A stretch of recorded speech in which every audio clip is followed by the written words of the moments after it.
Chapter 1. It is a truth universally acknowledged that a single man in possession of a good fortune must be in want of a wife. However little known the feelings or views of such a man may be on his first entering a neighbourhood, this truth is so well fixed in the minds of the surrounding families that he is considered the rightful property of some one or other of their daughters. "My dear Mr. Bennet," said his lady to him one day, "have you heard that Netherfield Park is let at last?" Mr. Bennet replied that he had not. "But it is," returned she, "for Mrs. Long has just been here, and she told me all about it." Mr. Bennet made no answer. "Do you not want to know who has taken it?" cried his wife impatiently. "You want to tell me, and I have no objection to hearing it." This was invitation enough. "Why, my dear, you must know. Mrs. Long says that Netherfield is taken by a young man of large fortune from the north of England; that he came down on Monday in a chaise and four to see the place, and was so much delighted with it that he agreed with Mr. Morris immediately; that he is to take possession before Michaelmas, and some of his servants are to be in the house by the end of next week." "What is his name?" "Bingley." "Is he married or single?" "Oh, single, my dear, to be sure. A single man of large fortune, 4,000 or 5,000 a year. What a fine thing for our girls!" "How so? How can it affect them?" "My dear Mr. Bennet," replied his wife, "how can you be so tiresome?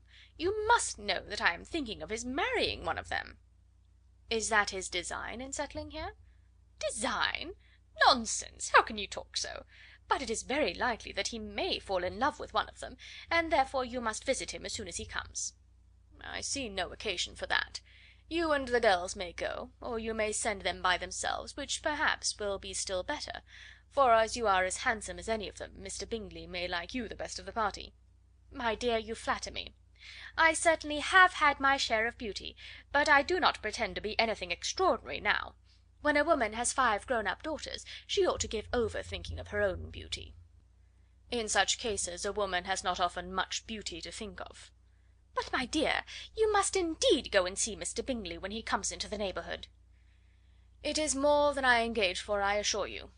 "But consider your daughters. Only think what an establishment it would be for one of them. Sir William and Lady Lucas are determined to go, merely on that account, for in general, you know, they visit no newcomers. Indeed you must go, for it will be impossible for us to visit him if you do not." "You are over scrupulous, surely. I dare say Mr. Bingley will be very glad to see you, and I will send a few lines by you to assure him of my hearty consent to his marrying whichever he chooses of the girls, though I must throw in a good word for my little Lizzy." "I desire you will do no such thing. Lizzy is not a bit better than the others, and I am sure she is not half so handsome as Jane, nor half so good humoured as Lydia. But you are always giving her the preference." "They have none of them much to recommend them," replied he. "They are all silly and ignorant like other girls, but Lizzy has something more of quickness than her sisters." "Mr. Bennet, how can you abuse your own children in such a way? You take delight in vexing me. You have no compassion for my poor nerves." "You mistake me, my dear. I have a high respect for your nerves. They are my old friends. I have heard you mention them with consideration these last 20 years at least." "Ah, you do not know what I suffer." "But I hope you will get over it, and live to see many young men of 4,000 a year come into the neighbourhood." "It will be no use to us if 20 such should come, since you will not visit them." "Depend upon it, my dear, that when there are 20 I will visit them all." Mr. Bennet was so odd a mixture of quick parts, sarcastic humour, reserve, and caprice, that the experience of 23 years had been insufficient to make his wife understand his character. Her mind was less difficult to develop. She was a woman of mean understanding, little information, and uncertain temper. When she was discontented, she fancied herself nervous. The business of her life was to get her daughters married. Its solace was visiting and news. End of chapter 1. Chapter 2. Mr. Bennet was among the earliest of those who waited on Mr. Bingley. He had always intended to visit him, though to the last always assuring his wife that he should not go. And till the evening after the visit was paid, she had no knowledge of it. It was then disclosed in the following manner. Observing his second daughter employed in trimming a hat, he suddenly addressed her with: "I hope Mr. Bingley will like it, Lizzy." "We are not in a way to know what Mr. Bingley likes," said her mother resentfully, "since we are not to visit." "But you forget, mamma," said Elizabeth, "that we shall meet him at the assemblies, and that Mrs. Long promised to introduce him." "I do not believe Mrs. Long will do any such thing. She has 2 nieces of her own. She is a selfish, hypocritical woman, and I have no opinion of her." "No more have I," said Mr. Bennet, "and I am glad to find that you do not depend on her serving you." Mrs. Bennet deigned not to make any reply, but, unable to contain herself, began scolding one of her daughters. "Don't keep coughing so, Kitty, for heaven's sake! Have a little compassion on my nerves, you tear them to pieces." "Kitty has no discretion in her coughs," said her father; "she times them ill." "I do not cough for my own amusement," replied Kitty fretfully. "When is your next ball to be, Lizzie?" "To-morrow fortnight." "Ay, so it is," cried her mother, "and Mrs. Long does not come back till the day before, so it will be impossible for her to introduce him, for she will not know him herself." "Then, my dear, you may have the advantage of your friend, and introduce Mr. Bingley to her." "Impossible, Mr. Bennet, impossible, when I am not acquainted with him myself. How can you be so teasing?" "I honour your circumspection. A fortnight's acquaintance is certainly very little. One cannot know what a man really is by the end of a fortnight. But if we do not venture, somebody else will, and after all Mrs. Long and her daughters must stand their chance; and therefore, as she will think it an act of kindness if you decline the office, I will take it on myself." The girls stared at their father. Mrs. Bennet said only, "Nonsense, nonsense!" "What can be the meaning of that emphatic exclamation?" cried he. "Do you consider the forms of introduction, and the stress that is laid on them, as nonsense? I cannot quite agree with you there. What say you, Mary? For you are a young lady of deep reflection, I know, and read great books and make extracts." Mary wished to say something sensible, but knew not how. "While Mary is adjusting her ideas," he continued, "let us return to Mr. Bingley." "I am sick of Mr. Bingley!" cried his wife. "I am sorry to hear that; but why did you not tell me that before? If I had known as much this morning, I certainly would not have called on him. It is very unlucky, but as I have actually paid the visit, we cannot escape the acquaintance now." The astonishment of the ladies was just what he wished; that of Mrs. Bennet perhaps surpassing the rest, though, when the first tumult of joy was over, she began to declare that it was what she had expected all the while. "How good it was in you, my dear Mr. Bennet! But I knew I should persuade you at last. I was sure you loved your girls too well to neglect such an acquaintance. Well, how pleased I am! And it is such a good joke, too, that you should have gone this morning, and never said a word about it till now." "Now, Kitty, you may cough as much as you choose," said Mr. Bennet, and as he spoke he left the room, fatigued with the raptures of his wife. "What an excellent father you have, girls!" said she, when the door was shut. "I do not know how you will ever make him amends for his kindness, or me either, for that matter.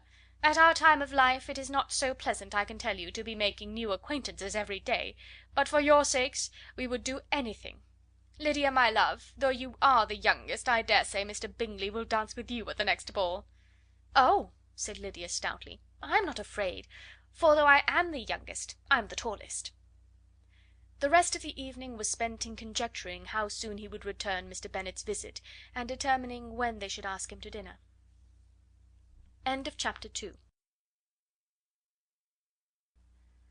Chapter 3.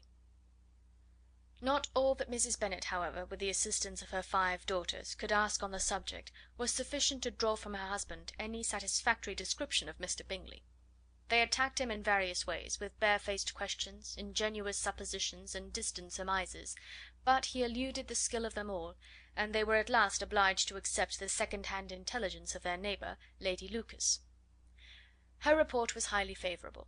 Sir William had been delighted with him. He was quite young, wonderfully handsome, extremely agreeable, and, to crown the whole, he meant to be at the next assembly with a large party. Nothing could be more delightful. To be fond of dancing was a certain step towards falling in love, and very lively hopes of Mr. Bingley's heart were entertained. "If I can but see one of my daughters happily settled at Netherfield," said Mrs. Bennet to her husband, "and all the others equally well married, I shall have nothing to wish for." In a few days Mr. Bingley returned Mr. Bennet's visit, and sat about 10 minutes with him in his library. He had entertained hopes of being admitted to a sight of the young ladies, of whose beauty he had heard much, but he saw only the father. The ladies were somewhat more fortunate, for they had the advantage of ascertaining from an upper window that he wore a blue coat and rode a black horse. An invitation to dinner was soon afterwards dispatched, and already had Mrs. Bennet planned the courses that were to do credit to her housekeeping, when an answer arrived which deferred it all. Mr. Bingley was obliged to be in town the following day, and consequently unable to accept the honour of their invitation, etc.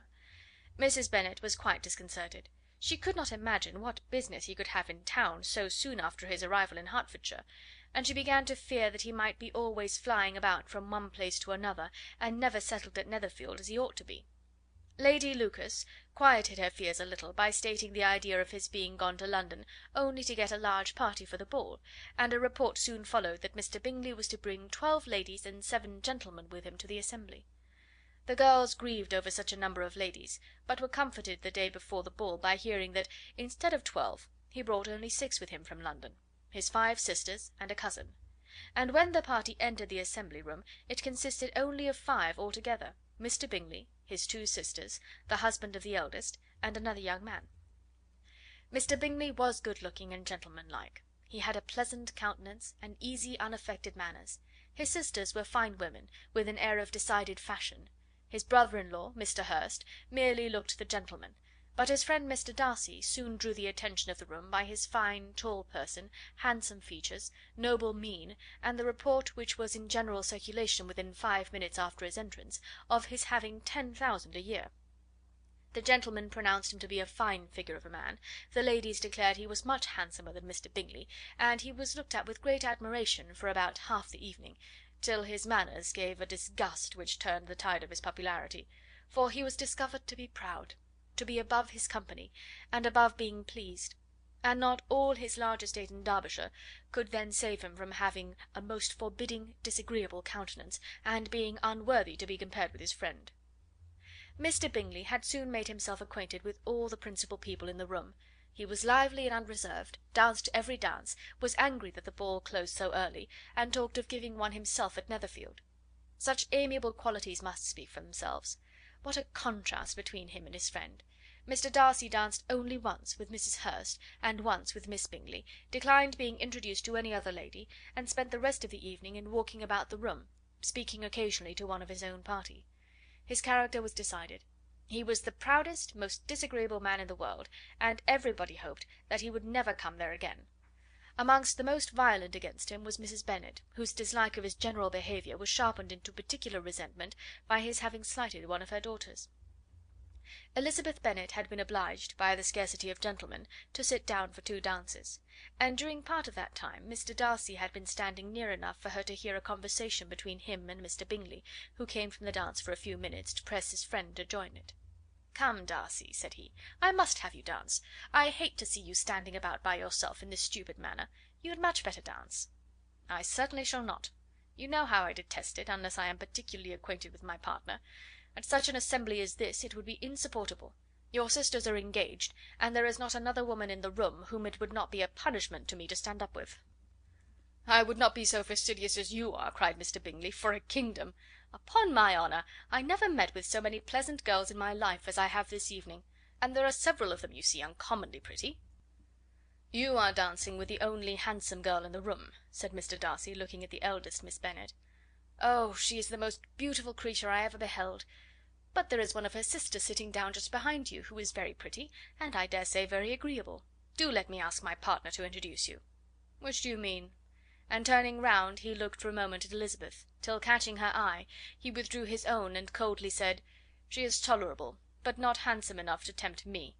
I am in no humour at present to give consequence to young ladies who are slighted by other men. You had better return to your partner and enjoy her smiles, for you are wasting your time with me." Mr. Bingley followed his advice. Mr. Darcy walked off, and Elizabeth remained with no very cordial feelings toward him. She told the story, however, with great spirit among her friends, for she had a lively, playful disposition, which delighted in anything ridiculous. The evening altogether passed off pleasantly to the whole family. Mrs. Bennet had seen her eldest daughter much admired by the Netherfield party. Mr. Bingley had danced with her twice, and she had been distinguished by his sisters. Jane was as much gratified by this as her mother could be, though in a quieter way. Elizabeth felt Jane's pleasure. Mary had heard herself mentioned to Miss Bingley as the most accomplished girl in the neighbourhood, and Catherine and Lydia had been fortunate enough never to be without partners, which was all that they had yet learnt to care for at a ball. They returned, therefore, in good spirits to Longbourn, the village where they lived, and of which they were the principal inhabitants. They found Mr. Bennet still up. With a book he was regardless of time, and on the present occasion he had a good deal of curiosity as to the events of an evening which had raised such splendid expectations. He had rather hoped that his wife's views on the stranger would be disappointed, but he soon found out that he had a different story to hear. "Oh, my dear Mr. Bennet," as she entered the room, "we have had a most delightful evening, a most excellent ball. I wish you had been there. Jane was so admired, nothing could be like it. Everybody said how well she looked, and Mr. Bingley thought her quite beautiful, and danced with her twice. Only think of that, my dear! He actually danced with her twice, and she was the only creature in the room that he asked a second time. First of all he asked Miss Lucas. I was so vexed to see him stand up with her. But, however, he did not admire her at all. Indeed, nobody can, you know, and he seemed quite struck with Jane as she was going down the dance. So he inquired who she was, and got introduced, and asked her for the two next. Then the two third he danced with Miss King, and the two fourth with Maria Lucas, and the two fifth with Jane again, and the two sixth with Lizzie, and the Boulanger. If he had had any compassion for me," cried her husband impatiently, "he would not have danced half so much. For God's sake, say no more of his partners. Oh, that he had sprained his ankle in the first place!" "Oh, my dear, I am quite delighted with him. He is so excessively handsome, and his sisters are charming women. I never in my life saw anything more elegant than their dresses. I dare say the lace upon Mrs. Hurst's gown—" Here she was interrupted again. Mr. Bennet protested against any description of finery. She was therefore obliged to seek another branch of the subject, and related, with much bitterness of spirit and some exaggeration, the shocking rudeness of Mr. Darcy. "But I can assure you," she added, "that Lizzie does not lose much by not suiting his fancy, for he is a most disagreeable, horrid man, not at all worth pleasing. So high and so conceited that there was no enduring him. He walked here and he walked there, fancying himself so very great. Not handsome enough to dance with! I wish you had been there, my dear, to have given him one of your set downs. I quite detest the man." End of chapter 3. Chapter 4. When Jane and Elizabeth were alone, the former, who had been cautious in her praise of Mr. Bingley before, expressed to her sister just how very much she admired him. "He is just what a young man ought to be," said she, "sensible, good-humoured, lively, and I never saw such happy manners. So much ease, with such perfect good breeding." "He is also handsome," replied Elizabeth, "which a young man ought likewise to be, if he possibly can. His character is thereby complete." "I was very much flattered by his asking me to dance a second time. I did not expect such a compliment." "Did not you? I did for you.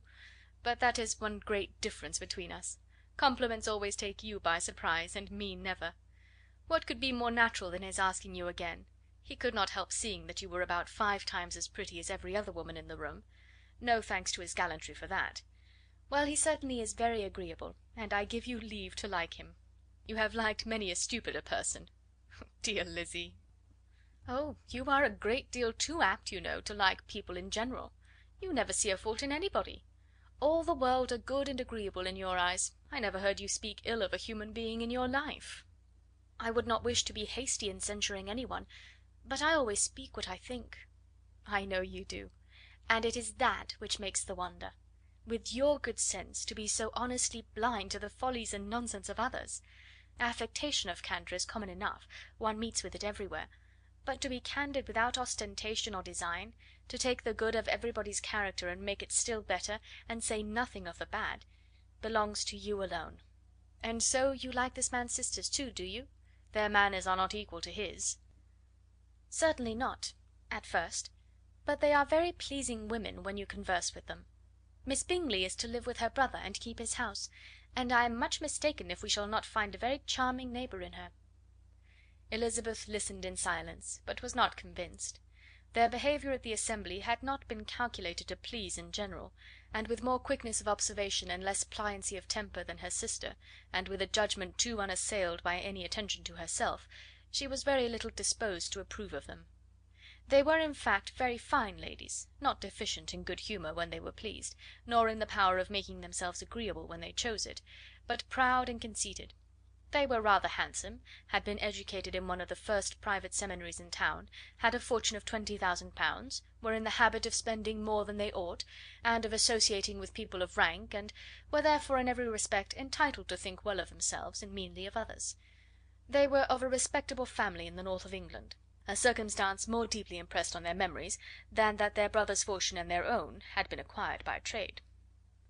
Mr. Bingley inherited property to the amount of nearly £100,000 from his father, who had intended to purchase an estate, but did not live to do it.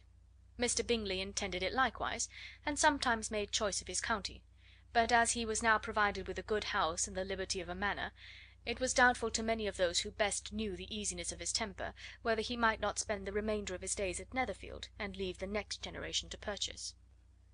His sisters were anxious for his having an estate of his own, but though he was now only established as a tenant, Miss Bingley was by no means unwilling to preside at his table, nor was Mrs. Hurst, who had married a man of more fashion than fortune, less disposed to consider his house as her home when it suited her. Mr. Bingley had not been of age 2 years when he was tempted by an accidental recommendation to look at Netherfield House. He did look at it, and into it, for almost half an hour, was pleased with the situation and the principal rooms, satisfied with what the owner said in its praise, and took it immediately. Between him and Darcy there was a very steady friendship, in spite of great opposition of character. Bingley was endeared to Darcy by the easiness, openness, and ductility of his temper, though no disposition could offer a greater contrast to his own, and though with his own he never appeared dissatisfied. On the strength of Darcy's regard Bingley had the firmest reliance, and of his judgment the highest opinion. In understanding, Darcy was the superior. Bingley was by no means deficient, but Darcy was clever. He was at the same time haughty, reserved, and fastidious, and his manners, though well bred, were not inviting. In that respect his friend had greatly the advantage. Bingley was sure of being liked wherever he appeared; Darcy was continually giving offence. The manner in which they spoke of the Meryton assembly was sufficiently characteristic. Bingley had never met with more pleasant people or prettier girls in his life. Everybody had been most kind and attentive to him, there had been no formality, no stiffness, he had soon felt acquainted with all the room, and as to Miss Bennet, he could not conceive an angel more beautiful. Darcy, on the contrary, had seen a collection of people in whom there was little beauty and no fashion, for none of whom he had felt the smallest interest, and from none received either attention or pleasure. Miss Bennet he acknowledged to be pretty, but she smiled too much. Mrs. Hurst and her sister allowed it to be so, but still they admired her and liked her, and pronounced her to be a sweet girl, and one whom they would not object to know more of. Miss Bennet was therefore established as a sweet girl, and their brother felt authorized by such commendation to think of her as he chose. Chapter 5. Within a short walk of Longbourn lived a family with whom the Bennets were particularly intimate. Sir William Lucas had been formerly in trade in Meryton, where he had made a tolerable fortune, and risen to the honour of knighthood by an address to the king during his mayoralty. The distinction had perhaps been felt too strongly.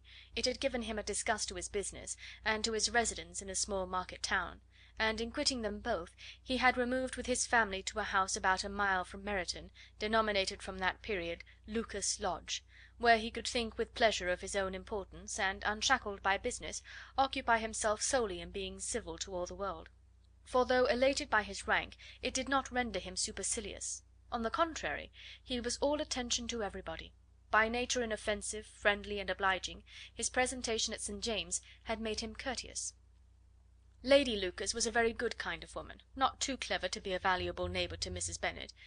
They had several children. The eldest of them, a sensible, intelligent young woman about 27, was Elizabeth's intimate friend.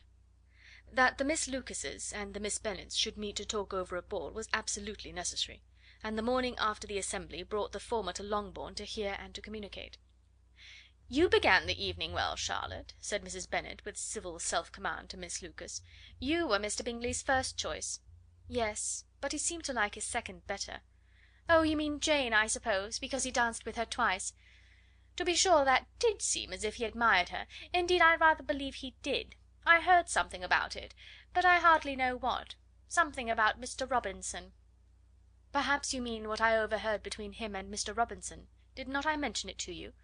Mr. Robinson's asking him how he liked our Meryton assemblies, and whether he did not think there were a great many pretty women in the room, and which he thought the prettiest, and his answering immediately to the last question, 'Oh, the eldest Miss Bennet, beyond a doubt. There cannot be two opinions on that point.' Upon my word! Well, that is very decided indeed. That does seem as if... But, however, it may all come to nothing, you know." "My overhearings were more to the purpose than yours, Eliza," said Charlotte. "Mr. Darcy is not so well worth listening to as his friend, is he? Poor Eliza! To be only just tolerable! I beg you would not put it into Lizzie's head to be vexed by his ill treatment, for he is such a disagreeable man, that it would be quite a misfortune to be liked by him. Mrs. Long told me last night that he sat close to her for half an hour without once opening his lips." "Are you quite sure, ma'am? Is there not a little mistake?" said Jane. "I certainly saw Mr. Darcy speaking to her." "Ay, because she asked him at last how he liked Netherfield, and he could not help answering her. But she said he seemed quite angry at being spoke to." "Miss Bingley told me," said Jane, "that he never speaks much, unless among his intimate acquaintances. With them he is remarkably agreeable." "I do not believe a word of that, my dear. If he had been so very agreeable, he would have talked to Mrs. Long. But I can guess how it was. Everybody says that he is eat up with pride, and I dare say he had heard somehow that Mrs. Long does not keep a carriage, and had come to the ball in a hack chaise." "I do not mind his not talking to Mrs. Long," said Miss Lucas, "but I wish he had danced with Eliza." "Another time, Lizzie," said her mother, "I would not dance with him, if I were you." "I believe, ma'am, I may safely promise you never to dance with him." "His pride," said Miss Lucas, "does not offend me so much as pride often does, because there is an excuse for it. One cannot wonder that so very fine a young man, with family, fortune, everything in his favour, should think highly of himself. If I may so express it, he has a right to be proud." "That is very true," replied Elizabeth, "that I could easily forgive his pride if he had not mortified mine." "Pride," observed Mary, who piqued herself upon the solidity of her reflections, "is a very common failing, I believe. By all that I have ever read, I am convinced that it is very common indeed, that human nature is particularly prone to it, and that there are very few of us who do not cherish a feeling of self complacency on the score of some quality or other, real or imaginary. Vanity and pride are different things, though the words are often used synonymously. A person may be proud without being vain. Pride relates more to our opinion of ourselves, vanity to what we would have others think of us." "If I were as rich as Mr. Darcy," cried a young Lucas, who came with his sisters, "I should not care how proud I was. I would keep a pack of foxhounds and drink a bottle of wine a day." "Then you would drink a great deal more than you ought," said Mrs. Bennet, "and if I were to see you at it, I should take away your bottle directly." The boy protested that she should not. She continued to declare that she would, and the argument ended only with the visit.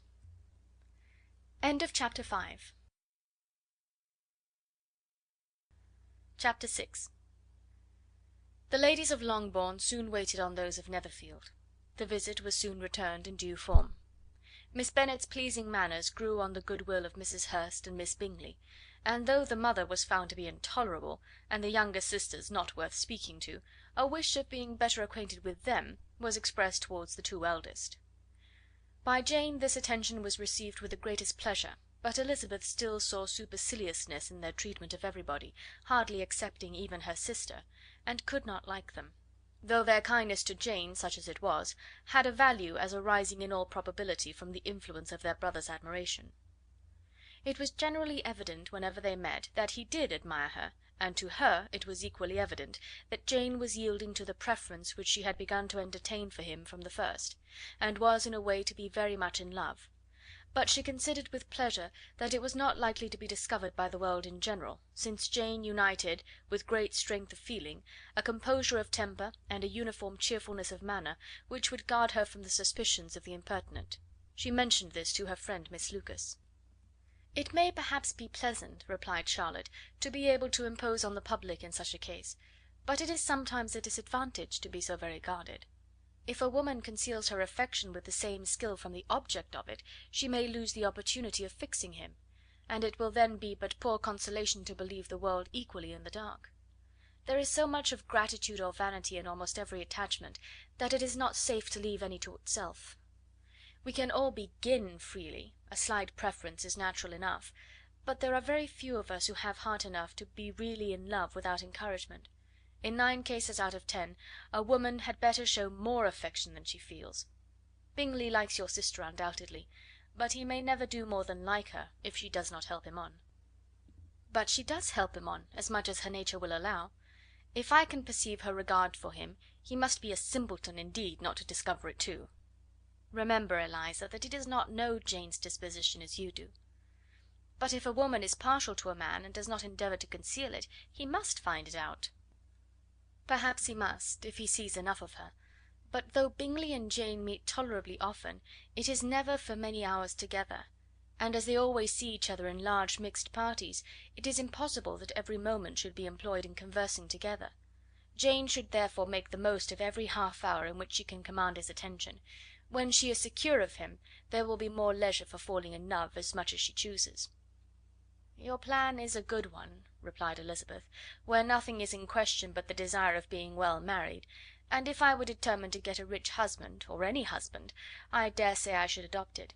But these are not Jane's feelings. She is not acting by design. As yet she cannot even be certain of the degree of her own regard, nor of its reasonableness. She has known him only a fortnight. She danced 4 dances with him at Meryton, she saw him one morning at his own house, and has since dined with him in company 4 times. This is not quite enough to make her understand his character." "Not as you represent it. Had she merely dined with him, she might only have discovered whether he had a good appetite; but you must remember that 4 evenings have also been spent together, and 4 evenings may do a great deal." "Yes, these 4 evenings have enabled them to ascertain that they both like Vingt better than commerce; but with respect to any other leading characteristic, I do not imagine that much has been unfolded." "Well," said Charlotte, "I wish Jane success with all my heart; and if she were married to him to morrow, I should think she had as good a chance of happiness as if she were to be studying his character for a 12-month. Happiness in marriage is entirely a matter of chance. If the dispositions of the parties are ever so well known to each other, or ever so similar beforehand, it does not advance their felicity in the least. They always continue to grow sufficiently unlike afterwards to have their share of vexation, and it is better to know as little as possible of the defects of the person with whom you are to pass your life." "You make me laugh, Charlotte, but it is not sound. You know it is not sound, and that you would never act in this way yourself." Occupied in observing Mr. Bingley's attentions to her sister, Elizabeth was far from suspecting that she was herself becoming an object of some interest in the eyes of his friend. Mr. Darcy had at first scarcely allowed her to be pretty. He had looked at her without admiration at the ball, and when they next met he looked at her only to criticise. But no sooner had he made it clear to himself and his friends that she hardly had a good feature in her face, than he began to find it was rendered uncommonly intelligent by the beautiful expression of her dark eyes. To this discovery succeeded some others equally mortifying. Though he had detected with a critical eye more than one failure of perfect symmetry in her form, he was forced to acknowledge her figure to be light and pleasing, and in spite of his asserting that her manners were not those of the fashionable world, he was caught by their easy playfulness. Of this she was perfectly unaware. To her he was only the man who made himself agreeable nowhere, and who had not thought her handsome enough to dance with. He began to wish to know more of her, and as a step towards conversing with her himself, attended to her conversation with others. His doing so drew her notice. It was at Sir William Lucas's, where a large party were assembled. "What does Mr. Darcy mean," said she to Charlotte, "by listening to my conversation with Colonel Forster?" "That is a question which Mr. Darcy only can answer. But if he does it any more, I shall certainly let him know that I see what he is about. He has a very satirical eye, and if I do not begin by being impertinent myself, I shall soon grow afraid of him."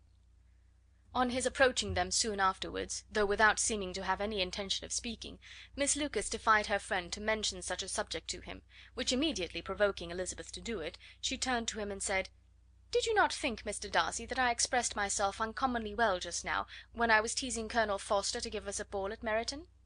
"With great energy; but it is always a subject which makes a lady energetic." "You are severe on us." "It will be her turn soon to be teased," said Miss Lucas. "I am going to open the instrument, Eliza, and you know what follows." "You are a very strange creature by way of a friend, always wanting me to play and sing before anybody and everybody. If my vanity had taken a musical turn, you would have been invaluable; but as it is, I would really rather not sit down before those who must be in the habit of hearing the very best performers." On Miss Lucas's persevering, however, she added: "Very well, if it must be so, it must."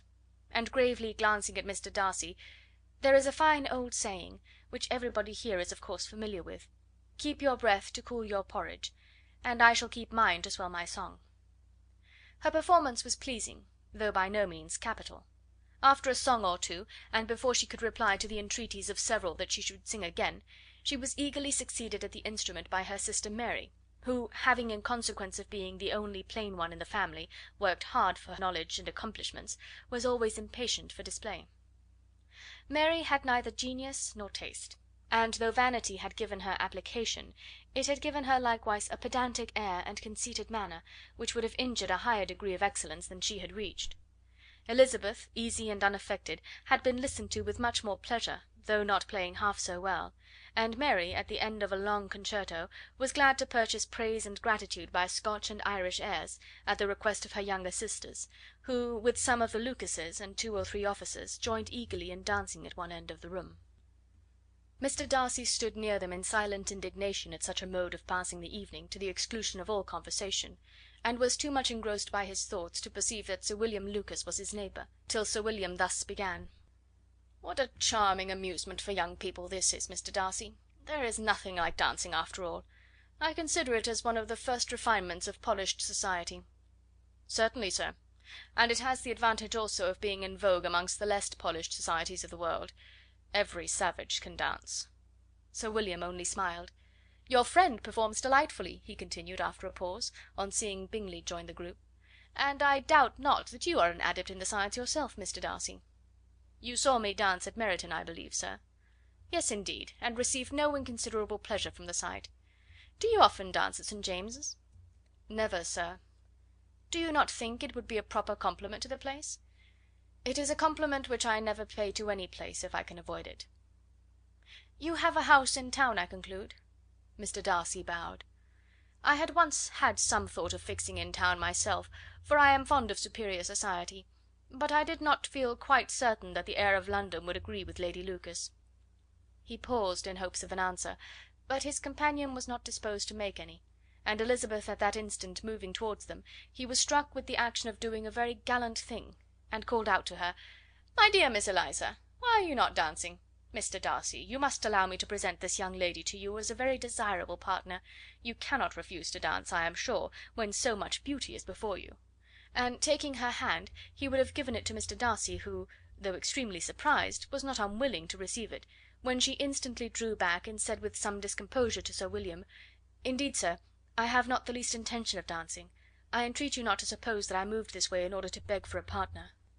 Mr. Darcy, with grave propriety, requested to be allowed the honour of her hand, but in vain. Elizabeth was determined, nor did Sir William at all shake her purpose by his attempt at persuasion. "You excel so much in the dance, Miss Eliza, that it is cruel to deny me the happiness of seeing you; and though this gentleman dislikes the amusement in general, he can have no objection, I am sure, to oblige us for 1/2 hour." "Mr. Darcy is all politeness," said Elizabeth, smiling. "He is indeed, but considering the inducement, my dear Miss Eliza, we cannot wonder at his complaisance, for who would object to such a partner?" Elizabeth looked archly, and turned away. Her resistance had not injured her with the gentleman, and he was thinking of her with some complacency, when thus accosted by Miss Bingley. "I can guess the subject of your reverie." "I should imagine not." "You are considering how insupportable it would be to pass many evenings in this matter, in such society; and indeed I am quite sure of your opinion. I was never more annoyed. The insipidity, and yet the noise; the nothingness, and yet the self importance of all these people. What would I give to hear your strictures on them?" "Your conjecture is totally wrong, I assure you. My mind was more agreeably engaged. I have been meditating on the very great pleasure which a pair of fine eyes in the face of a pretty woman can bestow." Miss Bingley immediately fixed her eyes on his face, and desired he would tell her what lady had the credit of inspiring such reflections. Mr. Darcy replied with great intrepidity: "Miss Elizabeth Bennet." "Miss Elizabeth Bennet!" repeated Miss Bingley. "I am all astonishment. How long has she been such a favourite? And pray, when am I to wish you joy?" "That is exactly the question which I expected you to ask. A lady's imagination is very rapid. It jumps from admiration to love, from love to matrimony, in a moment. I knew you would be wishing me joy." "Nay, if you are serious about it, I shall consider the matter as absolutely settled. You will be having a charming mother in law indeed, and, of course, she will always be at Pemberley with you." He listened to her with perfect indifference while she chose to entertain herself in this matter, and as his composure convinced her that all was safe, her wit flowed long. Chapter 7. Mr. Bennet's property consisted almost entirely in an estate of 2,000 a year, which, unfortunately for his daughters, was entailed, in default of heirs male, on a distant relation; and their mother's fortune, though ample for her situation in life, could but ill supply the deficiency of his. Her father had been an attorney in Meryton, and had left her £4,000. She had a sister married to a Mr. Phillips, who had been a clerk to their father and succeeded him in the business, and a brother settled in London in a respectable line of trade. The village of Longbourn was only 1 mile from Meryton, a most convenient distance for the young ladies, who were usually tempted thither 3 or 4 times a week to pay their duty to their aunt and to a milliner's shop just over the way. The 2 youngest of the family, Catherine and Lydia, were particularly frequent in these attentions. Their minds were more vacant than their sisters', and when nothing better offered, a walk to Meryton was necessary to amuse their morning hours and furnish conversation for the evening; and however bare of news the country in general might be, they always contrived to learn some from their aunt. At present, indeed, they were well supplied with both news and happiness by the recent arrival of a militia regiment in the neighbourhood. It was to remain the whole winter, and Meryton was the headquarters. Their visits to Mrs. Phillips were now productive of the most interesting intelligence. Every day added something to their knowledge of the officers' names and connections. Their lodgings were not long a secret, and at length they began to know the officers themselves. Mr. Phillips visited them all, and this opened to his nieces a store of felicity unknown before. They could talk of nothing but officers, and Mr. Bingley's large fortune, the mention of which gave animation to their mother, was worthless in their eyes when opposed to the regimentals of an ensign. After listening one morning to their effusions on this subject, Mr. Bennet coolly observed, "From all that I can collect by your manner of talking, you must be 2 of the silliest girls in the country. I have suspected it some time, but I am now convinced." Catherine was disconcerted and made no answer, but Lydia, with perfect indifference, continued to express her admiration of Captain Carter, and her hope of seeing him in the course of the day, as he was going the next morning to London. "I am astonished, my dear," said Mrs. Bennet, "that you should be so ready to think your own children silly. If I wished to think slightingly of anybody's children, it should not be my own, however." "If my children are silly, I must hope to always be sensible of it." "Yes, but as it happens, they are all of them very clever." "This is the only point, I flatter myself, on which we do not agree. I had hoped that our sentiments coincided in every particular, but I must so far differ from you as to think our 2 youngest daughters uncommonly foolish." "My dear Mr. Bennet, you must not expect such girls to have the sense of their father and mother. When they get to our age, I dare say they will not think about officers any more than we do. I remember the time when I liked a red coat myself very well, and indeed so I do still at my heart; and if a smart young colonel, with 5 or 6,000 a year, should want one of my girls, I shall not say nay to him. And I thought Colonel Forster looked very becoming the other night at Sir William's in his regimentals." "Mamma," cried Lydia, "my aunt says that Colonel Forster and Captain Carter do not go so often to Miss Watson's as they did when they first came. She sees them now very often standing in Clark's library."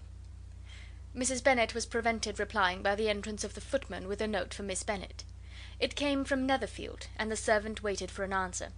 Mrs. Bennet's eyes sparkled with pleasure, and she was eagerly calling out, while her daughter read, "Well, Jane, who is it from? What is it about? What does he say? Well, Jane, make haste and tell us. Make haste, my love." "It is from Miss Bingley," said Jane, and then read it aloud. "My dear friend, if you are not so compassionate as to dine to-day with Louisa and me, we shall be in danger of hating each other for the rest of our lives, for a whole day's tete-a-tete between 2 women can never end without a quarrel. Come as soon as you can on receipt of this. My brother and the gentlemen are to dine with the officers. Yours ever, Caroline Bingley." "With the officers!" cried Lydia. "I wonder my aunt did not tell us of that."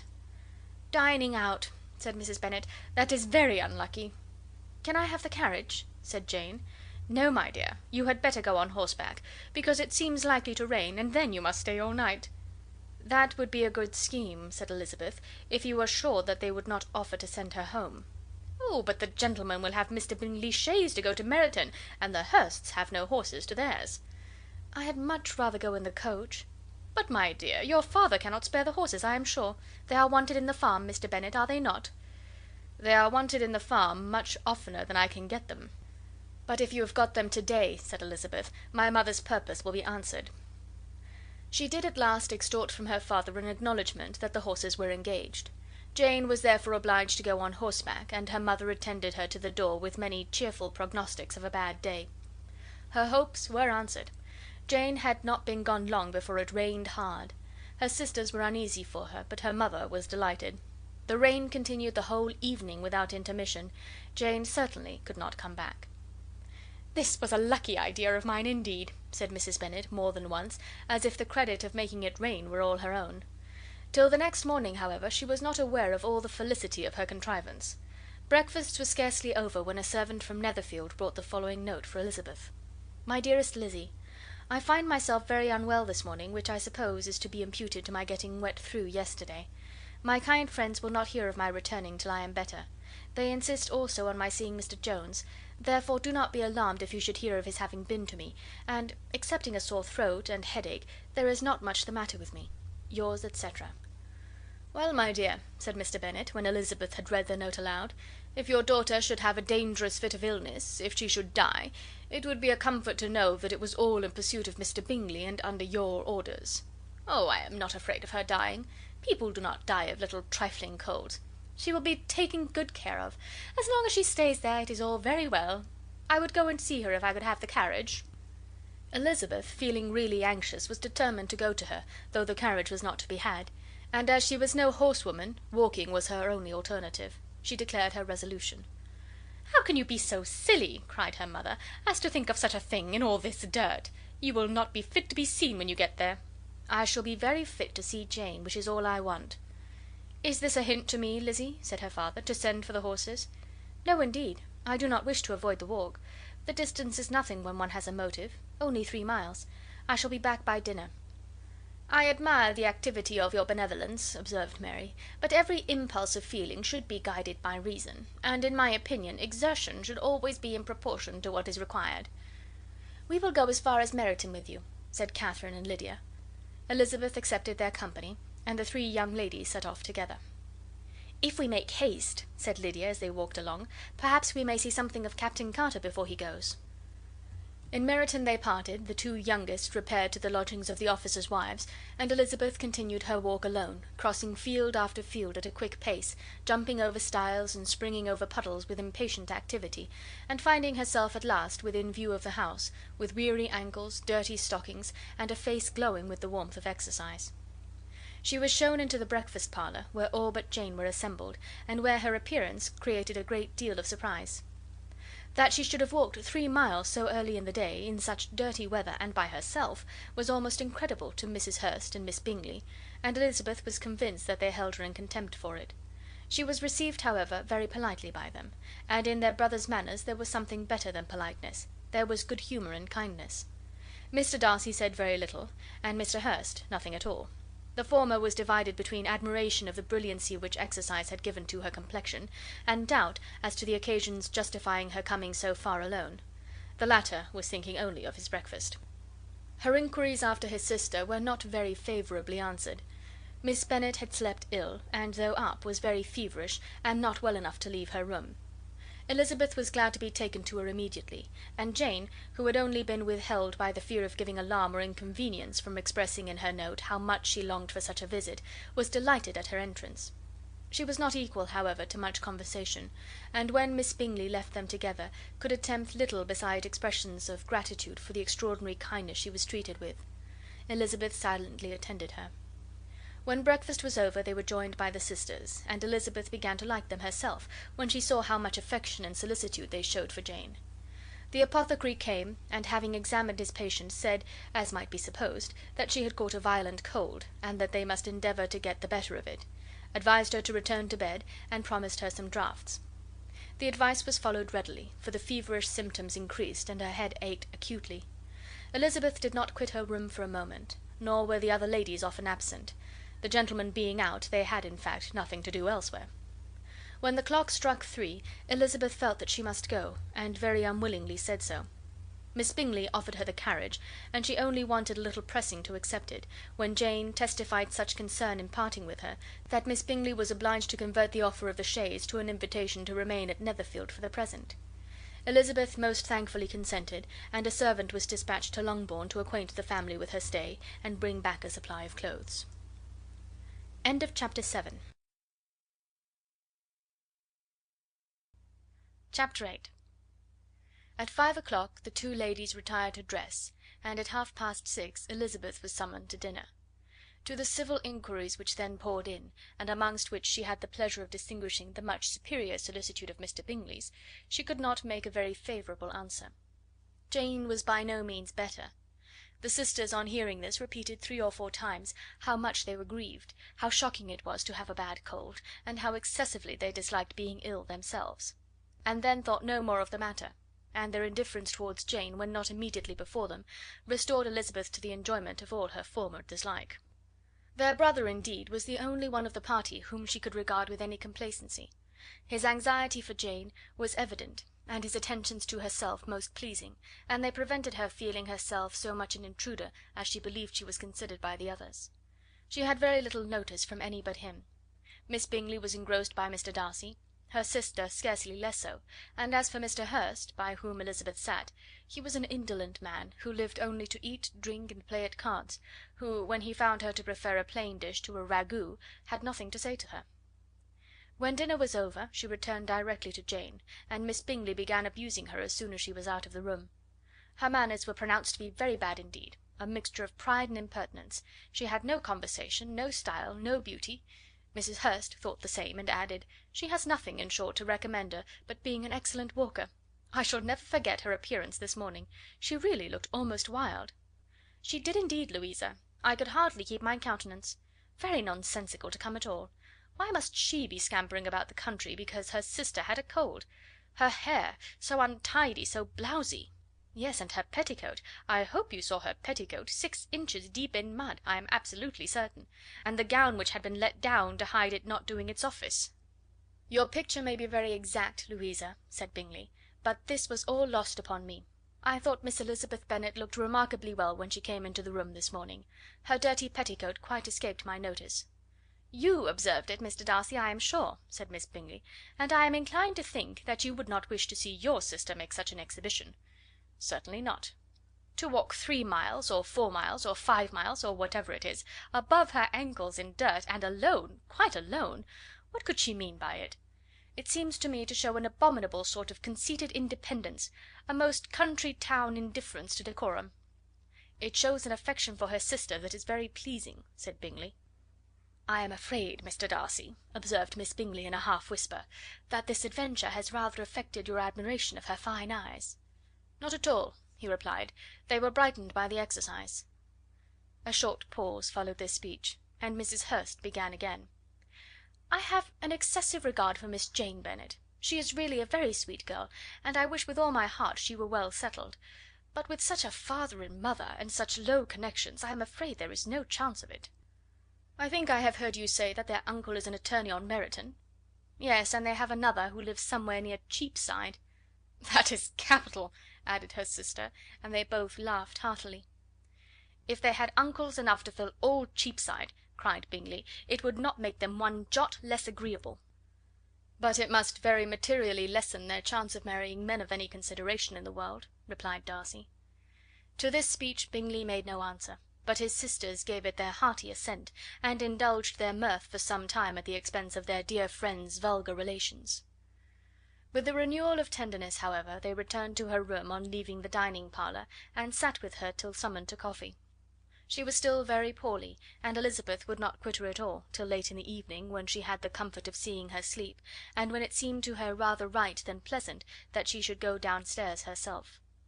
On entering the drawing room she found the whole party at loo, and was immediately invited to join them, but suspecting them to be playing high she declined it, and making her sister the excuse, said she would amuse herself for the short time she could stay below with a book. Mr. Hurst looked at her with astonishment. "Do you prefer reading to cards?" said he. "That is rather singular." "Miss Eliza Bennet," said Miss Bingley, "despises cards. She is a great reader, and has no pleasure in anything else." "I deserve neither such praise nor such censure," cried Elizabeth. "I am not a great reader, and I have pleasure in many things." "In nursing your sister I am sure you have pleasure," said Bingley, "and I hope it will soon be increased by seeing her quite well." Elizabeth thanked him from her heart, and then walked towards the table where a few books were lying. He immediately offered to fetch her others, all that his library afforded. "And I wish my collection were larger for your benefit and my own credit, but I am an idle fellow, and though I have not many, I have more than I have ever looked into." Elizabeth assured him that she could suit herself perfectly with those in the room. "I am astonished," said Miss Bingley, "that my father should have left so small a collection of books. What a delightful library you have at Pemberley, Mr. Darcy!" "It ought to be good," he replied. "It has been the work of many generations." "And then you have added so many to it yourself. You are always buying books." "I cannot comprehend the neglect of a family library in such days as these." "Neglect? I am sure you neglect nothing that can add to the beauties of that noble place. Charles, when you build your house, I wish it may be half as delightful as Pemberley." "I wish it may." "But I would really advise you to make your purchase in that neighbourhood, and take Pemberley for a kind of model. There is not a finer county in England than Derbyshire." "With all my heart. I will buy Pemberley itself if Darcy will sell it." "I am talking of possibilities, Charles." "Upon my word, Caroline, I should think it more possible to get Pemberley by purchase than by imitation." Elizabeth was so much caught with what passed as to leave her very little attention for her book, and soon laying it wholly aside, she drew near the card table, and stationed herself between Mr. Bingley and his eldest sister to observe the game. "Is Miss Darcy much grown since this spring?" said Miss Bingley. "Will she be as tall as I am?" "I think she will. She is now about Miss Elizabeth Bennet's height, or rather taller. How I long to see her again! I never met with anybody who delighted me so much. Such a countenance, such manners, and so extremely accomplished for her age. Her performance on the pianoforte is exquisite."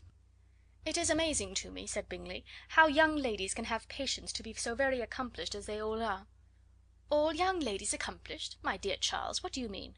"Yes, all of them, I think. They all paint tables, cover screens, and net purses.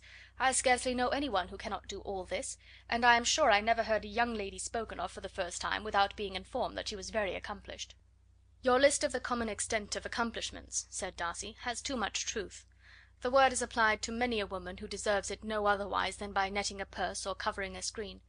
But I am very far from agreeing with you in your estimation of ladies in general. I cannot boast of knowing more than half a dozen, in the whole range of my acquaintance, that are really accomplished." "Nor I am sure," said Miss Bingley. "Then," observed Elizabeth, "you must comprehend a great deal in your idea of an accomplished woman." "Yes, I do comprehend a great deal in it." "Oh, certainly," cried his faithful assistant. "No one can be really esteemed accomplished who does not greatly surpass what is usually met with.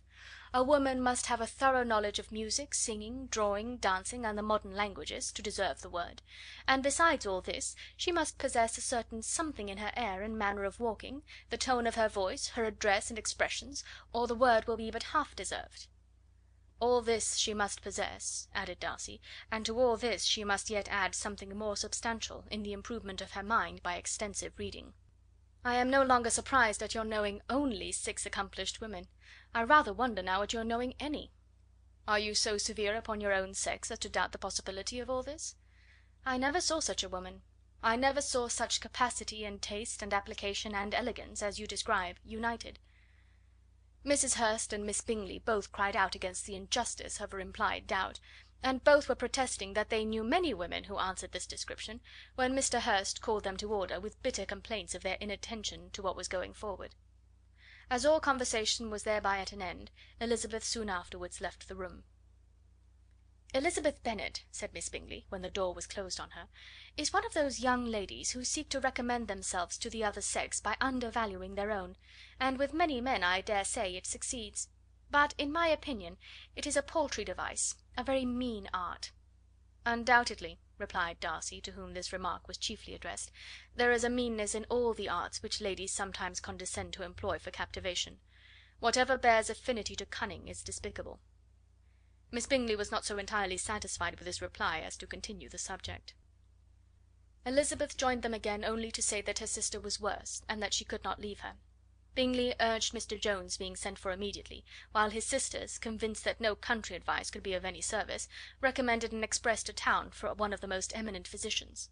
This she would not hear of, but she was not so unwilling to comply with their brother's proposal, and it was settled that Mr. Jones should be sent for early in the morning, if Miss Bennet were not decidedly better.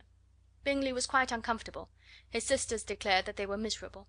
They solaced their wretchedness, however, by duets after supper, while he could find no better relief to his feelings than by giving the housekeeper directions that every attention might be paid to the sick lady and her sister.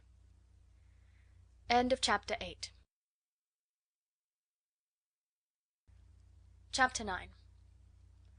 Elizabeth passed the chief of the night in her sister's room, and in the morning had the pleasure of being able to send a tolerable answer to the inquiries which she very early received from Mr. Bingley by a housemaid, and some time afterwards from the two elegant ladies who waited on his sisters.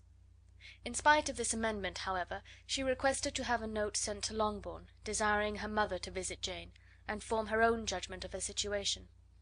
The note was immediately dispatched, and its contents as quickly complied with. Mrs. Bennet, accompanied by her two youngest girls, reached Netherfield soon after the family breakfast. Had she found Jane in any apparent danger, Mrs. Bennet would have been very miserable; but being satisfied on seeing her that her illness was not alarming, she had no wish of her recovering immediately, as her restoration to health would probably remove her from Netherfield. She would not listen, therefore, to her daughter's proposal of being carried home, neither did the apothecary, who arrived about the same time, think it at all advisable. After sitting a little while with Jane, on Miss Bingley's appearance and invitation, the mother and three daughters all attended her into the breakfast parlour. Bingley met them with hopes that Mrs. Bennet had not found Miss Bennet worse than she expected. "Indeed I have, sir," was her answer. "She is a great deal too ill to be moved. Mr. Jones says we must not think of moving her. We must trespass a little longer on your kindness." "Removed!" cried Bingley. "It must not be thought of. My sister, I am sure, will not hear of her removal." "You may depend upon it, madam," said Miss Bingley with cold civility, "that Miss Bennet will receive every possible attention while she remains with us." Mrs. Bennet was profuse in her acknowledgments. "I am sure," she added, "if it was not for such good friends, I do not know what would become of her; for she is very ill indeed, and suffers a vast deal, though with the greatest patience in the world, which is always the way with her, for she has, without exception, the sweetest temper I have ever met with. I often tell my other girls that they are nothing to her. You have a sweet room here, Mr. Bingley, and a charming prospect over the gravel walk. I do not know a place in the country that is equal to Netherfield. You will not think of quitting it in a hurry, I hope, though you have but a short lease." "Whatever I do is done in a hurry," replied he, "and therefore, if I should resolve to quit Netherfield, I should probably be off in 5 minutes. At present, however, I consider myself as quite fixed here." "That is exactly what I should have supposed of you," said Elizabeth. "You begin to comprehend me, do you?" cried he, turning towards her. "Oh, yes, I understand you perfectly." "I wish I might take this for a compliment, but to be so easily seen through I am afraid is pitiful." "That is as it happens. It does not follow that a deep, intricate character is more or less estimable than such a one as yours." "Lizzy!" cried her mother, "remember where you are, and do not run on in the wild manner that you are suffered to do at home." "I did not know before," continued Bingley immediately, "that you were a studier of character. It must be an amusing study." "Yes, but the intricate characters are the most amusing. They have at least that advantage." "The country," said Darcy, "can in general supply but a few subjects for such a study. In a country neighbourhood you move in a very confined and unvarying society." "But people themselves alter so much that there is something new to be observed in them for ever." "Yes, indeed!" cried Mrs. Bennet, offended by his manner of mentioning a country neighbourhood. "I assure you there is quite as much of that going on in the country as in town." Everybody was surprised, and Darcy, after looking at her for a moment, turned silently away. Mrs. Bennet, who fancied she had gained a complete victory over him, continued her triumph. "I cannot see that London has any great advantage over the country, for my part, except the shops and public places. The country is a vast deal pleasanter, is it not, Mr. Bingley?" "When I am in the country," he replied, "I never wish to leave it; and when I am in town it is pretty much the same." They have each their advantages, and I can be equally happy in either." "Ay, that is because you have the right disposition; but that gentleman," looking at Darcy, "seemed to think the country was nothing at all." "Indeed, mamma, you are mistaken," said Elizabeth, blushing for her mother. "You quite mistook Mr. Darcy. He only meant that there was not such a variety of people to be met with in the country as in the town, which you must acknowledge to be true." "Certainly, my dear, nobody said there were; but as to not meeting with many people in this neighbourhood, I believe there are few neighbourhoods larger. I know we dine with 24 families." Nothing but concern for Elizabeth could enable Bingley to keep his countenance. His sister was less delicate, and directed her eyes towards Mr. Darcy with a very expressive smile. Elizabeth, for the sake of saying something that might turn her mother's thoughts, now asked her if Charlotte Lucas had been at Longbourn since her coming away. "Yes, she called yesterday with her father. What an agreeable man Sir William is, Mr. Bingley, is not he? So much the man of fashion, so genteel and easy. He had always something good to say to everybody. That is my idea of good breeding; and those persons who fancy themselves very important, and never open their mouths, quite mistake the matter." "Did Charlotte dine with you?" "No, she would go home. I fancy she was wanted about the mince pies. For my part, Mr. Bingley, I always keep servants that can do their own work. My daughters are brought up very differently; but everybody is to judge for themselves, and the Lucases are a very good sort of girls, I assure you. It is a pity they are not handsome. Not that I think Charlotte so very plain, but then she is our particular friend." "She seems a very pleasant young woman." "Oh dear, yes; but you must own she is very plain. Lady Lucas herself has often said so, and envied me Jane's beauty. I do not like to boast of my own child, but to be sure Jane, one does not often see anybody better looking." "It is what everybody says. I do not trust my own partiality. When she was only 15 there was a man at my brother Gardiner's in town so much in love with her that my sister in law was sure he would make her an offer before we came away; but, however, he did not. Perhaps he thought her too young. However, he wrote some verses on her, and very pretty they were." "And so ended his affection," said Elizabeth impatiently. "There has been many a one, I fancy, overcome in the same way. I wonder who first discovered the efficacy of poetry in driving away love." "I have been used to consider poetry as the food of love," said Darcy. "Of a fine, stout, healthy love it may. Everything nourishes what is strong already; but if it be only a slight, thin sort of inclination, I am convinced that one good sonnet will starve it entirely away." Darcy only smiled, and the general pause which ensued made Elizabeth tremble lest her mother should be exposing herself again. She longed to speak, but could think of nothing to say, and after a short silence Mrs. Bennet began repeating her thanks to Mr. Bingley for his kindness to Jane, with an apology for troubling him also with Lizzie. Mr. Bingley was unaffectedly civil in his answer, and forced his younger sister to be civil also, and say what the occasion required. She performed her part indeed without much graciousness, but Mrs. Bennet was satisfied, and soon afterwards ordered her carriage. Upon this signal the youngest of her daughters put herself forward. The two girls had been whispering to each other during the whole visit, and the result of it was, that the youngest should tax Mr. Bingley with having promised on his first coming into the country to give a ball at Netherfield. Lydia was a stout, well-grown girl of 15, with a fine complexion and good-humoured countenance, a favourite with her mother, whose affection had brought her into public at an early age. She had high animal spirits, and a sort of natural self-consequence, which the attention of the officers, to whom her uncle's good dinners, and her own easy manners recommended her, had increased into assurance. She was very equal, therefore, to address Mr. Bingley on the subject of the ball, and abruptly reminded him of his promise, adding that it would be the most shameful thing in the world if he did not keep it. His answer to this sudden attack was delightful to their mother's ear. "I am perfectly ready, I assure you, to keep my engagement, and when your sister is recovered you shall, if you please, name the very day of the ball. But you would not wish to be dancing when she is ill?" Lydia declared herself satisfied. Oh, yes! It would be much better to wait till Jane was well, and by that time most likely Captain Carter would be at Meryton again; and when you have given your ball, she added, I shall insist on their giving one also. I shall tell Colonel Forster that it will be quite a shame if he does not." Mrs. Bennet and her daughters then departed, and Elizabeth returned instantly to Jane, leaving her own and her relations' behaviour to the remarks of the two ladies and Mr. Darcy. the latter of whom, however, could not be prevailed on to join in their censure of her, in spite of all Miss Bingley's witticisms on fine eyes.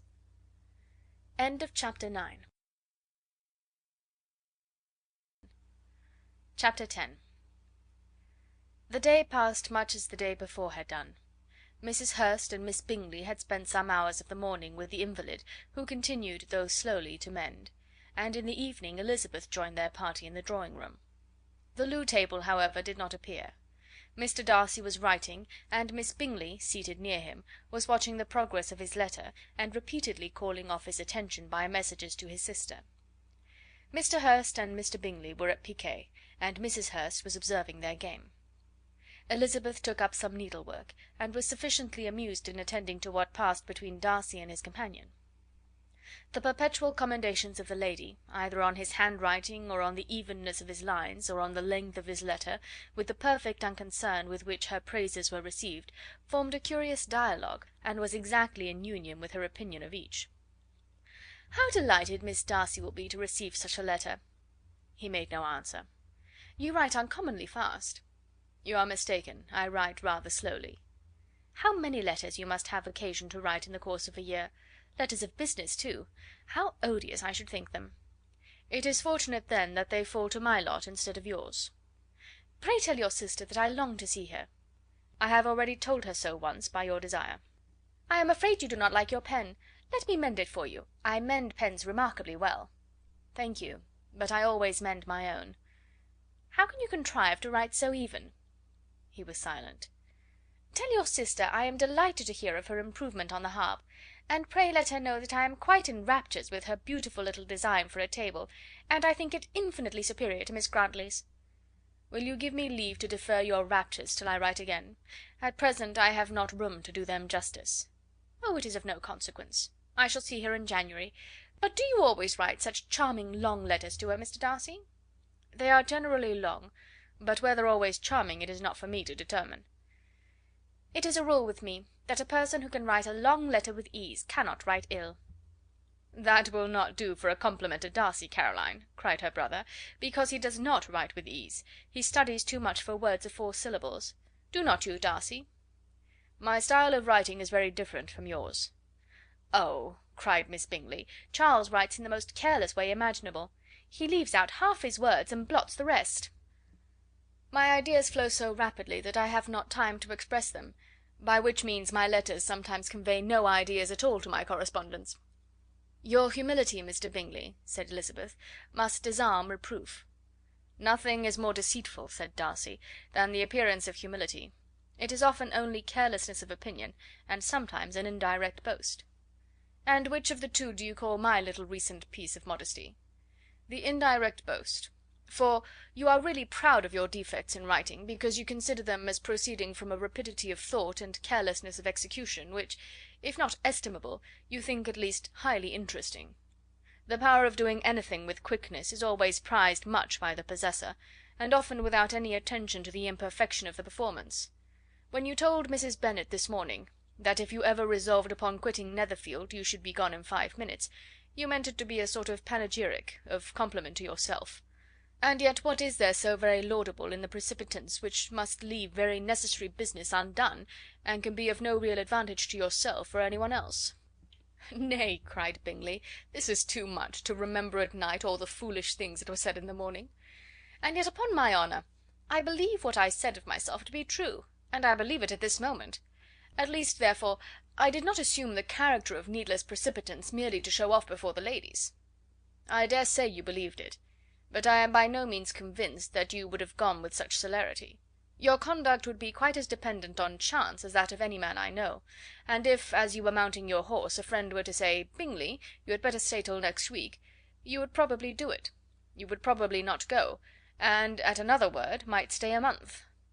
"You have only proved by this," cried Elizabeth, "that Mr. Bingley did not do justice to his own disposition. You have shown him off now much more than he did himself." "I am exceedingly gratified," said Bingley, "by your converting what my friend says into a compliment on the sweetness of my temper; but I am afraid you are giving it a turn which that gentleman did by no means intend; for he would certainly think better of me if, under such a circumstance, I were to give a flat denial, and ride off as fast as I could." Would Mr. Darcy then consider the rashness of your original intentions as atoned for by your obstinacy in adhering to it? Upon my word, I cannot exactly explain the matter. Darcy must speak for himself." "You expect me to account for opinions which you choose to call mine, but which I have never acknowledged. Allowing the case, however, to stand according to your representation, you must remember, Miss Bennet, that the friend who is supposed to desire his return to the house, and the delay of his plan, has merely desired it, asked it without offering one argument in favour of its propriety. To yield readily, easily, to the persuasion of a friend is no merit with you. To yield without conviction is no compliment to the understanding of either." "You appear to me, Mr. Darcy, to allow nothing for the influence of friendship and affection. A regard for the requester would often make one yield readily to a request without waiting for arguments to reason one into it. I am not particularly speaking of such a case as you have supposed about Mr. Bingley. We may as well wait, perhaps, till the circumstance occurs before we discuss the discretion of his behaviour thereupon. But in general and ordinary cases between friend and friend, where one of them is desired by the other to change a resolution of no very great moment, should you think ill of that person for complying with the desire without waiting to be argued into it? Will it not be advisable, before we proceed on this subject, to arrange with rather more precision the degree of importance which is to appertain to this request, as well as the degree of intimacy subsisting between the parties?" "By all means," cried Bingley. "Let us hear all the particulars, not forgetting their comparative height and size, for that will have more weight in the argument, Miss Bennet, than you may be aware of.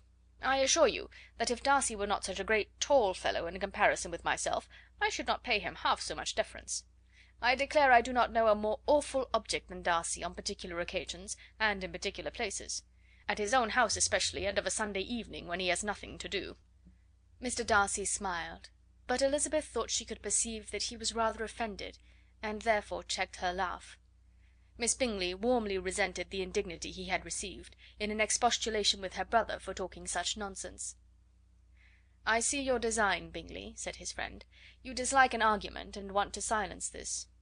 Perhaps I do. Arguments are too much like disputes. If you and Miss Bennet will defer yours till I am out of the room, I shall be very thankful, and then you may say whatever you like of me." "What you ask," said Elizabeth, "is no sacrifice on my side, and Mr. Darcy had much better finish his letter." Mr. Darcy took her advice, and did finish his letter. When that business was over, he applied to Miss Bingley and Elizabeth for an indulgence of some music. Miss Bingley moved with some alacrity to the pianoforte, and, after a polite request that Elizabeth would lead the way, which the other as politely and more earnestly negatived, she seated herself. Mrs. Hurst sang with her sister, and while they were thus employed, Elizabeth could not help observing, as she turned over some music books that lay on the instrument, how frequently Mr. Darcy's eyes were fixed on her. She hardly knew how to suppose that she could be an object of admiration to so great a man, and yet that he should look at her because he disliked her was still more strange. She could only imagine, however, at last, that she drew his notice because there was something more wrong and reprehensible, according to his ideas of right, than in any other person present. The supposition did not pain her. She liked him too little to care for his approbation. After playing some Italian songs, Miss Bingley varied the charm by a lively Scotch air, and soon afterwards Mr. Darcy, drawing near Elizabeth, said to her, "Do not you feel a great inclination, Miss Bennet, to seize such an opportunity of dancing a reel?" She smiled, but made no answer.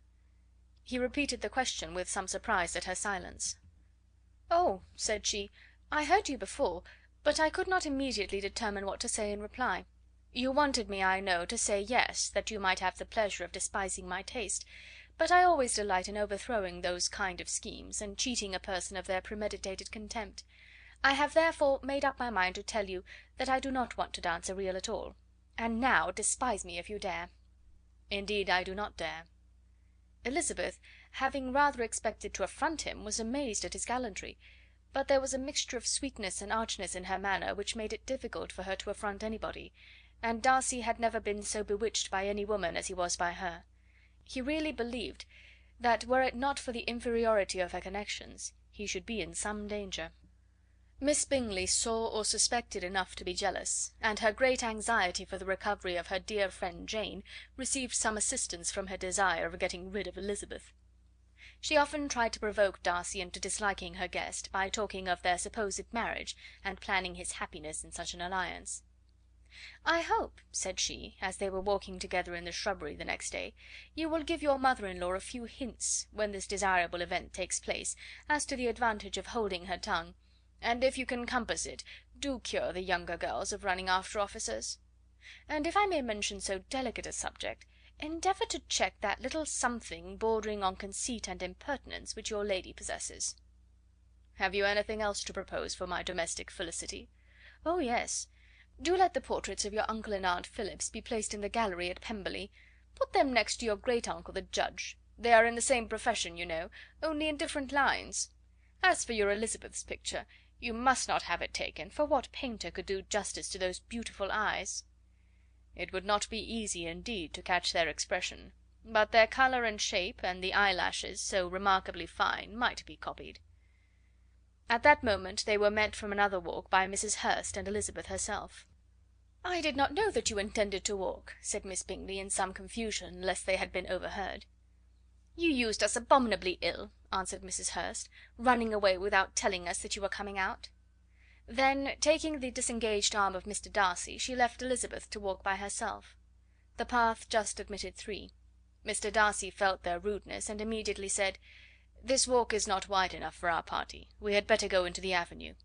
But Elizabeth, who had not the least inclination to remain with them, laughingly answered: "No, no, stay where you are. You are charmingly grouped, and appear to uncommon advantage.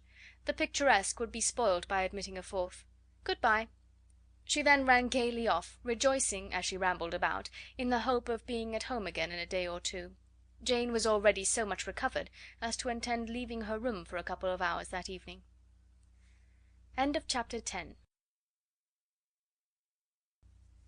Chapter 11. When the ladies removed after dinner, Elizabeth ran up to her sister, and seeing her well guarded from cold, attended her into the drawing room, where she was welcomed by her two friends with many professions of pleasure. And Elizabeth had never seen them so agreeable as they were during the hour which passed before the gentlemen appeared. Their powers of conversation were considerable. They could describe an entertainment with accuracy, relate an anecdote with humour, and laugh at their acquaintance with spirit. But when the gentlemen entered, Jane was no longer the first object. Miss Bingley's eyes were instantly turned toward Darcy, and she had something to say to him before he had advanced many steps. He addressed himself to Miss Bennet with a polite congratulation. Mr. Hurst also made her a slight bow, and said he was very glad, but diffuseness and warmth remained for Bingley's salutation. He was full of joy and attention. The first half hour was spent in piling up the fire, lest she should suffer from the change of room, and she removed at his desire to the other side of the fireplace, that she might be further from the door. He then sat down by her, and talked scarcely to any one else. Elizabeth, at work in the opposite corner, saw it all with great delight. When tea was over, Mr. Hurst reminded his sister-in-law of the card table, but in vain. She had obtained private intelligence that Mr. Darcy did not wish for cards, and Mr. Hurst soon found even his open petition rejected. She assured him that no one intended to play, and the silence of the whole party on the subject seemed to justify her. Mr. Hurst had therefore nothing to do but to stretch himself on one of the sofas and go to sleep. Darcy took up a book, Miss Bingley did the same, and Mrs. Hurst, principally occupied in playing with her bracelets and rings, joined now and then in her brother's conversation with Miss Bennet. Miss Bingley's attention was quite as much engaged in watching Mr. Darcy's progress through his book as in reading her own, and she was perpetually either making some inquiry or looking at his page. She could not win him, however, to any conversation.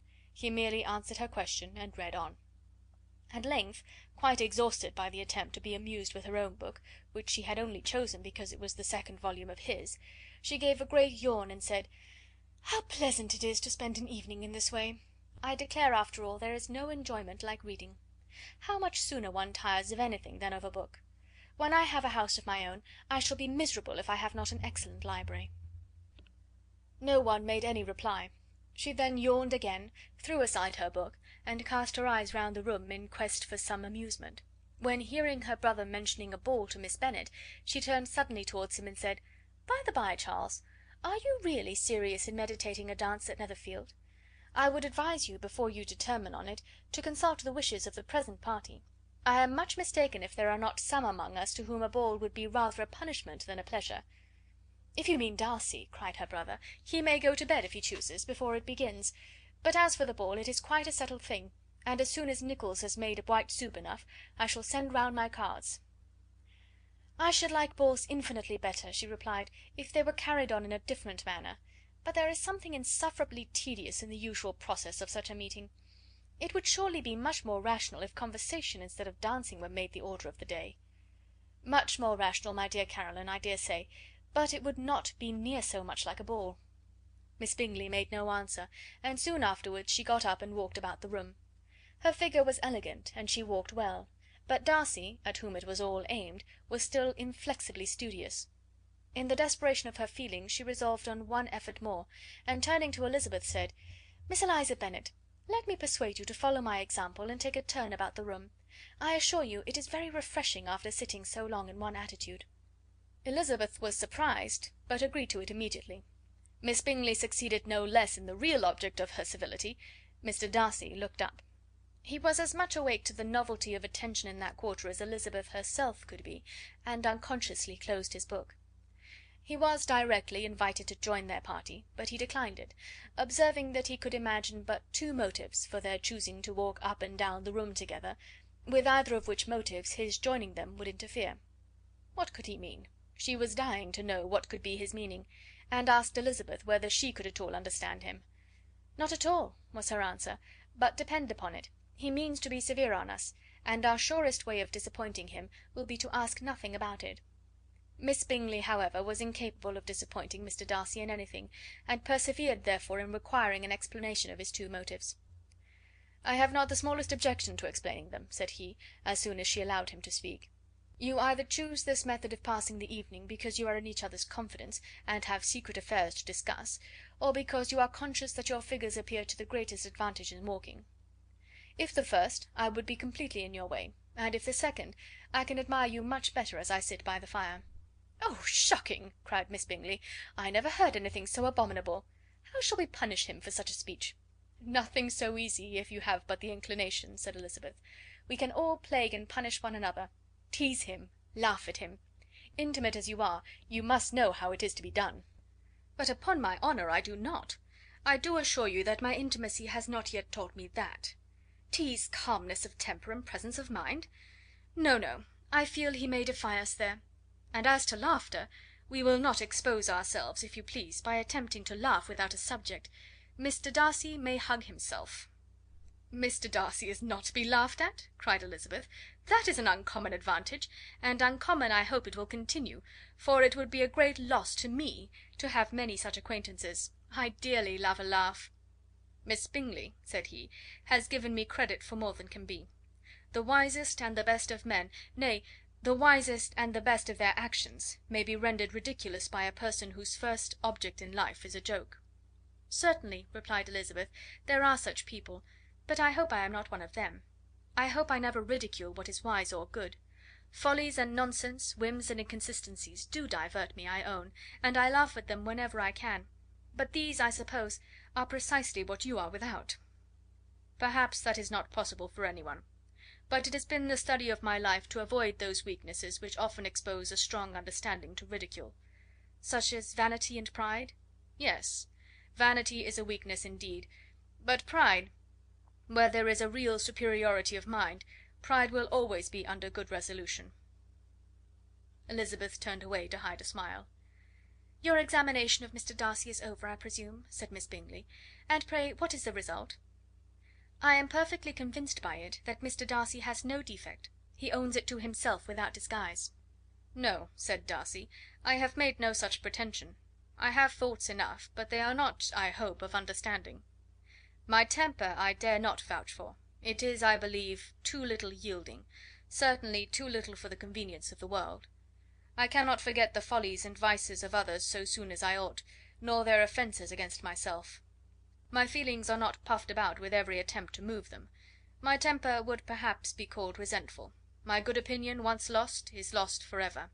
"That is a failing indeed," cried Elizabeth. "Implacable resentment is a shade in a character. But you have chosen your fault well. I really cannot laugh at it. You are safe from me." "There is, I believe, in every disposition a tendency to some particular evil, a natural defect which not even the best education can overcome." "And your defect is a propensity to hate everybody." "And yours," he replied with a smile, "is wilfully to misunderstand them." "Do let us have a little music," cried Miss Bingley, tired of a conversation in which she had no share. "Louisa, you will not mind my waking Mr. Hurst?" Her sister made not the slightest objection, and the pianoforte was opened, and Darcy, after a few moments' recollection, was not sorry for it. He began to feel the danger of paying Elizabeth too much attention.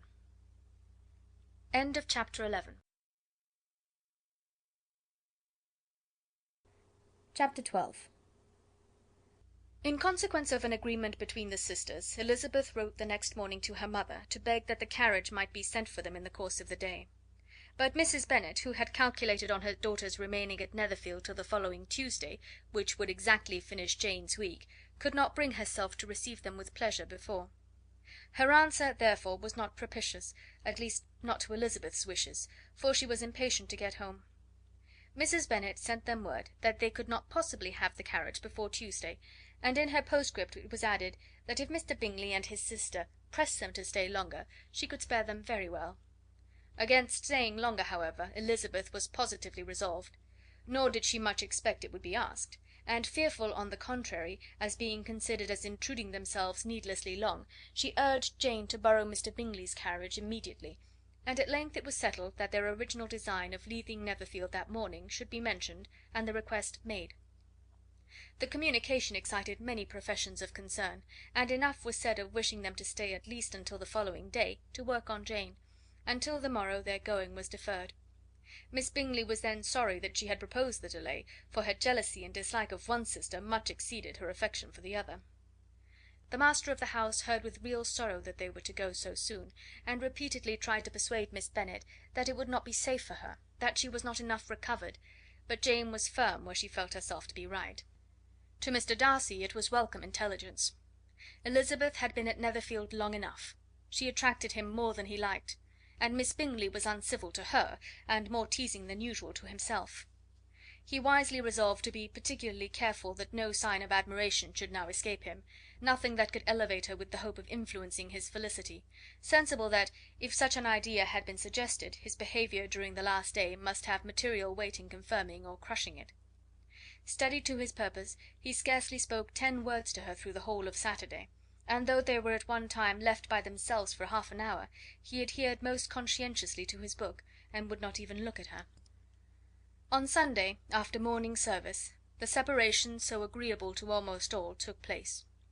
Miss Bingley's civility to Elizabeth increased at last very rapidly, as well as her affection for Jane; and when they parted, after assuring the latter of the pleasure it would give her to see her either at Longbourn or Netherfield, and embracing her most tenderly, she even shook hands with the former. Elizabeth took leave of the whole party in the liveliest spirits. They were not welcomed home very cordially by their mother. Mrs. Bennet wondered at their coming, and thought them very wrong to give so much trouble, and was sure Jane would have caught cold again. But their father, though very laconic in his expressions of pleasure, was really glad to see them. He had felt their importance in the family circle. The evening conversation, when they were all assembled, had lost much of its animation, and almost all its sense, by the absence of Jane and Elizabeth. They found Mary, as usual, deep in the study of thorough base and human nature, and had some new extracts to admire, and some new observations of threadbare morality to listen to. Catherine and Lydia had information for them of a different sort. Much had been done, and much had been said in the regiment since the preceding Wednesday. Several of the officers had dined lately with their uncle, a private had been flogged, and it had actually been hinted that Colonel Forster was going to be married.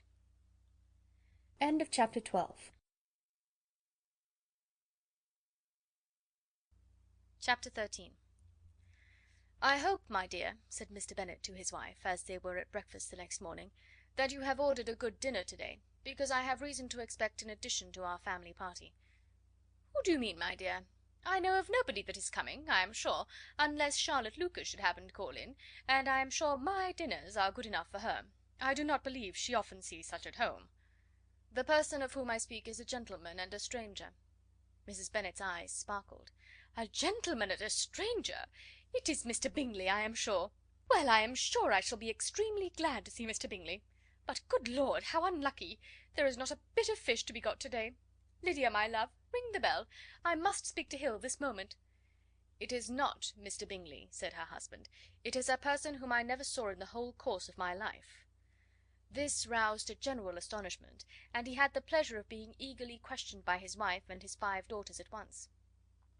After amusing himself some time with their curiosity, he thus explained: "About a month ago I received this letter, and about a fortnight ago I answered it, for I thought it a cause of some delicacy, and requiring early attention. It is from my cousin Mr. Collins, who, when I am dead, may turn you all out of this house as soon as he pleases." "Oh, my dear," cried his wife, "I cannot bear to hear that mentioned. Pray do not talk of that odious man.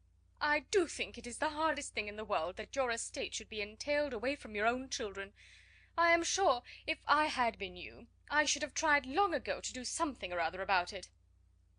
Jane and Elizabeth tried to explain to her the nature of an entail. They had often attempted to do it before, but it was a subject on which Mrs. Bennet was beyond the reach of reason, and she continued to rail bitterly against the cruelty of settling an estate away from a family of 5 daughters, in favour of a man whom nobody cared anything about. "It certainly is a most iniquitous affair," said Mr. Bennet, "and nothing can clear Mr. Collins from the guilt of inheriting Longbourn; but if you will listen to his letter, you may perhaps be a little softened by his manner of expressing himself." "No, that I am sure I shall not; and I think it is very impertinent of him to write to you at all, and very hypocritical. I hate such false friends. Why could he not keep on quarrelling with you, as his father did before him?" "Why, indeed? He does seem to have had some filial scruples on that head, as you will hear. Hunsford, near Westerham, Kent, 15th October. Dear Sir, the disagreement subsisting between yourself and my late honoured father always gave me much uneasiness, and since I have had the misfortune to lose him, I have frequently wished to heal the breach, but for some time I was kept back by my own doubts, fearing lest it might seem disrespectful to his memory for me to be on good terms with any one with whom it had always pleased him to be at variance. There, Mrs. Bennet. My mind, however, is now made up on the subject, for having received ordination at Easter, I have been so fortunate as to be distinguished by the patronage of the Right Honourable Lady Catherine de Bourgh, widow of Sir Lewis de Bourgh, whose bounty and beneficence has preferred me to the valuable rectory of this parish, where it shall be my earnest endeavour to demean myself with grateful respect towards her ladyship, and be ever ready to perform those rites and ceremonies which are instituted by the Church of England. As a clergyman, moreover, I feel it my duty to promote and establish the blessing of peace in all families within the reach of my influence; and on these grounds I flatter myself that my present overtures are highly recommendable, and that the circumstance of my being next in the entail of Longbourn estate will be kindly overlooked on your side, and not lead you to reject the offered olive branch. I cannot be otherwise than concerned at being the means of injuring your amiable daughters, and beg leave to apologise for it, as well as to assure you of my readiness to make them every possible amends, but of this hereafter. If you should have no objection to receive me into your house, I propose myself the satisfaction of waiting on you and your family, Monday, November 18th, by 4 o'clock, and shall probably trespass on your hospitality till the Saturday sennight following; which I can do without any inconvenience, as Lady Catherine is far from objecting to my occasional absence on a Sunday, provided that some other clergyman is engaged to do the duty of the day. I remain, dear sir, with respectful compliments to your lady and daughters, your well-wisher and friend, William Collins. "At 4 o'clock, therefore, we may expect this peace-making gentleman," said Mr. Bennet, as he folded up the letter. "He seems to be a most conscientious and polite young man, upon my word, and I doubt not will prove a valuable acquaintance, especially if Lady Catherine should be so indulgent as to let him come to us again. There is some sense in what he says about the girls, however, and if he is disposed to make them any amends, I shall not be the person to discourage him." "Though it is difficult," said Jane, "to guess in what way he can mean to make us the atonement he thinks our due, the wish is certainly to his credit." Elizabeth was chiefly struck by his extraordinary deference for Lady Catherine, and his kind intention of christening, marrying, and burying his parishioners whenever it were required. "He must be an oddity, I think," said she. "I cannot make him out. There is something very pompous in his style. And what can he mean by apologizing for being next in the entail? We cannot suppose he would help it if he could. Could he be a sensible man, sir?" "No, my dear, I think not. I have great hopes of finding him quite the reverse. There is a mixture of servility and self-importance in his letter, which promises well. I am impatient to see him." "In point of composition," said Mary, "the letter does not seem defective. The idea of the olive branch perhaps is not wholly new, yet I think it is well expressed." To Catherine and Lydia neither the letter nor its writer were in any degree interesting. It was next to impossible that their cousin should come in a scarlet coat, and it was now some weeks since they had received pleasure from the society of a man in any other colour. As for their mother, Mr. Collins's letter had done away with much of her ill will, and she was preparing to see him with a degree of composure which astonished her husband and daughters. Mr. Collins was punctual to his time, and was received with great politeness by the whole family. Mr. Bennet, indeed, said little, but the ladies were ready enough to talk, and Mr. Collins seemed neither in need of encouragement nor inclined to be silent himself. He was a tall, heavy looking young man of 25. His air was grave and stately, and his manners were very formal. He had not been long seated before he complimented Mrs. Bennet on having so fine a family of daughters; said he had heard much of their beauty, but that in this instance fame had fallen short of the truth; and added that he did not doubt her seeing them all in due time disposed of in marriage. This gallantry was not much to the taste of some of his hearers, but Mrs. Bennet, who quarrelled with no compliments, answered most readily, "You are very kind, I am sure, and I wish with all my heart it may prove so, for else they will be destitute enough. Things are settled so oddly." "You allude, perhaps, to the entail of this estate?" "Ah, sir, I do indeed. It is a grievous affair to my poor girls, you must confess. Not that I mean to find fault with you, for such things I know are all chance in this world. There is no knowing how estates will go once they come to be entailed." "I am very sensible, madam, to the hardship of my fair cousins, and could say much on the subject, but that I am cautious of appearing forward and precipitate. But I can assure the young ladies that I come prepared to admire them. At present I will not say more, but perhaps when we are better acquainted—" He was interrupted by a summons to dinner, and the girls smiled on each other. They were not the only objects of Mr. Collins' admiration. The hall, the dining room, and all its furniture were examined and praised, and his commendation of everything would have touched Mrs. Bennet's heart, but for the mortifying supposition of his viewing it all as his own future property. The dinner, too, in its turn was highly admired, and he begged to know to which of his fair cousins the excellency of its cooking was owing; but he was set right there by Mrs. Bennet, who assured him with some asperity that they were very well able to keep a cook, and that her daughters had nothing to do in the kitchen. He begged pardon for having displeased her. In a softened tone she declared herself not at all offended, but he continued to apologise for about a quarter of an hour.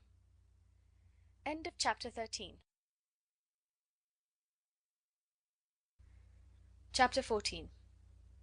During dinner Mr. Bennet scarcely spoke at all, but when the servants were withdrawn he thought it time to have some conversation with his guest, and therefore started a subject in which he expected him to shine, by observing that he seemed very fortunate in his patroness. Lady Catherine de Bourgh's attention to his wishes, and consideration for his comfort, appeared very remarkable. Mr. Bennet could not have chosen better. Mr. Collins was eloquent in her praise. The subject elevated him to more than usual solemnity of manner, and with a most important aspect he protested that he had never in his life witnessed such behaviour in a person of rank, such affability and condescension, as he had himself experienced from Lady Catherine. She had been graciously pleased to approve of both of the discourses which he had already had the honour of preaching before her. She had also asked him twice to dine at Rosings, and had sent for him only the Saturday before, to make up her pool of quadrille in the evening. Lady Catherine was reckoned proud by many people he knew, but he had never seen anything but affability in her. She had always spoken to him as she would to any other gentleman. She made not the smallest objection to his joining in the society of the neighbourhood, nor to his leaving the parish occasionally for a week or two to visit his relations. She had even condescended to advise him to marry as soon as he could, provided he chose with discretion, and had once paid him a visit in his humble parsonage, where she had perfectly approved all the alterations he had been making, and had even vouchsafed to suggest some herself, some shelves in the closet upstairs. "That is all very proper and civil, I am sure," said Mrs. Bennet, "and I dare say she is a very agreeable woman. It is a pity that great ladies in general are not more like her. Does she live near you, sir?" "The garden in which stands my humble abode is separated only by a lane from Rosings Park, her ladyship's residence." "I think you said she was a widow, sir. Has she any family?" "She has only one daughter, the heiress of Rosings, and a very extensive property. "Ah," said Mrs. Bennet, shaking her head, "then she is better off than many girls." "And what sort of young lady is she? Is she handsome?" "She is a most charming young lady indeed. Lady Catherine herself says that, in point of true beauty, Miss de Bourgh is far superior to the handsomest of her sex, because there is that in her features which marks the young lady of distinguished birth. She is unfortunately of a sickly constitution, which has prevented her from making that progress in many accomplishments which she could not have otherwise failed of, as I am informed by the lady who superintended her education, and who still resides with them. But she is perfectly amiable, and often condescends to drive by my humble abode in her little phaeton and ponies." "Has she been presented? I do not remember her name among the ladies at court." "Her indifferent state of health unhappily prevents her being in town, and by that means, as I told Lady Catherine one day, has deprived the British court of its brightest ornaments. Her ladyship seemed pleased with the idea, and you may imagine that I am happy on every occasion to offer those little delicate compliments which are always acceptable to ladies. I have more than once observed to Lady Catherine that her charming daughter seemed born to be a duchess, and that the most elevated rank, instead of giving her consequence, would be adorned by her. These are the kind of little things which please her ladyship, and it is a sort of attention which I conceive myself peculiarly bound to pay." "You judge very properly," said Mr. Bennet, "and it is happy for you that you possess the talent of flattering with delicacy. May I ask whether these pleasing attentions proceed from the impulse of the moment, or are the result of previous study?" "They arise chiefly from what is passing at the time, and though I sometimes amuse myself with suggesting and arranging such little elegant compliments as may be adapted to ordinary occasions, I always wish to give them as unstudied an air as possible." Mr. Bennet's expectations were fully answered. His cousin was as absurd as he had hoped, and he listened to him with the keenest enjoyment, maintaining at the same time the most resolute composure of countenance, and, except in an occasional glance at Elizabeth, requiring no partner in his pleasure. By tea time, however, the dose had been enough, and Mr. Bennet was glad to take his guest into the drawing room again, and, when tea was over, glad to invite him to read aloud to the ladies. Mr. Collins readily assented, and a book was produced, but on beholding it, for everything announced it to be from a circulating library, he started back, and, begging pardon, protested that he never read novels. Kitty stared at him, and Lydia exclaimed. Other books were produced, and after some deliberation he chose Fordyce's Sermons.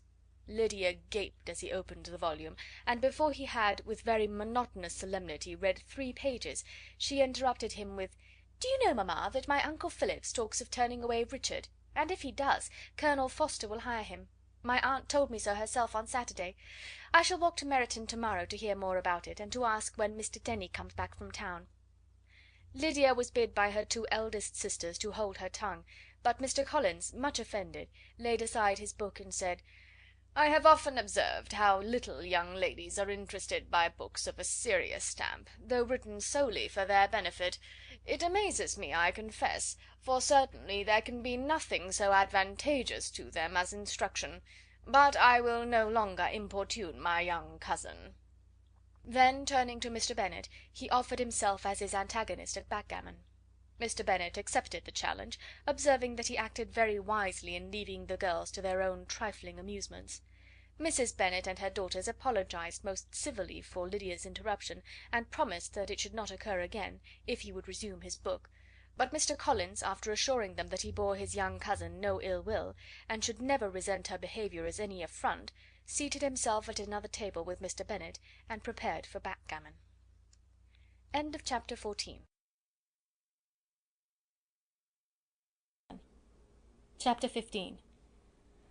Mr. Collins was not a sensible man, and the deficiency of nature had been but little assisted by education or society, the greatest part of his life having been spent under the guidance of an illiterate and miserly father, and though he belonged to one of the universities, he had merely kept the necessary terms, without forming at it any useful acquaintance. The subjection in which his father had brought him up had given him originally great humility of manner, but it was now a good deal counteracted by the self-conceit of a weak head, living in retirement, and the consequential feelings of early and unexpected prosperity. A fortunate chance had recommended him to Lady Catherine de Bourgh when the living of Hunsford was vacant, and the respect which he felt for her high rank, and his veneration for her as his patroness, mingling with a very good opinion of himself, of his authority as a clergyman, and his right as a rector, made him altogether a mixture of pride and obsequiousness, self-importance and humility. Having now a good house and a very sufficient income, he intended to marry, and in seeking a reconciliation with the Longbourn family, he had a wife in view, as he meant to choose one of the daughters, if he found them as handsome and amiable as they were represented by common report. This was his plan of amends, of atonement, for inheriting their father's estate, and he thought it an excellent one, full of eligibility and suitableness, and excessively generous and disinterested on his own part. His plan did not vary on seeing them. Miss Bennet's lovely face confirmed his views, and established all his strictest notions of what was due to seniority, and for the first evening she was his settled choice. The next morning, however, made an alteration, for in a quarter of an hour's tete-a-tete with Mrs. Bennet before breakfast, a conversation beginning with his parsonage house, and leading naturally to the avowal of his hopes that a mistress might be found for it at Longbourn, produced from her, amid very complaisant smiles and general encouragement, a caution against the very Jane he had fixed on.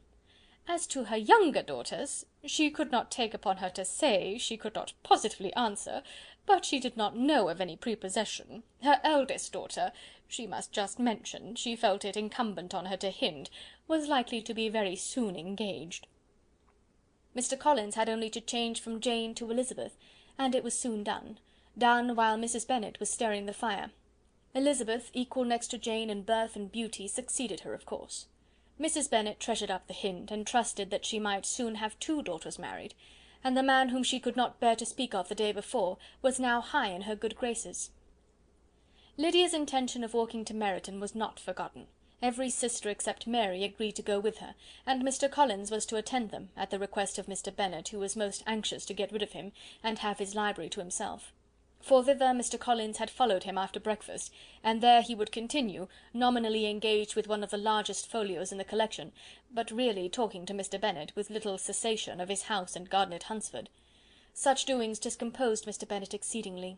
In his library he had been always sure of leisure and tranquillity, and though prepared, as he told Elizabeth, to meet with folly and conceit in every other room of the house, he was used to be free from them there. His civility, therefore, was most prompt in inviting Mr. Collins to join his daughters in their walk, and Mr. Collins, being in fact much better fitted for a walker than a reader, was extremely pleased to close his large book and go. In pompous nothings on his side, and civil assents on that of his cousins, their time passed till they entered Meryton. The attention of the younger ones was then no longer to be gained by him. Their eyes were immediately wandering up in the street in quest of the officers, and nothing less than a very smart bonnet indeed, or a really new muslin in a shop window, could recall them. But the attention of every lady was soon caught by a young man whom they had never seen before, of most gentlemanlike appearance, walking with another officer on the other side of the way. The officer was the very Mr. Denny concerning whose return from London Lydia came to inquire, and he bowed as they passed. All were struck with the stranger's air. All wondered who he could be, and Kitty and Lydia, determined if possible to find out, led the way across the street, under pretence of wanting something in an opposite shop, and fortunately had just gained the pavement when the 2 gentlemen, turning back, had reached the same spot. Mr. Denny addressed them directly, and entreated permission to introduce his friend Mr. Wickham, who had returned with him the day before from town, and he was happy to say had accepted a commission in their corps. This was exactly as it should be, for the young man wanted only regimentals to make him completely charming. His appearance was greatly in his favour. He had all the best part of beauty, a fine countenance, a good figure, and very pleasing address. The introduction was followed up on his side by a happy readiness of conversation, a readiness at the same time perfectly correct and unassuming, and the whole party was still standing and talking together very agreeably, when the sound of horses drew their notice, and Darcy and Bingley were seen riding down the street. On distinguishing the ladies of the group, the 2 gentlemen came directly towards them, and began the usual civilities. Bingley was the principal spokesman, and Miss Bennet the principal object. He was then, he said, on his way to Longbourn on purpose to inquire after her. Mr. Darcy corroborated it with a bow, and was beginning to determine not to fix his eyes on Elizabeth, when they were suddenly arrested by the sight of the stranger, and Elizabeth, happening to see the countenance of both as they looked at each other, was all astonishment at the effect of the meeting. Both changed colour. One looked white, the other red. Mr. Wickham, after a few moments, touched his hat, a salutation which Mr. Darcy just deigned to return. What could be the meaning of it? It was impossible to imagine. It was impossible not to long to know. In another minute Mr. Bingley, but without seeming to have noticed what passed, took leave and rode on with his friend. Mr. Denny and Mr. Wickham walked with the young ladies to the door of Mr. Phillips's house, and then made their bows, in spite of Miss Lydia's pressing entreaties that they should come in, and even in spite of Mrs. Phillips throwing up the parlour window and loudly seconding the invitation. Mrs. Phillips was always glad to see her nieces, and the two eldest, from their recent absence, were particularly welcome, and she was eagerly expressing her surprise at their sudden return home, which, as their own carriage had not fetched them, she should have known nothing about, if she had not happened to see Mr. Jones' shop-boy in the street, who had told her that they were not to send any more drafts to Netherfield, because the Miss Bennets were come away, when her civility was claimed towards Mr. Collins by Jane's introduction of him. She received him with her very best politeness, which he returned with as much more, apologizing for his intrusion without any previous acquaintance with her, which he could not help flattering himself, however, might be justified by his relationship to the young ladies who introduced him to her notice.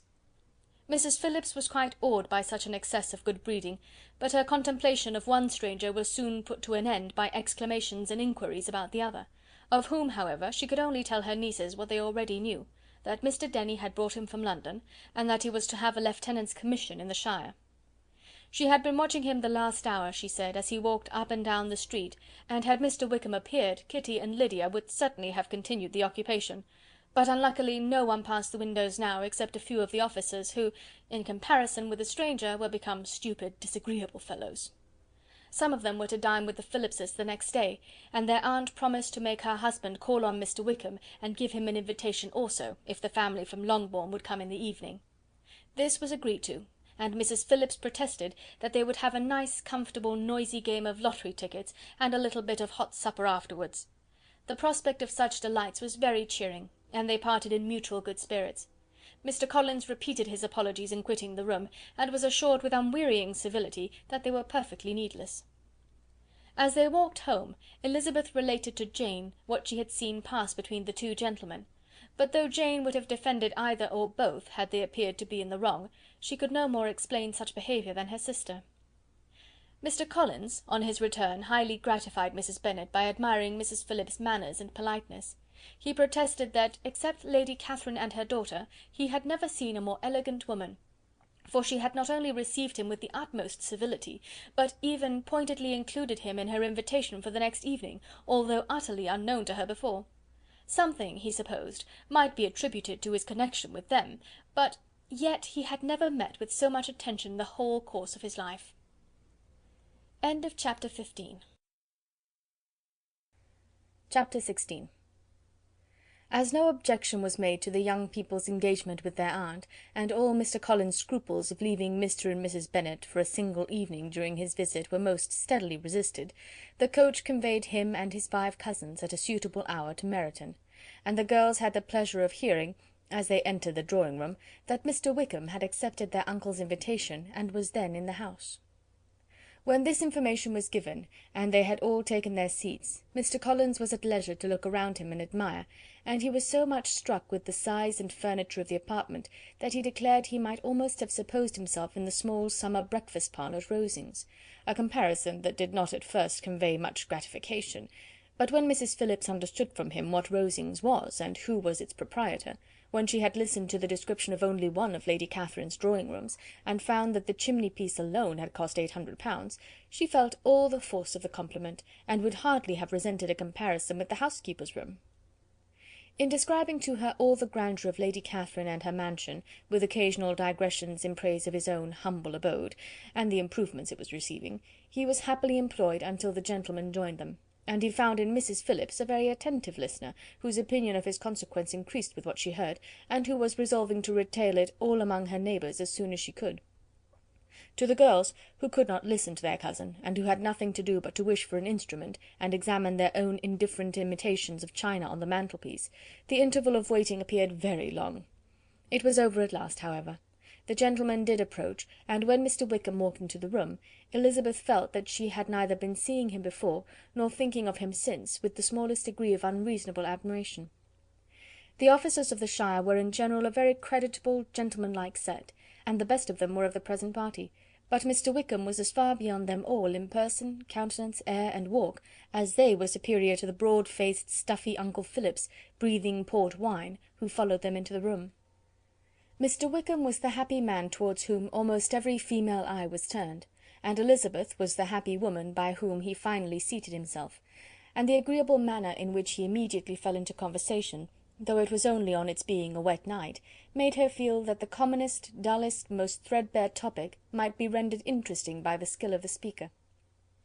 With such rivals for the notice of the fair as Mr. Wickham and the officers, Mr. Collins seemed to sink into insignificance. To the young ladies he certainly was nothing, but he had still at intervals a kind listener in Mrs. Phillips, and was by her watchfulness most abundantly supplied with coffee and muffin. When the card tables were placed, he had the opportunity of obliging her in turn by sitting down to whist. "I know little of the game at present," said he, "but I shall be glad to improve myself, for in my situation in life—" Mrs. Phillips was very glad for his compliance, but could not wait for his reason.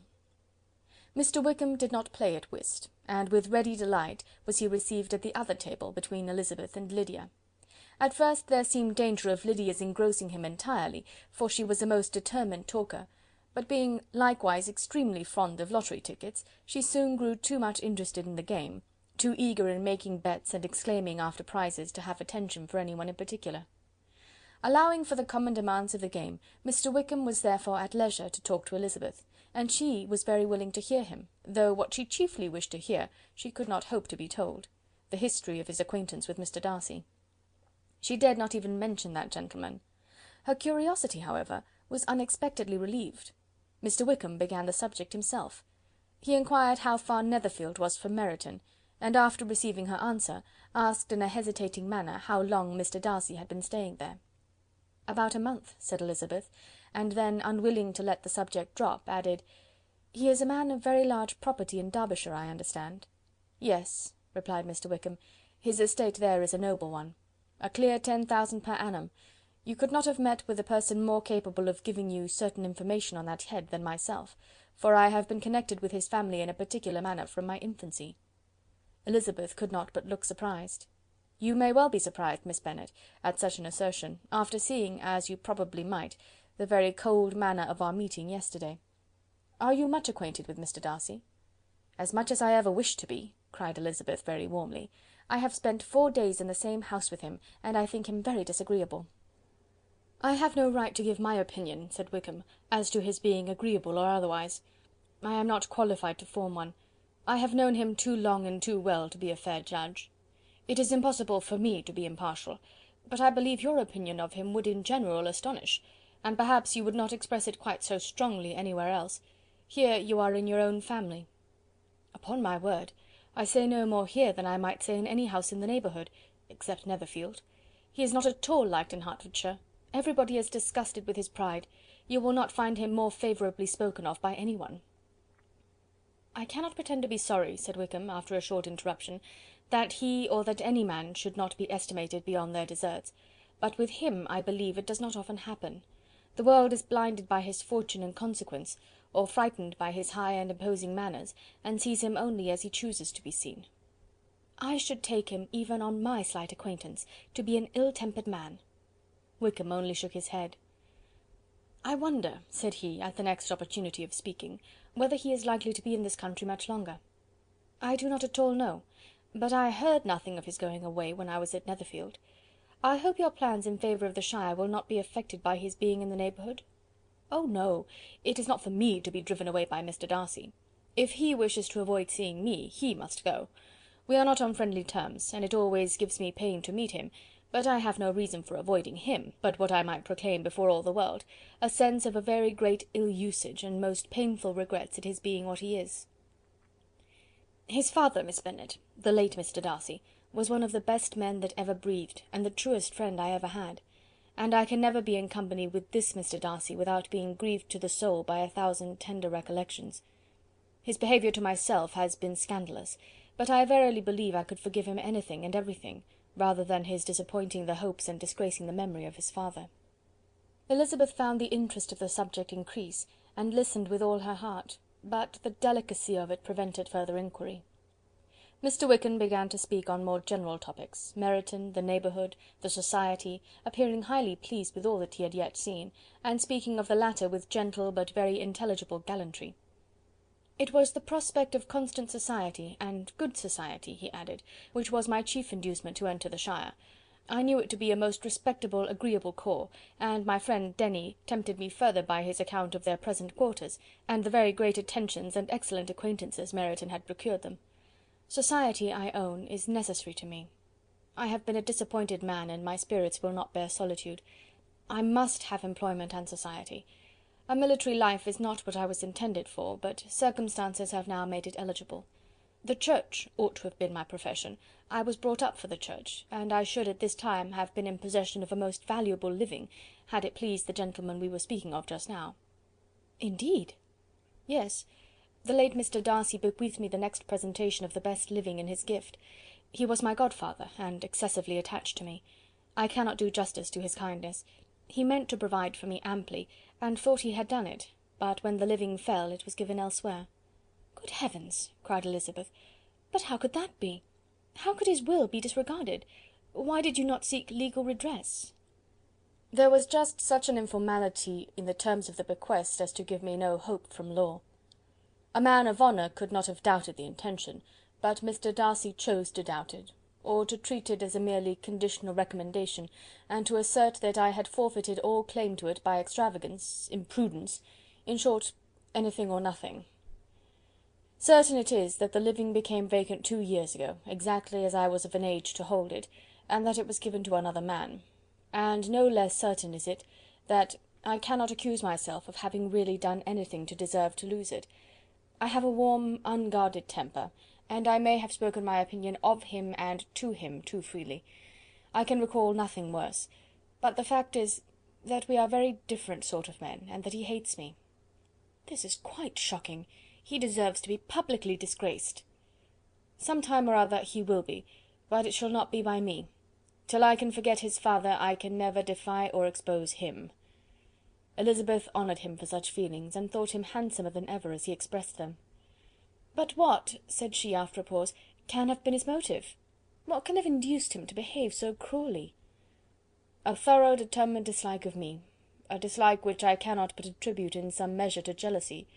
Had the late Mr. Darcy liked me less, his son might have borne with me better, but his father's uncommon attachment to me irritated him, I believe, very early in life. He had not a temper to bear the sort of competition in which we stood, the sort of preference which was often given to me." "I had not thought Mr. Darcy so bad as this, though I have never liked him. I had not thought so very ill of him. I had supposed him to be despising his fellow creatures in general, but did not suspect him of descending to such malicious revenge, such injustice, such inhumanity as this." After a few minutes' reflection, however, she continued, "I do remember his boasting one day at Netherfield of the implacability of his resentments, of his having an unforgiving temper. His disposition must be dreadful." "I will not trust myself on the subject," replied Wickham. "I can hardly be just to him." Elizabeth was again deep in thought, and after a time exclaimed, "To treat in such a manner the godson, the friend, the favourite of his father!" She could have added, "a young man too, like you, whose very countenance may vouch for your being amiable," but she contented herself with, "and one too, who had probably been his companion from childhood, connected together, as I think you said, in the closest manner. We were born in the same parish, within the same park. The greatest part of our youth was passed together, inmates of the same house, sharing the same amusements, objects of the same parental care. My father began life in the profession which your uncle, Mr. Phillips, appears to do so much credit to, but he gave up everything to be of use to the late Mr. Darcy, and devoted all his time to the care of the Pemberley property. He was most highly esteemed by Mr. Darcy, a most intimate confidential friend. Mr. Darcy often acknowledged himself to be under the greatest obligations to my father's active superintendence, and when, immediately before my father's death, Mr. Darcy gave him a voluntary promise of providing for me, I am convinced that he felt it to be as much a debt of gratitude to him as of his affection to myself." "How strange!" cried Elizabeth, "how abominable! I wonder that the very pride of this Mr. Darcy has not made him just to you. If from no better motive, that he should not have been too proud to be dishonest, for dishonesty I must call it." "It is wonderful," replied Wickham, "for almost all his actions may be traced to pride, and pride had often been his best friend. It has connected him nearer with virtue than with any other feeling. But we are none of us consistent, and in his behaviour to me there were stronger impulses even than pride." "Can such abominable pride as his have ever done him good?" "Yes. It has often led him to be liberal and generous, to give his money freely, to display hospitality, to assist his tenants and relieve the poor. Family pride and filial pride, for he is very proud of what his father was, have done this. Not to appear to disgrace his family, to degenerate from the popular qualities, or lose the influence of the Pemberley house, is a powerful motive. He has also brotherly pride, which, with some brotherly affection, makes him a very kind and careful guardian of his sister, and you will hear him generally cried up as the most attentive and best of brothers." "What sort of girl is Miss Darcy?" He shook his head. "I wish I could call her amiable. It gives me pain to speak ill of a Darcy, but she is too much like her brother, very, very proud. As a child she was affectionate and pleasing, and extremely fond of me, and I have devoted hours and hours to her amusement, but she is nothing to me now. She is a handsome girl, about 15 or 16, and, I understand, highly accomplished. Since her father's death, her home has been London, where a lady lives with her, and superintends her education." After many pauses, and many trials of other subjects, Elizabeth could not help reverting once more to the first, and saying, "I am astonished at his intimacy with Mr. Bingley. How can Mr. Bingley, who seems good humour itself, and is, I really believe, truly amiable, be in friendship with such a man? How can they suit each other? Do you know Mr. Bingley?" "Not at all." "He is a sweet-tempered, amiable, charming man. He cannot know what Mr. Darcy is." "Probably not, but Mr. Darcy can please where he chooses. He does not want abilities. He can be a conversable companion if he thinks it worth his while. Among those who are at all his equals in consequence, he is a very different man from what he is to the less prosperous. His pride never deserts him, but with the rich he is liberal-minded, just, sincere, rational, honourable, and perhaps agreeable, allowing something for fortune and figure." The whist party soon afterwards breaking up, the players gathered round the other table, and Mr. Collins took his station between his cousin Elizabeth and Mrs. Phillips. The usual inquiries as to his success were made by the latter. It had not been very great. He had lost every point, but when Mrs. Phillips began to express her concern thereupon, he assured her with much earnest gravity that it was not of the least importance, that he considered the money as a mere trifle, and begged that she would not make herself uneasy. "I know very well, madam," said he, "that when persons sit down to a card-table they must take their chances of these things, and happily I am not in such circumstances as to make 5 shillings any object. There are undoubtedly many who could not say the same, but, thanks to Lady Catherine de Bourgh, I am removed far beyond the necessity of regarding little matters." Mr. Wickham's attention was caught, and, after observing Mr. Collins for a few moments, he asked Elizabeth in a low voice whether her relation was very intimately acquainted with the family of de Bourgh. "Lady Catherine de Bourgh," she replied, "has very lately given him a living. I hardly know how Mr. Collins was first introduced to her notice, but he certainly has not known her long. You know, of course, that Lady Catherine de Bourgh and Lady Anne Darcy were sisters, consequently that she is aunt to the present Mr. Darcy." "No, indeed I did not. I knew nothing at all of Lady Catherine's connections. I never heard of her existence till the day before yesterday." "Her daughter, Miss de Bourgh, will have a very large fortune, and it is believed that she and her cousin will unite the 2 estates." This information made Elizabeth smile as she thought of poor Miss Bingley. Vain indeed must be all her attentions, vain and useless her affection for his sister and her praise of himself, if he were already self-destined for another. "Mr. Collins," said she, "speaks highly both of Lady Catherine and her daughter, but from some particulars that he has related of her ladyship, I suspect his gratitude misleads him, and that in spite of her being his patroness, she is an arrogant, conceited woman." "I believe her to be both in a great degree," replied Wickham. "I have not seen her for many years, but I very well remember that I never liked her, and that her manners were dictatorial and insolent. She has the reputation of being remarkably sensible and clever, but I rather believe she derives part of her abilities from her rank and fortune, part from her authoritative manner, and the rest from the pride for her nephew, who chooses that every one connected with him should have an understanding of the first class." Elizabeth allowed that he had given a very rational account of it, and they continued talking together with mutual satisfaction till supper put an end to cards, and gave the rest of the ladies their share of Mr. Wickham's attentions. There could be no conversation in the noise of Mrs. Phillips's supper party, but his manners recommended him to everybody. Whatever he said was said well, and whatever he did, done gracefully. Elizabeth went away with her head full of him. She could think of nothing but of Mr. Wickham, and of what he had told her, all the way home, but there was not time for her even to mention his name as they went, for neither Lydia nor Mr. Collins were once silent. Lydia talked incessantly of lottery tickets, of the fish she had lost and the fish she had won, and Mr. Collins, in describing the civility of Mr. and Mrs. Phillips, protesting that he did not in the least regard his losses at whist, enumerating all the dishes at supper, and repeatedly fearing that he crowded his cousins, had more to say than he could well manage before the carriage stopped at Longbourn House. End of chapter 16. Chapter 17. Elizabeth related to Jane the next day what had passed between Mr. Wickham and herself. Jane listened with astonishment and concern.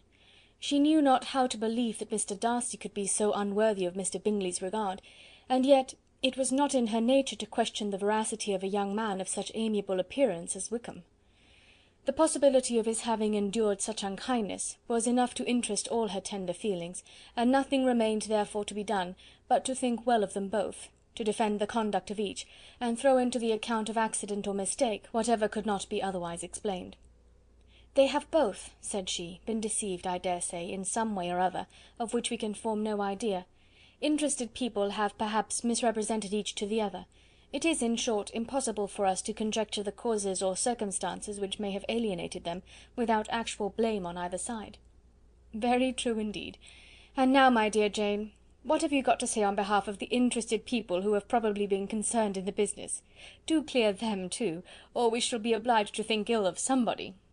"Laugh as much as you choose, but you will not laugh me out of my opinion.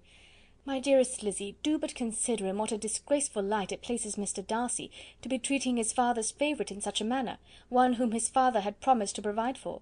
It is impossible. No man of common humanity, no man who had any value for his character, could be capable of it. Can his most intimate friends be so excessively deceived in him? Oh no! I can much more easily believe Mr. Bingley's being imposed on, than that Mr. Wickham should invent such a history of himself as he gave me last night. Names, facts, everything mentioned without ceremony. If it be not so, let Mr. Darcy contradict it. Besides, there was truth in his looks. It is difficult indeed. It is distressing. One does not know what to think. I beg your pardon, one knows exactly what to think. But Jane could think with certainty on only one point, that Mr. Bingley, if he had been imposed on, would have much to suffer when the affair became public. The two young ladies were summoned from the shrubbery where this conversation passed, by the arrival of the very persons of whom they had been speaking. Mr. Bingley and his sisters came to give their personal invitation for the long-expected ball at Netherfield, which was fixed for the following Tuesday. The two ladies were delighted to see their dear friend again, called it an age since they had met, and repeatedly asked what she had been doing with herself since their separation. To the rest of the family they paid little attention, avoiding Mrs. Bennet as much as possible, saying not much to Elizabeth, and nothing at all to the others. They were soon gone again, rising from their seats with an activity which took their brother by surprise, and hurrying off as if eager to escape from Mrs. Bennet's civilities. The prospect of the Netherfield ball was extremely agreeable to every female of the family. Mrs. Bennet chose to consider it as given in compliment to her eldest daughter, and was particularly flattered by receiving the invitation from Mr. Bingley himself, instead of a ceremonious card. Jane pictured to herself a happy evening in the society of her two friends, and the attentions of their brother, and Elizabeth thought with pleasure of dancing a great deal with Mr. Wickham, and of seeing a confirmation of everything in Mr. Darcy's look and behaviour. The happiness anticipated by Catherine and Lydia depended less on any single event, or any particular person, for though they each, like Elizabeth, meant to dance half the evening with Mr. Wickham, he was by no means the only partner who could satisfy them, and a ball was, at any rate, a ball, and even Mary could assure her family that she had no disinclination for it. "While I can have my mornings to myself," said she, "it is enough. I think it is no sacrifice to join occasionally in evening engagements. Society has claims on us all, and I profess myself one of those who consider intervals of recreation and amusement as desirable for everybody." Elizabeth's spirits were so high on this occasion, that though she did not often speak unnecessarily to Mr. Collins, she could not help asking him whether he intended to accept Mr. Bingley's invitation, and if he did, whether he would think it proper to join in the evening's amusement; and she was rather surprised to find that he entertained no scruple whatever on that head, and was very far from dreading a rebuke either from the Archbishop or Lady Catherine de Bourgh by venturing to dance. "I am by no means of the opinion, I assure you," said he, "that a ball of this kind, given by a young man of character to respectable people, can have any evil tendency, and I am so far from objecting to dancing myself, that I shall hope to be honoured with the hands of all my fair cousins in the course of the evening, and I take this opportunity of soliciting yours, Miss Elizabeth, for the first 2 dances especially. A preference which I trust my cousin Jane will attribute to the right cause, and not to any disrespect for her." Elizabeth felt herself completely taken in. She had fully proposed being engaged by Mr. Wickham for those very dances, and to have Mr. Collins instead! Her liveliness had never been worse timed. There was no help for it, however. Mr. Wickham's happiness and her own were perforce delayed a little longer, and Mr. Collins' proposal accepted with as good a grace as she could. She was not the better pleased with his gallantry from the idea it suggested of something more. It now first struck her that she was selected from among her sisters as worthy of being mistress of Hunsford Parsonage, and of assisting to form a quadrille table at Rosings, in the absence of more eligible visitors. The idea soon reached to conviction, as she observed his increasing civilities toward herself, and heard his frequent attempt at a compliment on her wit and vivacity; and though more astonished than gratified herself by this effect of her charms, it was not long before her mother gave her to understand that the probability of their marriage was extremely agreeable to her. Elizabeth, however, did not choose to take the hint, being well aware that a serious dispute must be the consequence of any reply. Mr. Collins might never make the offer, and till he did, it was useless to quarrel about him. If there had not been a Netherfield ball to prepare for and talk of, the younger Miss Bennets would have been in a very pitiable state at this time, for from the day of the invitation to the day of the ball, there was such a succession of rain as prevented their walking to Meryton once. No aunt, no officers, no news could be sought after. The very shoe roses for Netherfield were got by proxy. Even Elizabeth might have found some trial of her patience in weather which totally suspended the improvement of her acquaintance with Mr. Wickham, and nothing less than a dance on Tuesday could have made such a Friday, Saturday, Sunday, and Monday endurable to Kitty and Lydia. Chapter 17. Chapter 18. Till Elizabeth entered the drawing-room at Netherfield, and looked in vain for Mr. Wickham among the cluster of red coats there assembled, a doubt of his being present had never occurred to her. The certainty of meeting him had not been checked by any of those recollections that might not unreasonably have alarmed her. She had dressed with more than usual care, and prepared in the highest spirits for the conquest of all that remained unsubdued of his heart, trusting that it was not more than might be won in the course of the evening. But in an instant arose the dreadful suspicion of his being purposely omitted for Mr. Darcy's pleasure in the Bingleys' invitation to the officers; and though this was not exactly the case, the absolute fact of his absence was pronounced by his friend Denny, to whom Lydia eagerly applied, and who told them that Wickham had been obliged to go to town on business the day before, and was not yet returned; adding with a significant smile, "I do not imagine his business would have called him away just now, if he had not wanted to avoid a certain gentleman here." This part of his intelligence, though unheard by Lydia, was caught by Elizabeth, and as it assured her that Darcy was not less answerable for Wickham's absence than if her first surmise had been just, every feeling of displeasure against the former was so sharpened by immediate disappointment, that she could hardly reply with tolerable civility to the polite inquiries which he directly afterwards approached to make. Attendance, forbearance, patience with Darcy, was injury to Wickham. She was resolved against any sort of conversation with him, and turned away with a degree of ill humour which she could not wholly surmount even in speaking to Mr. Bingley, whose blind partiality provoked her. But Elizabeth was not formed for ill humour, and though every prospect of her own was destroyed for the evening, it could not dwell long on her spirits, and having told all her griefs to Charlotte Lucas, whom she had not seen for a week, she was soon able to make a voluntary transition to the oddities of her cousin, and to point him out to her particular notice. The first two dances, however, brought a return of distress. They were dances of mortification. Mr. Collins, awkward and solemn, apologizing instead of attending, and often moving wrong without being aware of it, gave her all the shame and misery which a disagreeable partner for a couple of dances can give. The moment of her release from him was ecstasy. She danced next with an officer, and had the refreshment of talking of Wickham, and of hearing that he was universally liked. When those dances were over, she returned to Charlotte Lucas, and was in conversation with her, when she found herself suddenly addressed by Mr. Darcy, who took her so much by surprise in his application for her hand, that, without knowing what she did, she accepted him. He walked away again immediately, and she was left to fret over her own want of presence of mind. Charlotte tried to console her. "I dare say you will find him very agreeable." "Heaven forbid! That would be the greatest misfortune of all. To find a man agreeable whom one is determined to hate! Do not wish me such an evil." When the dancing recommenced, however, and Darcy approached to claim her hand, Charlotte could not help cautioning her in a whisper not to be a simpleton, and allow her fancy for Wickham to make her appear unpleasant in the eyes of a man 10 times his consequence. Elizabeth made no answer, and took her place in the set, amazed at the dignity to which she was arrived in being allowed to stand opposite Mr. Darcy, and reading in her neighbours' looks their equal amazement in beholding it.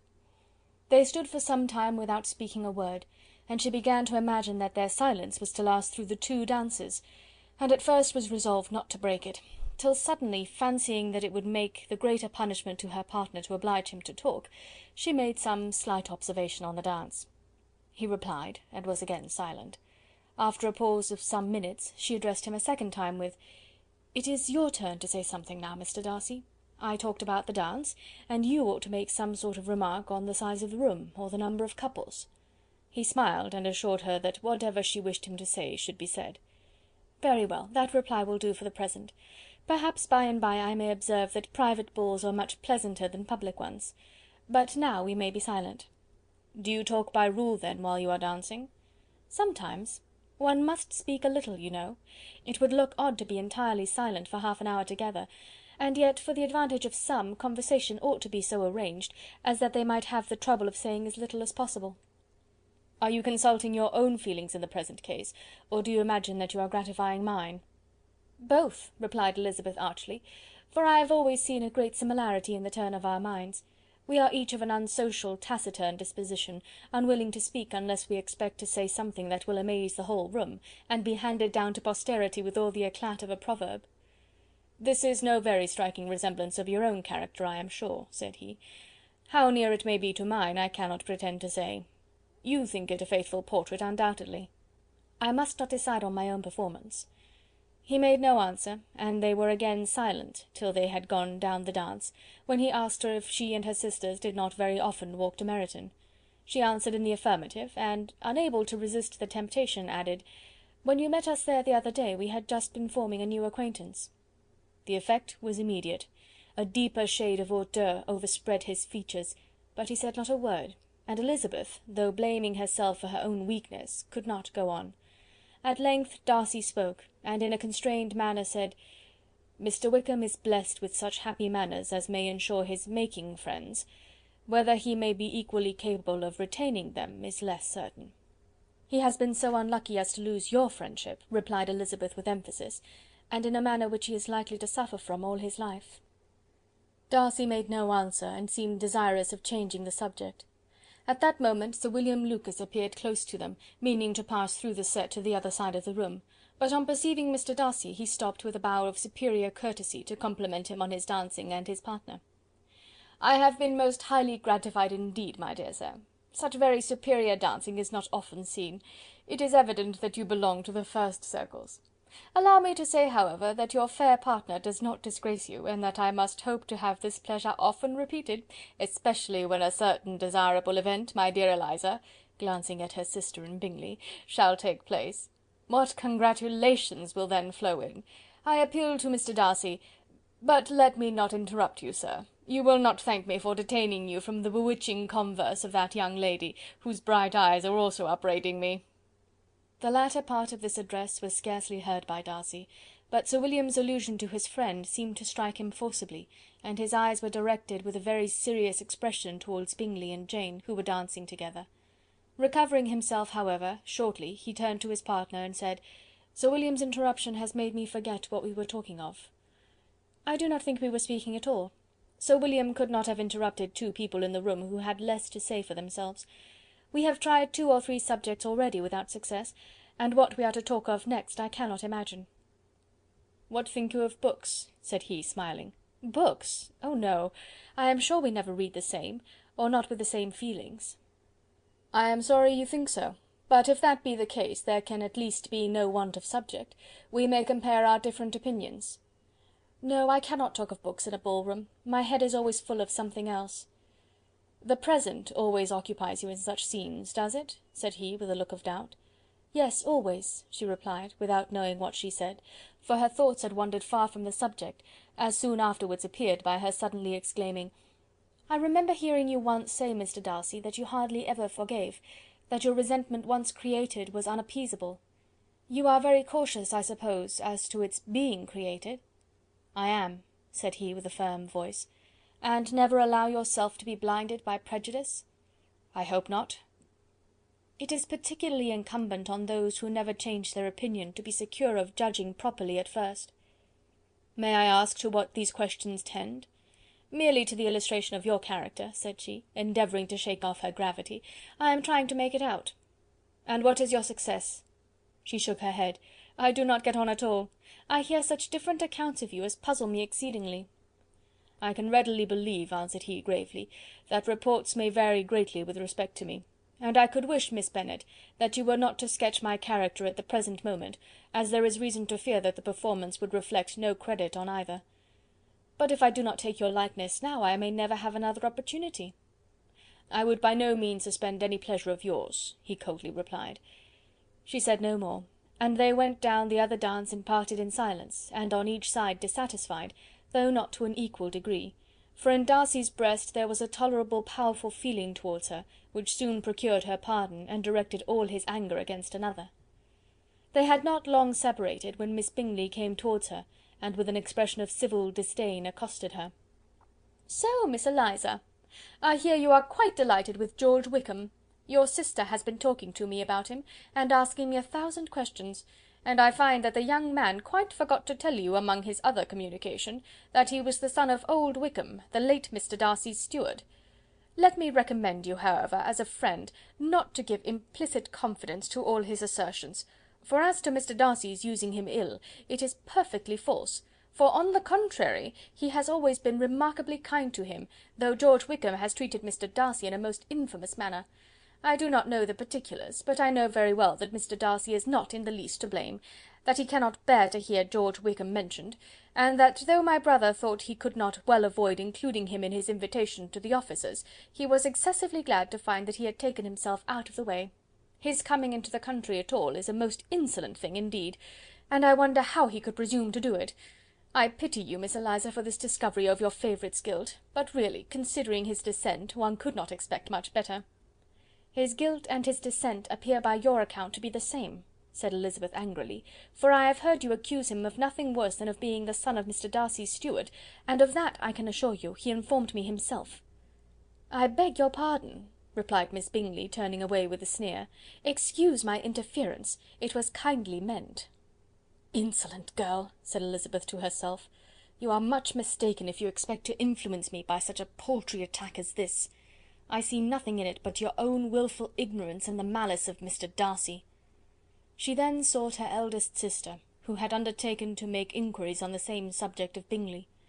Jane met her with a smile of such sweet complacency, a glow of such happy expression, as sufficiently marked how well she was satisfied with the occurrences of the evening.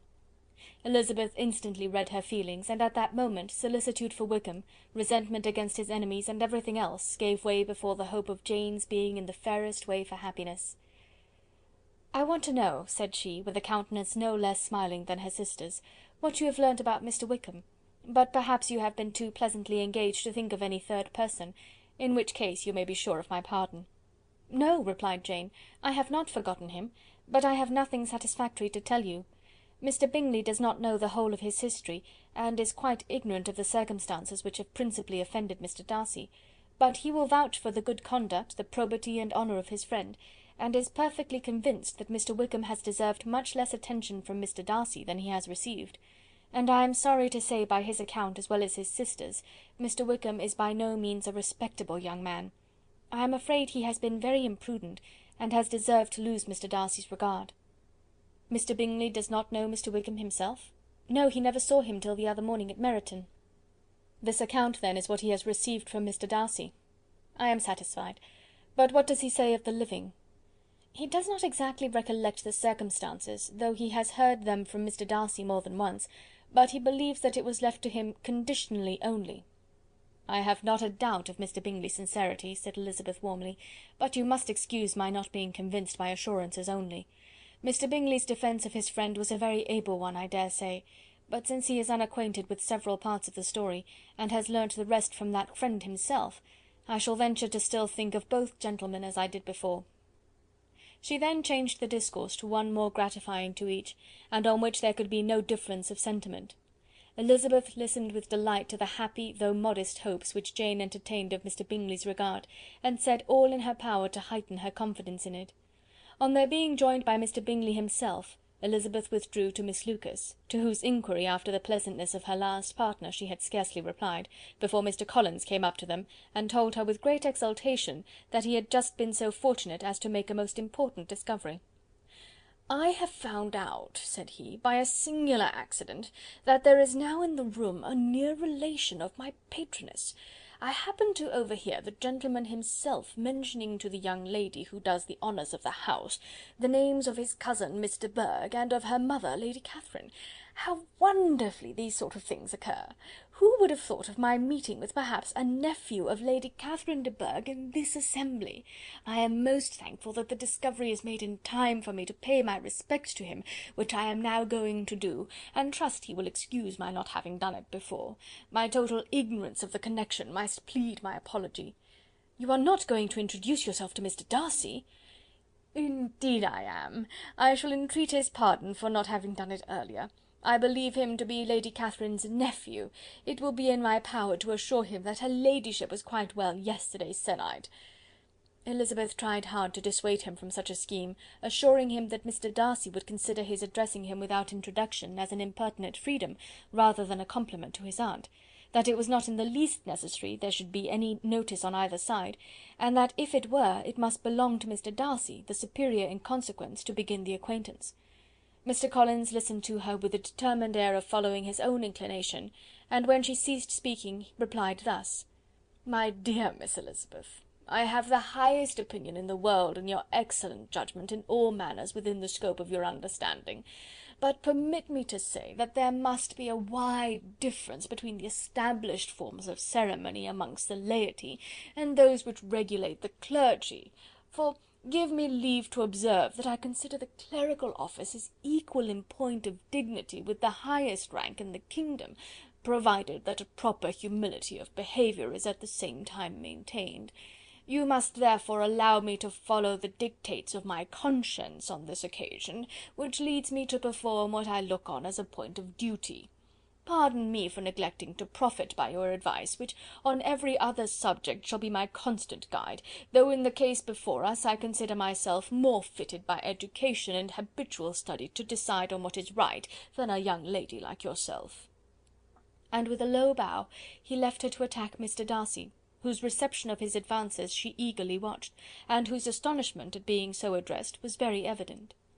Her cousin prefaced his speech with a solemn bow, and though she could not hear a word of it, she felt as if hearing it all, and saw in the motion of his lips the words apology, Hunsford, and Lady Catherine de Bourgh.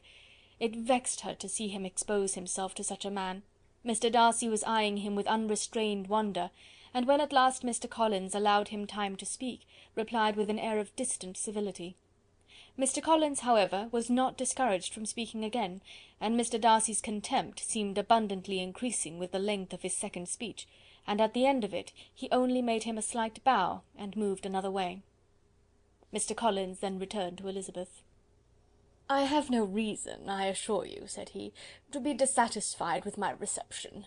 Mr. Darcy seemed much pleased with the attention.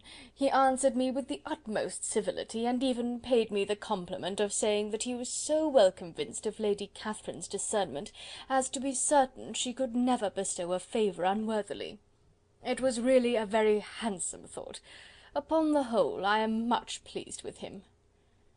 As Elizabeth had no longer any interest of her own to pursue, she turned her attention almost entirely on her sister and Mr. Bingley. The train of agreeable reflections which her observations gave birth to made her perhaps almost as happy as Jane. She saw her in idea settled in that very house, in all the felicity which a marriage of true affection could bestow, and she felt capable, under such circumstances, of endeavouring even to like Bingley's two sisters. Her mother's thoughts she plainly saw were bent the same way, and she determined not to venture near her, lest she might hear too much.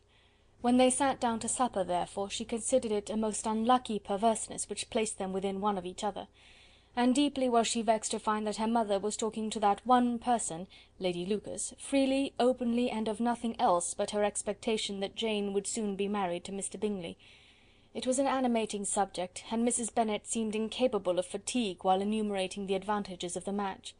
His being such a charming young man, and so rich, and living but 3 miles from them, were the first points of self-gratulation.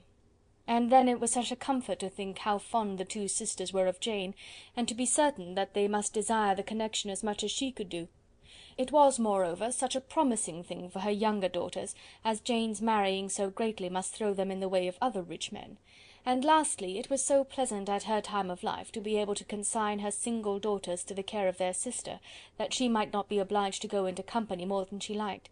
It was necessary to make this circumstance a matter of pleasure, because on such occasions it is the etiquette, but no one was less likely than Mrs. Bennet to find comfort in staying home at any period of her life.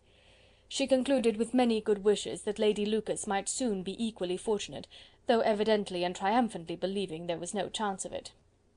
In vain did Elizabeth endeavour to check the rapidity of her mother's words, or persuade her to describe her felicity in a less audible whisper, for to her inexpressible vexation she could perceive that the chief of it was overheard by Mr. Darcy, who sat opposite to them. Her mother only scolded her for being nonsensical. "What is Mr. Darcy to me, pray, that I should be afraid of him? I am sure we owe him no such particular civility as to be obliged to say nothing he may not like to hear." "For heaven's sake, madam, speak lower. What advantage can it be for you to offend Mr. Darcy? You will never recommend yourself to his friend by so doing." Nothing that she could say, however, had any influence. Her mother would talk of her views in the same intelligible tone. Elizabeth blushed and blushed again with shame and vexation. She could not help frequently glancing her eye at Mr. Darcy, though every glance convinced her of what she dreaded, for though he was not always looking at her mother, she was convinced that his attention was invariably fixed by her. The expression of his face changed gradually from indignant contempt to a composed and steady gravity. At length, however, Mrs. Bennet had no more to say, and Lady Lucas, who had long been yawning at the repetition of delights which she saw no likelihood of sharing, was left to the comforts of cold ham and chicken. Elizabeth now began to revive. But not long was the interval of tranquillity, for when supper was over, singing was talked of, and she had the mortification of seeing Mary, after very little entreaty, preparing to oblige the company. By many significant looks and silent entreaties did she endeavour to prevent such a proof of complaisance, but in vain. Mary would not understand them. Such an opportunity of exhibiting was delightful to her, and she began her song. Elizabeth's eyes were fixed on her with most painful sensations, and she watched her progress through the several stanzas with an impatience which was very ill rewarded at their close, for Mary, on receiving amongst the thanks of the table the hint of a hope that she might be prevailed on to favour them again, after the pause of half a minute began another. Mary's powers were by no means fitted for such a display. Her voice was weak, and her manner affected. Elizabeth was in agonies. She looked at Jane to see how she bore it, but Jane was very composedly talking to Bingley. She looked at his two sisters, and saw them making signs of derision at each other, and at Darcy, who continued, however, imperturbably grave. She looked at her father to entreat his interference, lest Mary should be singing all night. He took the hint, and when Mary had finished her second song, said aloud, "That will do extremely well, child. You have delighted us long enough. Let the other young ladies have time to exhibit." Mary, though pretending not to hear, was somewhat disconcerted, and Elizabeth, sorry for her, and sorry for her father's speech, was afraid her anxiety had done no good. Others of the party were now applied to. "If I," said Mr. Collins, "were so fortunate as to be able to sing, I should have great pleasure, I am sure, in obliging the company with an air, for I consider music as a very innocent diversion, and perfectly compatible with the profession of a clergyman. I do not mean, however, to assert that we can be justified in devoting too much of our time to music, for there are certainly other things to be attended to. The rector of a parish has much to do. In the first place, he must make such an agreement for tithes as may be beneficial to himself, and not offensive to his patron. He must write his own sermons, and the time that remains will not be too much for his parish duties, and the care and improvement of his dwelling, which he cannot be excused from making as comfortable as possible. And I do not think it of light importance that he should have attentive and conciliatory manner towards everybody, especially towards those to whom he owes his preferment. I cannot acquit him of that duty, nor could I think well of the man who should omit an occasion of testifying his respect towards anybody connected with the family." And with a bow to Mr. Darcy he concluded his speech, which had been spoken so loud as to be heard by half the room. Many stared, many smiled, but no one looked more amused than Mr. Bennet himself, while his wife seriously commended Mr. Collins for having spoken so sensibly, and observed in a half whisper to Lady Lucas that he was a remarkably clever, good kind of young man. To Elizabeth it appeared that, had her family made an agreement to expose themselves as much as they could during the evening, it would have been impossible for them to play their parts with more spirit or finer success, and happy did she think it for Bingley and her sister that some of the exhibition had escaped his notice, and that his feelings were not of a sort to be much distressed by the folly which he must have witnessed. That his two sisters and Mr. Darcy, however, should have such an opportunity of ridiculing her relations was bad enough, and she could not determine whether the silent contempt of the gentlemen or the insolent smiles of the ladies were more intolerable. The rest of the evening brought her little amusement. She was teased by Mr. Collins, who continued most perseveringly by her side, and though he could not prevail on her to dance with him again, put it out of her power to dance with others. In vain did she entreat him to stand up with somebody else, and offered to introduce him to any young lady in the room. He assured her that as to dancing he was perfectly indifferent to it, that his chief object was by delicate attentions to recommend himself to her, and that he should therefore make a point of remaining close to her the whole evening. There was no arguing upon such a project.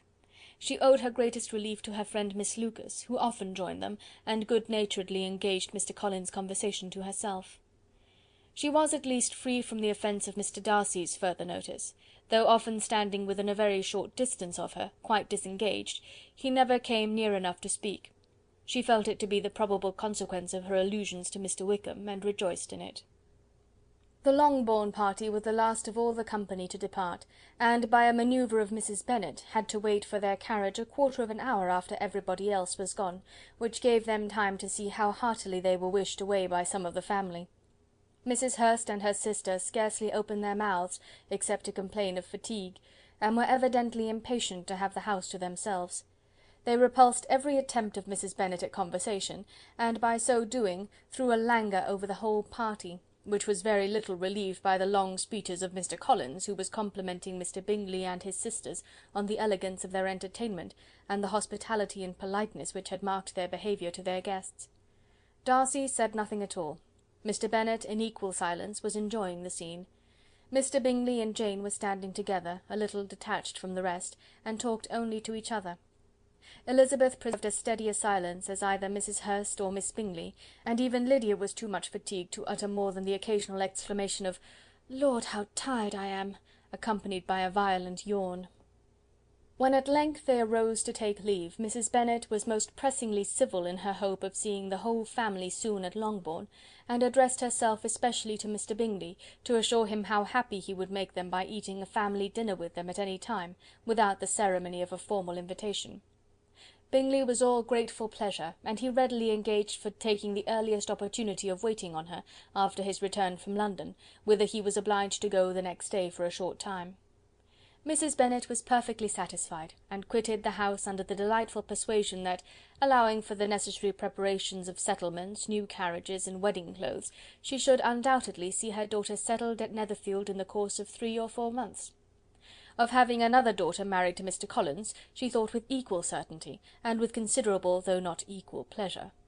Elizabeth was the least dear to her of all her children, and though the man and the match were quite good enough for her, the worth of each was eclipsed by Mr. Bingley and Netherfield. Chapter 18. Chapter 19. The next day opened a new scene at Longbourn. Mr. Collins made his declaration in form, having resolved to do it without loss of time, as his leave of absence extended only to the following Saturday, and having no feelings of diffidence to make it distressing to himself even at the moment, he set about it in a very orderly manner, with all the observances, which he supposed a regular part of the business. On finding Mrs. Bennet, Elizabeth, and one of the younger girls together, soon after breakfast, he addressed the mother in these words: "May I hope, madam, that for your interest with your fair daughter Elizabeth, when I solicit for the honour of a private audience with her in the course of this morning—" Before Elizabeth had time for anything but a blush of surprise, Mrs. Bennet answered instantly: "Oh dear, yes, certainly. I am sure Lizzy will be very happy. I am sure she can have no objection. Come, Kitty, I want you upstairs." And gathering her work together, she was hastening away, when Elizabeth called out: "Dear madam, do not go. I beg you will not go. Mr. Collins must excuse me. He can have nothing to say to me that anybody need not hear. I am going away myself." "No, no, nonsense, Lizzy. I desire you to stay where you are."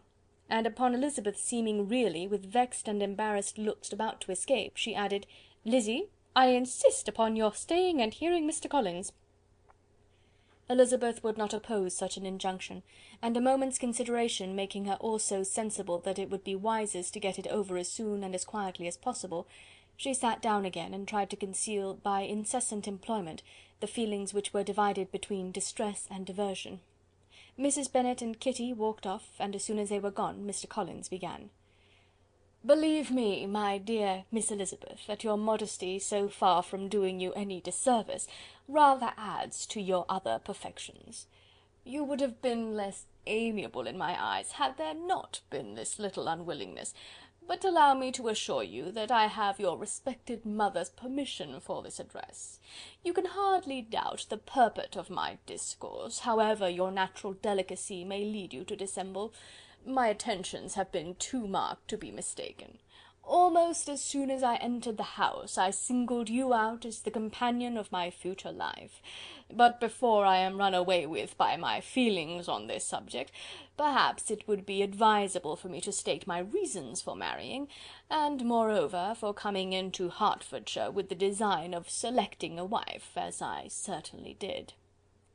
The idea of Mr. Collins, with all his solemn composure, being run away with by his feelings, made Elizabeth so near laughing that she could not use the short pause he allowed in any attempt to stop him further, and he continued: "My reasons for marrying are, first, that I think it a right thing for every clergyman in easy circumstances, like myself, to set the example of matrimony in his parish. Secondly, that I am convinced that it will add very greatly to my happiness, and thirdly, which perhaps I ought to have mentioned earlier, that it is the particular advice and recommendation of the very noble lady whom I have the honour of calling patroness. Twice has she condescended to give me her opinion, unasked too, on this subject, and it was but the very Saturday night before I left Hunsford, between our pools at quadrille, while Mrs. Jenkinson was arranging Mr. Berg's footstool, that she said, 'Mr. Collins, you must marry. A clergyman like you must marry. Choose properly. Choose a gentlewoman for my sake, and for your own, let her be an active, useful sort of person, not brought up high, but able to make a small income go a good way. This is my advice. Find such a woman as soon as you can, bring her to Hunsford, and I will visit her. Allow me, by the way, to observe, my fair cousin, that I do not reckon the notice and kindness of Lady Catherine de Bourgh as among the least of the advantages in my power to offer. You will find her manners beyond anything I can describe, and your wit and vivacity, I think, must be acceptable to her, especially when tempered with the silence and respect which her rank will inevitably excite. Thus much for my general intention in favour of matrimony. It remains to be told why my views were directed towards Longbourn instead of my own neighbourhood, where I can assure you there are many amiable young women. But the fact is that, being as I am to inherit this estate after the death of your honoured father, who, however, may live many years longer, I could not satisfy myself without resolving to choose a wife from among his daughters, that the loss to them might be as little as possible when the melancholy event takes place, which, however, as I have already said, may not be for several years. This has been my motive, fair cousin, and I flatter myself it will not sink me in your esteem. And now nothing remains for me but to assure you in the most animated language of the violence of my affection. To fortune I am perfectly indifferent, and shall make no demand of that nature on your father, since I am well aware that it could not be complied with, and that £1000 in the 4 per cents, which will not be yours till after your mother's decease, is all that you may ever be entitled to. On that head, therefore, I shall be uniformly silent, and you may assure yourself that no ungenerous reproach shall ever pass my lips when we are married." It was absolutely necessary to interrupt him now. "You are too hasty, sir," she cried. "You forget that I have made no answer. Let me do it without further loss of time. Accept my thanks for the compliment you are paying me. I am very sensible of the honour of your proposals, but it is impossible for me to do otherwise than to decline them." "I am not now to learn," replied Mr. Collins, with a formal wave of the hand, "that it is usual with young ladies to reject the addresses of the man whom they secretly mean to accept, when he first applies for their favour, and that sometimes the refusal is repeated a second or even a third time. I am therefore by no means discouraged by what you have just said, and shall hope to lead you to the altar ere long." "Upon my word, sir," cried Elizabeth, "your hope is a rather extraordinary one after my declaration. I do assure you that I am not one of those young ladies, if such young ladies there are, who are so daring as to risk their happiness on the chance of being asked a second time. I am perfectly serious in my refusal. You could not make me happy, and I am convinced that I am the last woman in the world who could make you so. Nay, were your friend Lady Catherine to know me, I am persuaded she would find me in every respect ill qualified for the situation." "Were it certain that Lady Catherine would think so," said Mr. Collins very gravely, "but I cannot imagine that her ladyship would at all disapprove of you, and you may be certain when I have the honour of seeing her again, I shall speak in the very highest terms of your modesty, economy, and other amiable qualifications." "Indeed, Mr. Collins, all praise of me will be unnecessary. You must give me leave to judge for myself, and pay me the compliment of believing what I say. I wish you very happy and very rich, and by refusing your hand, do all in my power to prevent your being otherwise. In making me the offer, you must have satisfied the delicacy of your feelings with regard to my family, and may take possession of Longbourn estate whenever it falls, without any self-reproach. This matter may be considered, therefore, as finally settled."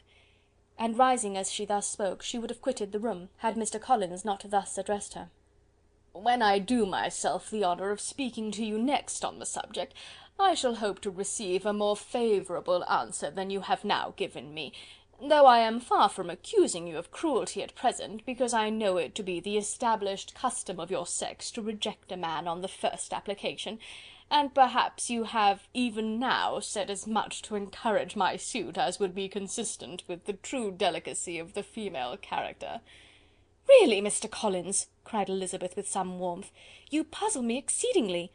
If what I have hitherto said can appear to you in the form of encouragement, I know not how to express my refusal in such a way as to convince you of its being one."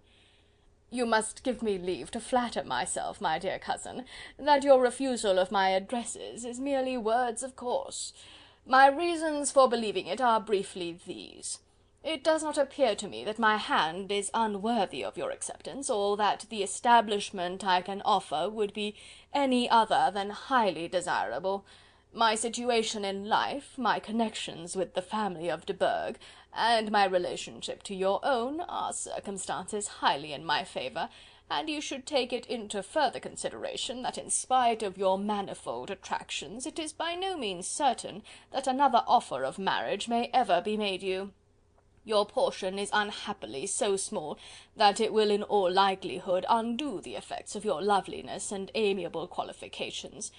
As I must therefore conclude that you are not serious in your rejection of me, I shall choose to attribute it to your wish of increasing my love by suspense, according to the usual practice of elegant females."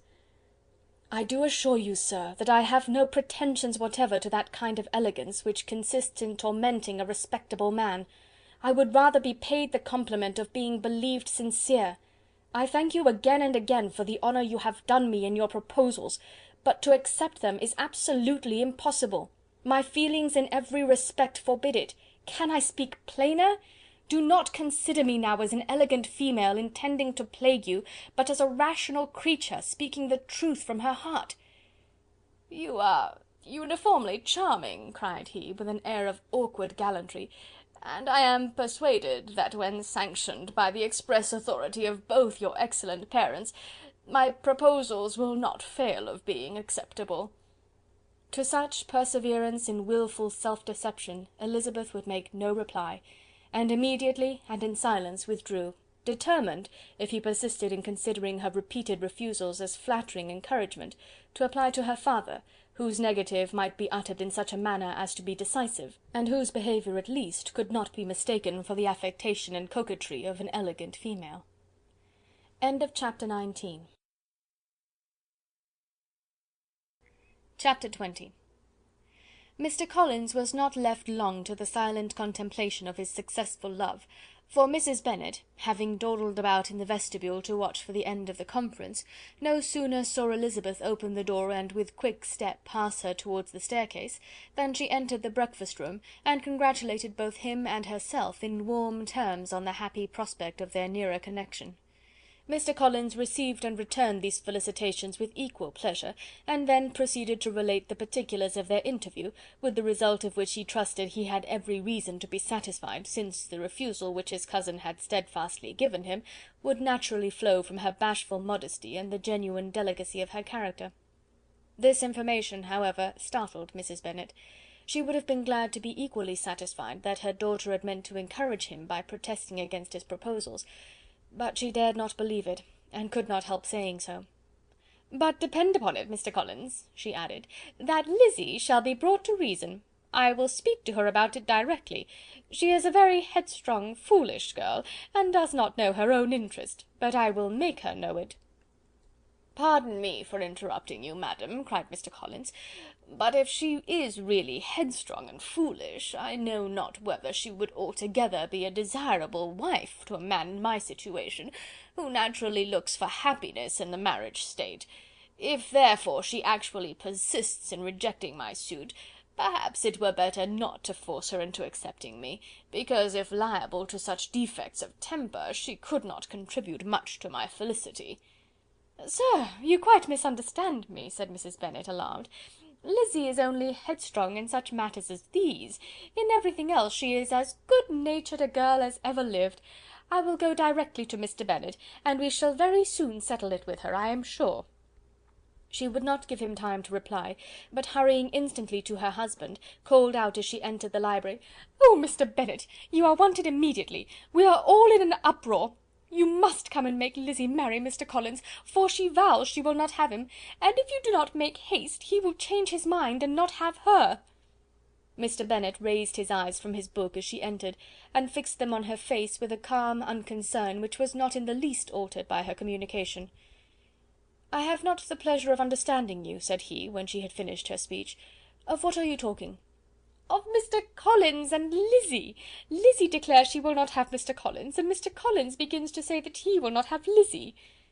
"And what am I to do on the occasion? It seems a hopeless business."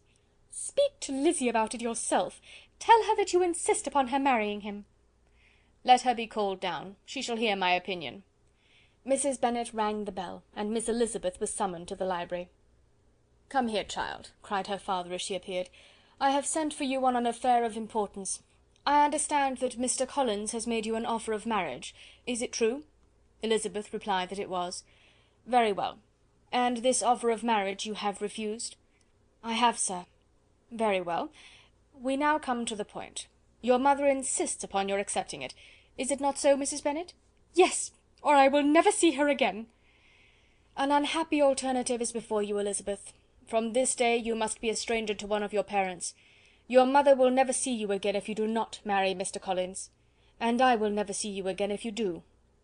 Elizabeth could not but smile at such a conclusion of such a beginning, but Mrs. Bennet, who had persuaded herself that her husband regarded the affair as she wished, was excessively disappointed. "What do you mean, Mr. Bennet, in talking this way? You promised me to insist upon her marrying him." "My dear," replied her husband, "I have two small favours to request.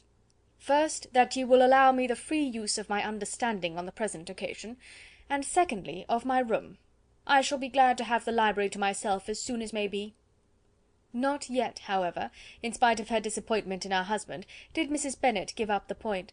She talked to Elizabeth again and again, coaxed and threatened her by turns. She endeavoured to secure Jane in her interest, but Jane, with all possible mildness, declined interfering, and Elizabeth, sometimes with real earnestness, and sometimes with playful gaiety, replied to her attacks. Though her manner varied, however, her determination never did. Mr. Collins, meanwhile, was meditating in solitude on what had passed. He thought too well of himself to comprehend on what motives his cousin could refuse him, and though his pride was hurt, he suffered in no other way. His regard for her was quite imaginary, and the possibility of her deserving her mother's reproach prevented his feeling any regret. While the family were in this confusion, Charlotte Lucas came to spend the day with them. She was met in the vestibule by Lydia, who, flying to her, cried in a half whisper, "I am glad you are come, for there is such fun here. What do you think has happened this morning? Mr. Collins has made an offer to Lizzy, and she will not have him." Charlotte hardly had time to answer before they were joined by Kitty, who came to tell the same news; and no sooner had they entered the breakfast room, where Mrs. Bennet was alone, than she likewise began on the subject, calling on Miss Lucas for her compassion, and entreating her to persuade her friend Lizzy to comply with the wishes of all her family. "Pray do, my dear Miss Lucas," she added in a melancholy tone, "for nobody is on my side, nobody takes part with me. I am cruelly used, nobody feels for my poor nerves." Charlotte's reply was spared by the entrance of Jane and Elizabeth. "Ay, there she comes," continued Mrs. Bennet, "looking as unconcerned as may be, and caring no more for us than if we were at York, provided she can have her own way. But I tell you, Miss Lizzy, if you take it into your head to go on refusing every offer of marriage in this way, you will never get a husband at all, and I am sure I do not know who is to maintain you when your father is dead. I shall not be able to keep you, and so I warn you. I have done with you from this very day. I told you in the library, you know, that I should never speak to you again, and you will find me as good as my word. I have no pleasure in talking to undutiful children. Not that I have much pleasure, indeed, in talking to anybody. People who suffer as much as I do from nervous complaints can have no great inclination for talking. Nobody can tell what I suffer, but it is always so. Those who do not complain are never pitied." Her daughters listened in silence to this effusion, sensible that any attempt to reason with her or soothe her would only increase the irritation.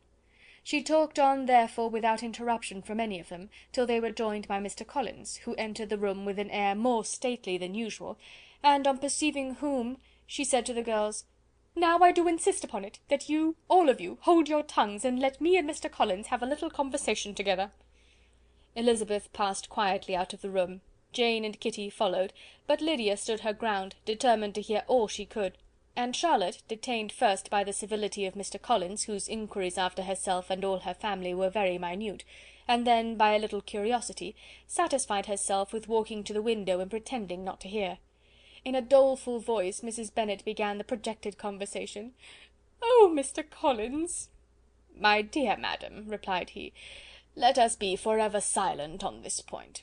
Far be it from me," he presently continued, in a voice that marked his displeasure, "to resent the behaviour of your daughter, Resignation to inevitable evils is the evil duty of us all, the peculiar duty of a young man who has been so fortunate as I have been in early preferment, and I trust I am resigned.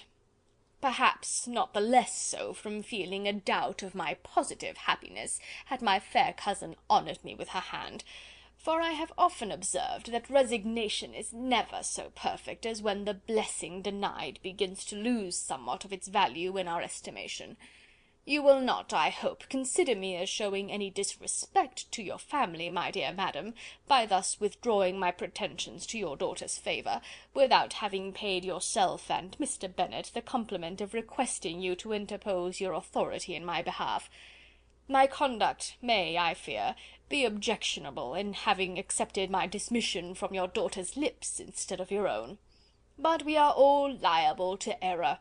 I have certainly meant well through the whole affair. My object has been to secure an amiable companion for myself, with due consideration for the advantage of all your family, and if my manner has been at all reprehensible, I here beg leave to apologize. End of chapter 20. Chapter 21. The discussion of Mr. Collins's offer was now nearly at an end, and Elizabeth had only to suffer from the uncomfortable feelings necessarily attending it, and occasionally from some peevish allusions of her mother. As for the gentleman himself, his feelings were chiefly expressed, not by embarrassment or dejection, or by trying to avoid her, but by stiffness of manner and resentful silence. He scarcely ever spoke to her, and the assiduous attentions which he had been so sensible of himself were transferred for the rest of the day to Miss Lucas, whose civility in listening to him was a seasonable relief to them all, and especially to her friend. The morrow produced no abatement to Mrs. Bennet's ill humour or ill health. Mr. Collins was also in the same state of angry pride. Elizabeth had hoped that his resentment might shorten his visit, but his plan did not appear in the least affected by it. He was always to have gone on Saturday, and to Saturday he meant to stay. After breakfast the girls walked to Meryton to inquire if Mr. Wickham were returned, and to lament over his absence from the Netherfield ball. He joined them on their entering the town, and attended them to their aunt's, where his regret and vexation, and the concern of everybody, was well talked over. To Elizabeth, however, he voluntarily acknowledged that the necessity of his absence had been self-imposed. "I found," said he, "as the time drew near, that I had better not meet Mr. Darcy, that to be in the same room, the same party with him for so many hours together, might be more than I could bear, and that scenes might arise unpleasant to more than myself." She highly approved his forbearance, and they had leisure for a full discussion of it, and for all the commendation which they civilly bestowed on each other, as Wickham and another officer walked back with them to Longbourn, and during the walk he particularly attended to her. His accompanying them was a double advantage. She felt all the compliment it offered to herself, and it was most acceptable as an occasion of introducing him to her father and mother. Soon after their return a letter was delivered to Miss Bennet. It came from Netherfield. The envelope contained a sheet of elegant, little, hot-pressed paper, well covered with the lady's fair flowing hand, and Elizabeth saw her sister's countenance change as she read it, and saw her dwelling intently on some particular passages. Jane recollected herself soon, and putting the letter away, tried to join with her usual cheerfulness in the general conversation, but Elizabeth felt an anxiety on the subject which drew off her attention even from Wickham, and no sooner had he and his companion taken leave, than a glance from Jane invited her to follow her upstairs. When they had gained their own room, Jane, taking out the letter, said, "This is from Caroline Bingley. What it contains has surprised me a good deal. The whole party have left Netherfield by this time, and are on their way back to town, and without any intention of coming back again. You shall hear what she says." She then read the first sentence aloud, which comprised the information of their having just resolved to follow their brother to town directly, and of their meaning to dine in Grosvenor Street, where Mr. Hurst had a house. The next was in these words: "I do not pretend to regret anything I shall leave in Hertfordshire, except your society, my dearest friend. But we will hope, at some future period, to enjoy many returns of that delightful intercourse we have known, and in the meanwhile may lessen the pain of separation by a very frequent and most unreserved correspondence. I depend on you for that." To these high-flown expressions Elizabeth listened with all the insensibility of distrust, and though the suddenness of their removal surprised her, she saw nothing in it really to lament. It was not to be supposed that their absence from Netherfield would prevent Mr. Bingley's being there, and as to the loss of their society, she was persuaded that Jane must cease to regard it in the enjoyment of his. "It is unlucky," said she, after a short pause, "that you should not be able to see your friends before they leave the country. But may we not hope that the period of future happiness to which Miss Bingley looks forward may arrive earlier than she is aware, and that the delightful intercourse you have known as friends will be renewed with yet greater satisfaction as sisters? Mr. Bingley will not be detained in London by them." "Caroline decidedly says that none of the party will return into Hertfordshire this winter. I will read it to you. When my brother left us yesterday, he imagined that the business which took him to London might be concluded in 3 or 4 days, but as we are certain it cannot be so, and at the same time convinced that when Charles gets to town he will be in no hurry to leave it again, we have determined on following him thither, that he may not be obliged to spend his vacant hours in a comfortless hotel. Many of my acquaintances are already there for the winter. I wish that I could hear that you, my dearest friend, had any intention of making one of the crowd, but of that I despair.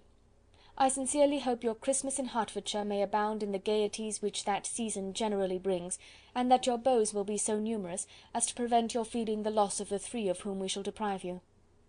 It is evident by this," added Jane, "that he comes back no more this winter." "It is only evident that Miss Bingley does not mean that he should." "Why will you think so? It must be his own doing. He is his own master. But you do not know all. I will read you the passage which particularly hurts me. I will have no reserves from you.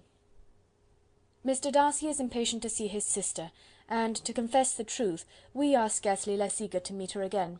I really do not think Georgiana Darcy has her equal for beauty, elegance, and accomplishments, and the affection she inspires in Louisa and myself is heightened into something still more interesting from the hope we dare entertain of her being hereafter our sister. I do not know whether I ever before mentioned to you my feelings on this subject, but I will not leave the country without confiding them, and I trust you will not esteem them unreasonable. My brother admires her greatly already. He will have frequent opportunity now of seeing her on the most intimate footing. Her relations all wish the connection as much as his own, and a sister's partiality is not misleading me, I think, when I call Charles most capable of engaging any woman's heart. With all these circumstances to favour an attachment, and nothing to prevent it, am I wrong, my dearest Jane, in indulging the hope of an event which will secure the happiness of so many? What do you think of this sentence, my dear Lizzy? Said Jane, as she finished it. Is it not clear enough?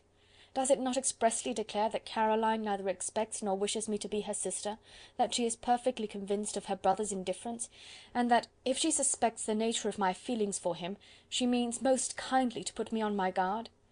Can there be any other opinion on the subject? Yes, there can, for mine is totally different. Will you hear it? Most willingly. You shall have it in a few words. Miss Bingley sees that her brother is in love with you, and wants him to marry Miss Darcy. She follows him to town in hope of keeping him there, and tries to persuade you that he does not care about you. Jane shook her head. Indeed, Jane, you ought to believe me. No one who has ever seen you together can doubt his affection. Miss Bingley, I am sure, cannot. She is not such a simpleton. Could she have seen half as much love in Mr. Darcy for herself, she would have ordered her wedding clothes. But the case is this. We are not rich enough or grand enough for them, and she is the more anxious to get Miss Darcy for her brother, from the notion that when there has been one intermarriage, she may have less trouble in achieving a second, in which there is certainly more ingenuity, and I dare say it would succeed, if Mr. Burgh were out of the way. But, my dearest Jane, you cannot seriously imagine that because Miss Bingley tells you her brother greatly admires Miss Darcy, he is in the smallest degree less sensible of your merit than when he took leave of you on Tuesday, or that it will be in her power to persuade him that, instead of being in love with you, he is very much in love with her friend. If we thought alike of Miss Bingley, replied Jane, your representation of all this might make me quite easy, but I know the foundation is unjust. Caroline is incapable of wilfully deceiving anyone, and all that I can hope in this case is that she is deceiving herself. That is right. You could not have started a more happy idea, since you will not take comfort in mine. Believe her to be deceived by all means. You have now done your duty by her, and must fret no longer. But, my dear sister, can I be happy, even supposing the best, in accepting a man whose sisters and friends are all wishing him to marry elsewhere? You must decide for yourself, said Elizabeth. and if upon mature deliberation you find that the misery of disobliging his two sisters is more than equivalent to the happiness of being his wife, I advise you by all means to refuse him." "How can you talk so?" said Jane, faintly smiling. "You must know that though I should be exceedingly grieved at their disapprobation, I could not hesitate." "I did not think you would, and that being the case, I cannot consider your situation with much compassion. But if he returns no more this winter, my choice will never be required. 1,000 things may arise in 6 months." The idea of his returning no more Elizabeth treated with the utmost contempt. It appeared to her merely the suggestion of Caroline's interested wishes, and she could not for a moment suppose that those wishes, however openly or artfully spoken, could influence a young man so totally independent of every one. She represented to her sister as forcibly as possible what she felt on the subject, and had soon the pleasure of seeing its happy effect. Jane's temper was not desponding, and she was gradually led to hope, though the diffidence of affection sometimes overcame the hope, that Bingley would return to Netherfield and answer every wish of her heart. They agreed that Mrs. Bennet should only hear of the departure of the family, without being alarmed on the score of the gentleman's conduct; but even this partial communication gave her a great deal of concern, and she bewailed it as exceedingly unlucky that the ladies should happen to go away just as they were all getting so intimate together. After lamenting it, however, at some length, she had the consolation that Mr. Bingley would soon be down again, and soon dining at Longbourn; and the conclusion of all was the comfortable declaration that, though he had been invited only to a family dinner, she would take care to have 2 full courses. Chapter 21. Chapter 22. The Bennets were engaged to dine with the Lucases, and again during the chief of the day was Miss Lucas so kind as to listen to Mr. Collins.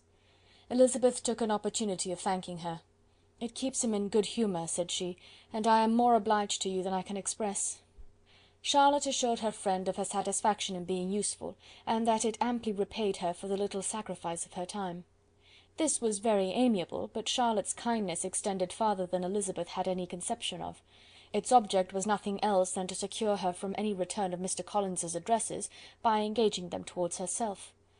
Such was Miss Lucas's scheme, and appearances were so favourable that when they parted at night she would have felt almost secure of success if he had not been to leave Hertfordshire so very soon. But here she did injustice to the fire and independence of his character, for it led him to escape out of Longbourn House the next morning with admirable slyness, and to hasten to Lucas Lodge to throw himself at her feet. He was anxious to avoid the notice of his cousins, from a conviction that if they saw him depart, they could not fail to conjecture his design, and he was not willing to have the attempt known till its success might be known likewise; for though feeling almost secure, and with reason, for Charlotte had been tolerably encouraging, he was Miss Lucas perceived him from an upper window as he walked towards the house, and instantly set out to meet him accidentally in the lane. But little had she dared to hope that so much love and eloquence awaited her there. In as short a time as Mr. Collins's long speeches would allow, everything was settled between them to the satisfaction of both, and as they entered the house, he earnestly entreated her to name the day that was to make him the happiest of men, and though such a solicitation must be waived for the present, the lady felt no inclination to trifle with his happiness. The stupidity with which he was favoured by nature must guard his courtship from any charm that would make a woman wish for its continuance, and Miss Lucas, who accepted him solely from the pure and disinterested desire of an establishment, cared not how soon that establishment were gained. Sir William and Lady Lucas were speedily applied to for their consent, and it was bestowed with a most joyful alacrity. Mr. Collins's present circumstances made it a most eligible match for their daughter, to whom they could give little fortune, and his prospects of future wealth were exceedingly fair. Lady Lucas began directly to calculate, with more interest than the matter had ever excited before, how many years longer Mr. Bennet was likely to live; and Sir William gave it as his decided opinion that whenever Mr. Collins should be in possession of the Longbourn estate, it would be highly expedient that both he and his wife should make their appearance at St. James's. The whole family, in short, were properly overjoyed on the occasion. The younger girls formed hopes of coming out a year or 2 sooner than they might otherwise have done, and the boys were relieved from their apprehension of Charlotte's dying an old maid. Charlotte herself was tolerably composed; she had gained her point, and had time to consider of it. Her reflections were in general satisfactory. Mr. Collins, to be sure, was neither sensible nor agreeable, his society was irksome, and his attachment to her must be imaginary, but still he would be her husband. Without thinking highly either of men or matrimony, marriage had always been her object. It was the only provision for well-educated young women of small fortune, and however uncertain of giving happiness, must be their pleasantest preservative from want. This preservative she had now obtained, and at the age of 27, without having ever been handsome, she felt all the good luck of it. The least agreeable circumstance in the business was the surprise it must occasion to Elizabeth Bennet, whose friendship she valued beyond that of any other person. Elizabeth would wonder and probably would blame her, and though her resolution was not to be shaken, her feelings must be hurt by such a disapprobation. She resolved to give her the information herself, and therefore charged Mr. Collins, when he returned to Longbourn to dinner, to drop no hint of what had passed before any of the family. A promise of secrecy was of course very dutifully given, but it could not be kept without difficulty, for the curiosity excited by his long absence burst forth in such very direct questions on his return as required some ingenuity to evade, and he was at the same time exercising great self-denial, for he was longing to publish his prosperous love. As he was to begin his journey too early on the morrow to see any of the family, the ceremony of leave-taking was performed when the ladies moved for the night, and Mrs. Bennet, with great politeness and cordiality, said how happy they should be to see him at Longbourn again, whenever his engagements might allow him to visit them. "My dear madam," he replied, "this invitation is particularly gratifying, because it is what I have been hoping to receive, and you may be very certain that I shall avail myself of it as soon as possible." They were all astonished, and Mr. Bennet, who could by no means wish for so speedy a return, immediately said, "But is there not danger of Lady Catherine's disapprobation here, my good sir? You had better neglect your relations than run the risk of offending your patroness." "My dear sir," replied Mr. Collins, "I am particularly obliged to you for this friendly caution, and you may depend upon my not taking so material a step without her ladyship's concurrence." "You cannot be too much upon your guard. Risk anything rather than her displeasure, and if you find it likely to be raised by your coming to us again, which I should think exceedingly probable, stay quietly at home, and be satisfied that we shall take no offence." "Believe me, my dear sir, my gratitude is warmly excited by such affectionate attention, and depend upon it, you will speedily receive from me a letter of thanks for this, and for every other mark of your regard during my stay in Hertfordshire.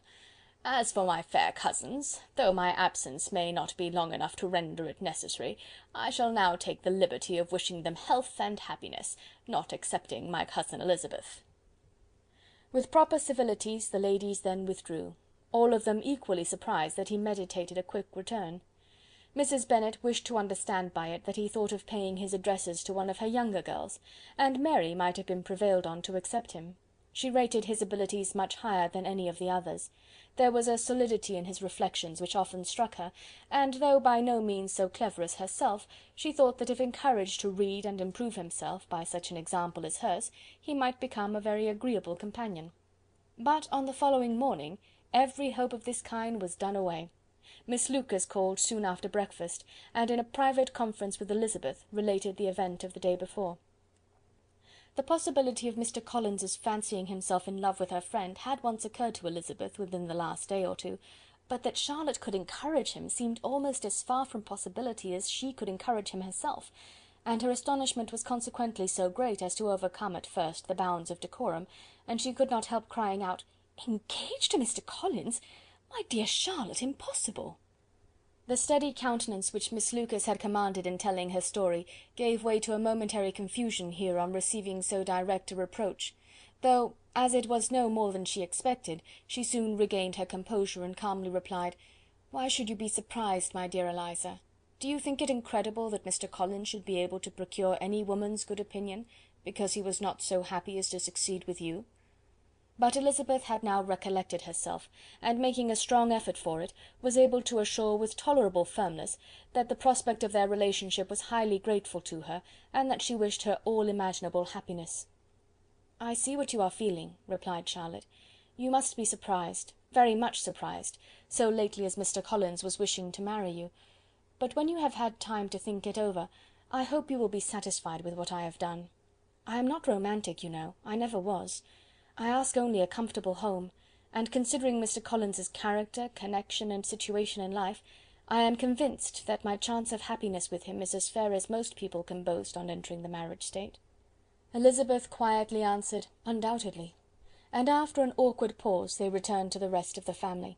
Charlotte did not stay much longer, and Elizabeth was then left to reflect on what she had heard. It was a long time before she became at all reconciled to the idea of so unsuitable a match. The strangeness of Mr. Collins's making 2 offers of marriage within 3 days was nothing in comparison of his being now accepted. She had always felt that Charlotte's opinion of matrimony was not exactly like her own, but she had not supposed it to be possible that, when called into action, she would have sacrificed every better feeling to worldly advantage. Charlotte, the wife of Mr. Collins, was a most humiliating picture, and to the pang of a friend disgracing herself and sunk in her esteem, was added the distressing conviction that it was impossible for that friend to be tolerably happy in the lot she had chosen. End of chapter 22.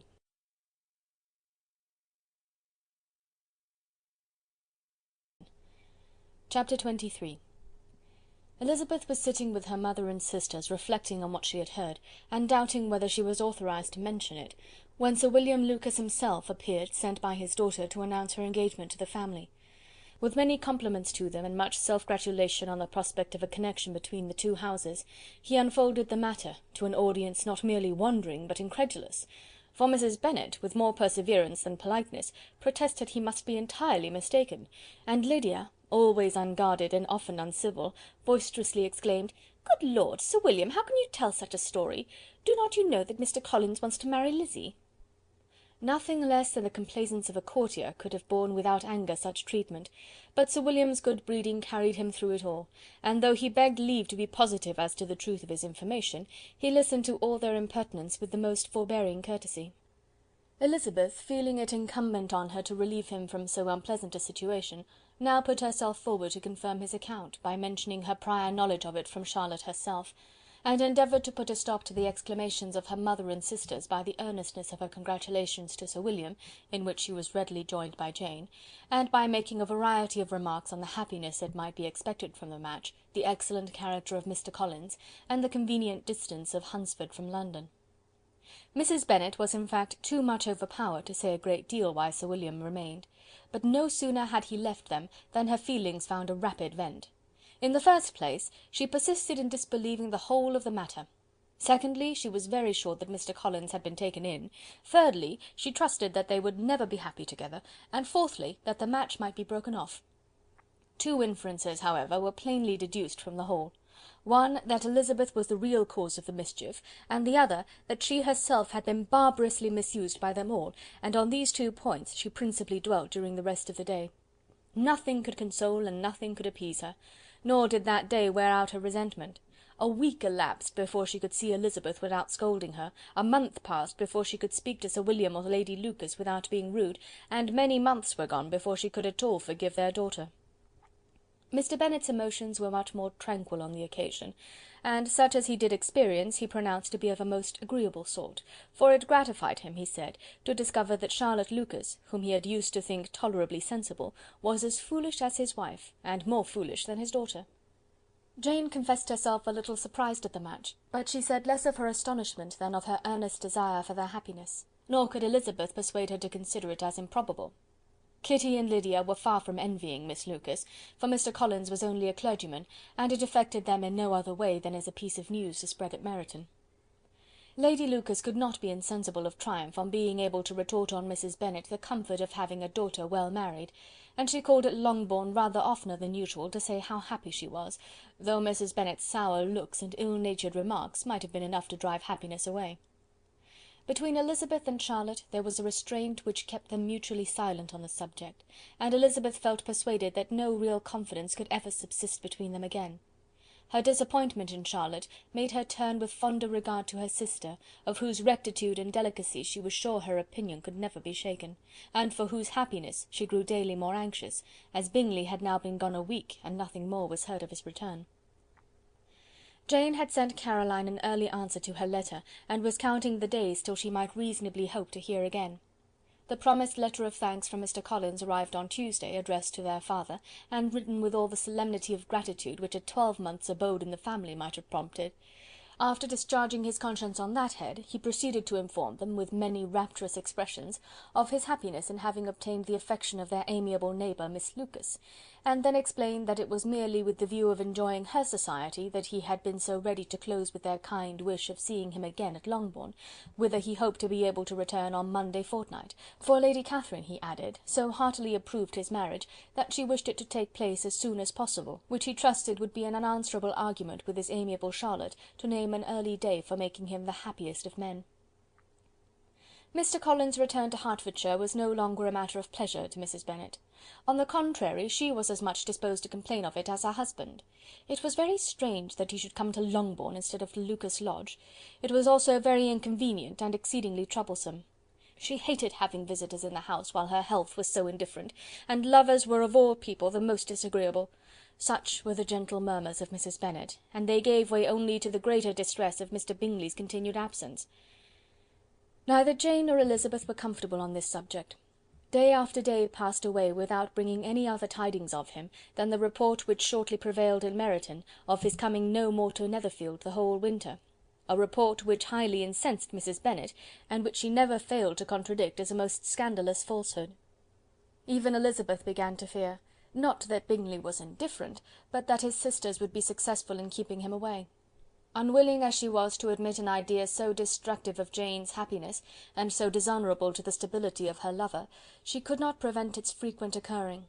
The united efforts of his two unfeeling sisters and of his overpowering friend, assisted by the attractions of Miss Darcy and the amusements of London, might be too much, she feared, for the strength of his attachment. As for Jane, her anxiety under this suspense was, of course, more painful than Elizabeth's, but whatever she felt she was desirous of concealing, and between herself and Elizabeth, therefore, the subject was never alluded to. But as no such delicacy restrained her mother, an hour seldom passed in which she did not talk of Bingley, express her impatience for his arrival, or even require Jane to confess that if he did not come back she would think herself very ill-used. It needed all Jane's steady mildness to bear these attacks with tolerable tranquillity. Mr. Collins returned most punctually on Monday fortnight, but his reception at Longbourn was not quite so gracious as it had been on his first introduction. He was too happy, however, to need much attention, and luckily for the others, the business of love-making relieved them from a great deal of his company. The chief of every day was spent by him at Lucas Lodge, and he sometimes returned to Longbourn only in time to make an apology for his absence before the family went to bed. Mrs. Bennet was really in a most pitiable state. The very mention of anything concerning the match threw her into an agony of ill humour, and wherever she went she was sure of hearing it talked of.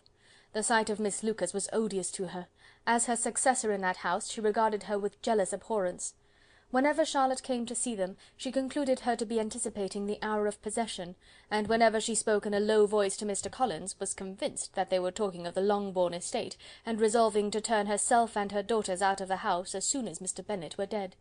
She complained bitterly of all this to her husband. "Indeed, Mr. Bennet," said she, "it is very hard to think that Charlotte Lucas should ever be mistress of this house, that I should be forced to make way for her, and live to see her take her place in it." "My dear, do not give way to such gloomy thoughts. Let us hope for better things. Let us flatter ourselves that I may be the survivor."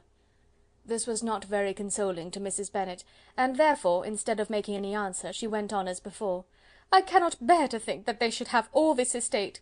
If it was not for the entail, I should not mind it." "What should not you mind?" "I should not mind anything at all." "Let us be thankful that you are preserved from a state of such insensibility." "I never can be thankful, Mr. Bennet, for anything about the entail. How anyone could have the conscience to entail away an estate from one's own daughters, I cannot understand, and all for the sake of Mr. Collins, too. Why should he have it more than anybody else?" "I leave it to yourself to determine," said Mr. Bennet. End of chapter 23.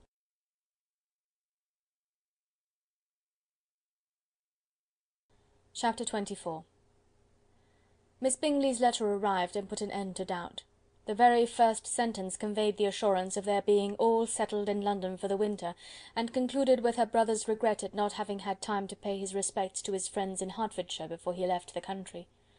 Hope was over, entirely over, and when Jane could attend to the rest of the letter, she found little, except the professed affection of the writer, that could give her any comfort.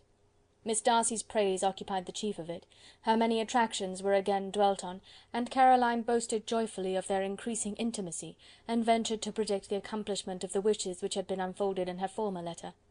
She wrote also with great pleasure of her brother's being an inmate of Mr. Darcy's house, and mentioned with raptures some plans of the latter with regard to new furniture. Elizabeth, to whom Jane very soon communicated the chief of all this, heard it in silent indignation. Her heart was divided between concern for her sister and resentment against all others. To Caroline's assertion of her brother's being partial to Miss Darcy she paid no credit. That he was really fond of Jane she doubted no more than she had ever done, and much as she had always been disposed to like him, she could not think without anger, hardly without contempt, on that easiness of temper, that want of proper resolution, which now made him the slave of his designing friends, and led him to sacrifice his own happiness to the caprice of their inclination. Had his own happiness, however, been the only sacrifice, he might have been allowed to sport with it in whatever manner he thought best, but her sister's was involved in it, as she thought he must be sensible himself. It was a subject, in short, on which reflection would be long indulged, and must be unavailing. She could think of nothing else, and yet, whether Bingley's regard had really died away, or were suppressed by his friend's interference, whether he had been aware of Jane's attachment, or whether it had escaped his observation, whatever were the case, though her opinion of him must be materially affected by the difference, her sister's situation remained the same, her peace equally wounded. A day or two passed before Jane had the courage to speak of her feelings to Elizabeth, but at last, on Mrs. Bennet's leaving them together, after a longer irritation than usual about Netherfield and its master, she could not help saying, "Oh, that my dear mother had more command over herself! She can have no idea of the pain she gives me by her continual reflections on him. But I will not repine, it cannot last long. He will be forgot, and we shall all be as we were before." Elizabeth looked at her sister with incredulous solicitude, but said nothing. "You doubt me," cried Jane, slightly colouring. "Indeed, you have no reason. He may live in my memory as the most amiable man of my acquaintance, but that is all. I have nothing either to hope or fear, and nothing to reproach him with. Thank God, I have not that pain. A little time, therefore, I shall certainly try to get the better." With a stronger voice she soon added, "I have this comfort immediately, that it has not been more than an error of fancy on my side, and that it has done no harm to anyone but myself." "My dear Jane," exclaimed Elizabeth, "you are too good. Your sweetness and disinterestedness are really angelic. I do not know what to say to you. I feel as if I had never done you justice, or loved you as you deserve." Miss Bennet eagerly disclaimed all extraordinary merit, and threw back the praise on her sister's warm affection. "Nay," said Elizabeth, "this is not fair. You wish to think all the world respectable, and are hurt if I speak ill of anybody. I only want to think you perfect, and you set yourself against it. Do not be afraid of my running into any excess, of my encroaching on your privilege of universal goodwill. You need not. There are few people whom I really love, and still fewer of whom I think well. The more I see of the world, the more I am dissatisfied with it, and every day confirms my belief of the inconsistency of all human characters, and of the little dependence that can be placed on the appearance of merit or sense. I have met with 2 instances lately, one I will not mention, the other is Charlotte's marriage. It is unaccountable, in every view it is unaccountable. My dear Lizzy, do not give way to such feelings as these, they will ruin your happiness. You do not make allowance enough for difference of situation and temper. Consider Mr. Collins's respectability, and Charlotte's steady, prudent character. Remember that she is one of a large family, that as to fortune it is a most eligible match, and be ready to believe, for everybody's sake, that she may feel something like regard and esteem for our cousin. To oblige you, I would try to believe almost anything, but no one else could be benefited by such a belief as this, for were I persuaded that Charlotte had any regard for him, I should only think worse of her understanding than I do now of her heart. My dear Jane, Mr. Collins is a conceited, pompous, narrow-minded, silly man. You know he is, as well as I do, and you must feel as well as I do, that the woman who married him cannot have a proper way of thinking. You shall not defend her, though it is Charlotte Lucas. You shall not, for the sake of one individual, change the meaning of principle and integrity, nor endeavour to persuade yourself or me that selfishness is prudence, and insensibility of danger security for happiness." "I must think your language too strong in speaking of both," replied Jane, "and I hope you will be convinced of it by seeing them happy together. But enough of this. You alluded to something else. You mentioned 2 instances. I cannot misunderstand you, but I entreat you, dear Lizzy, not to pain me by thinking that person to blame, and saying your opinion of him is sunk. We must not be so ready to fancy ourselves intentionally injured. We must not expect a lively young man to be always so guarded and circumspect. It is very often nothing but our own vanity that deceives us. Women fancy admiration means more than it does. And men take care that they should. If it is designedly done, they cannot be justified, but I have no idea of there being so much design in the world as some persons imagine.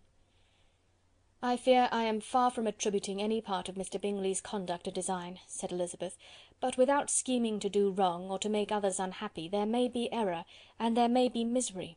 Thoughtlessness, want of attention to other people's feelings, and want of resolution will do the business." "And do you impute it to either of those?" "Yes, to the last. But if I go on, I shall displease you by saying what I think of persons you esteem. Stop me whilst you can." "You persist, then, in supposing his sisters influence him?" "Yes, in conjunction with his friend." "I cannot believe it. Why should they try to influence him? They can only wish his happiness, and if he is attached to me, no other woman can secure it." "Your first position is false. They may wish many things besides his happiness. They may wish his increase of wealth and consequence. They may wish him to marry a girl who has all the importance of money, great connections, and pride." "Beyond a doubt, they do wish him to choose Miss Darcy," replied Jane, "but this may be from better feelings than you are supposing. They have known her much longer than they have known me. No wonder if they love her better. But whatever may be their own wishes, it is very unlikely they should have opposed their brother's. What sister would think herself at liberty to do it, unless there was something very objectionable? If they believed him attached to me, they would not try to part us. If he were so, they could not succeed. By supposing such an affection, you make everybody acting unnaturally and wrong, and me most unhappy. Do not distress me by the idea. I am not ashamed of having been mistaken, or at least it is light. It is nothing in comparison of what I should feel in thinking ill of him or his sisters. Let me take it in the best light, in the light in which it may be understood." Elizabeth could not oppose such a wish, and from this time Mr. Bingley's name was scarcely ever mentioned between them. Mrs. Bennet still continued to wonder and repine at his returning no more, and though a day seldom passed in which Elizabeth did not account for it clearly, there was little chance of her ever considering it with less perplexity. Her daughter endeavoured to convince her of what she did not believe herself, that his attentions to Jane had been merely the effect of a common and transient liking, which ceased when he saw her no more; but though the probability of the statement was admitted at the time, she had the same story to repeat every day. Mrs. Bennet's best comfort was that Mr. Bingley must be down again in the summer. Mr. Bennet treated the matter differently. "So, Lizzy," said he one day, "your sister is crossed in love, I find. I congratulate her. Next to being married, a girl likes to be crossed a little in love now and then. It is something to think of, and it gives her a sort of distinction among her companions. When is your turn to come? You will hardly bear to be long outdone by Jane. Now is your time. Here are officers enough in Meryton to disappoint all the young ladies in the country. Let Wickham be your man. He is a pleasant fellow, and would jilt you creditably." "Thank you, sir, but a less agreeable man would satisfy me. We must not all expect Jane's good fortune."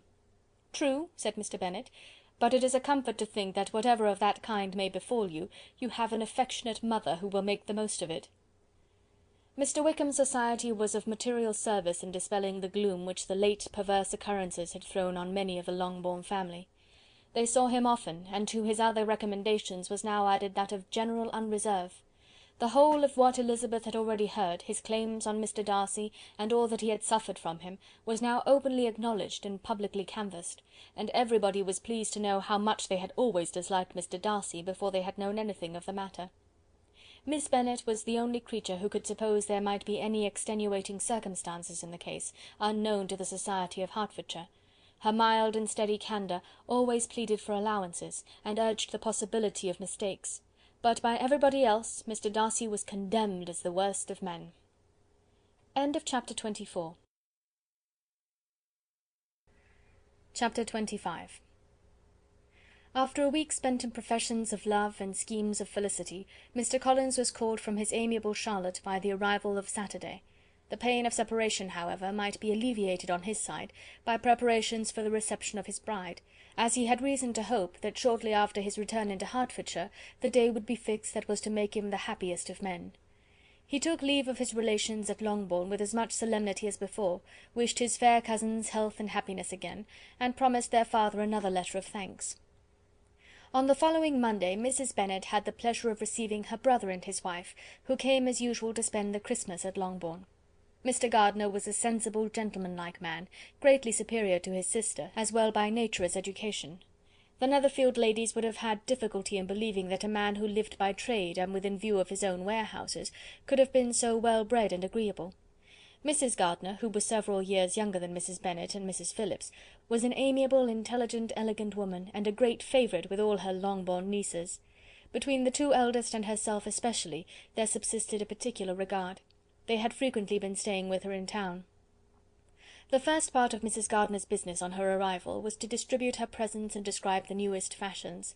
When this was done, she had a less active part to play. It became her turn to listen. Mrs. Bennet had many grievances to relate, and much to complain of. They had all been very ill used since she last saw her sister. 2 of her girls had been upon the point of marriage, and after all there was nothing in it. "I do not blame Jane," she continued, "for Jane would have got Mr. Bingley if she could. But Lizzy! Oh, sister, it is very hard to think that she might have been Mr. Collins's wife by this time, had it not been for her own perverseness. He made her an offer in this very room, and she refused him. The consequence of it is, that Lady Lucas will have a daughter married before I have, and that the Longbourn estate is just as much entailed as ever. The Lucases are very artful people indeed, sister. They are all for what they can get. I am very sorry to say it of them, but so it is. It makes me very nervous and poorly to be thwarted so in my own family, and to have neighbours who think of themselves before anybody else. However, your coming just at this time is the greatest of comforts, and I am very glad to hear what you tell us of long sleeves." Mrs. Gardiner, to whom the chief of this news had been given before, in the course of Jane and Elizabeth's correspondence with her, made her sister a slight answer, and in compassion to her nieces, turned the conversation. When alone with Elizabeth afterwards, she spoke more on the subject. "It seems likely to have been a desirable match for Jane," said she. "I am sorry it went off. But these things happen so often. A young man, such as you describe Mr. Bingley, so easily falls in love with a pretty girl for a few weeks, and when accident separates them, so easily forgets her, that these sorts of inconsistencies are very frequent." "An excellent consolation in its way," said Elizabeth, "but it will not do for us. We do not suffer by accident. It does not often happen that the interference of friends will persuade a young man of independent fortune to think no more of a girl whom he was violently in love with only a few days before." "But that expression of violently in love is so hackneyed, so doubtful, so indefinite, that it gives me very little idea. It is as often applied to feelings which arise from a half-hour's acquaintance as to a real strong attachment. Pray, how violent was Mr. Bingley's love?" "I never saw a more promising inclination. He was growing quite inattentive to other people, and wholly engrossed by her. Every time they met, it was more decided and remarkable. At his own ball he offended 2 or 3 young ladies by not asking them to dance, and I spoke to him twice myself without receiving an answer. Could there be finer symptoms? Is not general incivility the very essence of love?" "Oh yes, of that kind of love which I suppose him to have felt.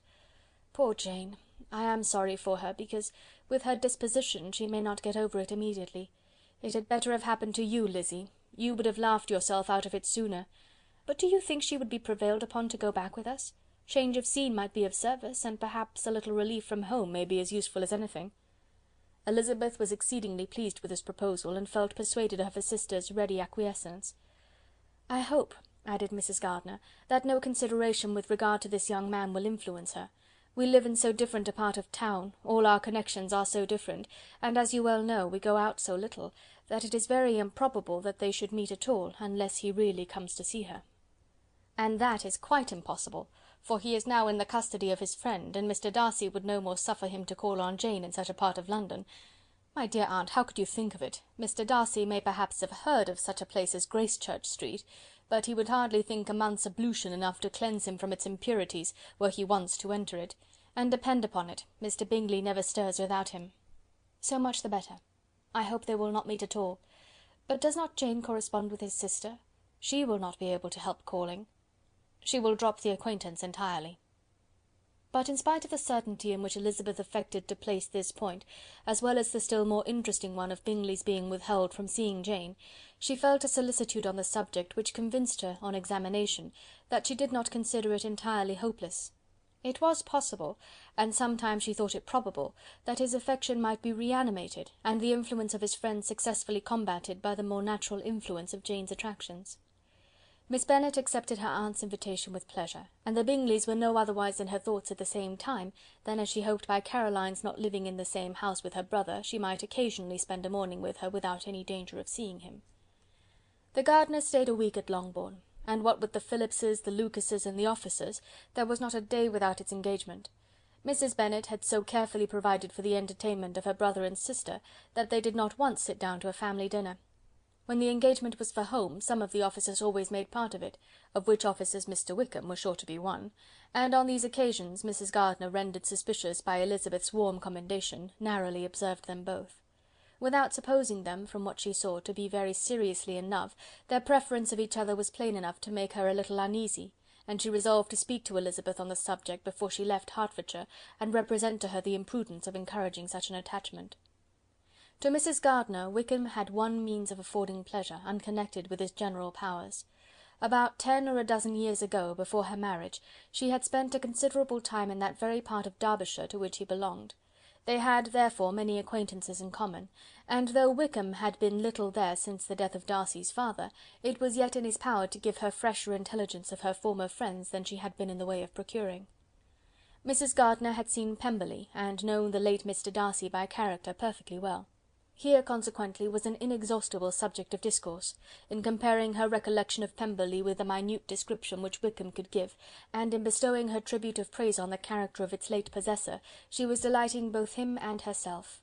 On being made acquainted with the present Mr. Darcy's treatment of him, she tried to remember some of that gentleman's reputed disposition when quite a lad, which might agree with it, and was confident at last that she recollected having heard Mr. Fitzwilliam Darcy formerly spoken of as a very proud, ill-natured boy. End of chapter 25. Chapter 26. Mrs. Gardiner's caution to Elizabeth was punctually and kindly given on the first favourable opportunity of speaking to her alone. After honestly telling her what she thought, she thus went on: "You are too sensible a girl, Lizzy, to fall in love merely because you are warned against it, and therefore I am not afraid of speaking openly. Seriously, I would have you be on your guard.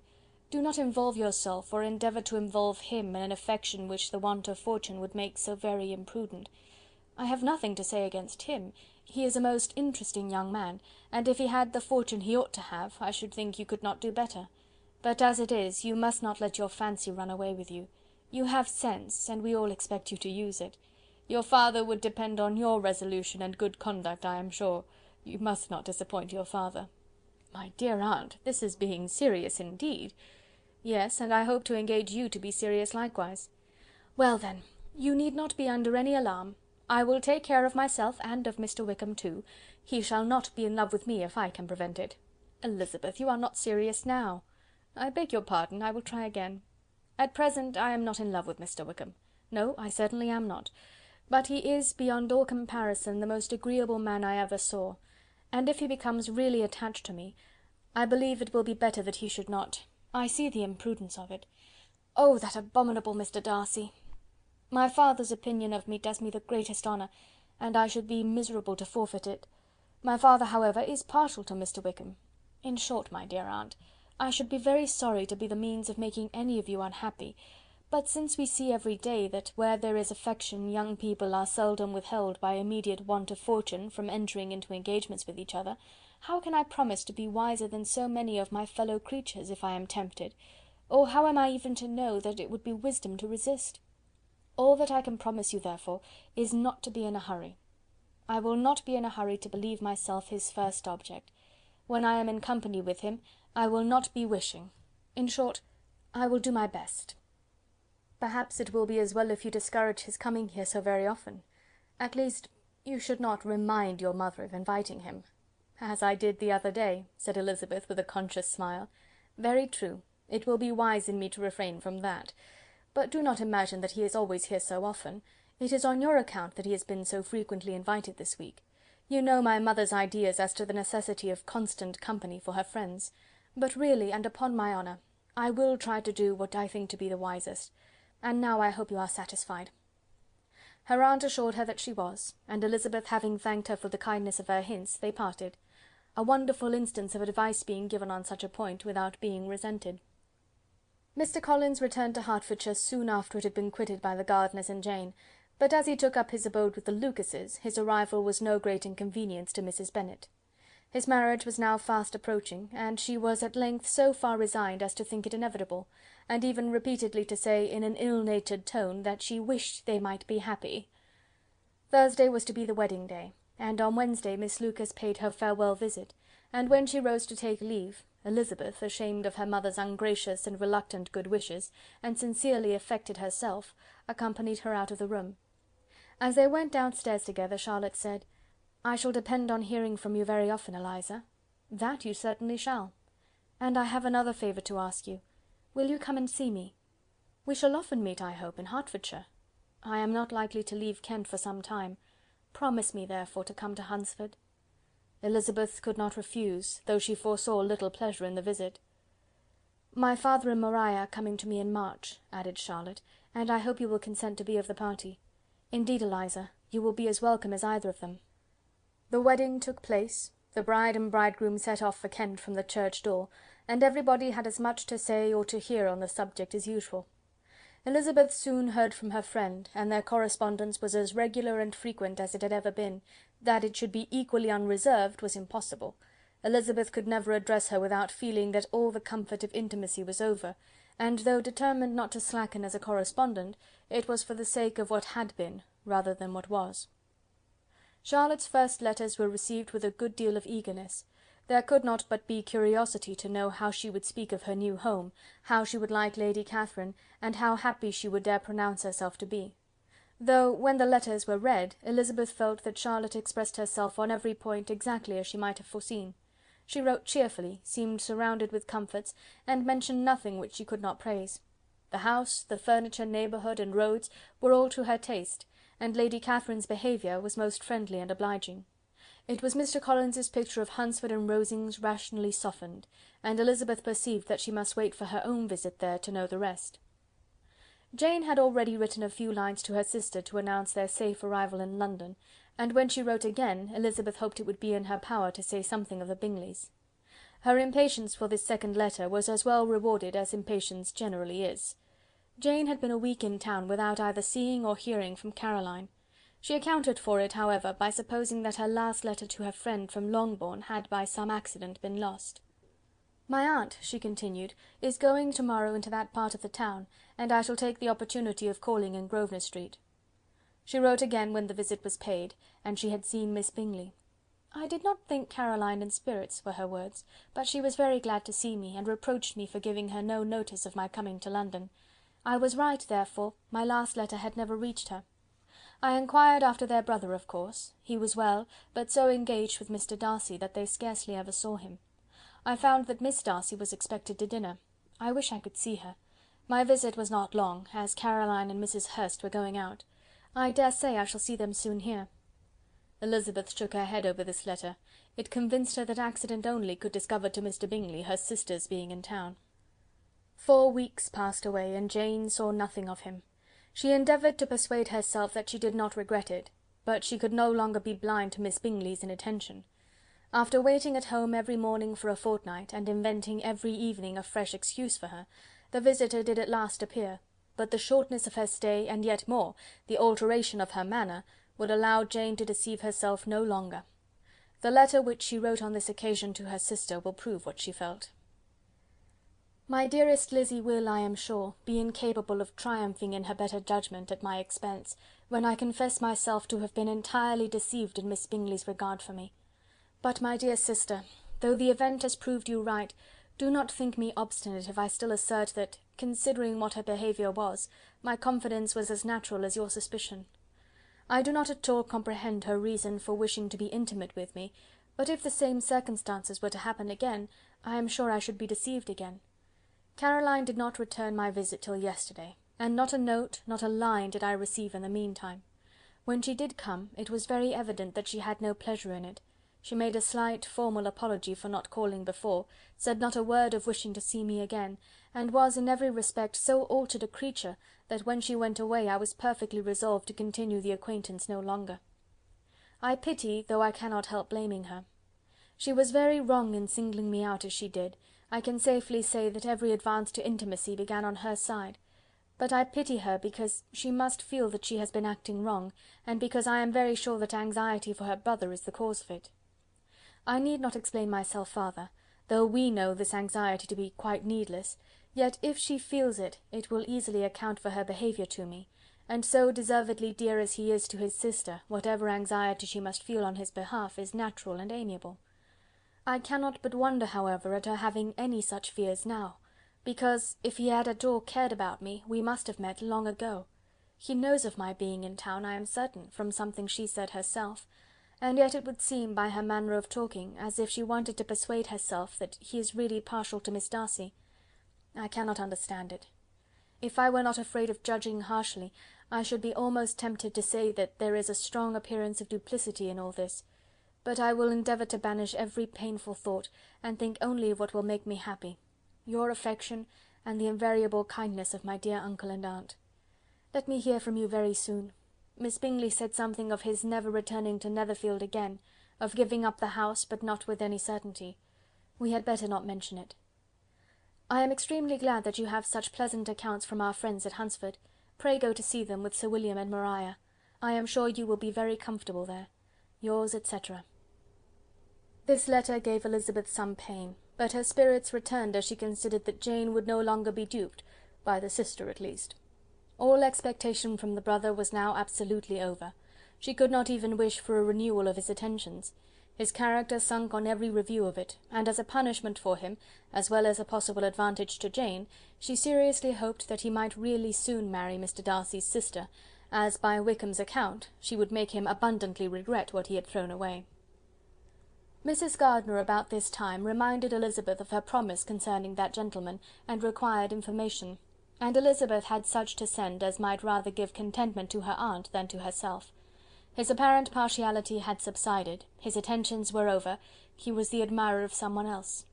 Elizabeth was watchful enough to see it all, but she could see it and write of it without material pain. Her heart had been but slightly touched, and her vanity was satisfied with believing that she would have been his only choice, had fortune permitted it.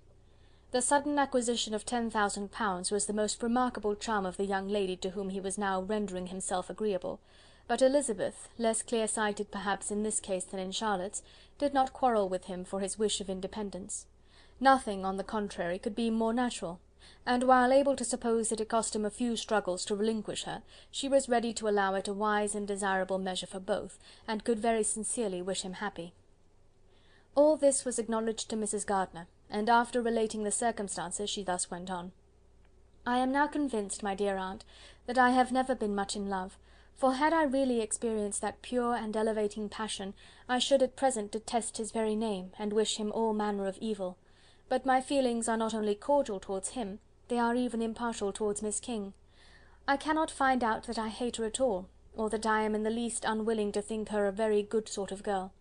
There can be no love in all this. My watchfulness has been effectual, and though I certainly should be a more interesting object to all my acquaintances were I distractedly in love with him, I cannot say that I regret my comparative insignificance. Importance may sometimes be purchased too dearly. Kitty and Lydia take his defection much more to heart than I do. They are young in the ways of the world, and not yet open to the mortifying conviction that handsome young men must have something to live on as well as the plain." End of chapter 26. Chapter 27. With no greater events than these in the Longbourn family, and otherwise diversified by little beyond the walks to Meryton, sometimes dirty and sometimes cold, did January and February pass away. March was to take Elizabeth to Hunsford. She had not at first thought very seriously of going thither, but Charlotte, she soon found, was depending on the plan, and she gradually learned to consider it herself with greater pleasure as well as greater certainty. Absence had increased her desire of seeing Charlotte again, and weakened her disgust of Mr. Collins. There was novelty in the scheme, and as with such a mother and such uncompanionable sisters, home could not be faultless, a little change was not unwelcome for its own sake. The journey would, moreover, give her a peep at Jane, and in short, as the time drew near, she would have been very sorry for any delay. Everything, however, went on smoothly, and was finally settled according to Charlotte's first sketch. She was to accompany Sir William and his second daughter. The improvement of spending a night in London was added in time, and the plan became as perfect as plan could be. The only pain was in leaving her father, who would certainly miss her, and who, when it came to the point, so little liked her going, that he told her to write to him, and almost promised to answer her letter. The farewell between herself and Mr. Wickham was perfectly friendly, on his side even more. His present pursuit could not make him forget that Elizabeth had been the first to excite and to deserve his attention, the first to listen and to pity, the first to be admired; and in his manner of bidding her adieu, wishing her every enjoyment, reminding her of what she was to expect in Lady Catherine de Bourgh, and trusting their opinion of her, their opinion of everybody, would always coincide, there was a solicitude, an interest, which she felt must ever attach her to him with a most sincere regard; and she parted from him convinced that, whether married or single, he must always be her model of the amiable and pleasing. Her fellow travellers the next day were not of a kind to make her think him less agreeable. Sir William Lucas and his daughter Maria, a good-humoured girl, but as empty-headed as himself, had nothing to say that could be worth hearing, and were listened to with about as much delight as the rattle of the chaise. Elizabeth loved absurdities, but she had known Sir William's too long. He could tell her nothing new of the wonders of his presentation and knighthood, and his civilities were worn out, like his information. It was a journey of only 24 miles, and they began it so early as to be in Gracechurch Street by noon. As they drove to Mr. Gardiner's door, Jane was at a drawing-room window, watching their arrival.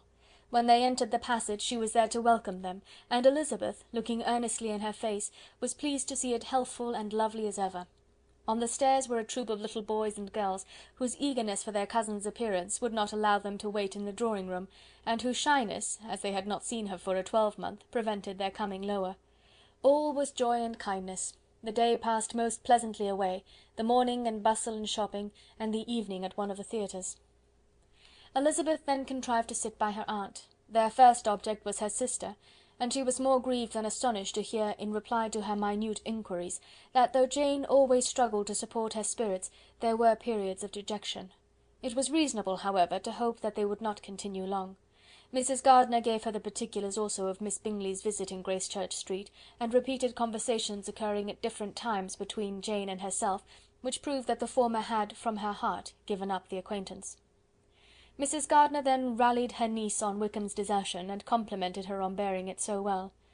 "But, my dear Elizabeth," she added, "what sort of girl is Miss King? I should be sorry to think our friend mercenary." "Pray, my dear aunt, what is the difference in matrimonial affairs between the mercenary and the prudent motive? Where does discretion end and avarice begin? Last Christmas you were afraid of his marrying me because it would be imprudent, and now, because he is trying to get a girl with only 10,000 pounds, you want to find out that he is mercenary. If you will only tell me what sort of girl Miss King is, I shall know what to think. She is a very good kind of girl, I believe. I know no harm of her. But he paid her not the smallest attention till her grandfather's death made her mistress of this fortune." "No. What should he? If it were not allowable for him to gain my affections because I had no money, what occasion could there be for making love to a girl whom he did not care about, and who was equally poor?" "But there seems an indelicacy in directing his attentions towards her so soon after this event. A man in distressed circumstances has not time for all those elegant decorums which other people may observe. If she does not object to it, why should we? Her not objecting to it does not justify him. It only shows her being deficient in something herself, sense or feeling." "Well," cried Elizabeth, "have it as you choose. He shall be mercenary and she shall be foolish." "No, Lizzy, that is what I do not choose. I should be sorry, you know, to think ill of a young man who has lived so long in Derbyshire." "Oh, if that is all, I have a very poor opinion of young men who live in Derbyshire, and their intimate friends who live in Hertfordshire are not much better.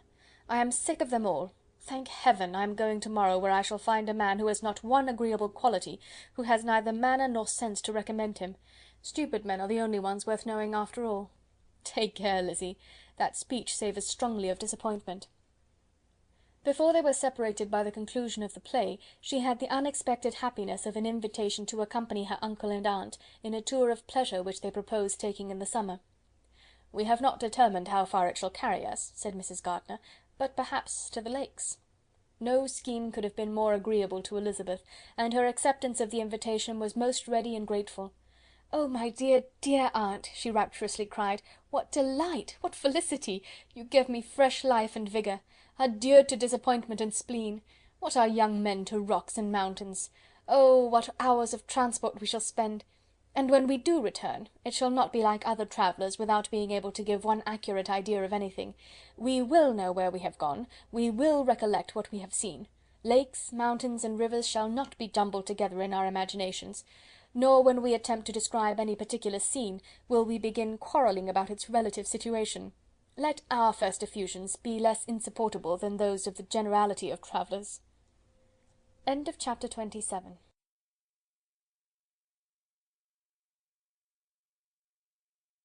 Chapter 28.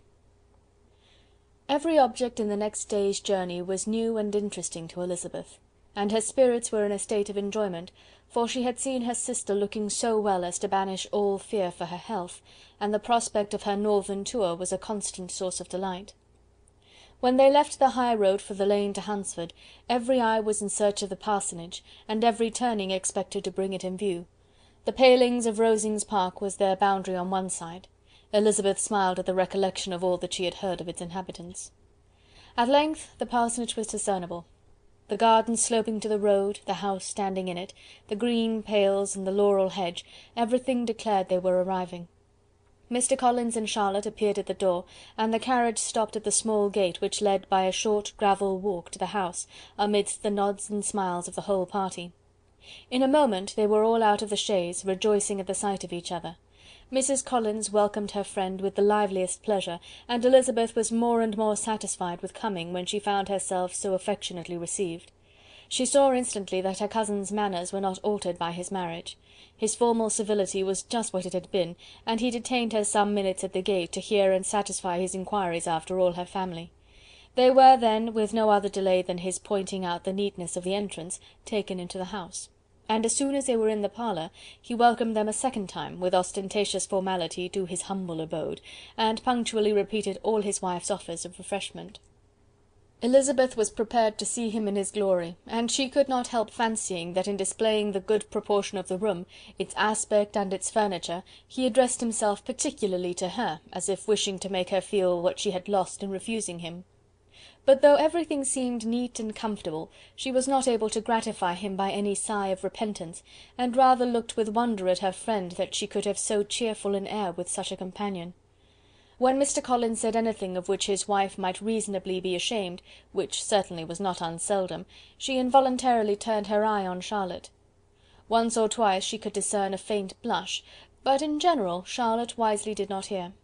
After sitting long enough to admire every article of furniture in the room, from the sideboard to the fender, to give an account of their journey and of all that had happened in London, Mr. Collins invited them to take a stroll in the garden, which was large and well laid out, and to the cultivation of which he attended himself. To work in this garden was one of his most respectable pleasures, and Elizabeth admired the command of countenance with which Charlotte talked of the healthfulness of the exercise, and owned she encouraged it as much as possible. Here, leading the way through every walk and cross-walk, and scarcely allowing them an interval to utter the praises he asked for, every view was pointed out with a minuteness which left beauty entirely behind. He could number the fields in every direction, and could tell how many trees there were in the most distant clump. But of all the views which his garden, or which the country or kingdom could boast, none were to be compared with the prospect of Rosings, afforded by an opening in the trees that bordered the park nearly opposite the front of his house. It was a handsome modern building, well situated on rising ground.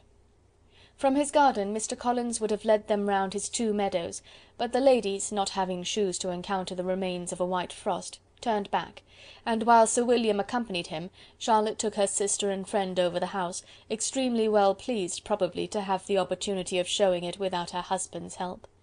It was rather small, but well built and convenient, and everything was fitted up and arranged with a neatness and consistency of which Elizabeth gave Charlotte all the credit.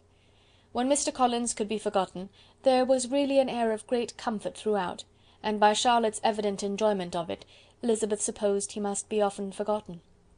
She had already learnt that Lady Catherine was still in the country.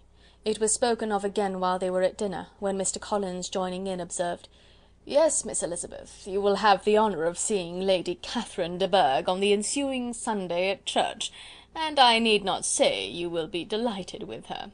She is all affability and condescension, and I doubt not but you will be honoured with some portion of her notice when service is over. I have scarcely any hesitation in saying she will include you and my sister Maria in every invitation with which she honours us during your stay here. Her behaviour to my dear Charlotte is charming. We dine at Rosings twice every week, and are never allowed to walk home. Her ladyship's carriage is regularly ordered for us.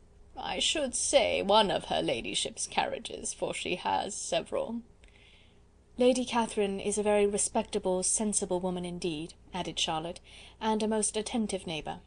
"Very true, my dear, that is exactly what I say. She is the sort of woman whom one cannot regard with too much deference." The evening was spent chiefly in talking over Hertfordshire news, and telling again what had already been written, and when it closed, Elizabeth, in the solitude of her chamber, had to meditate upon Charlotte's degree of contentment, to understand her address in guiding, and composure in bearing with, her husband, and to acknowledge that it was all done very well.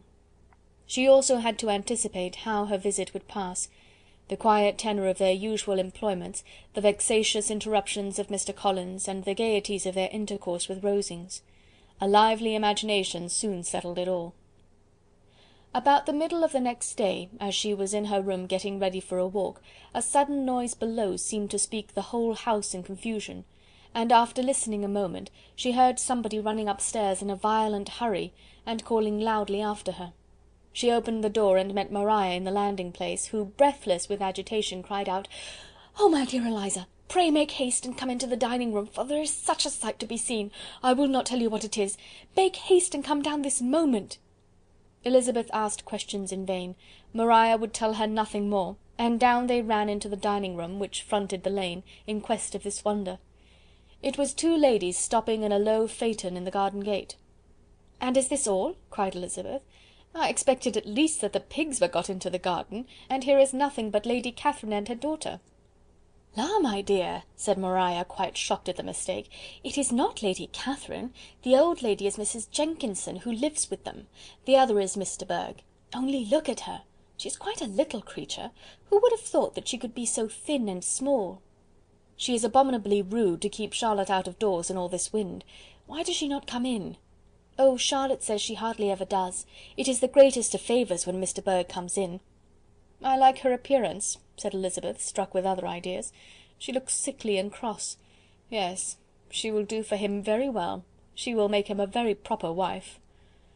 Mr. Collins and Charlotte were both standing at the gate, in conversation with the ladies, and Sir William, to Elizabeth's high diversion, was stationed in the doorway, in earnest contemplation of the greatness before him, and constantly bowing whenever Miss de Bourgh looked that way. At length there was nothing more to be said. The ladies drove on, and the others returned into the house. Mr. Collins no sooner saw the two girls than he began to congratulate them on their good fortune, which Charlotte explained by letting them know that the whole party was asked to dine at Rosings the next day. Chapter 28. Chapter 29. Mr. Collins's triumph, in consequence of this invitation, was complete. The power of displaying the grandeur of his patroness to his wandering visitors, and of letting them see her civility towards himself and his wife, was exactly what he had wished for, and that an opportunity of doing it should be given so soon, was such an instance of Lady Catherine's condescension, as he knew not how to admire enough. "I confess," said he, "that I should not have been at all surprised by her ladyship's asking us on Sunday to drink tea and spend the evening at Rosings. I rather expected, from my knowledge of her affability, that it would happen. But who could have foreseen such an attention as this? Who could have imagined that we should receive an invitation to dine there, an invitation, moreover, including the whole party, so immediately after your arrival?" "I am the less surprised at what has happened," replied Sir William, "from that knowledge of what the manners of the great really are, which my situation in life has allowed me to acquire. About the court such instances of elegant breeding are not uncommon." Scarcely anything was talked of the whole day or next morning but their visit to Rosings. Mr. Collins was carefully instructing them in what they were to expect, that the sight of such rooms, so many servants, and so splendid a dinner might not wholly overpower them. When the ladies were separating for the toilette, he said to Elizabeth, "Do not make yourself uneasy, my dear cousin, about your apparel. Lady Catherine is far from requiring that elegance of dress in us which becomes herself and her daughter. I would advise you merely to put on whatever of your clothes is superior to the rest. There is no occasion for anything more. Lady Catherine will not think the worse of you for being simply dressed. She likes to have the distinction of rank preserved." While they were dressing, he came 2 or 3 times to their different doors, to recommend their being quick, as Lady Catherine very much objected to be kept waiting for her dinner. Such formidable accounts of her ladyship, and her manner of living, quite frightened Maria Lucas, who had been little used to company, and she looked forward to her introduction at Rosings with as much apprehension as her father had done to his presentation at St. James'. As the weather was fine, they had a pleasant walk of about half a mile across the park. Every park has its beauty and its prospects, and Elizabeth saw much to be pleased with, though she could not be in such raptures as Mr. Collins expected the scene to inspire, and was but slightly affected by his enumeration of the windows in front of the house, and his relation of what the glazing altogether had originally cost Sir Lewis de Bourgh. When they ascended the steps to the hall, Maria's alarm was every moment increasing, and even Sir William did not look perfectly calm. Elizabeth's courage did not fail her. She had heard nothing of Lady Catherine that spoke her awful from any extraordinary talents or miraculous virtue, and the mere stateliness of money or rank she thought she could witness without trepidation. From the entrance hall, of which Mr. Collins pointed out with a rapturous air the fine proportion and the finished ornaments, they followed the servants through an antechamber to the room where Lady Catherine, her daughter, and Mrs. Jenkinson were sitting. Her ladyship, with great condescension, arose to receive them, and as Mrs. Collins had settled it with her husband that the office of introduction should be hers, it was performed in a proper manner, without any of those apologies and thanks which he would have thought necessary. In spite of having been at St. James's, Sir William was so completely awed by the grandeur surrounding him, that he had but just courage enough to make a very low bow and take his seat without saying a word, and his daughter, frightened almost out of her senses, sat on the edge of her chair, not knowing which way to look. Elizabeth found herself quite equal to the scene, and could observe the 3 ladies before her composedly. Lady Catherine was a tall, large woman, with strongly marked features, which might once have been handsome. Her air was not conciliating, nor was her manner of receiving them such as to make her visitors forget their inferior rank. She was not rendered formidable by silence, but whatever she said was spoken in so authoritative a tone as marked her self-importance, and brought Mr. Wickham immediately to Elizabeth's mind, and from the observation of the day altogether, she believed Lady Catherine to be exactly what he represented.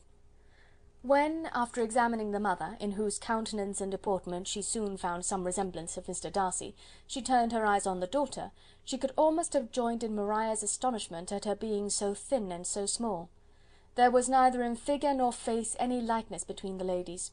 Miss de Bourgh was pale and sickly, her features, though not plain, were insignificant, and she spoke very little, except in a low voice to Mrs. Jenkinson, in whose appearance there was nothing remarkable, and who was entirely engaged in listening to what she said, and placing a screen in the proper direction before her eyes.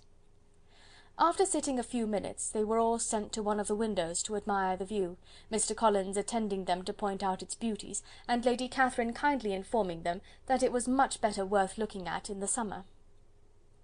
The dinner was exceedingly handsome, and there were all the servants and all the articles of plate which Mr. Collins had promised, and as he had likewise foretold, he took his seat at the bottom of the table, by her ladyship's desire, and looked as if he felt that life could furnish nothing greater. He carved, and ate, and praised with delighted alacrity, and every dish was commended, first by him and then by Sir William, who was now enough recovered to echo whatever his son-in-law said, in a manner which Elizabeth wondered Lady Catherine could bear. but Lady Catherine seemed gratified by their excessive admiration, and gave most gracious smiles, especially when any dish on the table proved a novelty to them. The party did not supply much conversation. Elizabeth was ready to speak whenever there was an opening, but she was seated between Charlotte and Mr. Burgh, the former of whom was engaged in listening to Lady Catherine, and the latter said not a word to her all dinner time. Mrs. Jenkinson was chiefly employed in watching how little Mr. Burgh ate, pressing her to try some other dish, and fearing she was indisposed. Maria thought speaking out of the question, and the gentlemen did nothing but eat and admire. When the ladies returned to the drawing-room, there was little to be done but to hear Lady Catherine talk, which she did without any intermission till coffee came in, delivering her opinion on every subject in so decisive a manner as proved that she was not used to have her judgment controverted. She inquired into Charlotte's domestic concerns familiarly and minutely, gave her a great deal of advice as to the management of them all, told her how everything ought to be regulated in so small a family as hers, and instructed her as to the care of her cows and her poultry. Elizabeth found that nothing was beneath this great lady's attention, which could furnish her with an occasion of dictating to others. In the intervals of her discourse with Mrs. Collins, she addressed a variety of questions to Maria and Elizabeth, but especially to the latter, of whose connections she knew the least, and who, she observed to Mrs. Collins, was a very genteel, pretty kind of girl. She asked her, at different times, how many sisters she had, whether they were older or younger than herself, whether any of them were likely to be married, whether they were handsome, where they had been educated, what carriage her father kept, and what had been her mother's maiden name. Elizabeth felt all the impertinence of her questions, but answered them very composedly. Lady Catherine then observed, "Your father's estate is entailed on Mr. Collins, I think. For your sake," turning to Charlotte, "I am glad of it, but otherwise I see no occasion for entailing estates from the female line. It was not thought necessary in Sir Lewis de Bourgh's family. Do you play and sing, Miss Bennet?" "A little." "Oh, then some time or other we shall be happy to hear you. Our instrument is a capital one, probably superior to... You shall try it some day. Do your sisters play and sing?" "One of them does." "Why did not you all learn? You ought all to have learned. The Miss Webbs all play, and their father has not so good an income as yours. Do you draw?" "No, not at all." "What, none of you?" "Not one." "That is very strange. But I suppose you had no opportunity. Your mother should have taken you to town every spring for the benefit of masters."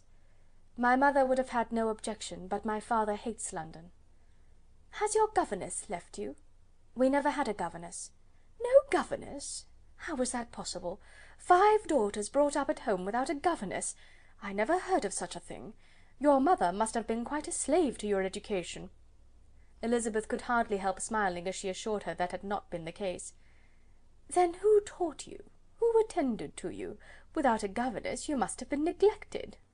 "Compared with some families, I believe we were, but such of us as wished to learn never wanted the means.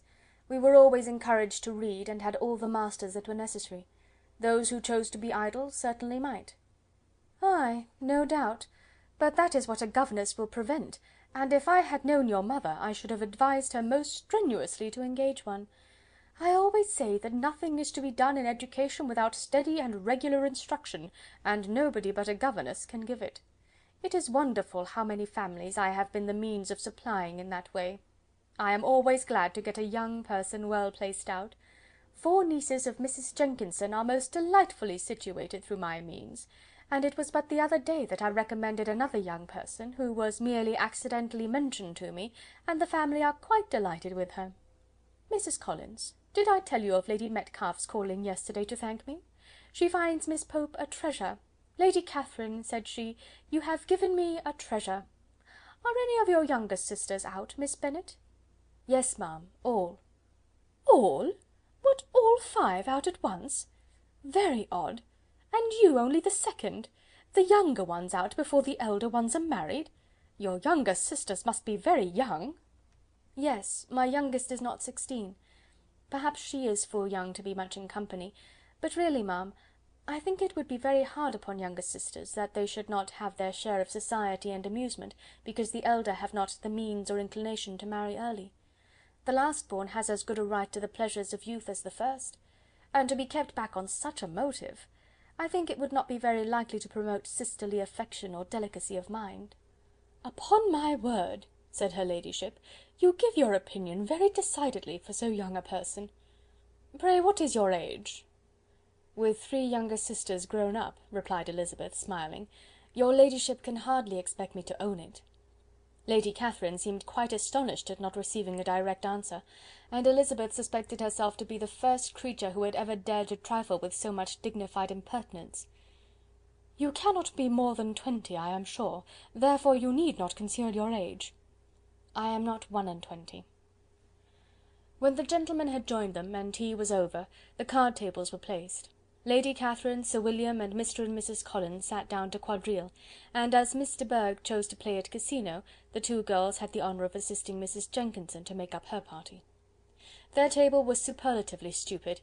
Scarcely a syllable was uttered that did not relate to the game, except when Mrs. Jenkinson expressed her fears of Miss de Bourgh's being too hot or too cold, or having too much or too little light. A great deal more passed at the other table. Lady Catherine was generally speaking, stating the mistakes of the 3 others, or relating some anecdote of herself. Mr. Collins was employed in agreeing to everything her ladyship said, thanking her for every fish he won, and apologizing if he thought he won too many. Sir William did not say much. He was storing his memory with anecdotes and noble names. When Lady Catherine and her daughter had played as long as they chose, the tables were broken up, the carriage was offered to Mrs. Collins, gratefully accepted and immediately ordered. The party then gathered round the fire to hear Lady Catherine determine what weather they were to have on the morrow. From these instructions they were summoned by the arrival of the coach, and with many speeches of thankfulness on Mr. Collins's side, and as many bows on Sir William's, they departed. As soon as they had driven from the door, Elizabeth was called on by her cousin to give her opinion of all that she had seen at Rosings, which, for Charlotte's sake, she made more favourable than it really was. But her commendation, though costing her some trouble, could by no means satisfy Mr. Collins, and he was very soon obliged to take her ladyship's praise into his own hands. Chapter 29. Chapter 30.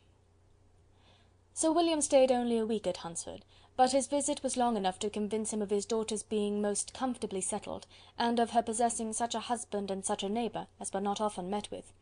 While Sir William was with them, Mr. Collins devoted his morning to driving him out in his gig and showing him the country, but when he went away, the whole family returned to their usual employments, and Elizabeth was thankful to find that they did not see more of her cousin by the alteration, for the chief of the time between breakfast and dinner was now passed by him either at work in the garden, or in reading and writing, and looking out of the window in his own book-room, which fronted the road.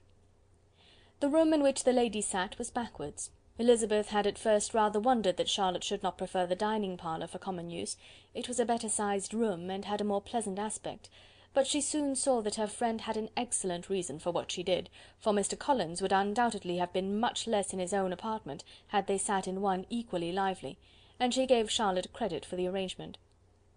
From the drawing-room they could distinguish nothing in the lane, and were indebted to Mr. Collins for the knowledge of what carriages went along, and how often especially Miss de Bourgh drove by in her phaeton, which he never failed coming to inform them of, though it happened almost every day.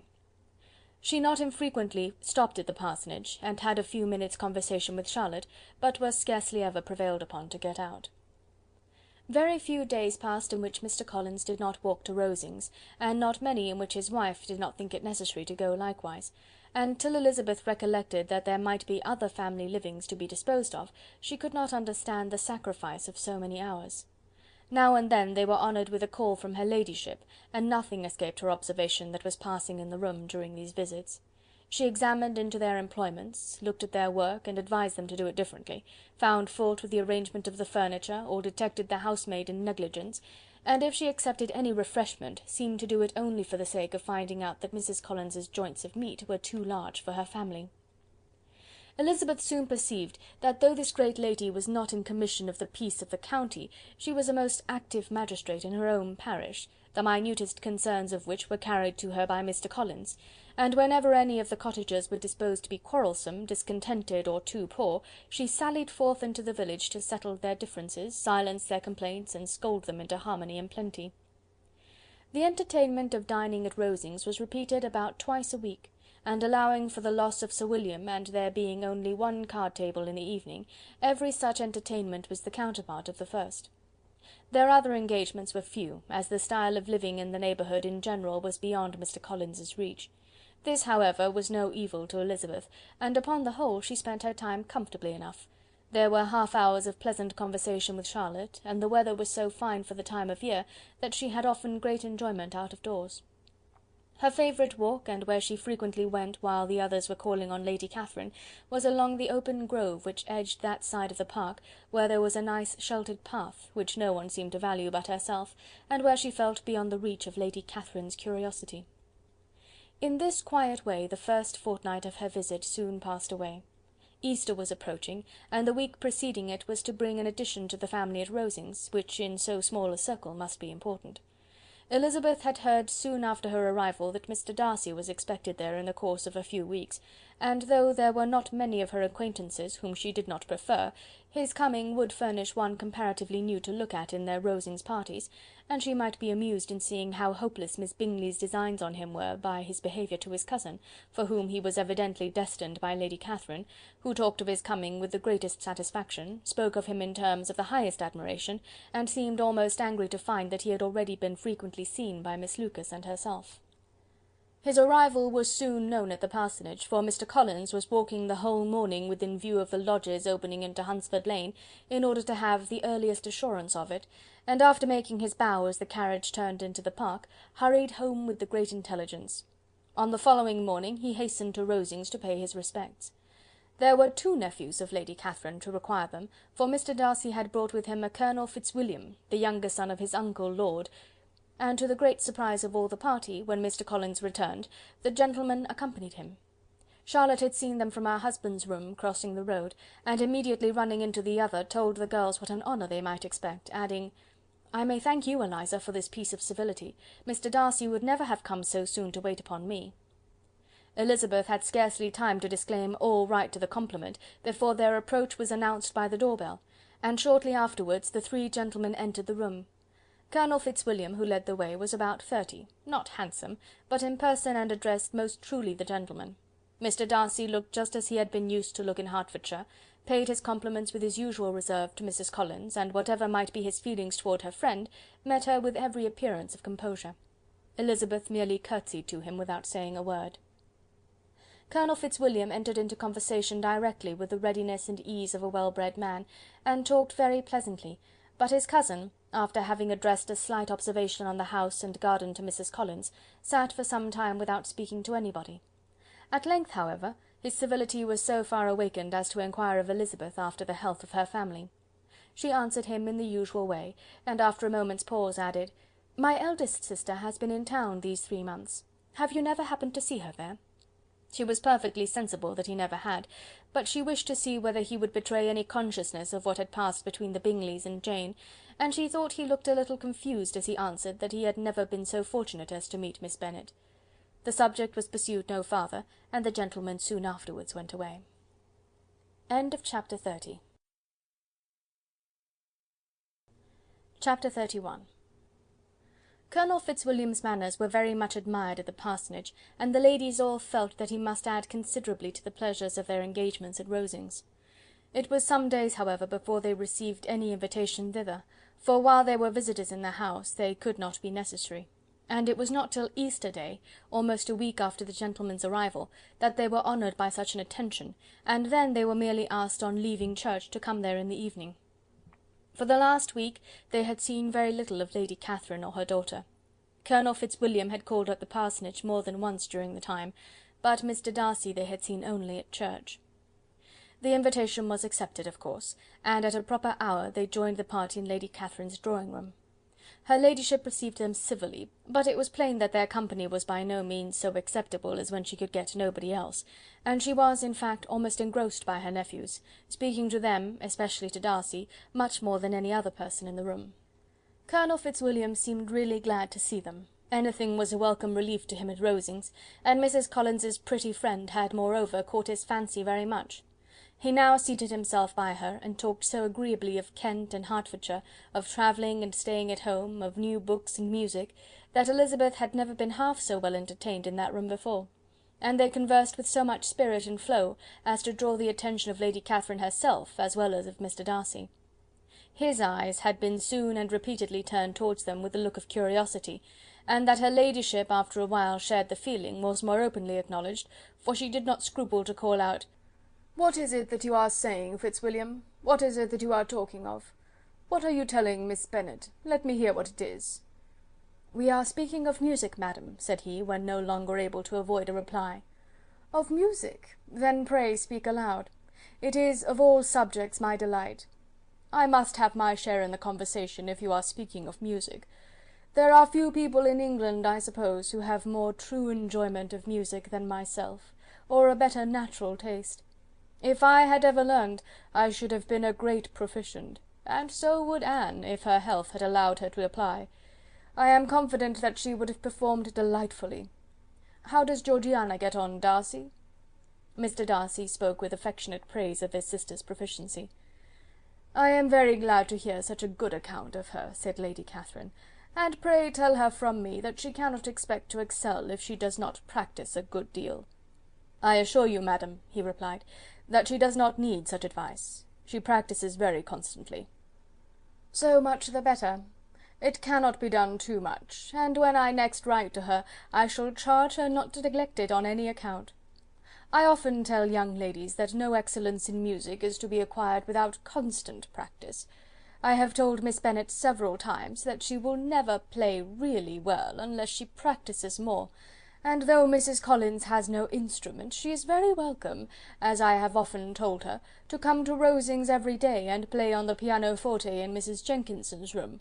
She would be in nobody's way, you know, in that part of the house." Mr. Darcy looked a little ashamed of his aunt's ill-breeding, and made no answer. When coffee was over, Colonel Fitzwilliam reminded Elizabeth of having promised to play to him, and she sat down directly to the instrument. He drew a chair near her. Lady Catherine listened to half a song, and then talked, as before, to her other nephew, till the latter walked away from her, and making with his usual deliberation towards the pianoforte, stationed himself so as to command a full view of the fair performer's countenance. Elizabeth saw what he was doing, and at the first convenient pause turned to him with an arch smile, and said, "You mean to frighten me, Mr. Darcy, by coming in all this state to hear me? I will not be alarmed, though your sister does play so well. There is a stubbornness about me that can never bear to be frightened at the will of others.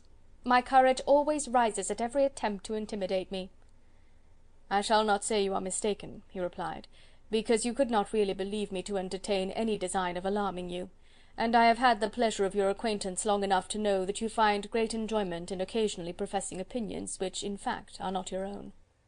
Elizabeth laughed heartily at this picture of herself, and said to Colonel Fitzwilliam, "Your cousin will give you a very pretty notion of me, and teach you not to believe a word I say.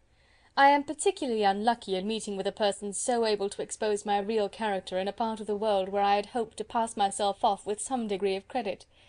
Indeed, Mr. Darcy, it is very ungenerous in you to mention all that you knew to my disadvantage in Hertfordshire, and, give me leave to say, very impolitic too, for it is provoking me to retaliate, and such things may come out as will shock your relations to hear." "I am not afraid of you," said he, smilingly. "Pray let me hear what you have to accuse him of," cried Colonel Fitzwilliam. "I should like to know how he behaves among strangers." "You shall hear then, but prepare yourself for something very dreadful. The first time of my ever seeing him in Hertfordshire, you must know, was at a ball, and at this ball, what do you think he did? He danced only 4 dances, though gentlemen were scarce, and to my certain knowledge more than one young lady was sitting down in want of a partner. Mr. Darcy, you cannot deny the fact." "I had not at that time the honour of knowing any lady in the assembly beyond my own party." "True, and nobody can ever be introduced in a ball-room. Well, Colonel Fitzwilliam, what do I play next? My fingers wait your orders." "Perhaps," said Darcy, "I should have judged better, had I sought an introduction, but I am ill qualified to recommend myself to strangers." "Shall we ask your cousin the reason of this?" said Elizabeth, still addressing Colonel Fitzwilliam. "Shall we ask him why a man of sense and education, and who has lived in the world, is ill qualified to recommend himself to strangers?" "I can answer your question," said Fitzwilliam, without applying to him. "It is because he will not give himself the trouble." "I certainly have not the talent which some people possess," said Darcy, "of conversing easily with those I have never seen before. I cannot catch their tone of conversation, or appear interested in their concerns, as I often see done." "My fingers," said Elizabeth, "do not move over this instrument in the masterly manner which I see many women's do. They have not the same force or rapidity, and do not produce the same expression. But then I have always supposed it to be my own fault, because I will not take the trouble of practising.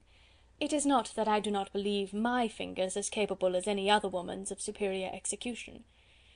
Darcy smiled and said, "You are perfectly right. You have employed your time much better. No one admitted to the privilege of hearing you can think anything wanting. We neither of us perform to strangers." Here they were interrupted by Lady Catherine, who called out to know what they were talking of. Elizabeth immediately began playing again. Lady Catherine approached, and after listening for a few minutes, said to Darcy, "Miss Bennet would not play at all amiss if she practised more, and could have the advantage of a London master. She has a very good notion of fingering, though her taste is not equal to Anne's. Anne would have been a delightful performer, had her health allowed her to learn." Elizabeth looked at Darcy to see how cordially he assented to his cousin's praise, but neither at that moment, nor at any other, could she discern any symptom of love, and from the whole of his behaviour to Mr. Burke she derived this comfort for Miss Bingley, that he might have been just as likely to marry her had she been his relation. Lady Catherine continued her remarks on Elizabeth's performance, mixing them with many instructions on execution and taste. Elizabeth received them with all the forbearance of civility, and at the request of the gentlemen, remained at the instrument till her ladyship's carriage was ready to take them all home. Chapter 31. Chapter 32. Elizabeth was sitting by herself the next morning, and writing to Jane, while Mrs. Collins and Maria were gone on business into the village, when she was startled by a ring at the door, the certain signal of a visitor. As she had heard no carriage, she thought it not unlikely to be Lady Catherine, and under that apprehension was putting away her half-finished letter, that she might escape all impertinent questions, when the door opened, and to her very great surprise Mr. Darcy, and Mr. Darcy only, entered the room.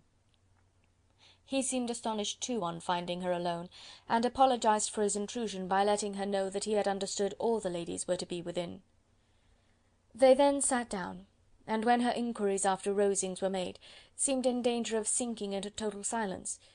It was absolutely necessary, therefore, to think of something, and in this emergence recollecting when she had seen him last in Hertfordshire, and feeling curious to know what he would say on the subject of their hasty departure, she observed, "How very suddenly you all quitted Netherfield last November, Mr. Darcy. It must have been a most agreeable surprise to Mr. Bingley to see you all after him so soon, for if I recollect right, he went but the day before. He and his sisters were well, I hope, when you left London?" "Perfectly so, I thank you." She found that she was to receive no other answer, and after a short pause added, "I think I have understood that Mr. Bingley has not much idea of ever returning to Netherfield again."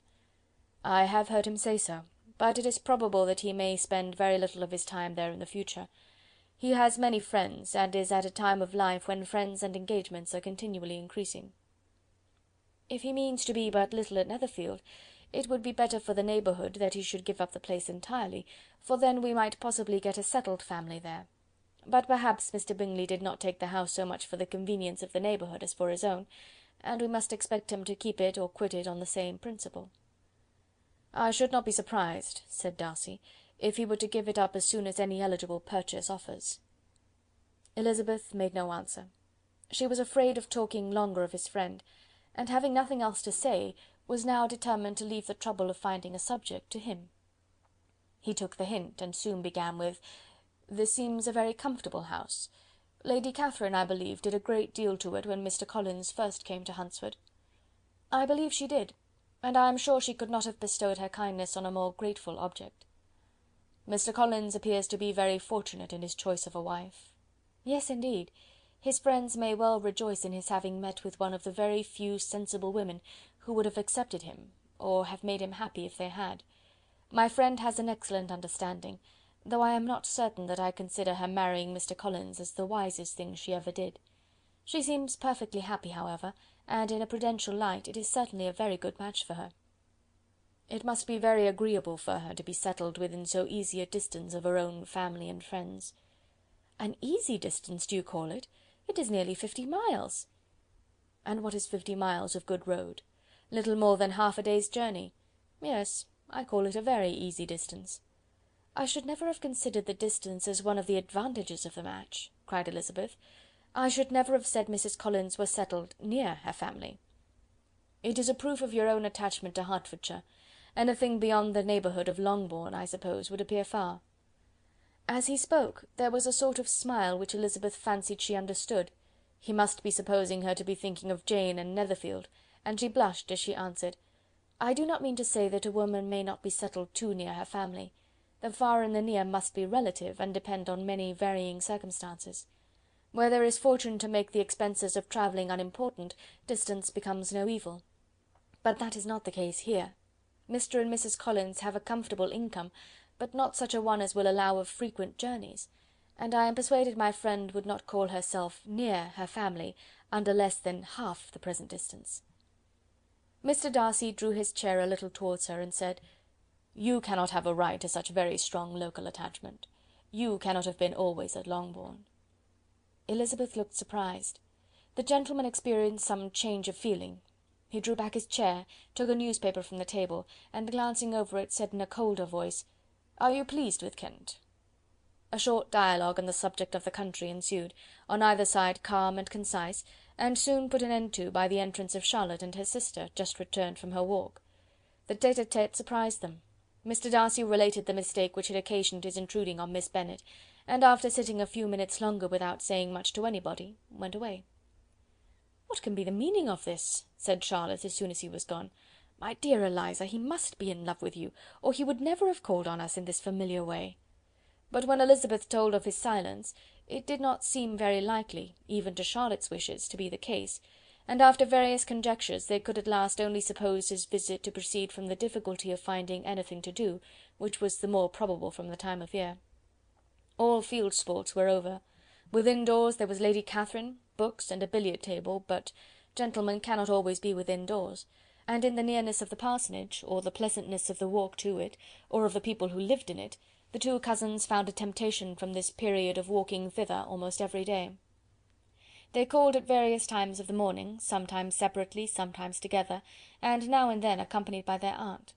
It was plain to them all that Colonel Fitzwilliam came because he had pleasure in their society, a persuasion which of course recommended him still more, and Elizabeth was reminded by her own satisfaction in being with him, as well as by his evident admiration of her former favourite, George Wickham, and though, in comparing them, she saw there was less captivating softness in Colonel Fitzwilliam's manners, she believed he might have the best informed mind. But why Mr. Darcy came so often to the parsonage, it was more difficult to understand. It could not be for society, as he frequently sat there 10 minutes together without opening his lips, and when he did speak, it seemed the effect of necessity rather than of choice, a sacrifice to propriety, not a pleasure to himself. He seldom appeared really animated. Mrs. Collins knew not what to make of him. Colonel Fitzwilliam's occasionally laughing at his stupidity proved that he was generally different, which her own knowledge of him could not have told her, and as she would like to have believed this change the effect of love, and the object of that love her friend Eliza, she set herself seriously to work to find it out. She watched him whenever they were at Rosings, and whenever he came to Hunsford, but without much success. He certainly looked at her friend a great deal, but the expression of that look was disputable. It was an earnest, steadfast gaze, but she often doubted whether there were much admiration in it, and sometimes it seemed nothing but absence of mind. She had once or twice suggested to Elizabeth the possibility of his being partial to her, but Elizabeth always laughed at the idea, and Mrs. Collins did not think it right to press the subject, from the danger of raising expectations which might only end in disappointment, for in her opinion it admitted not of a doubt that all her friend's dislike would vanish if she could suppose him to be in her power. In her kind schemes for Elizabeth, she sometimes planned her marrying Colonel Fitzwilliam. He was beyond comparison the most pleasant man. He certainly admired her, and his situation in life was most eligible.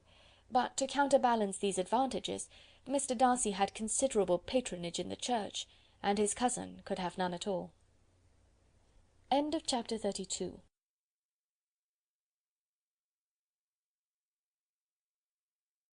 Chapter 33. More than once did Elizabeth, in her rambles within the park, unexpectedly meet Mr. Darcy. She felt all the perverseness of the mischance that should bring him where no one else was brought, and, to prevent its ever happening again, took care to inform him at first that it was a favourite haunt of hers. How it could occur a second time, therefore, was very odd. Yet it did, and even a third.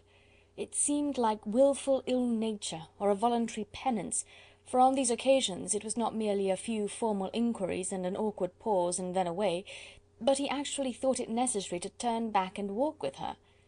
He never said a great deal, nor did she give herself the trouble of talking or of listening much, but it struck her in the course of their third rencontre that he was asking some odd, unconnected questions about her pleasure in being at Hunsford, her love of solitary walks, and her opinion of Mr. and Mrs. Collins's happiness, and that in speaking of Rosings and her not perfectly understanding the house, he seemed to expect that whenever she came into Kent again she would be staying there too. His words seemed to imply it. Could he have Colonel Fitzwilliam in his thoughts? She supposed, if he meant anything, he must mean an allusion to what might arise in that quarter. It distressed her a little, and she was quite glad to find herself at the gate in the pales opposite the parsonage. She was engaged one day as she walked, in perusing Jane's last letter, and dwelling on some passages which proved that Jane had not written in spirits, when, instead of being again surprised by Mr. Darcy, she saw on looking up that Colonel Fitzwilliam was meeting her. Putting away the letter immediately, and forcing a smile, she said, "I did not know before that you ever walked this way." "I have been making the tour of the park," he replied, "as I generally do every year, and intend to close it with a call at the parsonage. Are you going much farther?" "No, I should have turned in a moment." And accordingly she did turn, and they walked towards the parsonage together. "Do you certainly leave Kent on Saturday?" said she.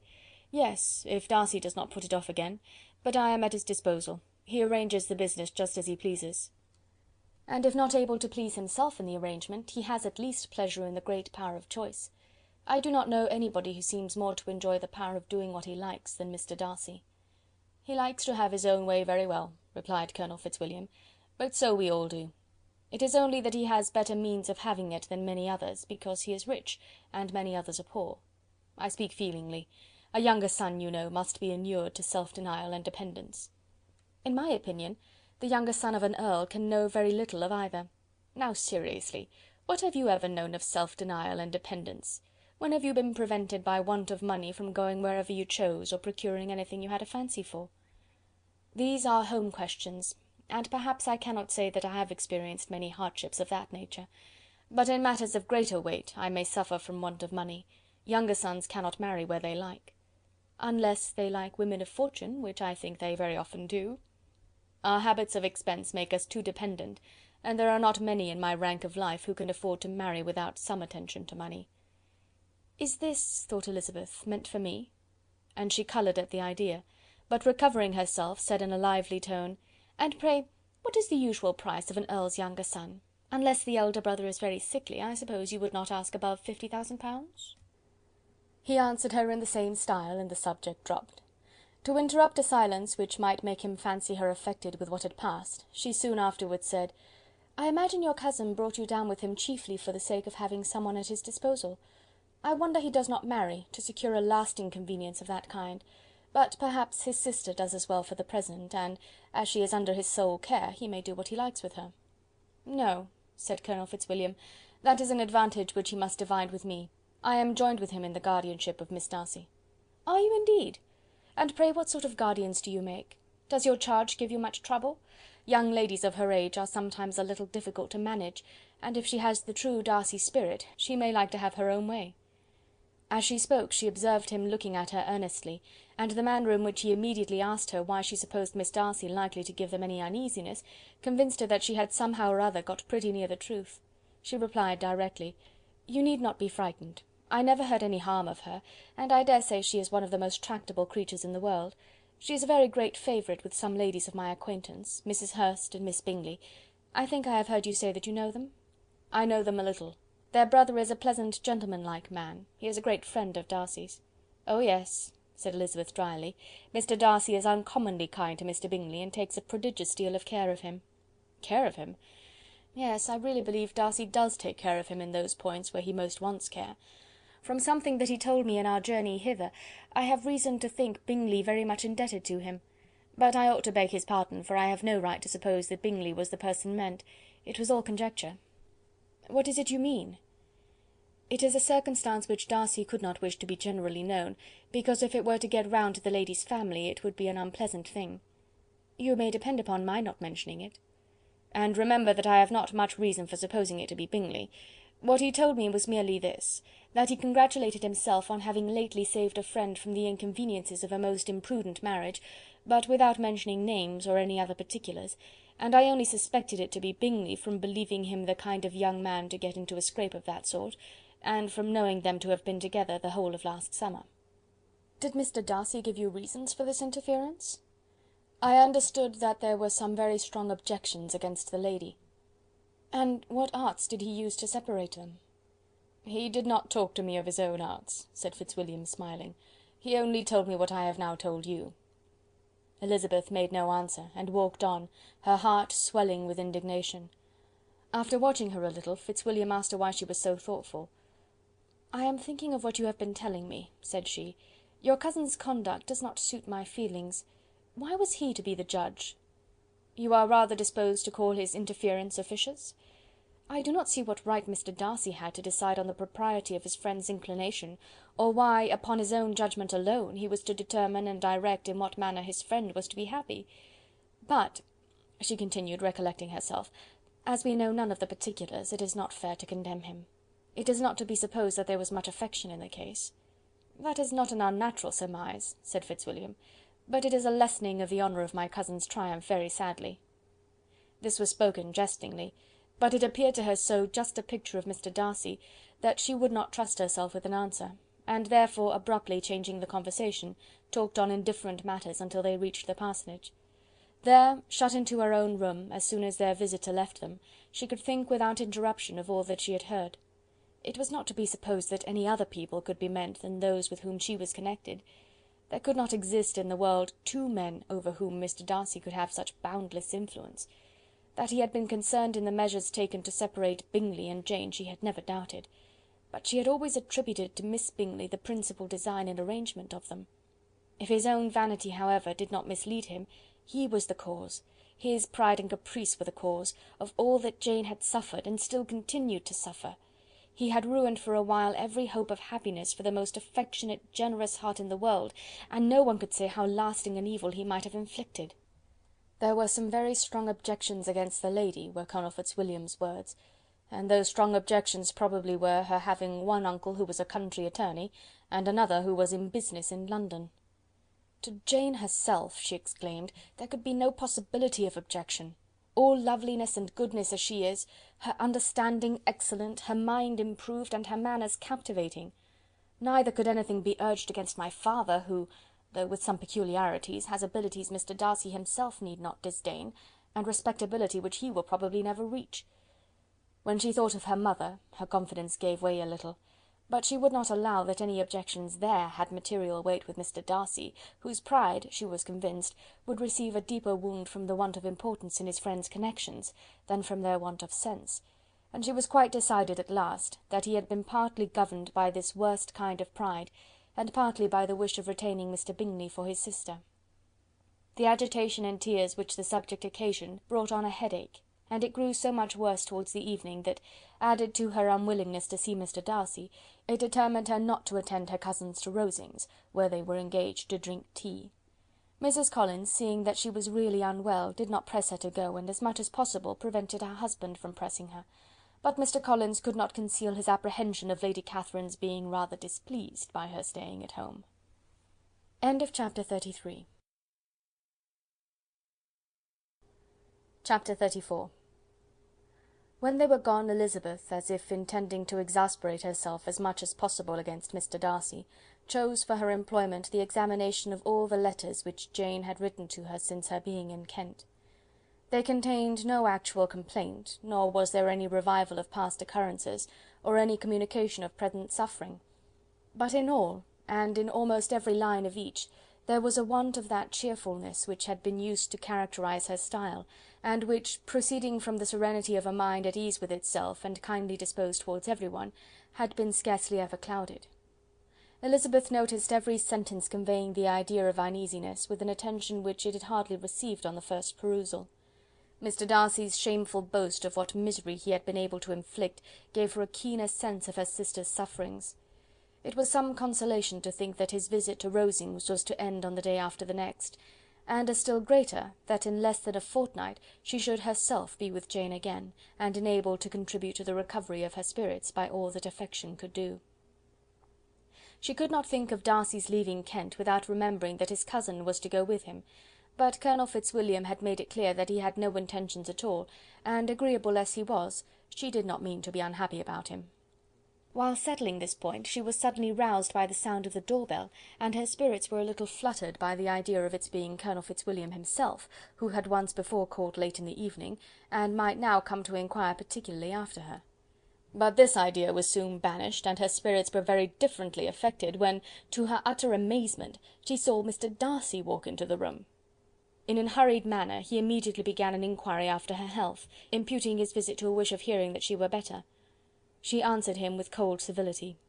He sat down for a few moments, and then, getting up, walked about the room. Elizabeth was surprised, but said not a word. After a silence of several minutes he came towards her in an agitated manner, and thus began: "In vain I have struggled. It will not do. My feelings will not be repressed. You must allow me to tell you how ardently I admire and love you." Elizabeth's astonishment was beyond expression. She stared, coloured, doubted, and was silent. This he considered sufficient encouragement, and the avowal of all that he felt, and had long felt for her, immediately followed. He spoke well, but there were feelings besides those of the heart to be detailed, and he was not more eloquent on the subject of tenderness than of pride. His sense of her inferiority, of its being a degradation, of the family obstacles which had always opposed to inclination, were dwelt on with a warmth which seemed due to the consequence he was wounding, but was very unlikely to recommend his suit. In spite of her deeply rooted dislike, she could not be insensible to the compliment of such a man's affection, and though her intentions did not vary for an instant, she was at first sorry for the pain he was to receive, till, roused to resentment by his subsequent language, she lost all compassion in anger. She tried, however, to compose herself to answer him with patience when he should have done. He concluded with representing to her the strength of that attachment which, in spite of all his endeavours, he had found impossible to conquer, and with expressing his hope that it would now be rewarded by her acceptance of his hand. As he said this, she could easily see that he had no doubt of a favourable answer. He spoke of apprehension and anxiety, but his countenance expressed real security. Such a circumstance could only exasperate farther, and, when he ceased, the colour rose into her cheeks, and she said: "In cases such as these, it is, I believe, the established mode to express a sense of obligation for the sentiments avowed, however unequally they may be returned. It is natural that obligation should be felt, and if I could feel gratitude, I would now thank you. But I cannot. I have never desired your good opinion, and you have certainly bestowed it most unwillingly. I am sorry to have occasioned pain to anyone. It has been most unconsciously done, however, and I hope will be of short duration. The feelings which, you tell me, have long prevented the acknowledgment of your regard, can have little difficulty in overcoming it after this explanation." Mr. Darcy, who was leaning against the mantelpiece with his eyes fixed on her face, seemed to catch her words with no less resentment than surprise. His complexion became pale with anger, and the disturbance of his mind was visible in every feature. He was struggling for the appearance of composure, and would not open his lips till he believed himself to have attained it. The pause was to Elizabeth's feelings dreadful. At length, with a voice of forced calmness, he said: "And this is all the reply which I am to have the honour of expecting? I might, perhaps, wish to be informed why, with so little endeavour at civility, I am thus rejected, but it is of small importance."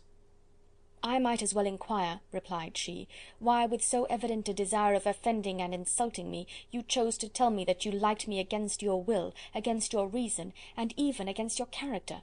Was not this some excuse for incivility if I was uncivil? But I have other provocations. You know I have. Had not my feelings decided against you, had they been indifferent, or had they even been favourable, do you think that any consideration would tempt me to accept the man who has been the means of ruining, perhaps for ever, the happiness of a most beloved sister?" As she pronounced these words, Mr. Darcy changed colour, but the emotion was short, and he listened without attempting to interrupt her while she continued: "I have every reason in the world to think ill of you. No motive can excuse the unjust and ungenerous part you acted there. You dare not, you cannot deny, that you have been the principal, if not the only means of dividing them from each other, of exposing one to the censure of the world for caprice and instability, and the other to its derision for disappointed hopes, and involving them both in misery of the acutest kind." She paused, and saw with no slight indignation that he was listening with an air which proved him wholly unmoved by any feeling of remorse. He even looked at her with a smile of affected incredulity.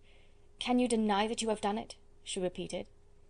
With assumed tranquillity he then replied, "I have no wish of denying that I did everything in my power to separate my friend from your sister, or that I rejoice in my success. Towards him I have been kinder than towards myself."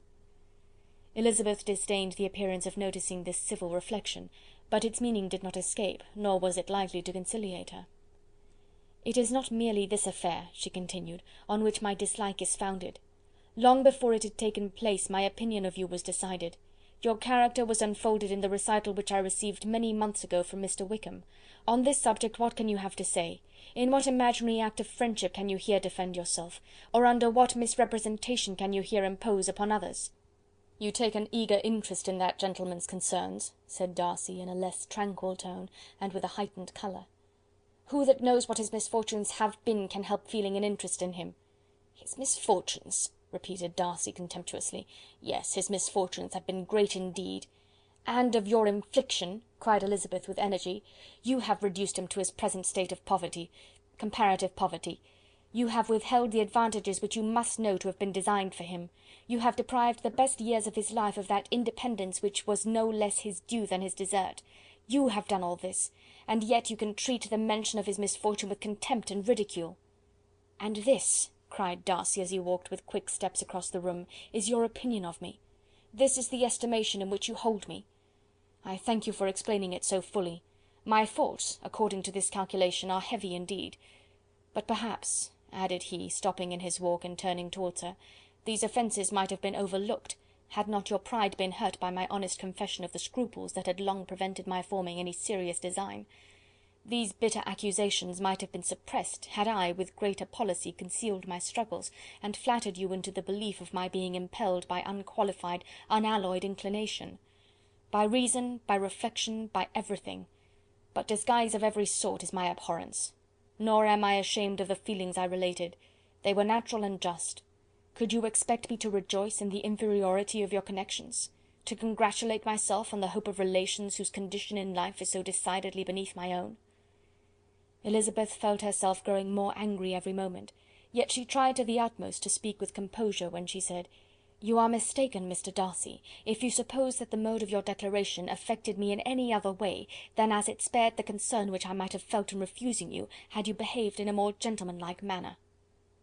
She saw him start at this, but he said nothing, and she continued, "You could not have made the offer of your hand in any possible way that would have tempted me to accept it."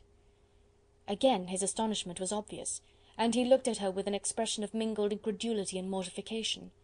She went on, "From the very beginning, from the first moment, I may almost say, of my acquaintance with you, your manners, impressing me with the fullest belief of your arrogance, your conceit, and your selfish disdain of the feelings of others, were such as to form the groundwork of disapprobation on which succeeding events have built so immovable a dislike. And I had not known you a month before I felt that you were the last man in the world whom I could ever be prevailed on to marry." "You have said quite enough, madam. I perfectly comprehend your feelings, and have now only to be ashamed of what my own have been. Forgive me for having taken up so much of your time, and accept my best wishes for your health and happiness." And with these words he hastily left the room, and Elizabeth heard him the next moment open the front door and quit the house. The tumult of her mind was now painfully great. She knew not how to support herself, and from actual weakness sat down and cried for half an hour. Her astonishment, as she reflected on what had passed, was increased by every review of it. That she should receive an offer of marriage from Mr. Darcy! That he should have been in love with her for so many months! So much in love as to wish to marry her in spite of all the objections which had made him prevent his friends marrying her sister, and which must appear at least with equal force in his own case, was almost incredible. It was gratifying to have inspired unconsciously so strong an affection, but his pride, his abominable pride, his shameless avowal of what he had done with respect to Jane, his unpardonable assurance in acknowledging, though he could not justify it, and the unfeeling manner in which he had mentioned Mr. Wickham, his cruelty towards whom he had not attempted to deny, soon overcame the pity which the consideration of his attachment had for a moment excited. She continued in very agitated reflections till the sound of Lady Catherine's carriage made her feel how unequal she was to encounter Charlotte's observation, and hurried her away to her room. Chapter 34. Chapter 35. Elizabeth awoke the next morning to the same thoughts and meditations which had at length closed her eyes. She could not yet recover from the surprise of what had happened. It was impossible to think of anything else, and totally indisposed for employment, she resolved, soon after breakfast, to indulge herself in air and exercise.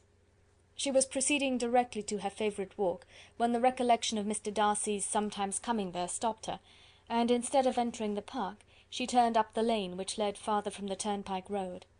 The park paling was still the boundary on one side, and she soon passed one of the gates into the ground.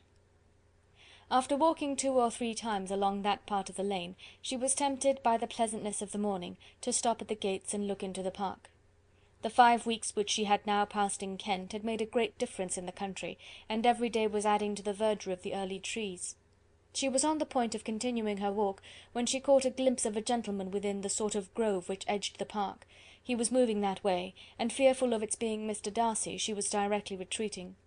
But the person who advanced was now near enough to see her, and stepping forward with eagerness, pronounced her name. She had turned away, but on hearing herself called, though in a voice which proved it to be Mr. Darcy, she moved again towards the gate. He had by that time reached it also, and holding out a letter, which she instinctively took, said, with a look of haughty composure, "I have been walking in the grove some time in the hope of meeting you. Will you do me the honour of reading that letter?" And then, with a slight bow, turned again into the plantation, and was soon out of sight.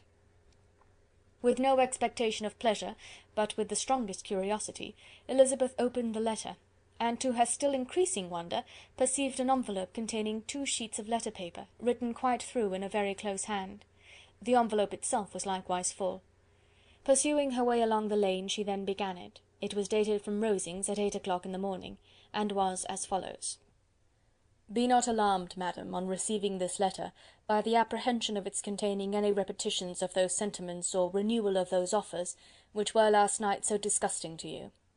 I write without any intention of paining you, or humbling myself, by dwelling on wishes which, for the happiness of both, cannot be too soon forgotten, and the effort which the formation and the perusal of this letter must occasion, should have been spared, had not my character required it to be written and read.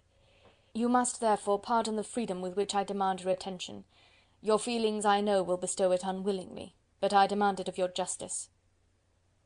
2 offences of a very different nature, and by no means of equal magnitude, you laid last night to my charge. The first mentioned was that, regardless of the sentiments of either, I had detached Mr. Bingley from your sister, and the other, that I had, in defiance of various claims, in defiance of honour and humanity, ruined the immediate prosperity and blasted the prospects of Mr. Wickham. Wilfully and wantonly to have thrown off the companion of my youth, the acknowledged favourite of my father, a young man who had scarcely any other dependence than on our patronage, and who had been brought up to expect its exertion, would be a depravity to which the separation of 2 young persons, whose affection could be the growth of only a few weeks, could bear no comparison. But from the severity of that blame which was last night so liberally bestowed, respecting each circumstance, I shall hope to be in the future secured, when the following account of my actions and their motives has been read. If, in the explanation of them, which is due to myself, I am under the necessity of relating feelings which may be offensive to yours, I can only say that I am sorry. The necessity must be obeyed, and further apology would be absurd. I had not been long in Hertfordshire before I saw, in common with others, that Bingley preferred your elder sister to any other young woman in the country. But it was not till the evening of the dance at Netherfield that I had any apprehension of his feeling a serious attachment. I had often seen him in love before. At that ball, while I had the honour of dancing with you, I was first made acquainted, by Sir William Lucas's accidental information, that Bingley's attentions to your sister had given rise to a general expectation of their marriage. He spoke of it as a certain event, of which the time alone could be undecided. From that moment I observed my friend's behaviour attentively, and I could then perceive that his partiality for Miss Bennet was beyond what I had ever witnessed in him. Your sister I also watched. Her look and manners were open, cheerful, and engaging as ever, but without any symptom of peculiar regard, and I remained convinced, from the evening's scrutiny, that though she received his attentions with pleasure, she did not invite them by any participation of sentiment. If you have not been mistaken here, I must have been in error. Your superior knowledge of your sister must make the latter probable. If it be so, if I have been misled by such error to inflict pain on her, your resentment has not been unreasonable.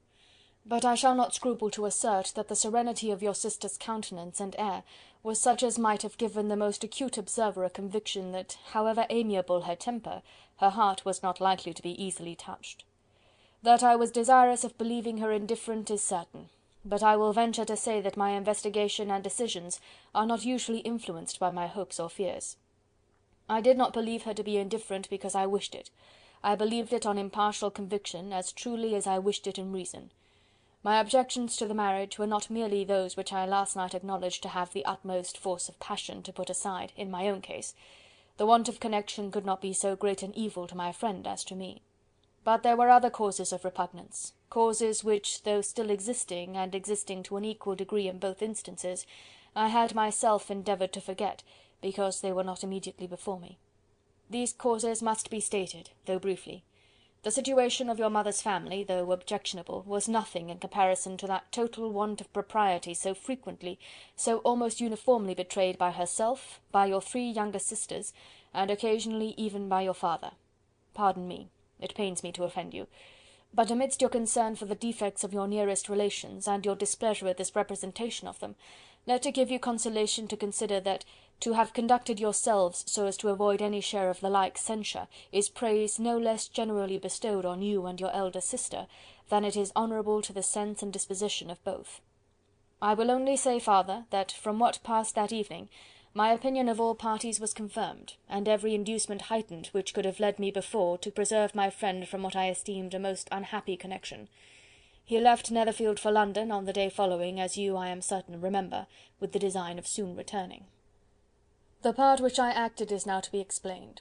His sister's uneasiness had been equally excited with my own. Our coincidence of feeling was soon discovered, and, alike sensible that no time was to be lost in detaching their brother, we shortly resolved on joining him directly in London. We accordingly went, and there I readily engaged in the office of pointing out to my friend the certain evils of such a choice. I described and enforced them earnestly. But however this remonstrance might have staggered or delayed his determination, I do not suppose that it would ultimately have prevented the marriage, had it not been seconded by the assurance that I hesitated not in giving, of your sister's indifference. He had before believed her to return his affection with sincere, if not with equal regard. But Bingley has great natural modesty, with a stronger dependence on my judgment than on his own. To convince him, therefore, that he had deceived himself was no very difficult point. To persuade him against returning to Hertfordshire, when that conviction had been given, was scarcely the work of a moment. I cannot blame myself for having done thus much. There is but one part of my conduct in the whole affair on which I do not reflect with satisfaction. It is that I condescended to adopt the measures of art so far as to conceal from him your sister's being in town. I knew it myself, as it was known to Miss Bingley, but her brother is even yet ignorant of it. That they might have met without ill consequence is perhaps probable, but his regard did not appear to me enough extinguished for him to see her without some danger. Perhaps this concealment, this disguise, was beneath me. It is done, however, and it was done for the best. On this subject I have nothing more to say, no other apology to offer. If I have wounded your sister's feelings, it was unknowingly done, and though the motives which governed me may to you very naturally appear insufficient, I have not yet learned to condemn them. With respect to that other more weighty accusation, of having injured Mr. Wickham, I can only refute it by laying before you the whole of his connection with my family. Of what he has particularly accused me I am ignorant, but of the truth of what I shall relate I can summon more than one witness of undoubted veracity. Mr. Wickham is the son of a very respectable man, who had for many years the management of all the Pemberley estates, and whose good conduct in the discharge of his trust naturally inclined my father to be of service to him. and on George Wickham, who was his godson, his kindness was therefore liberally bestowed. My father supported him at school, and afterwards at Cambridge, most important assistance, as his own father, always poor from the extravagance of his wife, would have been unable to give him a gentleman's education. My father was not only fond of this young man's society, whose manners were always engaging, he had also the highest opinion of him, and hoping the church would be his profession, intended to provide for him in it. As for myself, it is many, many years since I first began to think of him in a very different manner. The vicious propensities, the want of principle which he was careful to guard from the knowledge of his best friend, could not escape the observation of a young man of nearly the same age with himself, and who had opportunities of seeing him in unguarded moments, which Mr. Darcy could not have. Here again I shall give you pain, to what degree you only can tell. But whatever may be the sentiments which Mr. Wickham has created, a suspicion of their nature shall not prevent me from unfolding his real character. It adds even another motive. My excellent father died about 5 years ago, and his attachment to Mr. Wickham was to the last so steady, that in his will he particularly recommended it to me to promote his advancement in the best manner that his profession might allow, and if he took orders, desired that a valuable family living might be his as soon as it became vacant. There was also a legacy of £1000. His own father did not long survive mine, and within half a year from these events, Mr. Wickham wrote to inform me that, having finally resolved against taking orders, he hoped I should not think it unreasonable for him to expect some more immediate pecuniary advantage in lieu of the preferment by which he could not be benefited. He had some intention, he added, of studying law, and I must be aware that the interest of £1000 would be a very insufficient support therein. I rather wished than believed him to be sincere, but at any rate was perfectly ready to accede to his proposal. I knew that Mr. Wickham ought not to be a clergyman. The business was therefore soon settled. He resigned all claim to assistance in the church, were it possible that he could ever be in a situation to receive it, and accepted in return £3000. All connection between us seemed now dissolved. I thought too ill of him to invite him to Pemberley or admit his society in town. In town I believe he chiefly lived, but his studying the law was a mere pretence, and being now free from all restraint, his life was a life of idleness and dissipation. For about 3 years I heard little of him, but on the decease of the incumbent of the living which had been designed for him, he applied to me again by letter for the presentation. His circumstances, he assured me, and I had no difficulty in believing it, were exceedingly bad. He had found the law a most unprofitable study, and was now absolutely resolved on being ordained, if I would present him to the living in question, of which he trusted there could be little doubt, as he was well assured that I had no other person to provide for, and I could not have forgotten my revered father's intentions. You will hardly blame me for refusing to comply with this entreaty, or for resisting every repetition of it. His resentment was in proportion to the distress of his circumstances, and he was doubtless as violent in his abuse of me to others as in his reproaches to myself. After this period every appearance of acquaintance was dropped. How he lived I know not. But last summer he was again most painfully obtruded on my notice. I must now mention a circumstance which I would wish to forget myself, and which no obligation less than the present should induce me to unfold to any human being. Having said thus much, I feel no doubt of your secrecy. My sister, who is more than 10 years my junior, was left to the guardianship of my mother's nephew, Colonel Fitzwilliam, and myself. About a year ago she was taken from school, and an establishment formed for her in London, and last summer she went with the lady who presided over it to Ramsgate, and thither also went Mr. Wickham, undoubtedly by design, for there proved to have been a prior acquaintance between him and Mrs. Young, in whose character we were most unhappily deceived. And by her connivance and aid, he so far recommended himself to Georgiana, whose affectionate heart retained a strong impression of his kindness to her as a child, that she was persuaded to believe herself in love, and to consent to an elopement. She was then but 15, which must be her excuse, and after stating her imprudence, I am happy to add, that I owed the knowledge of it to herself. I joined them unexpectedly a day or two before the intended elopement, and then Georgiana, unable to support the idea of grieving and offending a brother whom she almost looked up to as a father, acknowledged the whole to me. You may imagine what I felt and how I acted. Regard for my sister's credit and feelings prevented any public exposure, but I wrote to Mr. Wickham, who left the place immediately, and Mrs. Young was of course removed from her charge. Mr. Wickham's chief object was unquestionably my sister's fortune, which is 30,000 pounds, but I cannot help supposing that the hope of revenging himself on me was a strong inducement. His revenge would have been complete indeed. This, madam, is a faithful narrative of every event in which we have been concerned together, and if you do not absolutely reject it as false, you will, I hope, acquit me henceforth of cruelty towards Mr. Wickham. I know not in what manner, under what form of falsehood he had imposed on you, but his success is not perhaps to be wondered at. Ignorant as you previously were of everything concerning either, detection could not be in your power, and suspicion certainly not in your inclination. You may possibly wonder why all this was not told you last night, but I was not then master enough of myself to know what could or ought to be revealed. For the truth of everything here related, I can appeal more particularly to the testimony of Colonel Fitzwilliam, who, from our near relationship and constant intimacy, and still more, as one of the executors of my father's will, has been unavoidably acquainted with every particular of these transactions. If your abhorrence of me should make my assertions valueless, you cannot be prevented by the same course from confiding in my cousin, and that there may be the possibility of consulting him, I shall endeavour to find some opportunity of putting this letter in your hands in the course of the morning. I will only add, God bless you. Fitzwilliam Darcy. End of chapter 35. Chapter 36. If Elizabeth, when Mr. Darcy gave her the letter, did not expect it to contain a renewal of his offers, she had formed no expectation at all of its contents. But such as they were, it may well be supposed how eagerly she went through them, and what a contrariety of emotion they excited. Her feelings as she read were scarcely to be defined. With amazement did she first understand that he believed any apology to be in his power, and steadfastly was she persuaded that he could have no explanation to give, which a just sense of shame would not conceal. With a strong prejudice against everything he might say, she began his account of what had happened at Netherfield. She read with an eagerness which hardly left her power of comprehension, and from impatience of knowing what the next sentence might bring, was incapable of attending to the sense of the one before her eyes.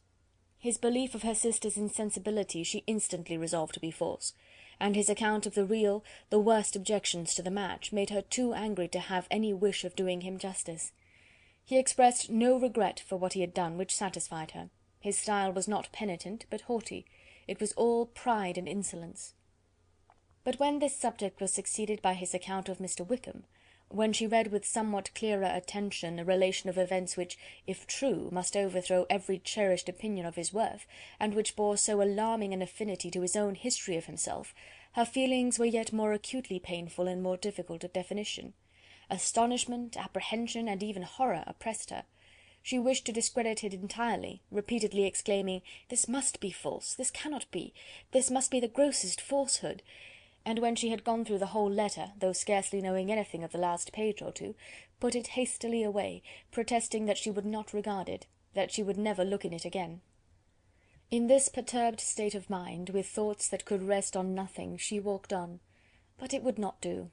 In half a minute the letter was unfolded again, and collecting herself as well as she could, she again began the mortifying perusal of all that related to Wickham, and commanded herself so far as to examine the meaning of every sentence. The account of his connection with the Pemberley family was exactly what he had related himself, and the kindness of the late Mr. Darcy, though she had not before known its extent, agreed equally well with his own words. So far each recital confirmed the other, but when she came to the will, the difference was great.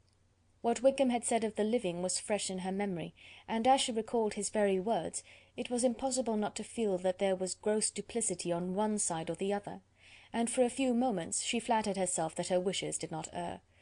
But when she read and re-read with the closest attention the particulars immediately following, of Wickham's resigning all pretensions to the living, of his receiving in lieu so considerable a sum as 3000 pounds, again she was forced to hesitate. She put down the letter, weighed every circumstance with what she meant to be impartiality, deliberated on the probability of each statement, but with little success. On both sides it was only assertion. Again she read on, but every line proved more clearly that the affair, which she had believed it impossible that any contrivance could so represent as to render Mr. Darcy's conduct in it less than infamous, was capable of a turn which must make him entirely blameless throughout the whole. The extravagance and general profligacy which he scrupled not to lay at Mr. Wickham's charge exceedingly shocked her, the more so as she could bring no proof of its injustice. She had never heard of him before his entrance into the shire militia, in which he had engaged at the persuasion of the young man who, on meeting him accidentally in town, had there renewed a slight acquaintance. Of his former way of life nothing had been known in Hertfordshire but what he told himself. As to his real character, had information been in her power, she had never felt a wish of inquiring. His countenance, voice, and manner had established him at once in the possession of every virtue. She tried to recollect some instance of goodness, some distinguished trait of integrity or benevolence that might rescue him from the attacks of Mr. Darcy, or at least by the predominance of virtue atone for those charitable errors under which she would endeavour to class what Mr. Darcy had described as the idleness and vice of many years' continuance. But no such recollection befriended her. She could see him instantly before her, in every charm of air and address, but she could remember no more substantial good than the general approbation of the neighbourhood, and the regard which his social powers had gained him in the mess.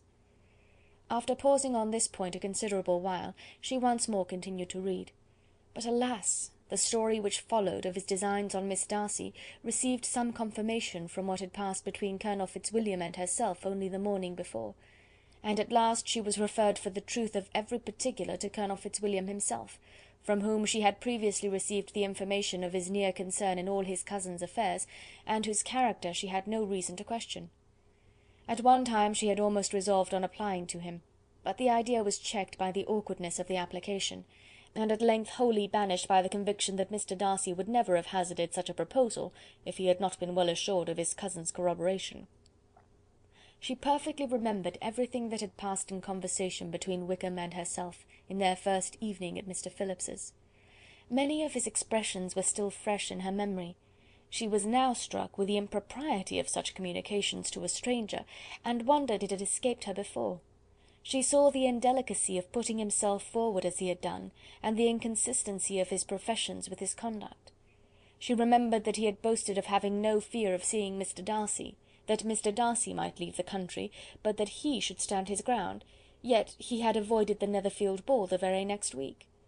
She remembered also that, till the Netherfield family had quitted the country, he had told his story to no one but herself, but that after their removal it had been everywhere discussed, that he had then no reserves, no scruples in sinking Mr. Darcy's character, though he had assured her that respect for the father would always prevent his exposing the son. How differently did everything now appear in which he was concerned! His attentions to Miss King were now the consequence of views solely and hatefully mercenary, and the mediocrity of her fortune proved no longer the moderation of his wishes, but his eagerness to grasp at anything. His behaviour to herself could now have had no tolerable motive. He had either been deceived with regard to her fortune, or had been gratifying his vanity by encouraging the preference which she believed she had most incautiously shown.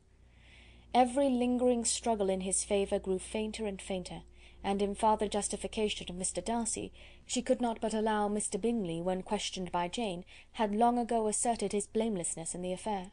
That proud and repulsive as were his manners, she had never, in the whole course of their acquaintance, an acquaintance which had latterly brought them much together, and given her a sort of intimacy with his ways, seen anything that betrayed him to be unprincipled or unjust, anything that spoke him of irreligious or immoral habits, that among his own connections he was esteemed and valued, that even Wickham had allowed him merit as a brother, and that she had often heard him speak so affectionately of his sister as to prove him capable of some amiable feeling. That, had his actions been what Mr. Wickham represented them, so gross a violation of everything right could hardly have been concealed from the world, and that friendship between a person capable of it and such an amiable man as Mr. Bingley was incomprehensible. She grew absolutely ashamed of herself. Of neither Darcy nor Wickham could she think without feeling she had been blind, partial, prejudiced, absurd. "How despicably I have acted!" she cried.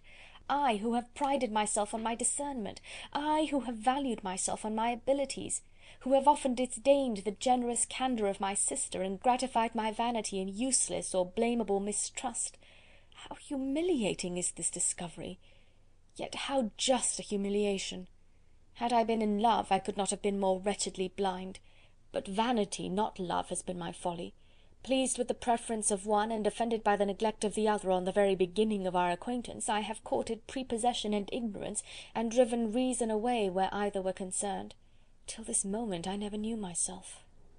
From herself to Jane, from Jane to Bingley, her thoughts were in a line which soon brought to her recollection that Mr. Darcy's explanation there had appeared very insufficient, and she read it again. Widely different was the effect of a second perusal. How could she deny that credit to his assertions in one instance, which she had been obliged to give in the other?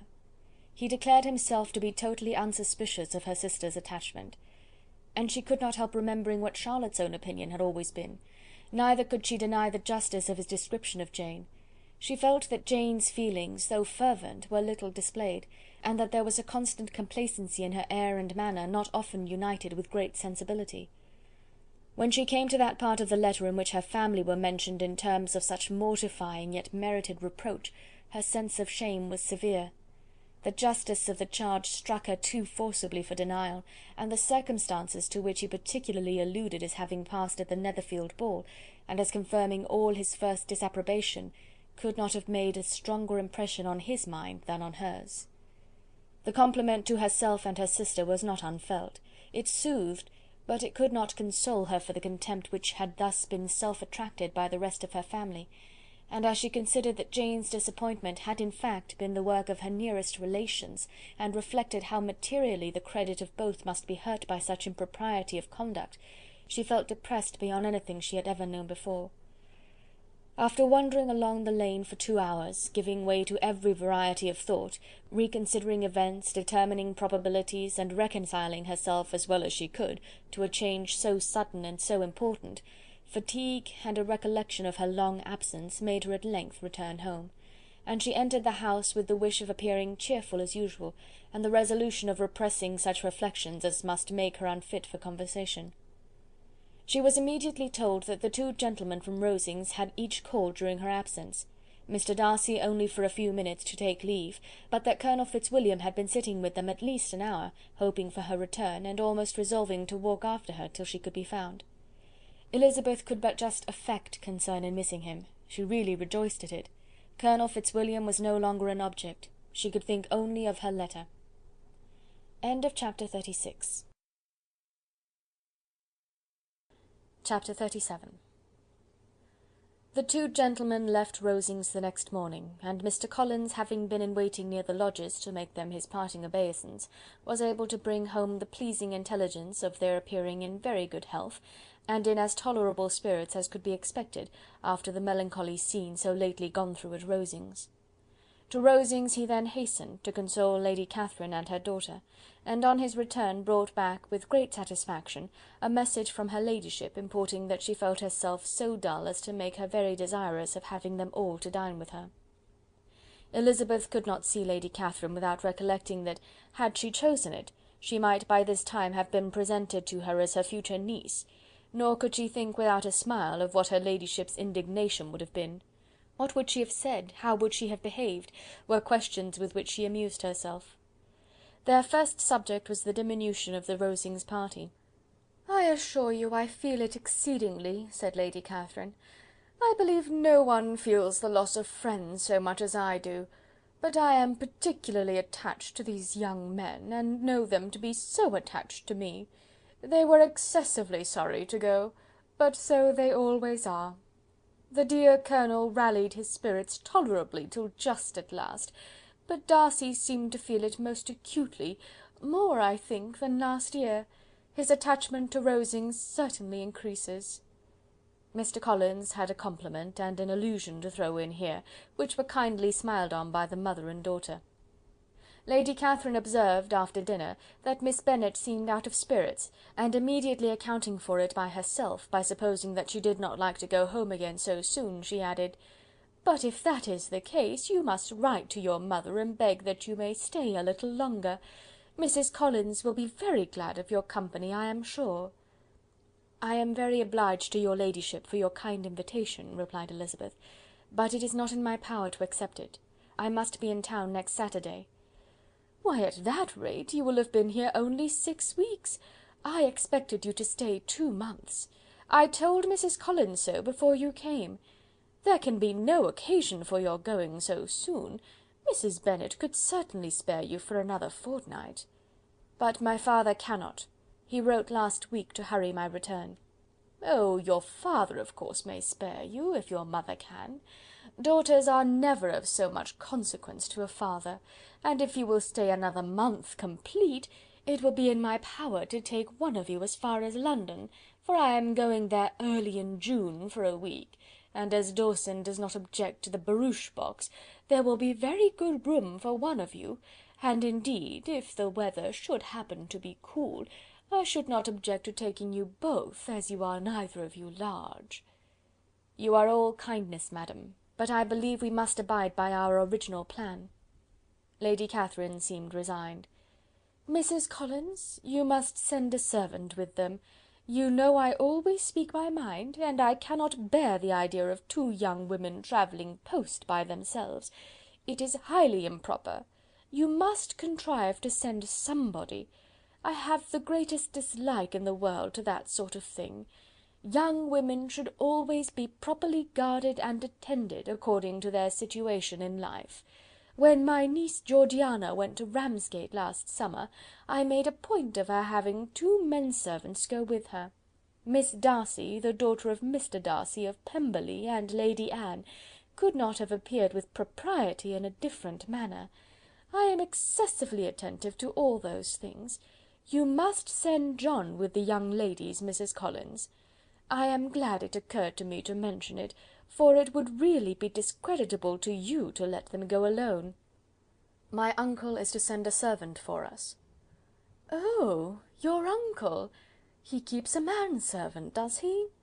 I am very glad you have somebody who thinks of these things. Where shall you change horses? Oh, Bromley, of course. If you mention my name at the bell, you will be attended to." Lady Catherine had many other questions to ask respecting their journey, and as she did not answer them all herself, attention was necessary, which Elizabeth believed to be lucky for her, or with a mind so occupied she might have forgotten where she was. Reflection must be reserved for solitary hours.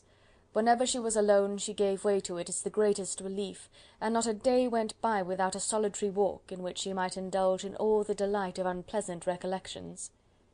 Mr. Darcy's letter she was in a fair way of soon knowing by heart. She studied every sentence, and her feelings towards its writer were at times widely different.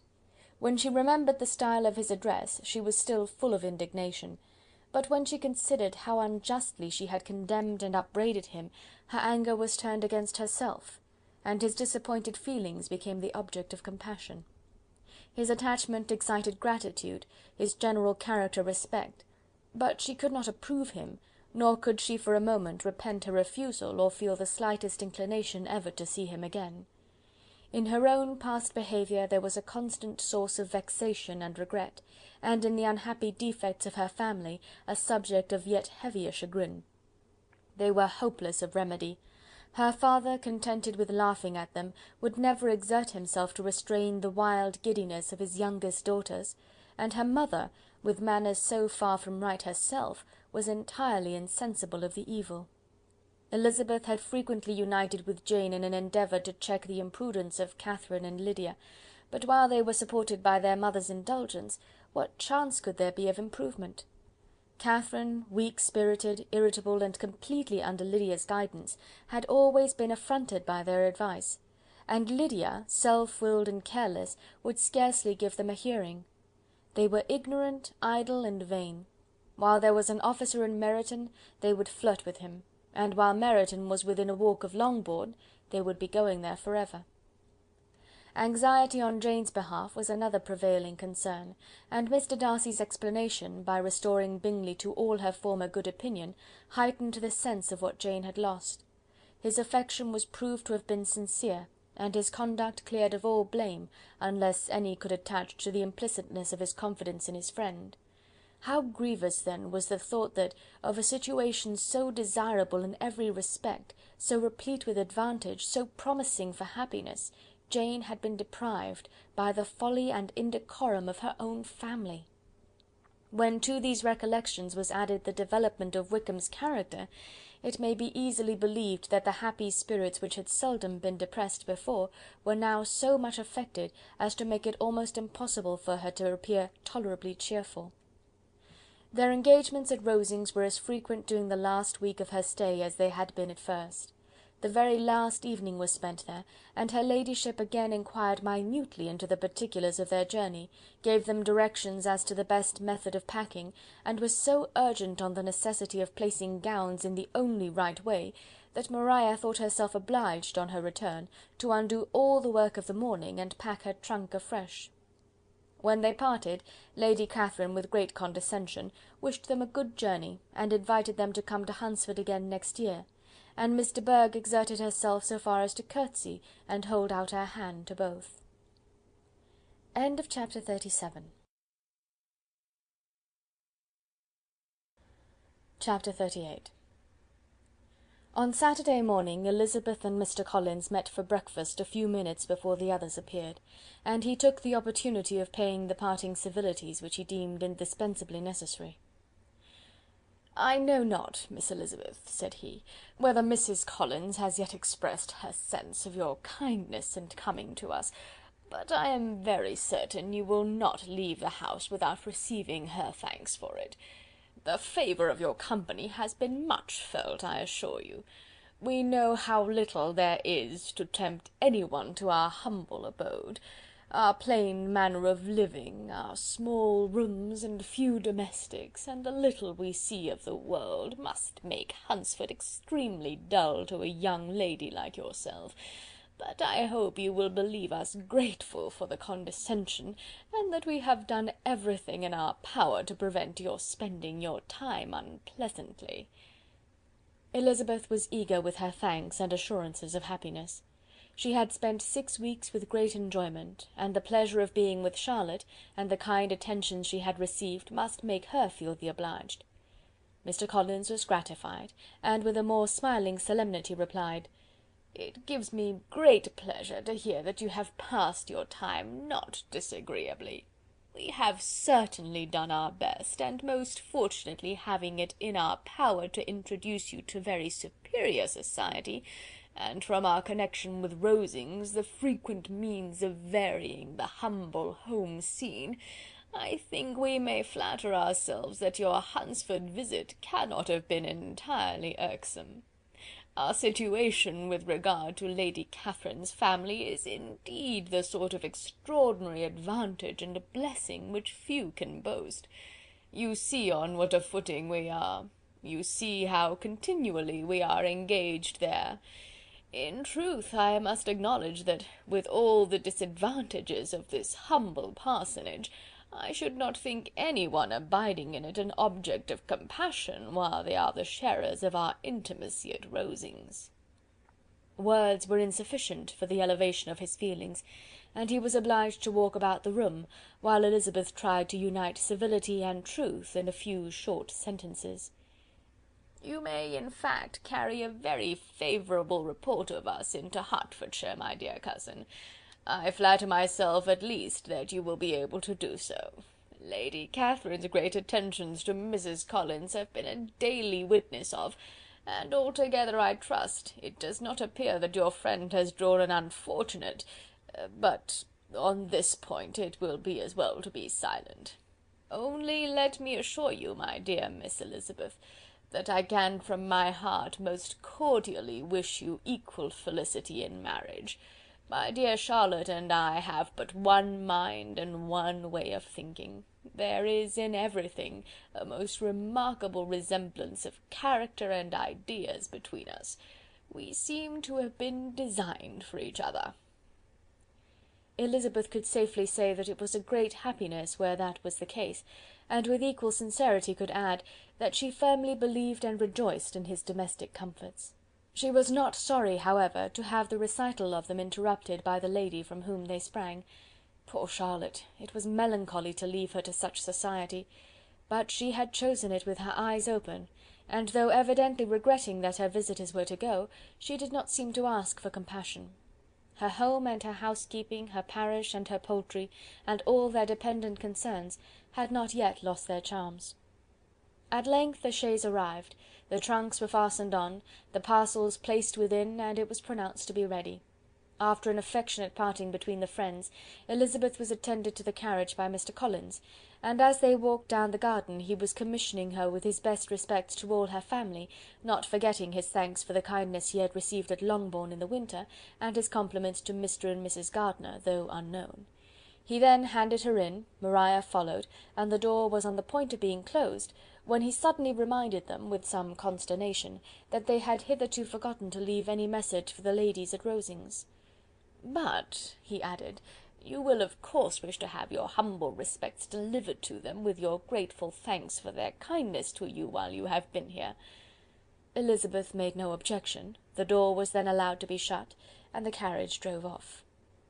"Good gracious!" cried Maria, after a few minutes' silence, "it seems but a day or two since we first came, and yet how many things have happened!" "A great many indeed," said her companion with a sigh. "We have dined 9 times at Rosings, besides drinking tea there twice. How much I shall have to tell!" Elizabeth added privately, "and how much I shall have to conceal." Their journey was performed without much conversation or any alarm, and within 4 hours of their leaving Hunsford they reached Mr. Gardiner's house, where they were to remain a few days. Jane looked well, and Elizabeth had little opportunity of studying her spirits amidst the various engagements which the kindness of her aunt had reserved for them. But Jane was to go home with her, and at Longbourn there would be leisure enough for observation. It was not without an effort, meanwhile, that she could wait even for Longbourn before she told her sister of Mr. Darcy's proposals. To know that she had the power of revealing what would so exceedingly astonish Jane, and must at the same time so highly gratify whatever of her own vanity she had not yet been able to reason away, was such a temptation to openness as nothing could have conquered but the state of indecision in which she remained as to the extent of what she should communicate, and her fear, if she once entered on the subject, of being hurried into repeating something of Bingley which might only grieve her sister further. Chapter 38. Chapter 39. It was the second week in May in which the 3 young ladies set out together from Gracechurch Street for the town of in Hertfordshire, and as they drew near the appointed inn where Mr. Bennet's carriage was to meet them, they quickly perceived, in token of the coachman's punctuality, both Kitty and Lydia looking out of a dining-room upstairs. These 2 girls had been above an hour in the place, happily employed in visiting an opposite milliner, watching the sentinel on guard, and dressing a salad and cucumber. After welcoming their sisters, they triumphantly displayed a table set out with such cold meat as an inn larder usually affords, exclaiming, "Is not this nice? Is not this an agreeable surprise?" "And we mean to treat you all," added Lydia, "but you must lend us the money, for we have just spent ours at the shop out there." Then, showing her purchases, "Look here, I have bought this bonnet. I do not think it is very pretty, but I thought I might as well buy it as not. I shall pull it to pieces as soon as I get home, and see if I can make it up any better." And when her sisters abused it as ugly, she added, with perfect unconcern, "Oh, but there were 2 or 3 much uglier in the shop, and when I have bought some prettier coloured satin to trim it with fresh, I think it will be very tolerable. Besides, it will not much signify what one wears this summer, after the Shire have left Meryton, and they are going in a fortnight." "Are they indeed?" cried Elizabeth, with the greatest satisfaction. "They are going to be encamped near Brighton, and I do so want papa to take us all there for the summer. It would be such a delicious scheme, and I dare say would hardly cost anything at all. Mamma would like to go too, of all things. Only think what a miserable summer else we shall have." Yes, thought Elizabeth, that would be a delightful scheme indeed, and completely do for us at once. Good heaven! Brighton and a whole campful of soldiers to us, who have been overset already by one poor regiment of militia and the monthly balls of Meryton. "Now I have got some news for you," said Lydia, as they sat down at table. "What do you think? It is excellent news, capital news, and about a certain person we all like." Jane and Elizabeth looked at each other, and the waiter was told he need not stay. Lydia laughed and said, "Ay, that is just like your formality and discretion. You thought the waiter must not hear, as if he cared. I dare say he often hears worse things said than I am going to say, but he is an ugly fellow. I am glad he is gone. I never saw such a long chin in my life. Well, but now for my news.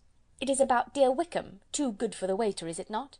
There is no danger of Wickham's marrying Mary King. That's for you. She is gone down to her uncle at Liverpool, gone to stay. Wickham is safe." "And Mary King is safe," added Elizabeth, "safe from a connection imprudent as to fortune." "She's a great fool for going away if she liked him." "But I hope there is no strong attachment on either side," said Jane. "I'm sure there is not on his. I will answer for it, he never cared 3 straws about her. Who could about such a nasty little freckled thing?" Elizabeth was shocked to think that, however incapable of such coarseness of expression herself, the coarseness of the sentiment was little other than her own breast had harboured and fancied liberal. As soon as all had ate and the elder ones paid, the carriage was ordered, and after some contrivance, the whole party, with all their boxes, work-bags and parcels, and the unwelcome addition of Kitty's and Lydia's purchases, were seated in it. "How nicely we are all crammed in," cried Lydia. "I am glad I bought my bonnet, if it is only for the fun of having another bandbox. Well, now let us be quite comfortable and snug, and talk and laugh all the way home. And in the first place, let us hear what has happened to you all since you went away. Have you seen any pleasant men? Have you had any flirting? I was in great hopes that one of you would have got a husband before you came back. Jane will be quite an old maid soon, I declare. She is almost 23. Lord, how ashamed I should be of not being married before 23. My Aunt Phillips wants you so to get husbands, you can't think. She says Lizzie had better have taken Mr. Collins, but I do not think there would have been any fun in it. Lord, how I should like to be married before any of you, and then I would chaperone you about to all the balls. Dear me, we had such a good piece of fun the other day at Colonel Forster's. Kitty and me were to spend the day there, and Mrs. Forster promised to have a little dance in the evening. By the by, Mrs. Forster and me are such friends, and so she asked the 2 Harringtons to come, but Harriet was ill, and so Pen was forced to come by herself. And then, what do you think we did? We dressed up Chamberlain in women's clothes, on purpose to pass for a lady. Only think what fun! Not a soul knew of it but Colonel and Mrs. Forster and Kitty and me, except my aunt, for we were forced to borrow one of her gowns, and you cannot imagine how well he looked. When Denny and Wickham and Pratt and 2 or 3 more of the men came in, they did not know him in the least. Lord, how I laughed, and so did Mrs. Forster. I thought I should have died, and that made the men suspect something, and they soon found out what was the matter." With such kinds of histories of their parties and good jokes did Lydia, assisted by Kitty's hints and additions, endeavour to amuse her companions all the way to Longbourn. Elizabeth listened as little as she could, but there was no escaping the frequent mention of Wickham's name. Their reception at home was most kind.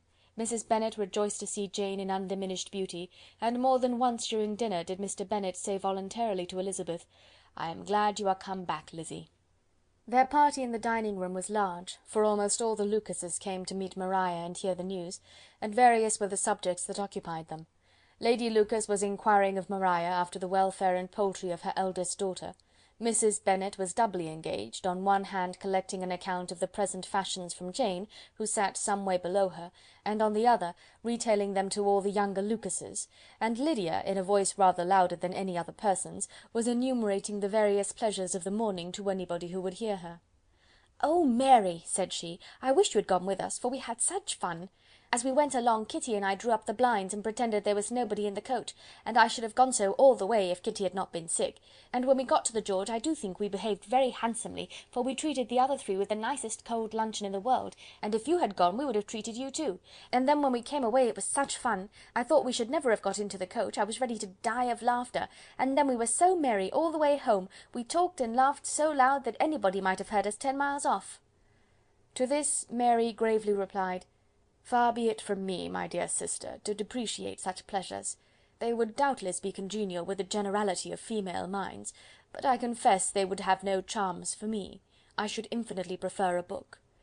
But of this answer Lydia heard not a word. She seldom listened to anybody for more than half a minute, and never attended to Mary at all. In the afternoon Lydia was urgent with the rest of the girls to walk to Meryton, and to see how everybody went on, but Elizabeth steadily opposed the scheme. It should not be said that the Miss Bennets could not be at home half a day before they were in pursuit of the officers. There was another reason, too, for her opposition. She dreaded seeing Mr. Wickham again, and was resolved to avoid it as long as possible. The comfort to her of the regiment's approaching removal was indeed beyond expression. In a fortnight they were to go, and once gone, she hoped there could be nothing more to plague her on his account. She had not been many hours at home before she found that the Brighton scheme, of which Lydia had given them a hint at the inn, was under frequent discussion between her parents. Elizabeth saw directly that her father had not the smallest intention of yielding, but his answers were at the same time so vague and equivocal, that her mother, though often disheartened, had never yet despaired of succeeding at last. Chapter 39. Chapter 40. Elizabeth's impatience to acquaint Jane with what had happened could no longer be overcome, and at length, resolving to suppress every particular in which her sister was concerned, and preparing her to be surprised, she related to her the next morning the chief of the scene between Mr. Darcy and herself. Miss Bennet's astonishment was soon lessened by the strong sisterly partiality which made any admiration of Elizabeth appear perfectly natural, and all surprise was shortly lost in other feelings. She was sorry that Mr. Darcy should have delivered his sentiments in a manner so little suited to recommend them, but still more was she grieved for the unhappiness which her sister's refusal must have given him. "His being so sure of succeeding was wrong," said she, "and certainly ought not to have appeared, but consider how much it must increase his disappointment." "Indeed," replied Elizabeth, "I am heartily sorry for him, but he has other feelings, which will probably soon drive away his regard for me. You do not blame me, however, for refusing him?" "Blame you? Oh, no." "But you blame me for having spoken so warmly of Wickham?" "No, I do not know that you are wrong in saying what you did." "But you will know it when I tell you what happened the very next day." She then spoke of the letter, repeating the whole of its contents as far as they concerned George Wickham. What a stroke was this for poor Jane, who would willingly have gone through the world without believing that so much wickedness existed in the whole race of mankind as were here collected in one individual.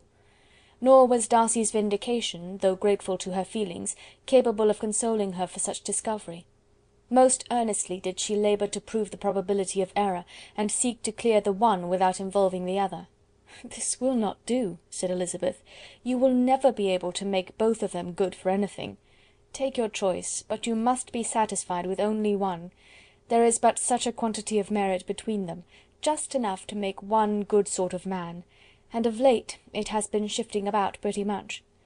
For my part, I am inclined to believe it all Darcy's, but you shall do as you choose."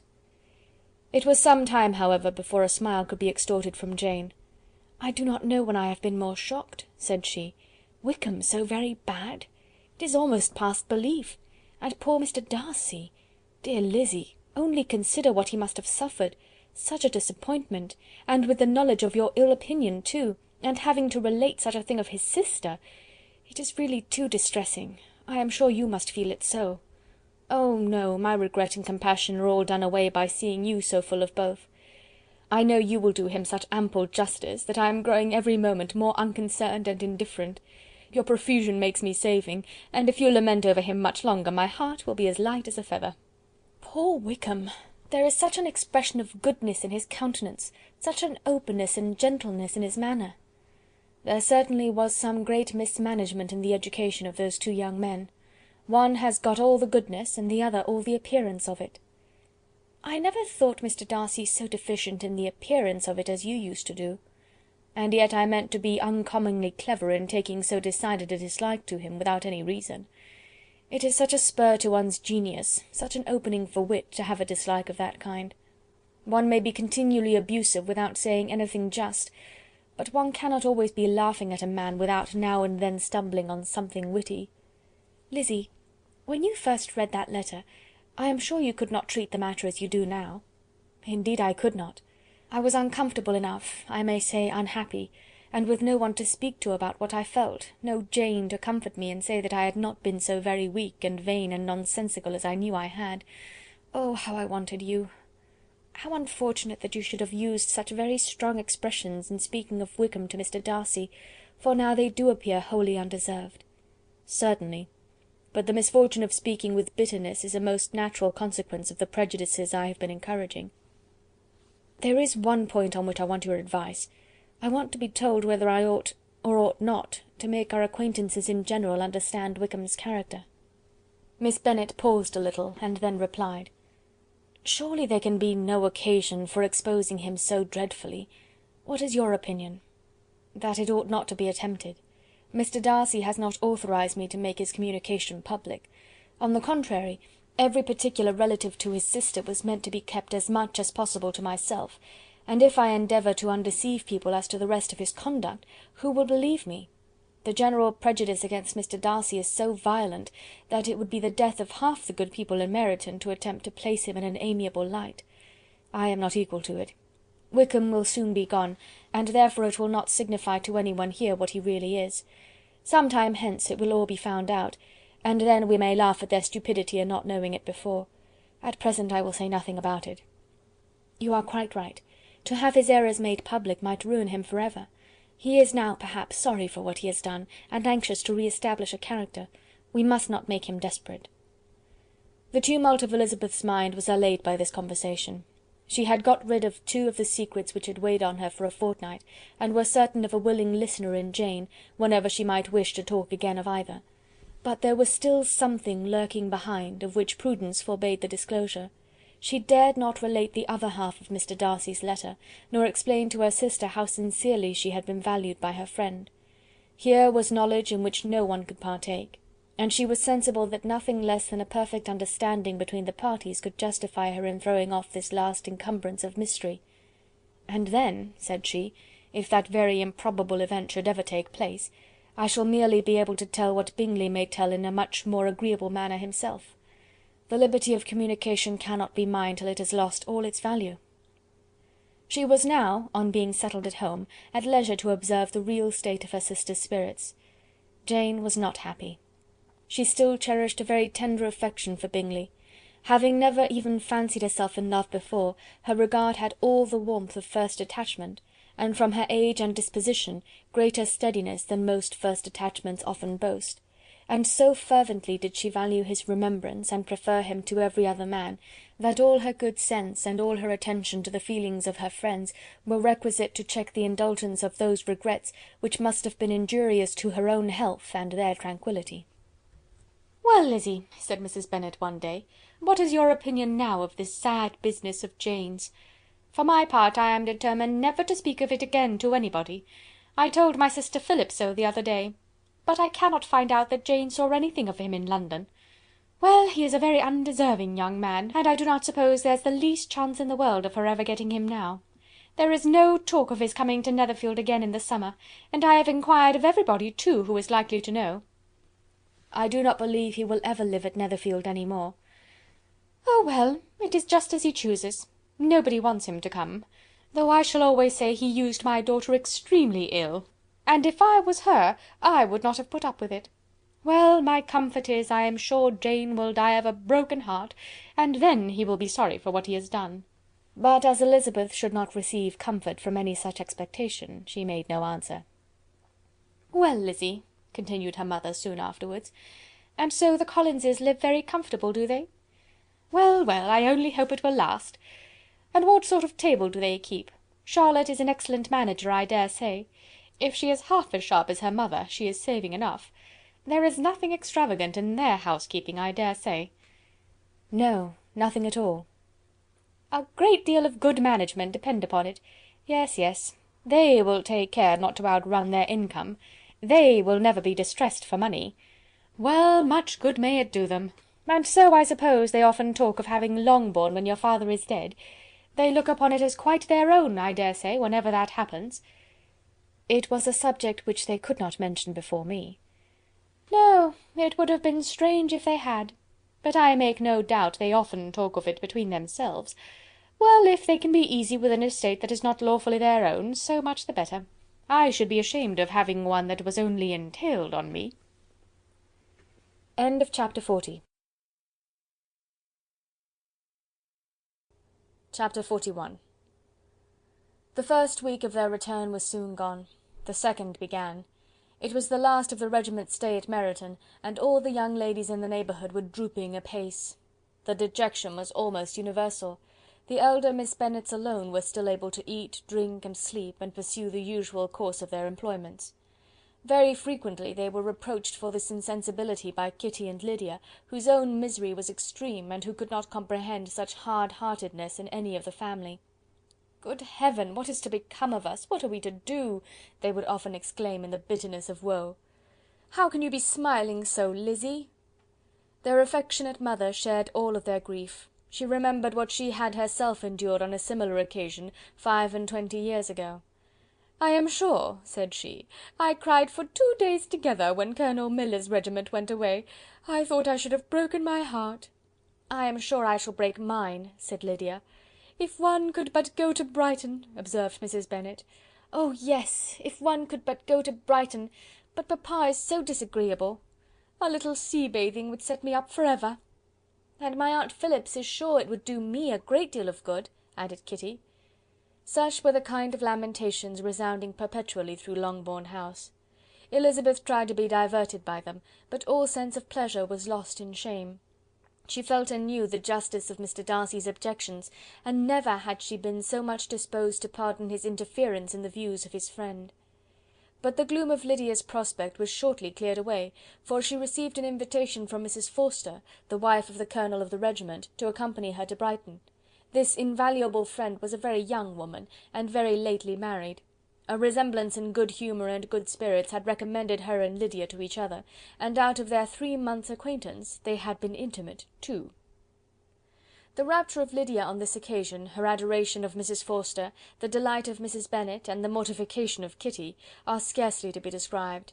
Wholly inattentive to her sister's feelings, Lydia flew about the house in restless ecstasy, calling for everyone's congratulations, and laughing and talking with more violence than ever, whilst the luckless Kitty continued in the parlour, repined at her fate in terms as unreasonable as her accent was peevish.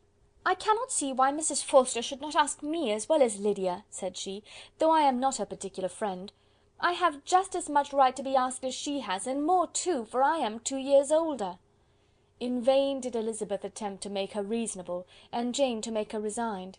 As for Elizabeth herself, this invitation was so far from exciting in her the same feelings as in her mother and Lydia, that she considered it as the death warrant of all possibility of common sense for the latter; and detestable as such a step must make her if it were known, she could not help secretly advising her father not to let her go. She represented to him all the improprieties of Lydia's general behaviour, the little advantage she could derive from the friendship of such a woman as Mrs. Forster, and the probability of her being yet more imprudent with such a companion at Brighton, where the temptations must be greater than at home. He heard her attentively, and then said: "Lydia will never be easy until she has exposed herself in some public place or other, and we can never expect her to do it with so little expense or inconvenience to her family as under the present circumstances." "If you were aware," said Elizabeth, "of the very great disadvantage to us all which must arise from the public notice of Lydia's unguarded and imprudent manner, nay, which has already arisen from it, I am sure you would judge differently in the affair." "Already arisen?" repeated Mr. Bennet. "What, has she frightened away some of your lovers? Poor little Lizzy! But do not be cast down. Such squeamish youths as cannot bear to be connected with a little absurdity are not worth a regret. Come, let me see the list of pitiful fellows who have been kept aloof by Lydia's folly." "Indeed you are mistaken. I have no such injuries to resent. It is not of particular, but of general evils which I am now complaining.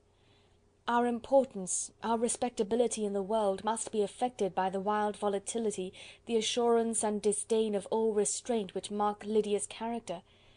Excuse me, for I must speak plainly. If you, my dear father, will not take the trouble of checking her exuberant spirits, and of teaching her that her present pursuits are not to be the business of her life, she will soon be beyond the reach of amendment. Her character will be fixed, and she will, at 16, be the most determined flirt that ever made herself or her family ridiculous. A flirt, too, in the worst and meanest degree of flirtation, without any attraction beyond youth and a tolerable person, and from the ignorance and emptiness of her mind, wholly unable to ward off any portion of that universal contempt which her rage for admiration will excite. In this danger Kitty also is comprehended. She will follow wherever Lydia leads. Vain, ignorant, idle, and absolutely uncontrolled. Oh, my dear father, can you suppose it possible that they will not be censured and despised wherever they are known, and that their sisters will not be often involved in the disgrace?" Mr. Bennet saw that her whole heart was in the subject, and affectionately taking her hand, said in reply, "Do not make yourself uneasy, my love.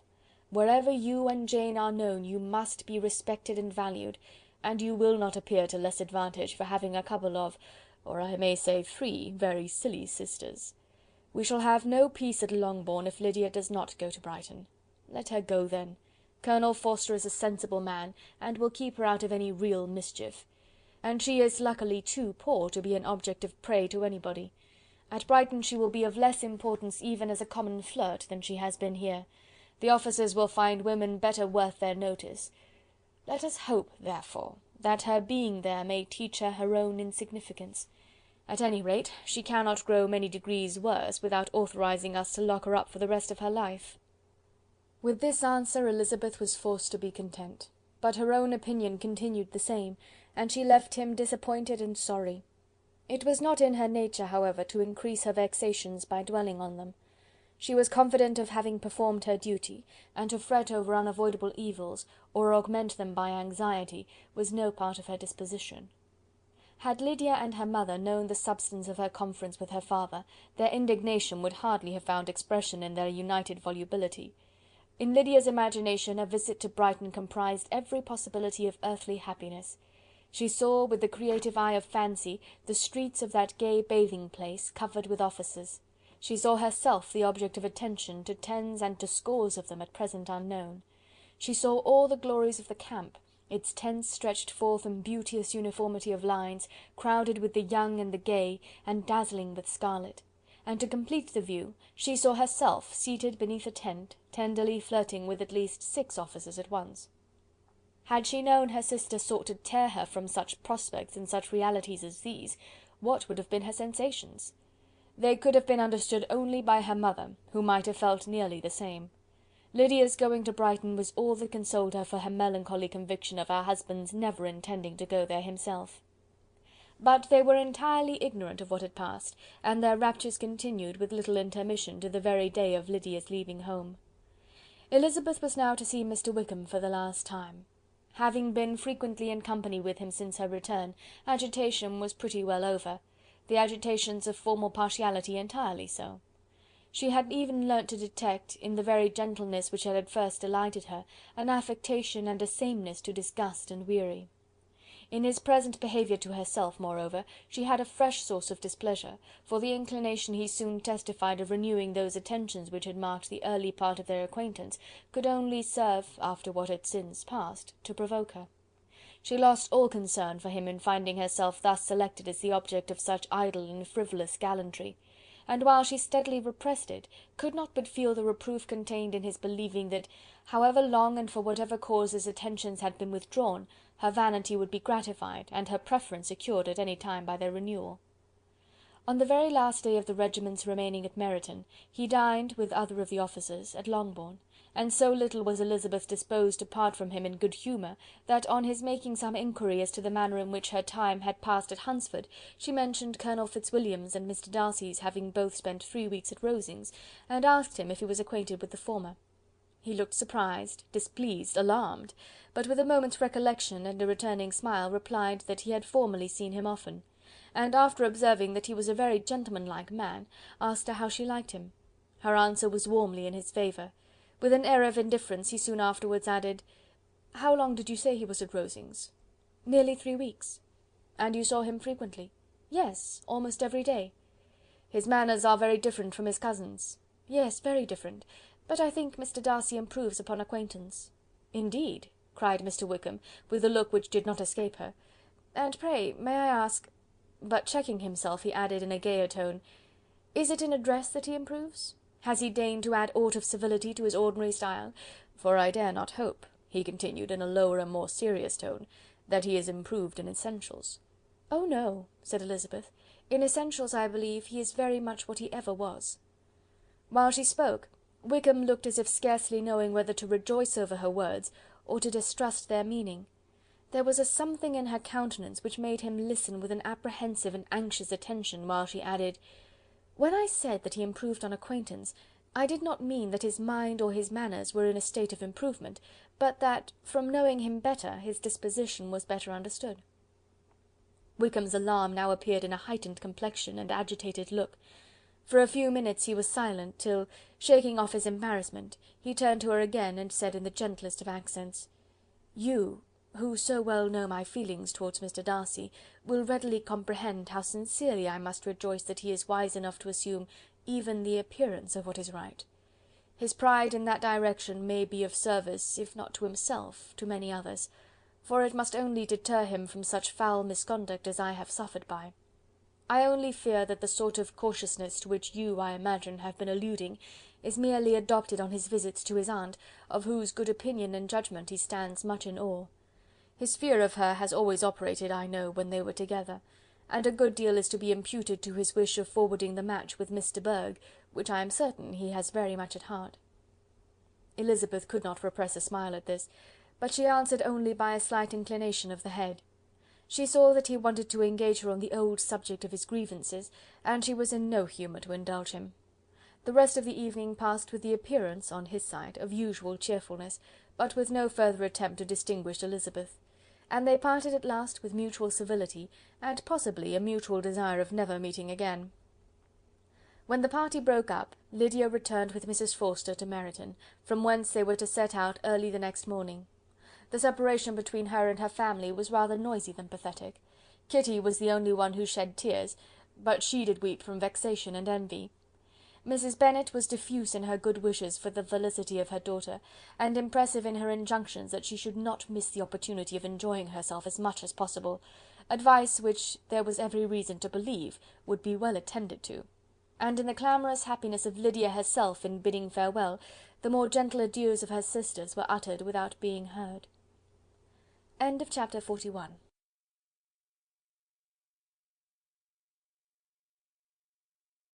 Chapter 42. Had Elizabeth's opinion been all drawn from her own family, she could not have formed a very pleasing opinion of conjugal felicity or domestic comfort. Her father, captivated by youth and beauty, and that appearance of good humour which youth and beauty generally give, had married a woman whose weak understanding and a liberal mind had very early in their marriage put an end to all real affection for her. Respect, esteem, and confidence had vanished for ever, and all his views of domestic happiness were overthrown. But Mr. Bennet was not of a disposition to seek comfort for the disappointment which his own imprudence had brought on, in any of those pleasures which too often console the unfortunate for their folly or their vice. He was fond of the country and of books, and from these tastes had arisen his principal enjoyments. To his wife he was very little otherwise indebted than as her ignorance and folly had contributed to his amusement. This is not the sort of happiness which a man would in general wish to owe to his wife, but where other powers of entertainment are wanting, the true philosopher will derive benefit from such as are given. Elizabeth, however, had never been blind to the impropriety of her father's behaviour as a husband. She had always seen it with pain, but respecting his abilities, and grateful for his affectionate treatment of herself, she endeavoured to forget what she could not overlook, and to banish from her thoughts that continual breach of conjugal obligation and decorum which, in exposing his wife to the contempt of her own children, was so highly reprehensible. But she had never felt so strongly as now the disadvantages which must attend the children of so unsuitable a marriage, nor ever been so fully aware of the evils arising from so ill-judged a direction of talents which, rightly used, might at least have preserved the respectability of his daughters, even if incapable of enlarging the mind of his wife. When Elizabeth had rejoiced over Wickham's departure, she found little other cause for satisfaction in the loss of the regiment. Their parties abroad were less varied than before, and at home she had a mother and sister whose constant repinings at the dullness of everything around them threw a real gloom over their domestic circle; and though Kitty might in time regain her natural degree of sense, since the disturbers of her brain were removed, her other sister, from whose disposition greater evil might be apprehended, was likely to be hardened in all her folly and assurance by a situation of such double danger as a watering-place and a camp. Upon the whole, therefore, she found what has been sometimes found before, that an event to which she had been looking with impatient desire did not, in taking place, bring all the satisfaction she had promised herself. It was consequently necessary to name some other period for the commencement of actual felicity, to have some other point on which her wishes and hopes might be fixed, and by again enjoying the pleasure of anticipation, console herself for the present, and prepare for another disappointment. Her tour to the Lakes was now the object of her happiest thoughts.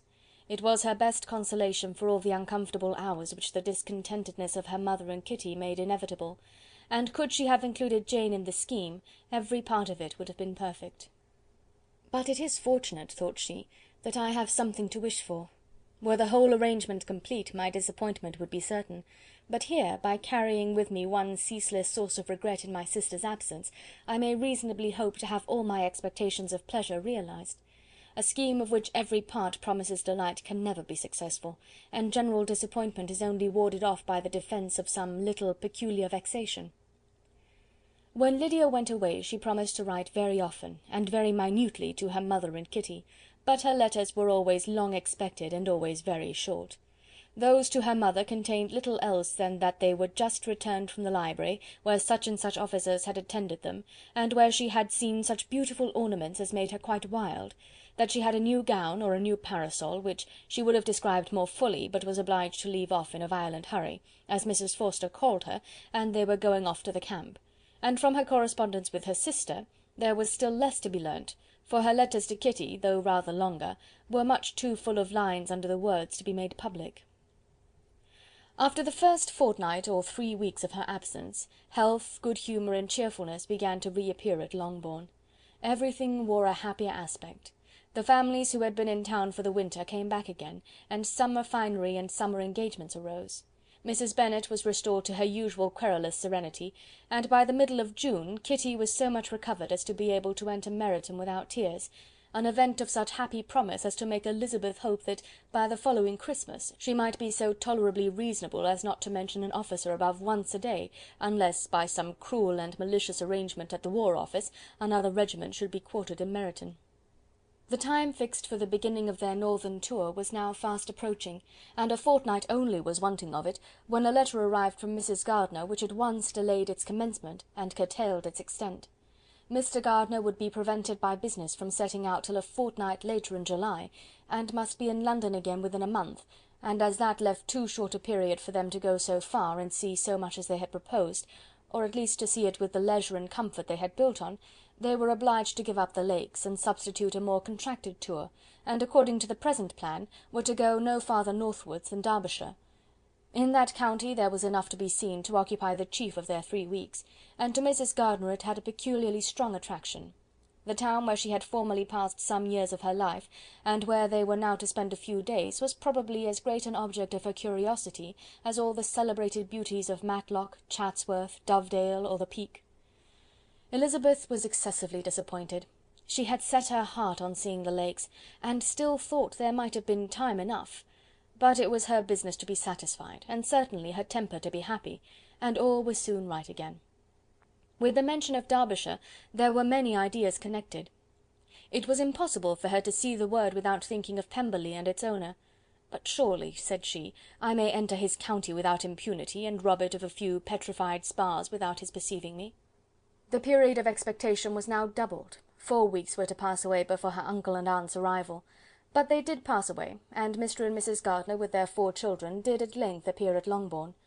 The children, 2 girls of 6 and 8 years old, and 2 younger boys, were to be left under the particular care of their cousin Jane, who was the general favourite, and whose steady sense and sweetness of temper exactly adapted her for attending to them in every way, teaching them, playing with them, and loving them. The Gardiners stayed only 1 night at Longbourn, and set off the next morning with Elizabeth in pursuit of novelty and amusement. One enjoyment was certain, that of suitableness of companions, a suitableness which comprehended health and temper to bear inconveniences, cheerfulness to enhance every pleasure, and affection and intelligence, which might supply it among themselves if there were disappointments abroad.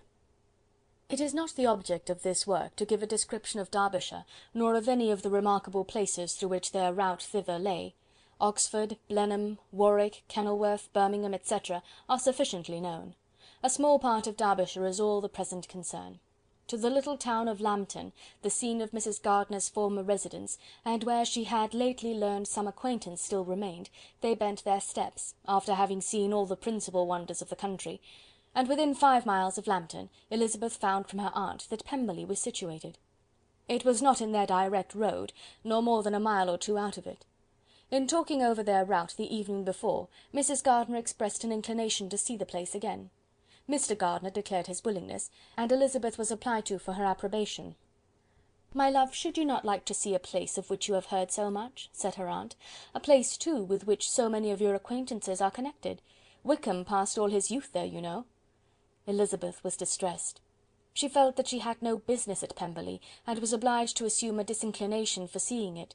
She must own that she was tired of seeing great houses; after going over so many, she really had no pleasure in fine carpets or satin curtains. Mrs. Gardiner abused her stupidity. "If it were merely a fine house, richly furnished," said she, "I should not care about it myself, but the grounds are delightful. They have some of the finest woods in the country." Elizabeth said no more, but her mind could not acquiesce. The possibility of meeting Mr. Darcy while viewing the place instantly occurred. It would be dreadful! She blushed at the very idea, and thought it would be better to speak openly to her aunt than to run such a risk. But against this there were objections, and she finally resolved that it could be the last resource if her private inquiries to the absence of the family were unfavourably answered. Accordingly, when she retired at night, she asked the chambermaid whether Pemberley were not a very fine place. What was the name of its proprietor? And, with no little alarm, whether the family were down for the summer. A most welcome negative followed the last question, and her alarms now being removed, she was at leisure to feel a great deal of curiosity to see the house herself, and when the subject was revived the next morning, and she was again applied to, could readily answer, and with a proper air of indifference, that she had not really any dislike to the scheme. To Pemberley, therefore, they were to go. End of chapter 42. Chapter 43. Elizabeth, as they drove along, watched for the first appearance of Pemberley Woods with some perturbation, and when at length they turned in at the lodge, her spirits were in a high flutter. The park was very large, and contained great variety of ground. They entered it in one of its lowest points, and drove for some time through a beautiful wood, stretching over a wide extent. Elizabeth's mind was too full for conversation, but she saw and admired every remarkable spot and point of view. They gradually ascended for half a mile, and then found themselves at the top of a considerable eminence, where the wood ceased, and the eye was instantly caught by Pemberley House, situated on the opposite side of a valley, into which the road with some abruptness wound. It was a large, handsome stone building, standing well on rising ground, and backed by a ridge of high woody hills, and in front a stream of some natural importance was swelled into greater, but without any artificial appearance. Its banks were neither formal nor falsely adorned.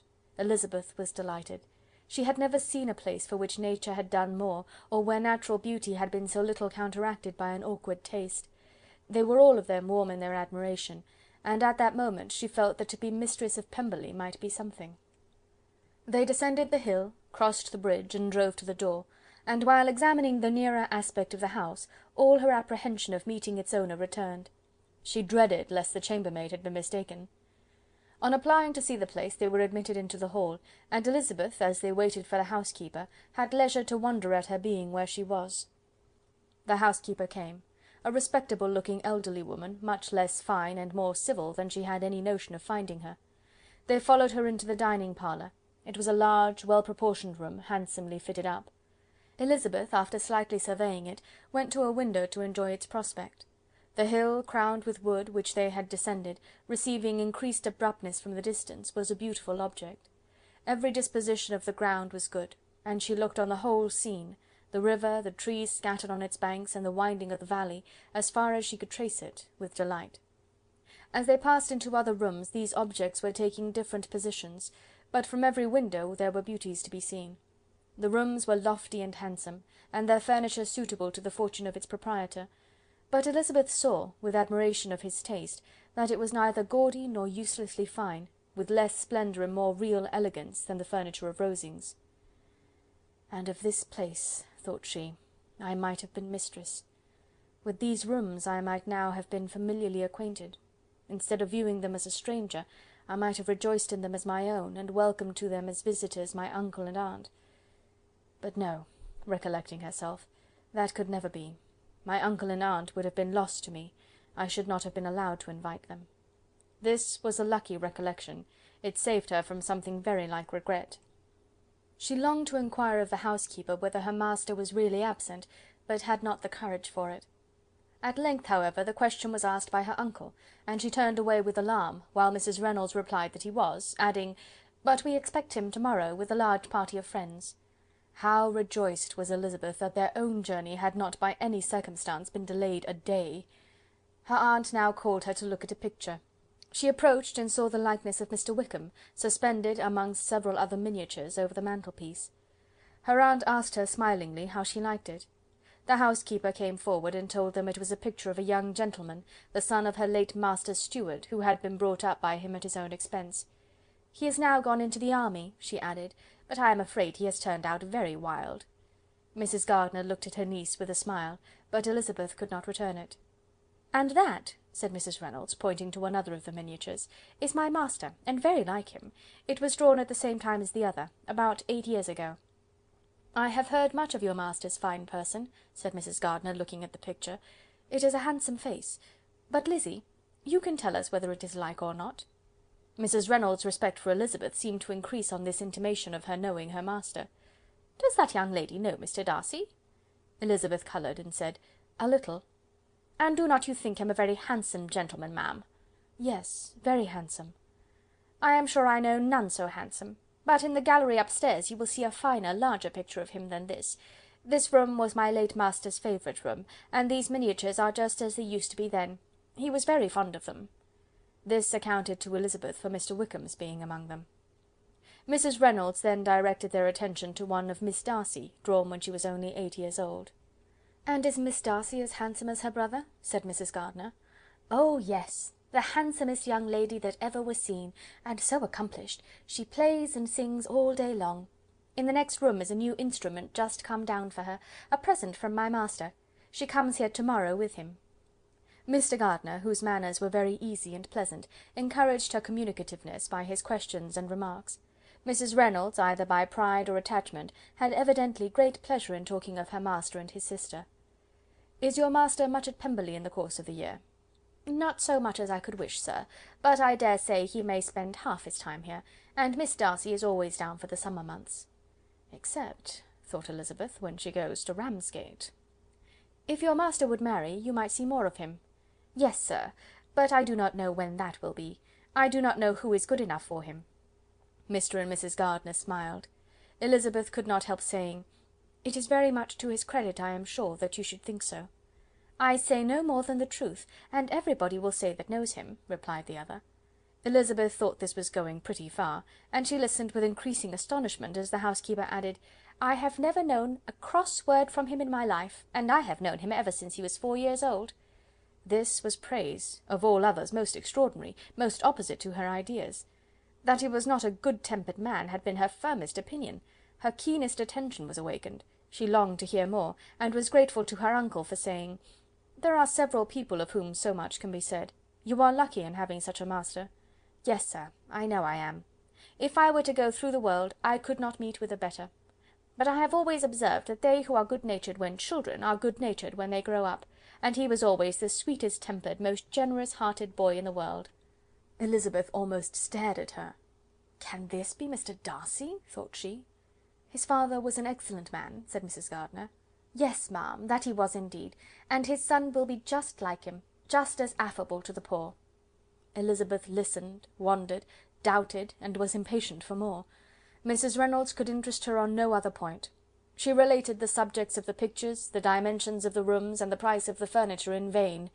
Mr. Gardiner, highly amused by the kind of family prejudice to which he attributed her excessive commendation of her master, soon led again to the subject, and she dwelt with energy on his many merits as they proceeded together up the great staircase. "He is the best landlord and the best master," said she, "that ever lived. Not like the wild young men nowadays, who think of nothing but themselves. There is not one of his tenants or servants but will give him a good name. Some people call him proud, but I am sure I never saw anything of it. To my fancy, it is only because he does not rattle away like other young men." "In what an amiable light does this place him?" thought Elizabeth. "This fine account of him," whispered her aunt as they walked, "is not quite consistent with his behaviour to our poor friend. Perhaps we might be deceived. That is not very likely. Our authority was too good." On reaching the spacious lobby above, they were shown into a very pretty sitting-room, lately fitted up with greater elegance and lightness than the apartments below, and were informed that it was but just done to give pleasure to Miss Darcy, who had taken a liking to the room when last at Pemberley. "He is certainly a good brother," said Elizabeth, as they walked towards one of the windows. Mrs. Reynolds anticipated Miss Darcy's delight when she should enter the room. "And this is always the way with him," she added. "Whatever can give his sister any pleasure is sure to be done in a moment. There is nothing he would not do for her." The picture gallery and 2 or 3 of the principal bedrooms were all that remained to be shown. In the former were many good paintings, but Elizabeth knew nothing of the art, and from such as had already been visible below, she had willingly turned to look at some drawings of Miss Darcy's, in crayons, whose subjects were usually more interesting and also more intelligible. In the gallery there were many family portraits, but they could have little to fix the attention of a stranger. Elizabeth walked in quest of the only face whose features would be known to her. At last it arrested her, and she beheld a striking resemblance to Mr. Darcy, with such a smile over the face as she remembered to have sometimes seen when he looked at her. She stood several minutes before the picture, in earnest contemplation, and returned to it again before they quitted the gallery. Mrs. Reynolds informed them that it had been taken in his father's lifetime. There was certainly at this moment, in Elizabeth's mind, a more gentle sensation towards the original than she had ever felt at the height of their acquaintance. The commendation bestowed on him by Mrs. Reynolds was of no trifling nature. What praise is more valuable than the praise of an intelligent servant? As a brother, a landlord, a master, she considered how many people's happiness were in his guardianship. How much of pleasure or pain was it in his power to bestow? How much of good or evil must be done by him?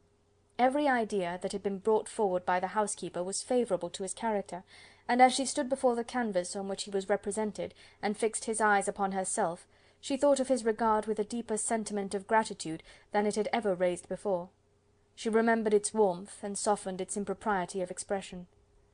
When all of the house that was open to general inspection had been seen, they returned downstairs, and taking leave of the housekeeper, were consigned over to the gardener, who met them at the hall door.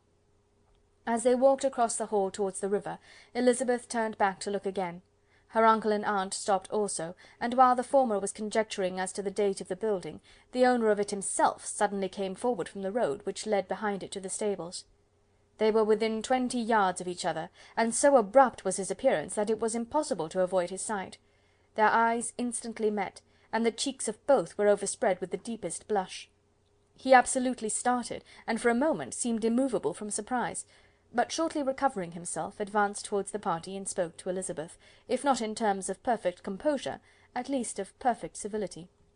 She had instinctively turned away, but stopping on his approach, received his compliments with an embarrassment impossible to be overcome.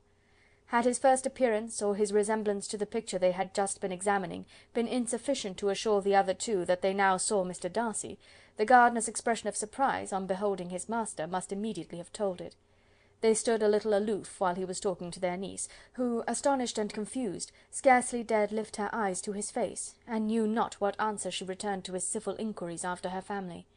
Amazed at the alteration of his manner since they last parted, every sentence that he uttered was increasing her embarrassment, and every idea of the impropriety of her being found there recurring to her mind, the few minutes in which they continued were some of the most uncomfortable in her life. Nor did he seem much more at ease.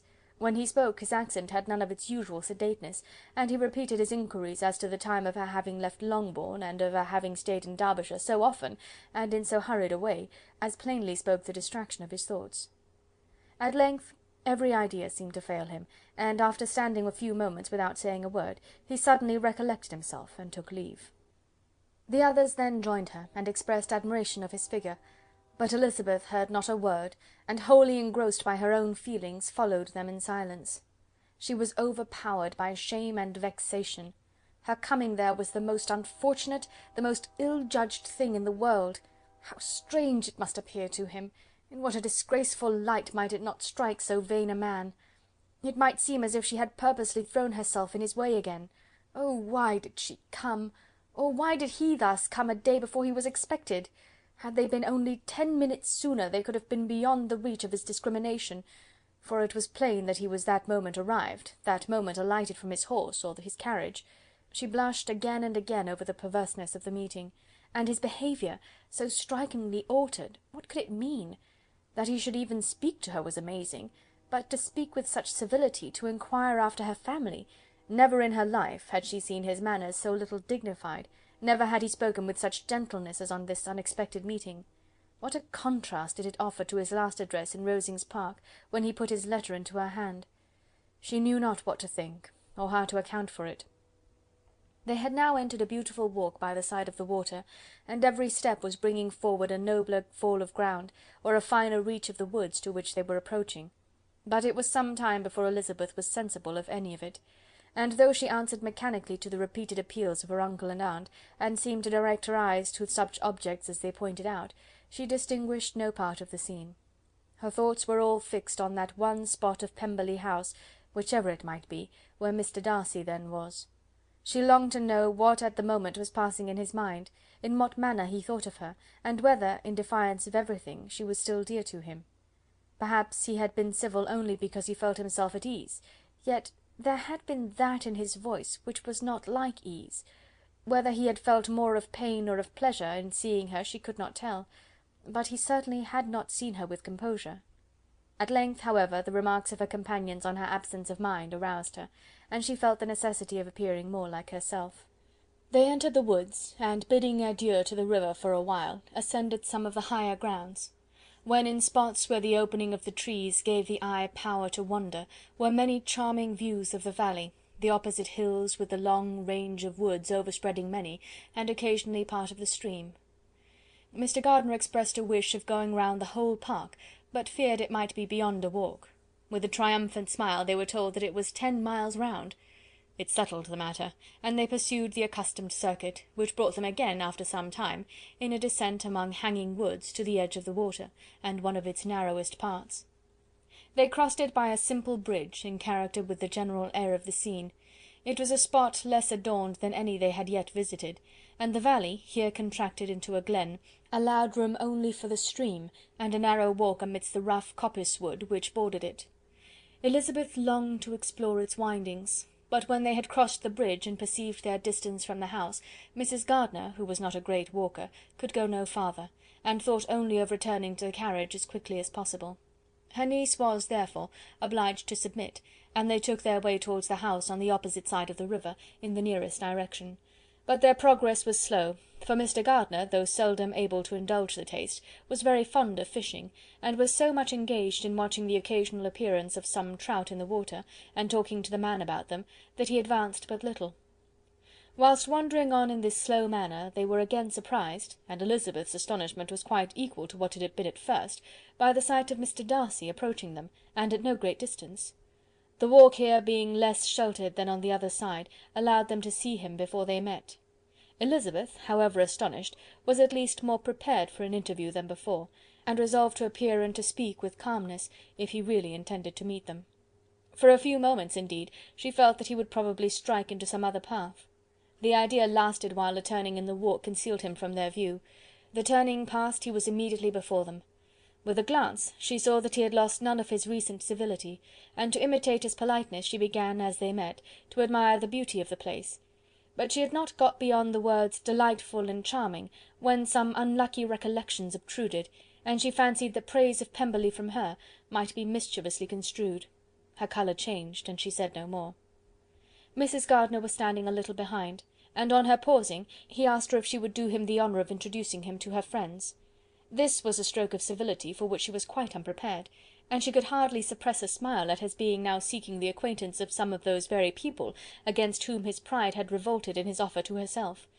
What will be his surprise, thought she, when he knows who they are? He takes them now for people of fashion. The introduction, however, was immediately made, and as she named their relationship to herself, she stole a sly look at him, to see how he bore it, and was not without the expectation of his decamping as fast as he could from such disgraceful companions. That he was surprised by the connection was evident. He sustained it, however, with fortitude, and so far from going away, turned his back with them, and entered into conversation with Mr. Gardiner. Elizabeth could not but be pleased, could not but triumph.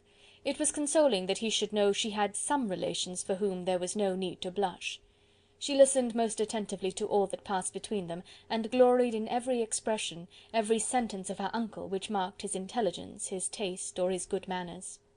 The conversation soon turned upon fishing, and she heard Mr. Darcy invite him, with the greatest civility, to fish there as often as he chose while he continued in the neighbourhood, offering at the same time to supply him with fishing tackle, and pointing out those parts of the stream where there was usually most sport.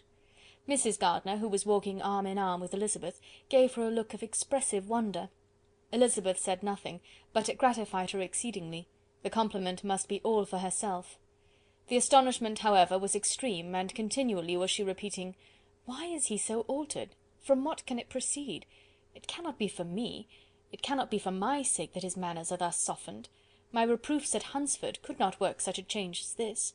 It is impossible that he should still love me." After walking some time in this way, the two ladies in front, the two gentlemen behind, on resuming their places, after descending to the brink of the river, for the better inspection of some curious water plant, there chanced to be a little alteration. It originated in Mrs. Gardiner, who, fatigued by the exercise of the morning, found Elizabeth's arm inadequate to her support, and consequently preferred her husband's. Mr. Darcy took her place by her niece, and they walked on together. After a short silence, the lady first spoke. She wished him to know that she had been assured of his absence before she came to the place, and accordingly began by observing that his arrival had been very unexpected, "for your housekeeper," she added, "informed us that you would certainly not be here till to-morrow, and indeed, before we left Bakewell, we understood that you were not immediately expected in the country."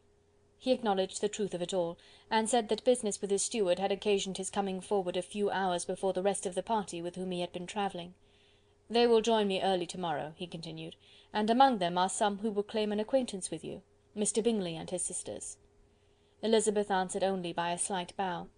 Her thoughts were instantly driven back to the time when Mr. Bingley's name had been the last mentioned between them, and if she might judge by his complexion, his mind was not very differently engaged. "There is also one other person in the party," he continued after a pause, "who more particularly wishes to be known to you. Will you allow me, or do I ask too much, to introduce my sister to your acquaintance during your stay at Lambton?" The surprise of such an application was great indeed. It was too great for her to know in what manner she acceded to it. She immediately felt that whatever desire Miss Darcy might have of being acquainted with her must be the work of her brother, and without looking farther, it was satisfactory. It was gratifying to know that his resentment had not made him think really ill of her. They now walked on in silence, each of them deep in thought. Elizabeth was not comfortable. That was impossible, but she was flattered and pleased. His wish of introducing his sister to her was a compliment of the highest kind. They soon outstripped the others, and when they had reached the carriage, Mr. and Mrs. Gardiner were half a quarter of a mile behind. He then asked her to walk into the house, but she declared herself not tired, and they stood together on the lawn. At such a time much might have been said, and silence was very awkward. She wanted to talk, but there seemed to be an embargo on every subject. At last she recollected that she had been travelling, and they talked of Matlock and Dovedale with great perseverance. Yet time and her aunt moved slowly, and her patience and her ideas were nearly worn out before the tete-a-tete was over. On Mr. and Mrs. Gardiner's coming up, they were all pressed to go into the house and take some refreshment, but this was declined, and they parted on each side with utmost politeness. Mr. Darcy handed the ladies into the carriage, and when it drove off, Elizabeth saw him walking slowly towards the house. The observations of her aunt and uncle now began, and each of them pronounced him to be infinitely superior to anything they had expected. "He is perfectly well behaved, polite and unassuming," said her uncle. "There is something a little stately in him, to be sure," replied her aunt, "but it is confined to his air, and is not unbecoming. I can now say with his housekeeper, that though some people may call him proud, I have seen nothing of it. I was never more surprised by his behaviour to us. It was more than civil, it was really attentive, and there was no necessity for such attention. His acquaintance with Elizabeth was very trifling." "To be sure, Lizzy," said her aunt, "he is not so handsome as Wickham, or rather, he has not Wickham's countenance, for his features are perfectly good. But how came you to tell me that he was so disagreeable?" Elizabeth excused herself as well as she could, said that she had liked him better when they had met in Kent than before, and that she had never seen him so pleasant as this morning. "But perhaps he may be a little whimsical in his civilities," replied her uncle.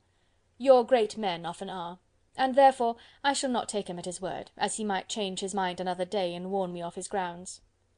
Elizabeth felt that they had entirely misunderstood his character, but said nothing. "From what we have seen of him," continued Mrs. Gardiner, "I really should not have thought that he could have behaved in so cruel a way by anybody as he has done by poor Wickham. He has not an ill-natured look. On the contrary, there is something pleasing about his mouth when he speaks, and there is something of dignity in his countenance that would not give one an unfavourable idea of his heart. But, to be sure, the good lady who showed us his house did give him a most flaming character. I could hardly help laughing aloud sometimes. But he is a liberal master, I suppose, and that, in the eye of a servant, comprehends every virtue." Elizabeth here felt herself called on to say something in vindication of his behaviour to Wickham, and therefore gave them to understand, in as guarded a manner as she could, that, by what she had heard from his relations in Kent, his actions were capable of a very different construction, and that his character was by no means so faulty, nor Wickham's so amiable, as they had been considered in Hertfordshire. In confirmation of this, she related the particulars of all the pecuniary transactions in which they had been connected, without actually naming her authority, but stating it to be such as might be relied on. Mrs. Gardiner was surprised and concerned, but as they were now approaching the scene of her former pleasures, every idea gave way to the charm of recollection, and she was too much engaged in pointing out to her husband all the interesting spots in its environs to think of anything else. Fatigued as she had been by the morning's walk, they had no sooner dined than she set off again in quest of her former acquaintance, and the evening was spent in the satisfactions of an intercourse renewed after many years' discontinuance. The occurrences of the day were too full of interest to leave Elizabeth much attention for any of these new friends, and she could do nothing but think, and think with wonder, of Mr. Darcy's civility, and above all, of his wishing her to be acquainted with his sister. End of chapter 43.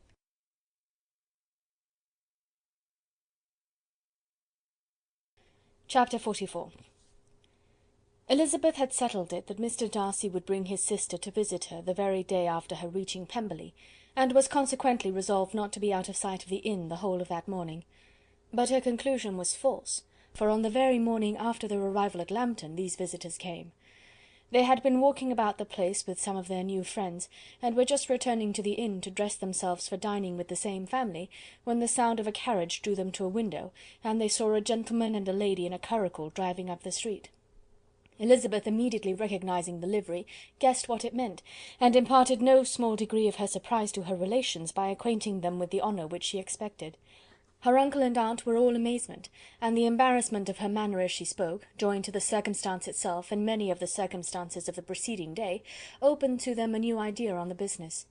Nothing had ever suggested it before, but they felt that there was no other way of accounting for such attentions from such a quarter than by supposing a partiality for their niece.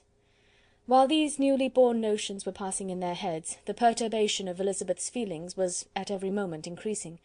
She was quite amazed at her own discomposure, but amongst other causes of disquiet, she dreaded lest the partiality of the brother should have said too much in her favour, and more than commonly anxious to please, she naturally suspected that every power of pleasing would fail her. She retreated from the window, fearful of being seen, and as she walked up and down the room, endeavouring to compose herself, saw such looks of inquiring surprise in her uncle and aunt as made everything worse. Miss Darcy and her brother appeared, and this formidable introduction took place. With astonishment did Elizabeth see that her new acquaintance was at least as much embarrassed as herself. Since her being at Lambton, she had heard that Miss Darcy was exceedingly proud, but the observation of a very few minutes convinced her that she was only exceedingly shy. She found it difficult to obtain even a word from her beyond a monosyllable. Miss Darcy was tall, and on a larger scale than Elizabeth, and, though little more than 16, her figure was formed, and her appearance womanly and graceful. She was less handsome than her brother, but there was sense and good humour in her face, and her manners were perfectly unassuming and gentle. Elizabeth, who had expected to find in her as acute and unembarrassed an observer as ever Mr. Darcy had been, was much relieved by discerning such different feelings. They had not been long together before Mr. Darcy told her that Bingley was also coming to wait on her, and she had barely time to express her satisfaction and prepare for such a visitor, when Bingley's quick step was heard on the stairs, and in a moment he entered the room. All Elizabeth's anger against him had been long done away, but had she still felt any, it could hardly have stood its ground against the unaffected cordiality with which he expressed himself on seeing her again. He inquired in a friendly though general way after her family, and looked and spoke with the same good-humoured ease that he had ever done. To Mr. and Mrs. Gardiner he was scarcely a less interesting personage than to herself. They had long wished to see him. The whole party before them, indeed, excited a lively attention. The suspicions which had just arisen of Mr. Darcy and their niece directed their observation towards each with an earnest though guarded inquiry, and they soon drew from those inquiries the full conviction that one of them at least knew what it was to love. Of the lady's sensations they remained a little in doubt, but that the gentleman was overflowing with admiration was evident enough. Elizabeth on her side had much to do. She wanted to ascertain the feelings of each of her visitors, she wanted to compose her own, and to make herself agreeable to all, and in the latter object, where she feared most to fail, she was most sure of success, for those to whom she endeavoured to give pleasure were prepossessed in her favour. Bingley was ready, Georgiana was eager, and Darcy determined to be pleased. In seeing Bingley, her thoughts naturally flew to her sister, and oh, how ardently did she long to know whether any of his were directed in a like manner. Sometimes she could fancy that he talked less than on former occasions, and once or twice pleased herself with the notion that, as he looked at her, he was trying to trace a resemblance. But though this might be imaginary, she could not be deceived as to his behaviour to Miss Darcy, who had been set up as a rival to Jane. No look appeared on either side that spoke particular regard. Nothing occurred between them that could justify the hopes of his sister. On this point she was soon satisfied, and 2 or 3 little circumstances occurred ere they parted, which, in her anxious interpretation, denoted a recollection of Jane not untinctured by tenderness, and a wish of saying more that might lead to the mention of her, had he dared. He observed to her, at a moment when the others were talking together, and in a tone which had something of real regret, that it was a very long time since he had had the pleasure of seeing her, and before she could reply, he added, "It is above 8 months. We have not met since the 26th of November, when we were all dancing together at Netherfield." Elizabeth was pleased to find his memory so exact, and he afterwards took occasion to ask her, when unattended to by any of the rest, whether all her sisters were at Longbourn. There was not much in the question, nor in the preceding remark, but there was a look and a manner which gave them meaning. It was not often that she could turn her eyes on Mr. Darcy himself, but whenever she did catch a glimpse, she saw an expression of general complaisance, and in all that he said she heard an accent so removed from hauteur or disdain of his companions, as convinced her that the improvement of manners which she had yesterday witnessed, however temporary its existence might prove, had at least outlived 1 day. When she saw him thus seeking the acquaintance and courting the good opinion of people with whom any intercourse a few months ago would have been a disgrace, when she saw him thus civil, not only to herself, but to the very relations whom he had openly disdained, and recollected their last lively scene in Hunsford Parsonage, the difference, the change was so great, and struck so forcibly on her mind, that she could hardly restrain her astonishment from being visible. Never, even in the company of his dear friends at Netherfield, or his dignified relations at Rosings, had she seen him so desirous to please, so free from self-consequence or unbending reserve, as now, when no importance could result from the success of his endeavours, and when even the acquaintance of those to whom his attentions were addressed would draw down the ridicule and censure of the ladies both of Netherfield and Rosings. Their visitors stayed with them above half an hour, and when they arose to depart, Mr. Darcy called on his sister to join him in expressing their wish of seeing Mr. and Mrs. Gardiner and Miss Bennet to dinner at Pemberley before they left the country. Miss Darcy, though with a diffidence which marked her little in the habit of giving invitations, readily obeyed.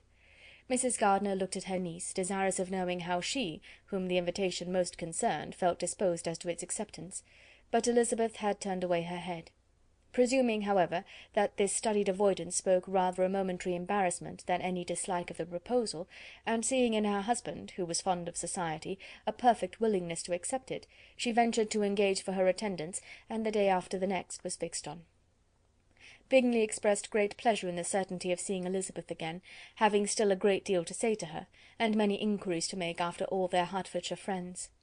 Elizabeth, construing all this into a wish of hearing her speak of her sister, was pleased, and on this account, as well as some others, found herself, when their visitors left them, capable of considering the last half-hour with some satisfaction, though while it was passing, the enjoyment of it had been little. Eager to be alone, and fearful of inquiries or hints from her uncle and aunt, she stayed with them only long enough to hear their favourable opinion of Bingley, and then hurried away to dress. But she had no reason to fear Mr. and Mrs. Gardiner's curiosity. It was not their wish to force her communication. It was evident that she was much better acquainted with Mr. Darcy than they had before any idea of. It was evident that he was very much in love with her. They saw much to interest, but nothing to justify inquiry. Of Mr. Darcy it was now a matter of anxiety to think well, and as far as their acquaintance reached, there was no fault to find. They could not be untouched by his politeness, and had they drawn his character from their own feelings and his servant's report, without any reference to any other account, the circle in Hertfordshire, to which he was known, would not have recognised it for Mr. Darcy. There was now an interest, however, in believing the housekeeper, and they soon became sensible that the authority of a servant who had known him since he was 4 years old, and whose own manners indicated respectability, was not to be hastily rejected. Neither had anything occurred in the intelligence of their Lambton friends that could materially lessen its weight. They had nothing to accuse him of but pride. Pride he probably had, and if not, it would certainly be imputed by the inhabitants of a small market town where the family did not visit. It was acknowledged, however, that he was a liberal man, and did much good among the poor. With respect to Wickham, the traveller soon found that he was not held there in much estimation, for though the chief of his concerns with the son of his patron were imperfectly understood, it was yet a well-known fact that, on his quitting Derbyshire, he had left many debts behind him, which Mr. Darcy afterwards discharged. As for Elizabeth, her thoughts were at Pemberley this evening more than the last, and the evening, though as it passed it seemed long, was not long enough to determine her feelings towards one in that mansion, and she lay awake 2 whole hours endeavouring to make them out. She certainly did not hate him.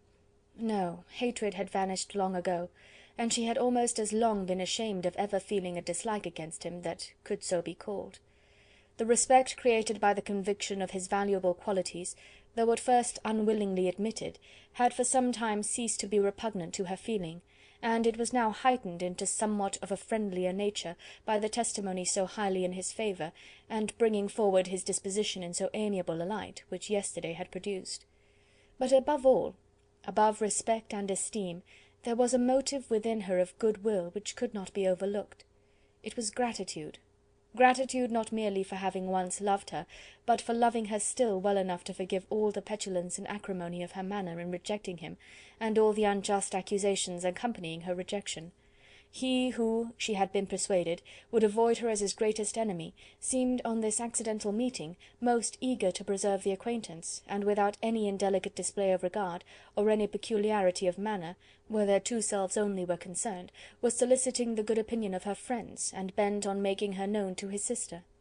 Such a change in a man of so much pride excited not only astonishment but gratitude, for to love, ardent love, it must be attributed, and as such its impression on her was of a sort to be encouraged as by no means unpleasing, though it could not be exactly defined.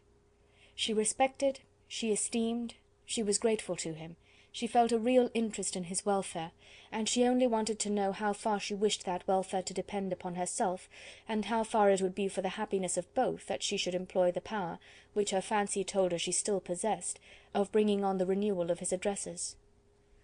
It had been settled in the evening between the aunt and the niece, that such a striking civility as Miss Darcy's in coming to see them on the very day of her arrival at Pemberley, for she had reached it only to a late breakfast, ought to be imitated, though it could not be qualified, by some exertion of politeness on their side, and consequently that it would be highly expedient to wait on her at Pemberley the following morning. They were therefore to go. Elizabeth was pleased, though when she asked herself the reason, she had very little to say in reply. Mr. Gardiner left them soon after breakfast. The fishing scheme had been renewed the day before, and a positive engagement made of his meeting some of the gentlemen at Pemberley before noon. End of chapter 44.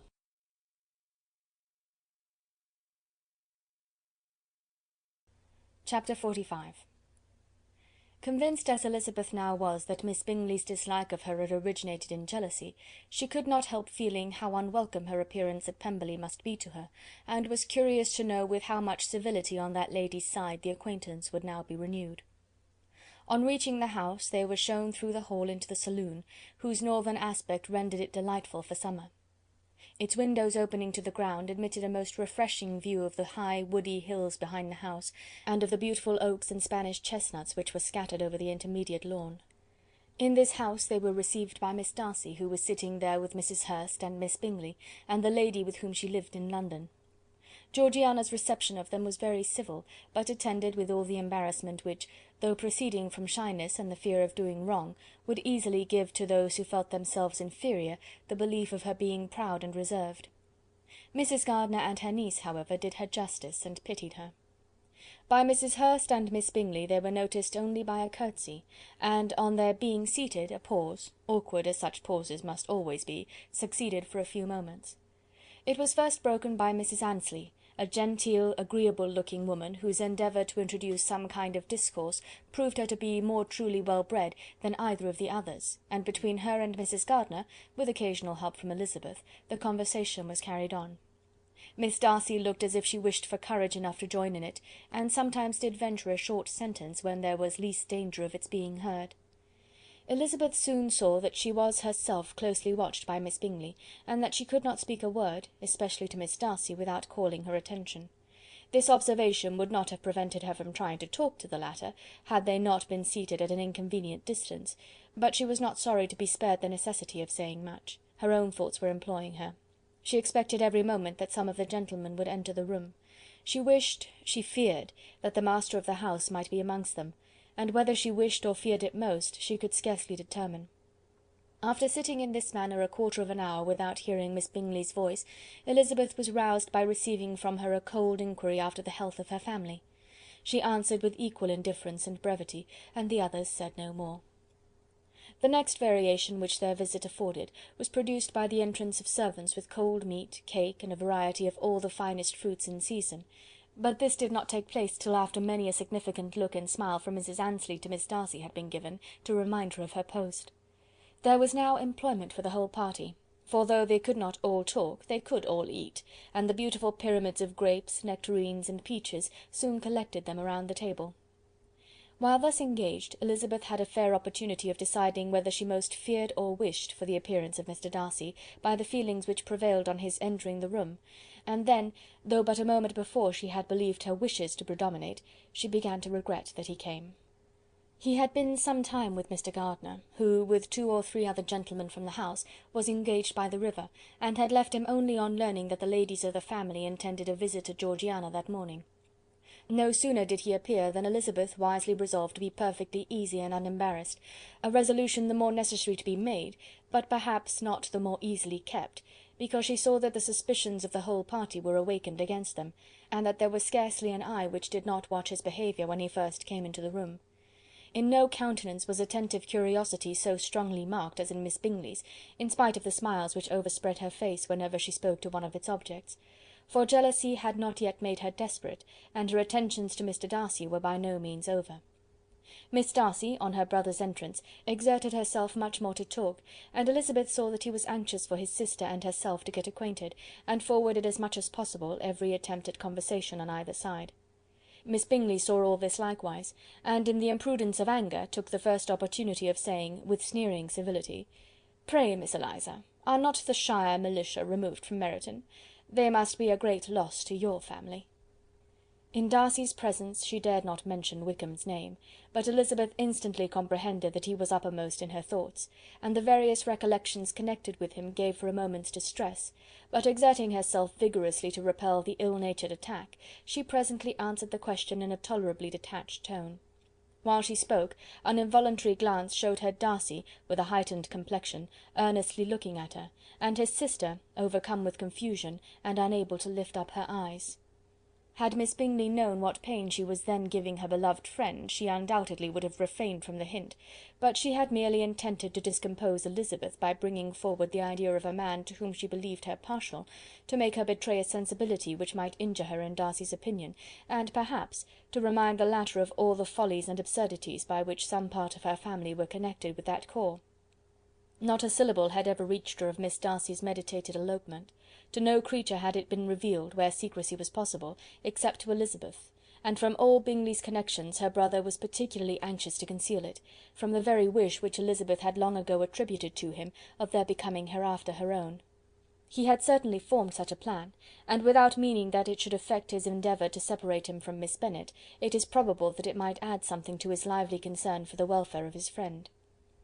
Elizabeth's collected behaviour, however, soon quieted his emotion, and as Miss Bingley, vexed and disappointed, dared not approach nearer to Wickham, Georgiana also recovered in time, though not enough to be able to speak any more. Her brother, whose eyes she feared to meet, scarcely recollected her interest in the affair, and the very circumstance which had been designed to turn his thoughts from Elizabeth seemed to have fixed them on her more and more cheerfully.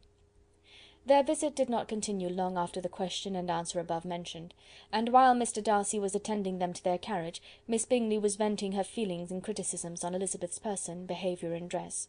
but Georgiana would not join her. Her brother's recommendation was enough to ensure her favour.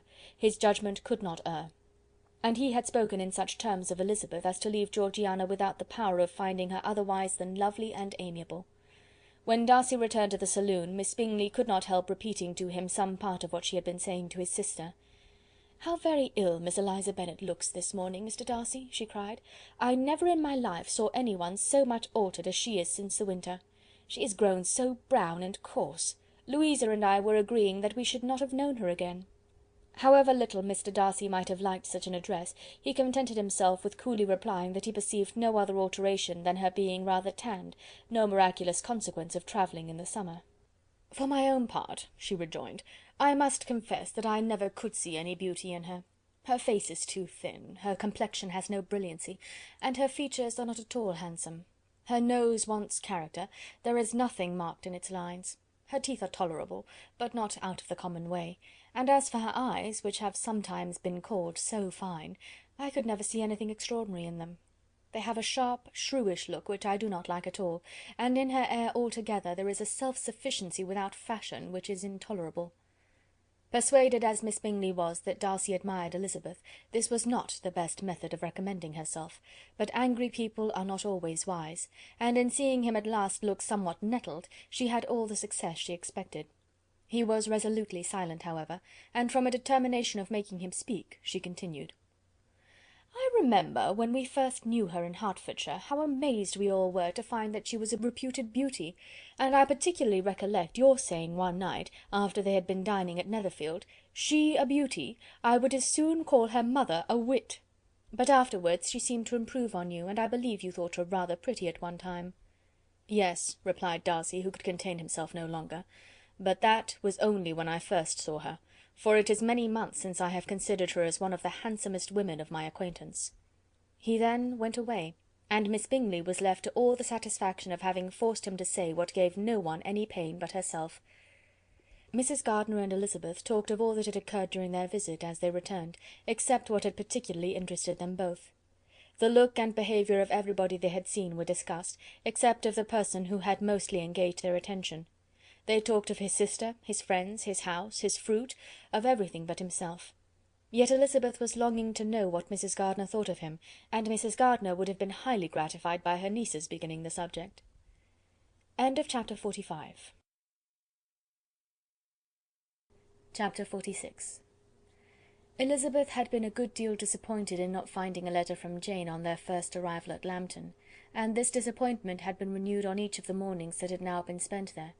But on the third her repining was over, and her sister justified, by the receipt of 2 letters from her at once, on one of which was marked that it had been missent elsewhere. Elizabeth was not surprised at it, as Jane had written the direction remarkably ill. They had just been preparing to walk as the letters came in, and her uncle and aunt, leaving her to enjoy them in quiet, set off by themselves. The one missent must first be attended to. It had been written 5 days ago. The beginning contained an account of all their little parties and engagements, with such news as the country afforded, but the latter half, which was dated a day later, and written in evident agitation, gave more important intelligence. It was to this effect: "Since writing the above, dearest Lizzy, something has occurred of a most unexpected and serious nature, but I am afraid of alarming you. Be assured that we are all well. What I have to say relates to poor Lydia. An express came at 12 last night, just as we were all gone to bed, from Colonel Forster, to inform us that she was gone off to Scotland with one of his officers. To own the truth, with Wickham. Imagine our surprise. To Kitty, however, it does not seem so wholly unexpected. I am very, very sorry. So imprudent a match on both sides. But I am willing to hope the best, and that his character has been misunderstood. Thoughtless and indiscreet, I can easily believe him, but this step, and let us rejoice over it, marks nothing bad at heart. His choice is disinterested at least, for he must know my father can give her nothing. Our poor mother is sadly grieved. My father bears it better. How thankful am I that we never let them know what has been said against him. We must forget it ourselves. They were off Saturday night about 12, as is conjectured, but were not missed till yesterday morning at 8. The express was sent off directly. My dear Lizzy, they must have passed within 10 miles of us. Colonel Forster gives us reason to expect him here soon. Lydia left a few lines for his wife, informing her of their intention. I must conclude, for I cannot be long from my poor mother. I am afraid you will not be able to make it out, but I hardly know what I have written." Without allowing herself time for consideration, and scarcely knowing what she felt, Elizabeth, on finishing this letter, instantly seized the other, and opening it with the utmost impatience, read as follows. It had been written a day later than the conclusion of the first. "By this time, my dearest sister, you have received my hurried letter. I wish this may be more intelligible, but, though not confined for time, my head is so bewildered that I cannot answer for being coherent. Dearest Lizzy, I hardly know what I would write, but I have bad news for you, and it cannot be delayed. Imprudent as the marriage between Mr. Wickham and our poor Lydia would be, we are now anxious to be assured it has taken place, for there is but too much reason to fear they are not gone to Scotland. Colonel Forster came yesterday, having left Brighton the day before, not many hours after the express.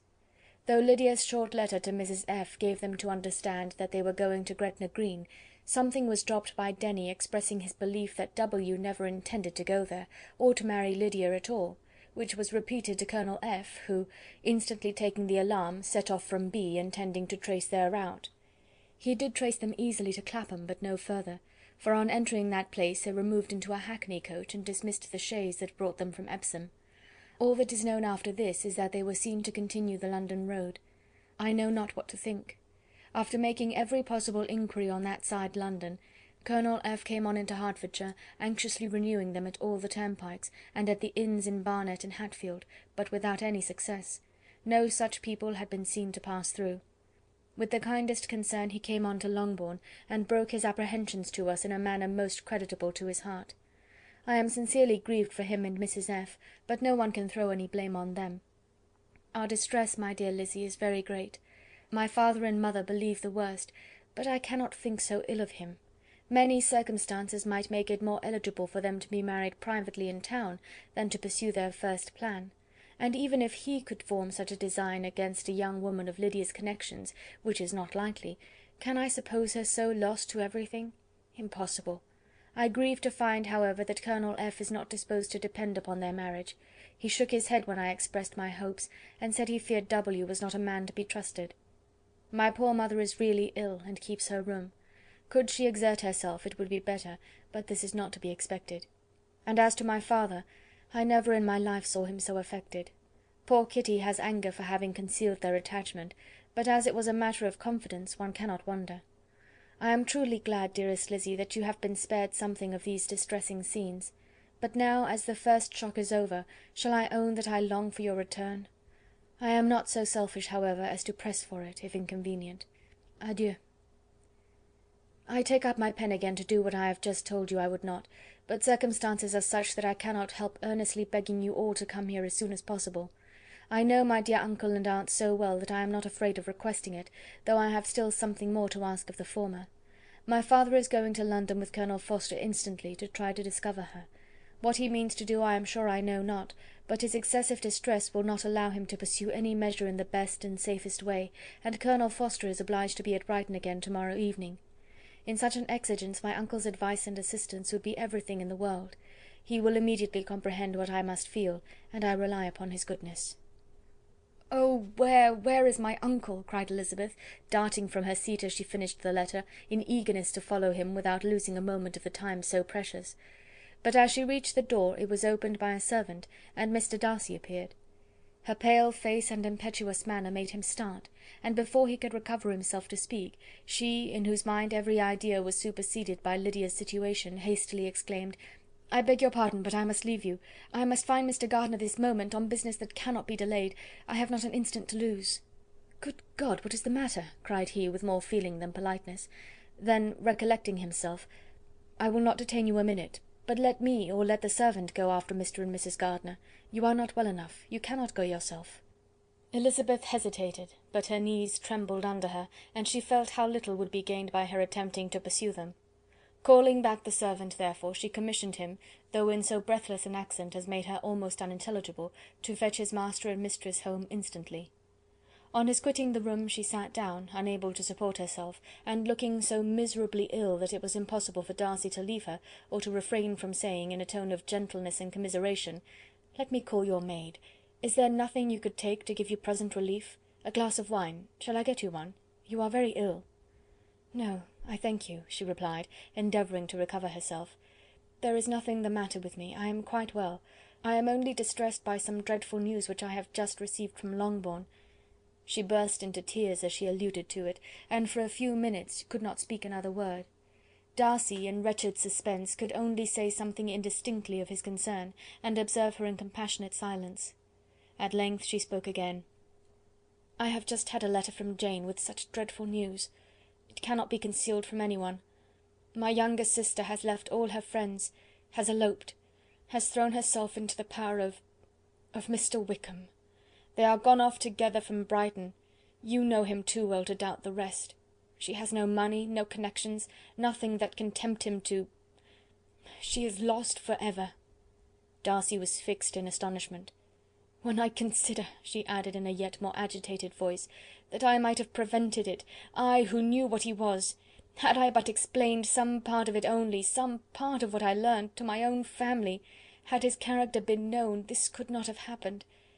But it is all too late now." "I am grieved indeed," cried Darcy, "grieved, shocked. But is it certain, absolutely certain?" "Oh, yes. They left Brighton together on Sunday night, and were traced almost to London, but not beyond. They are certainly not gone to Scotland." "And what has been done, what has been attempted to recover her?" "My father is gone to London, and Jane has ridden to beg my uncle's immediate assistance, and we shall be off, I hope, in half an hour. But nothing can be done. I know very well that nothing can be done. How is such a man to be worked on? How are they even to be discovered? I have not the smallest hope. It is every way horrible." Darcy shook his head in silent acquiescence. "When my eyes were opened to his real character, oh, had I known what I ought, what I dared to do! But I knew not, I was afraid of doing too much. Wretched, wretched mistake!" Darcy made no answer. He seemed scarcely to hear her, and was walking up and down the room in earnest meditation, his brow contracted, his air gloomy. Elizabeth soon observed, and instantly understood it. Her power was sinking. Everything must sink under such a proof of family weakness, such an assurance of the deepest disgrace. She could neither wonder nor condemn, but the belief of his self-conquest brought nothing consolatory to her bosom, afforded no palliation of her distress. It was, on the contrary, exactly calculated to make her understand her own wishes, and never had she so honestly felt that she could have loved him as now, when all love must be vain. But self, though it would intrude, could not engross her. Lydia, the humiliation, the misery she was bringing on them all, soon swallowed up every private care, and covering her face with her handkerchief, Elizabeth was soon lost to everything else, and after a pause of several minutes was only recalled to a sense of her situation by the voice of her companion, who, in a manner which, though it spoke compassion, spoke likewise restraint, said, "I am afraid you have been long desiring my absence, nor have I anything to plead in excuse of my stay, but real though unavailing concern. Would to heaven that anything could be either said or done on my part that might offer consolation to such distress. But I will not torment you with vain wishes, which may seem purposely to ask for your thanks. This unfortunate affair will, I fear, prevent my sister's having the pleasure of seeing you at Pemberley to-day. Oh yes, be so kind as to apologize for us to Miss Darcy. Say that urgent business calls us home immediately. Conceal the unhappy truth as long as it is possible. I know it cannot be long." He readily assured her of his secrecy, again expressed his sorrow for her distress, wished it a happier conclusion than there was at present reason to hope, and leaving his compliments for her relations, with only one serious parting look, went away. As he quitted the room, Elizabeth felt how improbable it was that they should ever see each other again on such terms of cordiality as had marked their several meetings in Derbyshire, and as she threw a retrospective glance over the whole of their acquaintance, so full of contradictions and varieties, sighed at the perverseness of those feelings which would now have promoted its continuance, and would formerly have rejoiced in its termination. If gratitude and esteem are good foundations of affection, Elizabeth's change of sentiment will be neither improbable nor faulty. But if otherwise, If regard springing from such sources is unreasonable or unnatural in comparison of what is so often described as arising on a first interview with its object, and even before 2 words have been exchanged, nothing can be said in her defence, except that she had given somewhat of a trial to the latter method in her partiality for Wickham, and that its ill success might, perhaps, authorise her to seek the other less interesting mode of attachment. Be that as it may, she saw him go with regret, and in this early example of what Lydia's infamy must produce, found additional anguish as she reflected on that wretched business. Never, since reading Jane's second letter, had she entertained a hope of Wickham's meaning to marry her. No one but Jane, she thought, could flatter herself with such an expectation. Surprise was the least of her feelings on this development. While the contents of the first letter remained in her mind, she was all surprise, all astonishment that Wickham should marry a girl whom it was impossible he could marry for money, and how Lydia could ever have attached him had appeared incomprehensible. But now it was all too natural. For such an attachment as this she might have sufficient charms, and though she did not suppose Lydia to be deliberately engaging in an elopement without the intention of marriage, she had no difficulty in believing that neither her virtue nor her understanding would preserve her from falling an easy prey. She had never perceived, while the regiment was in Hertfordshire, that Lydia had any partiality for him, but she was convinced that Lydia wanted only encouragement to attach herself to anybody. Sometimes one officer, sometimes another, had been her favourite, as their attentions raised them in her opinion. Her affections had continually been fluctuating, but never without an object. The mischief of neglect and mistaken indulgence towards such a girl, oh, how acutely did she now feel it! She was wild to be at home, to hear, to see, to be upon the spot to share with Jane in the cares that must now fall wholly upon her in a family so deranged. A father absent, a mother incapable of exertion and requiring constant attendance, and though almost persuaded that nothing could be done for Lydia, her uncle's interference seemed of the utmost importance, and till he entered the room her impatience was severe. Mr. and Mrs. Gardiner had hurried back in alarm, supposing by the servant's account that their niece was suddenly taken ill, but satisfying them instantly on that head, she eagerly communicated the cause of their summons, reading the 2 letters aloud, and dwelling on the postscript of the last with trembling energy. Though Lydia had never been a favourite with them, Mr. and Mrs. Gardiner could not be but deeply afflicted. Not Lydia only, but all were concerned in it, and after the first exclamations of surprise and horror, Mr. Gardiner promised every assistance in his power. Elizabeth, though expecting no less, thanked him with tears of gratitude, and all 3 being actuated by one spirit, everything relating to their journey was speedily settled. They were to be off as soon as possible. "But what is to be done about Pemberley?" cried Mrs. Gardiner. "John told us Mr. Darcy was here when you sent for us. Was it so?" "Yes, and I told him we should not be able to keep our engagement. That is all settled." "What is all settled?" repeated the other as she ran into her room to prepare. "And are they upon such terms as for her to disclose the real truth? Oh, that I knew how it was!" But wishes were vain, or at least could only serve to amuse her in the hurry and confusion of the following hour. Had Elizabeth been at leisure to be idle, she would have remained certain that all employment was impossible to one so wretched as herself. But she had her share of business as well as her aunt, and amongst the rest there were notes to be written to all their friends at Lambton, with false excuses for their sudden departure. An hour, however, saw the whole completed, and Mr. Gardiner meanwhile having settled his account at the inn, nothing remained to be done but to go, and Elizabeth, after all the misery of the morning, found herself, in a shorter space of time than she could have supposed, seated in the carriage and on the road to Longbourn. Chapter 46.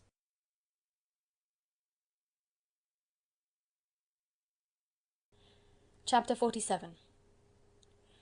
"I have been thinking it over again, Elizabeth," said her uncle, as they drove from the town, "and really, upon serious consideration, I am much more inclined than I was to judge as your eldest sister does on the matter. It appears to me so very unlikely that any young man should form such a design against a girl who is by no means unprotected or friendless, and who is actually staying in his colonel's family, that I am strongly inclined to hope the best. Could he expect that her friends would not step forward? Could he expect to be noticed again by the regiment, after such an affront to Colonel Forster? His temptation is not adequate to the risk." "Do you really think so?" cried Elizabeth, brightening up for a moment. "Upon my word," said Mrs. Gardiner, "I begin to be of your uncle's opinion. It is really too great a violation of decency, honour, and interest for him to be guilty of. I cannot think so very ill of Wickham.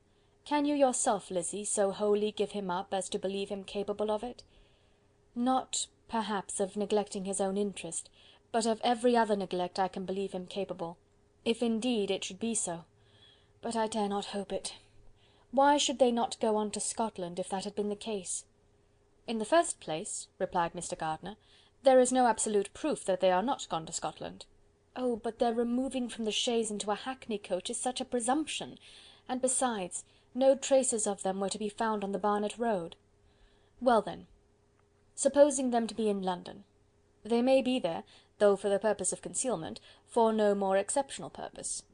It is not likely that money should be very abundant on either side, and it might strike them that they could be more economically, though less expeditiously married in London than in Scotland." "But why all this secrecy? Why any fear of detection? Why must their marriage be private? Oh no, no, this is not likely. His most particular friend, you see by Jane's account, was persuaded of his never intending to marry her. Wickham will never marry a woman without some money. He cannot afford it. And what claims has Lydia, what attraction has she beyond youth, health, and good humour, that could make him, for her sake, forego every chance of benefiting himself by marrying well? As to what restraint the apprehensions of disgrace in the corps might throw on a dishonourable elopement with her, I am not able to judge, for I know nothing of the effects that such a step might produce. But as to your other objection, I am afraid it will hardly hold good. Lydia has no brothers to step forward, and he might imagine from my father's behaviour, from his indolence and the little attention he has ever seemed to give to what was going forward in his family, that he would do as little, and think as little about it, as any father could do in such a matter. But can you think that Lydia is so lost to everything but love of him as to consent to live with him on any terms other than marriage?" "It does seem, and it is most shocking indeed," replied Elizabeth, with tears in her eyes, "that a sister's sense of decency and virtue in such a point should admit of doubt. But really I know not what to say. Perhaps I am not doing her justice, but she is very young. She has never been taught to think on serious subjects, and for the last half year, nay, for a twelvemonth, she has been given up to nothing but amusement and vanity.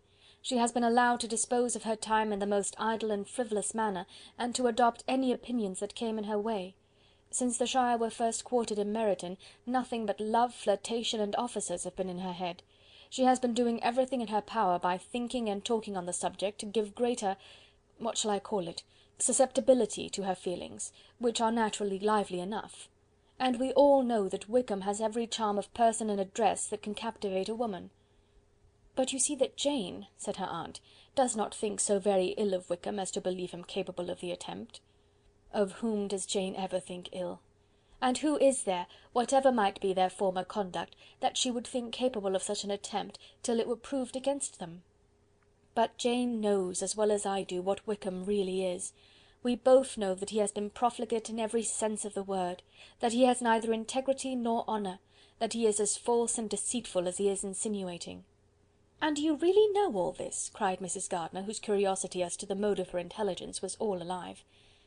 "I do indeed," replied Elizabeth, colouring. "I told you the other day of his infamous behaviour to Mr. Darcy, and you yourself, when last at Longbourn, heard in what manner he spoke of the man who had behaved with such forbearance and liberality towards him. And there are other circumstances which I am not at liberty, which it is not worth while to relate. But his lies about the whole Pemberley family are endless. From what he said of Miss Darcy, I was thoroughly prepared to see a proud, reserved, disagreeable girl, yet he knew to the contrary himself. He must know that she was as amiable and unpretending as we have found her." "But does Lydia know nothing of this? Can she be ignorant of what you and Jane seem so well to understand?" "Oh yes. That is the worst of all. Till I was in Kent, and saw so much of both Mr. Darcy and his relation, Colonel Fitzwilliam, I was ignorant of the truth myself. And when I returned home, the Shire was to leave Meryton in a week or fortnight's time.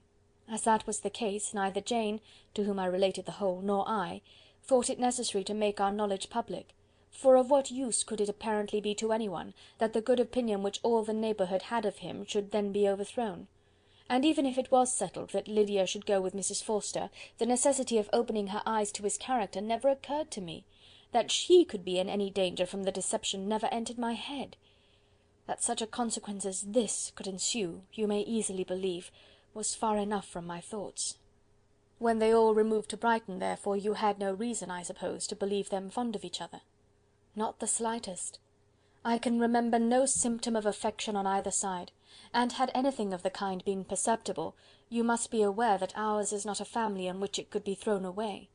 When first he entered the corps, she was ready enough to admire him, but so we all were. Every girl in or near Meryton was out of her senses about him for the first 2 months, but he never distinguished her by any particular attention, and consequently, after a moderate period of extravagant and wild admiration, her fancy for him gave way, and others of the regiment, who treated her with more distinction, again became her favourites. It may be easily believed that however little of novelty could be added to their fears, hopes, and conjectures on this interesting subject by its repeated discussion, no other could detain them from it long during the whole of the journey. From Elizabeth's thoughts it was never absent. Fixed there by the keenest of all anguish, self-reproach, she could find no interval of ease or forgetfulness. They travelled as expeditiously as possible, and sleeping one night on the road, reached Longbourn by dinner-time the next day. It was a comfort to Elizabeth to consider that Jane could not have been wearied by long expectations.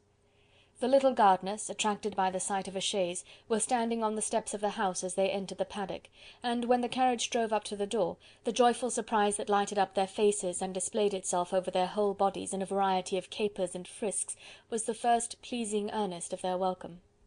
Elizabeth jumped out, and after giving each of them a hasty kiss, hurried into the vestibule, where Jane, who came running down from her mother's apartment, immediately met her. Elizabeth, as she affectionately embraced her, whilst tears filled the eyes of both, lost not a moment in asking whether anything had been heard of the fugitives. "Not yet," replied Jane, "but now that my dear uncle has come, I hope everything will be well. Is my father in town?" "Yes, he went on Tuesday, as I wrote you word." "And have you heard from him often?" "We have heard only twice. He wrote me a few lines on Wednesday to say that he had arrived in safety, and to give me his directions, which I particularly begged him to do. He merely added that he should not write again till he had something of importance to mention." "And my mother, how is she? How are you all?" "My mother is tolerably well, I trust, though her spirits are greatly shaken. She is upstairs, and will have great satisfaction in seeing you all. She does not yet leave her dressing-room. Mary and Kitty, thank heaven, are quite well." "But you, how are you?" cried Elizabeth. "You look pale. How much you must have gone through." Her sister, however, assured her of her being perfectly well, and their conversation, which had been passing while Mr. and Mrs. Gardiner were engaged with their children, was now put an end to by the approach of the whole party. Jane ran to her uncle and aunt, and welcomed and thanked them both, with alternate smiles and tears.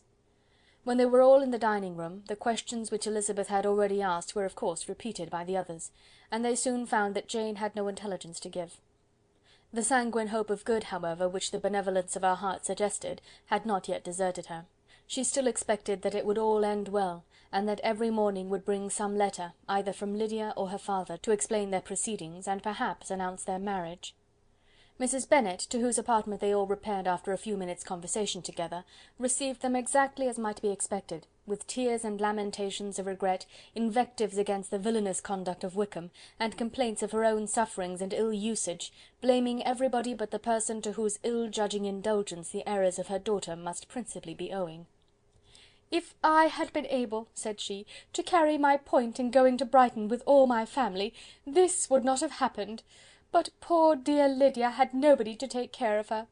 Why did the Forsters ever let her go out of their sight? I am sure there was some great neglect or other on their side, for she is not the kind of girl to do such a thing if she had been well looked after. I always thought they were unfit to have the charge of her, but I was overruled, as I always am. Poor dear child!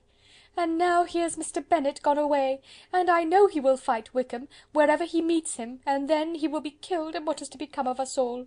The Collinses will turn us out before he is cold in his grave, and if you are not kind to us, brother, I do not know what we shall do." They all exclaimed against such terrific ideas, and Mr. Gardiner, after general assurances of his affection for her and all her family, told her that he meant to be in London the very next day, and would assist Mr. Bennet in every endeavour for recovering Lydia. "Do not give way to useless alarm," added he. "Though it is right to be prepared for the worst, there is no occasion to look on it as certain. It is not quite a week since they left Brighton. In a few days more we may gain some news of them. Until we know that they are not married, and have no design of marrying, do not let us give the matter over as lost. As soon as I get to town I shall go to my brother, and make him come home with me to Gracechurch Street, and then we may consult together as to what is to be done." "Oh, my dear brother," replied Mrs. Bennet, "that is exactly what I could most wish for. And now do, when you get to town, find them out, wherever they may be, and if they are not married already, make them marry. And as for wedding clothes, do not let them wait for that, but tell Lydia she shall have as much money as she chooses to buy them, after they are married. And above all, keep Mr. Bennet from fighting. Tell him what a dreadful state I am in, that I am frighted out of my wits, and have such tremblings, such flutterings all over me, such spasms in my side, and pains in my head, and such beatings at heart, that I can get no rest by night nor by day. And tell my dear Lydia not to give any directions about her clothes till she has seen me, for she does not know which are the best warehouses. Oh, brother, how kind you are! I know you will contrive it all." But Mr. Gardiner, though he assured her again of his earnest endeavours in the cause, could not avoid recommending moderation to her, as well in her hopes as her fear; and after talking with her in this manner till dinner was on the table, they all left her to vent her feelings on the housekeeper, who attended in the absence of her daughters. Though her brother and sister were persuaded that there was no real occasion for such a seclusion from the family, they did not attempt to oppose it, for they knew that she had not prudence enough to hold her tongue before the servants while they waited at table, and judged it better that one only of the household, and the one whom they could most trust, should comprehend all her fears and solicitude on the subject. In the dining-room they were soon joined by Mary and Kitty, who had been too busily engaged in their separate apartments to make their appearance before. One came from her books, and the other from her toilette. The faces of both, however, were tolerably calm, and no change was visible in either, except that the loss of her favourite sister, or the anger which she had herself incurred in this business, had given more of fretfulness than usual to the accents of Kitty. As for Mary, she was mistress enough of herself to whisper to Elizabeth, with a countenance of grave reflection, soon after they were seated at table, "This is a most unfortunate affair, and will probably be much talked of. But we must stem the tide of malice, and pour into the wounded bosoms of each other the balm of sisterly consolation." Then, perceiving in Elizabeth no inclination of replying, she added, "Unhappy as the event must be for Lydia, we may draw from it this useful lesson, that loss of virtue in a female is irretrievable, that one false step involves her in endless ruin, that her reputation is no less brittle than it is beautiful, and that she cannot be too much guarded in her behaviour towards the undeserving of the other sex." Elizabeth lifted up her eyes in amazement, but was too much oppressed to make any reply. Mary, however, continued to console herself with such kind of moral extractions from the evil before them. In the afternoon the two elder Miss Bennets were able to be for half an hour by themselves, and Elizabeth instantly availed herself of the opportunity of making any inquiries which Jane was equally eager to satisfy. After joining in general lamentations over the dreadful sequel of this event, which Elizabeth considered as all but certain, and Miss Bennet could not assert to be wholly impossible, the former continued the subject by saying, "But tell me all and everything about it which I have not already heard. Give me further particulars. What did Colonel Forster say? Had they no apprehension of anything before the elopement took place? They must have seen them together for ever." Colonel Forster did own that he had often suspected some partiality, especially on Lydia's side, but nothing to give him any alarm. I am so grieved for him. His behaviour was attentive and kind to the utmost. He was coming to us in order to assure us of his concern before he had any idea of their not being gone to Scotland. When that apprehension first got abroad, it hastened his journey. And was Denny convinced that Wickham would not marry? Did he know of their intending to go off? Had Colonel Forster seen Denny himself? Yes. But when questioned by him, Denny denied knowing anything of their plans, and would not give his real opinion about it. He did not repeat his persuasion of their not marrying, and from that, I am inclined to hope, he might have been misunderstood before. And till Colonel Forster came himself, not one of you entertained a doubt, I suppose, of their really being married? How was it possible that such an idea should enter our brains? I felt a little uneasy, a little fearful of my sister's happiness with him in marriage, because I knew that his conduct had not always been quite right. My father and mother knew nothing of that. They only felt how imprudent a match it must be. Kitty then owned, with a very natural triumph on knowing more than the rest of us, that in Lydia's last letter she had prepared her for such a step. She had known, it seems, of their being in love with each other many weeks. But not before they went to Brighton. No, I believe not. And did Colonel Forster appear to think well of Wickham himself? Does he know his real character? I must confess that he did not speak so well of Wickham as he formerly did. He believed him to be imprudent and extravagant, and since this sad affair has taken place, it is said that he left Meryton greatly in debt, but I hope this may be false. Oh, Jane! Had we been less secret, had we told what we knew of him, this could not have happened." "Perhaps it would have been better," replied her sister, "but to expose the former faults of any person without knowing what their present feelings were seemed unjustifiable. We acted with the best intentions." "Could Colonel Forster repeat the particulars of Lydia's note to his wife?" "He brought it with him for us to see." Jane then took it from her pocket book and gave it to Elizabeth. These were the contents: "My dear Harriet, you will laugh when you know where I am gone, and I cannot help laughing myself at your surprise to-morrow morning, as soon as I am missed. I am going to Gretna Green, and if you cannot guess with who, I shall think you a simpleton, for there is but one man in the world I love, and he is an angel. I should never be happy without him, so think it no harm to be off. You need not send them word at Longbourn of my going, if you do not like it, for it will make the surprise the greater, when I write them and sign my name Lydia Wickham. What a good joke it will be! I can hardly write for laughing. Pray make my excuses to Pratt for not keeping my engagement and dancing with him tonight. Tell him I hope he will excuse me when he knows all. And tell him I will dance with him at the next ball we meet, with great pleasure. I shall send for my clothes when I get to Longbourn. But I wish you would tell Sally to mend a great slit in my worked muslin gown before they are packed up. Good-bye. Give my love to Colonel Forster. I hope you will drink to our good journey. Your affectionate friend, Lydia Bennet." "Oh, thoughtless, thoughtless Lydia!" cried Elizabeth, when she had finished it. "What a letter is this, to be written at such a moment! But at least it shows that she was serious on the subject of their journey. Whatever he might afterwards persuade her to, it was not on her side a scheme of infamy. My poor father, how he must have felt it! I never saw anyone so shocked. He could not speak a word for full 10 minutes. My mother was taken ill immediately, and the whole house in such confusion." "Oh, Jane!" cried Elizabeth, "was there a servant belonging to it who did not know the whole story before the end of the day?" "I do not know. I hope there was, but to be guarded at such a time is very difficult. My mother was in hysterics, and though I endeavoured to give her every assistance in my power, I am afraid I did not do so much as I might have done. But the horror of what might possibly happen almost took me from my faculties." "Your attendance upon her has been too much for you. You do not look well. Oh, that I had been with you! You have had every care and anxiety upon yourself alone." "Mary and Kitty have been very kind, and would have shared in every fatigue, I am sure, but I did not think it right for either of them. Kitty is slight and delicate, and Mary studies so much that her hours of repose should not be broken in on. My aunt Phillips came to Longbourn on Tuesday, after my father went away, and was so good as to stay till Thursday with me.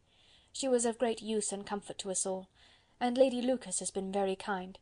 She walked here on Wednesday morning to condole with us, and offered her services, or any of her daughters, if they should be of use to us." "She had better have stayed at home," cried Elizabeth. "Perhaps she meant well, but under such a misfortune as this, one cannot see too little of one's neighbours. Assistance is impossible, condolence insufferable. Let them triumph over us at a distance, and be satisfied." She then proceeded to inquire into the measures which her father had intended to pursue while in town for the recovery of his daughter. "He meant, I believe," replied Jane, "to go to Epsom, the place where they last changed horses, see the postillions, and try if anything could be made out from them. His principal object must be to discover the number of the hackney coach which took them from Clapham. It had come with a fare from London, and as he thought that the circumstance of a gentleman and ladies removing from one carriage into another might be remarked, he meant to make inquiries at Clapham. If he could anyhow discover at what house the coachman had before set down his fare, he determined to make inquiries there, and hoped it might not be impossible to find out the stand and number of the coach.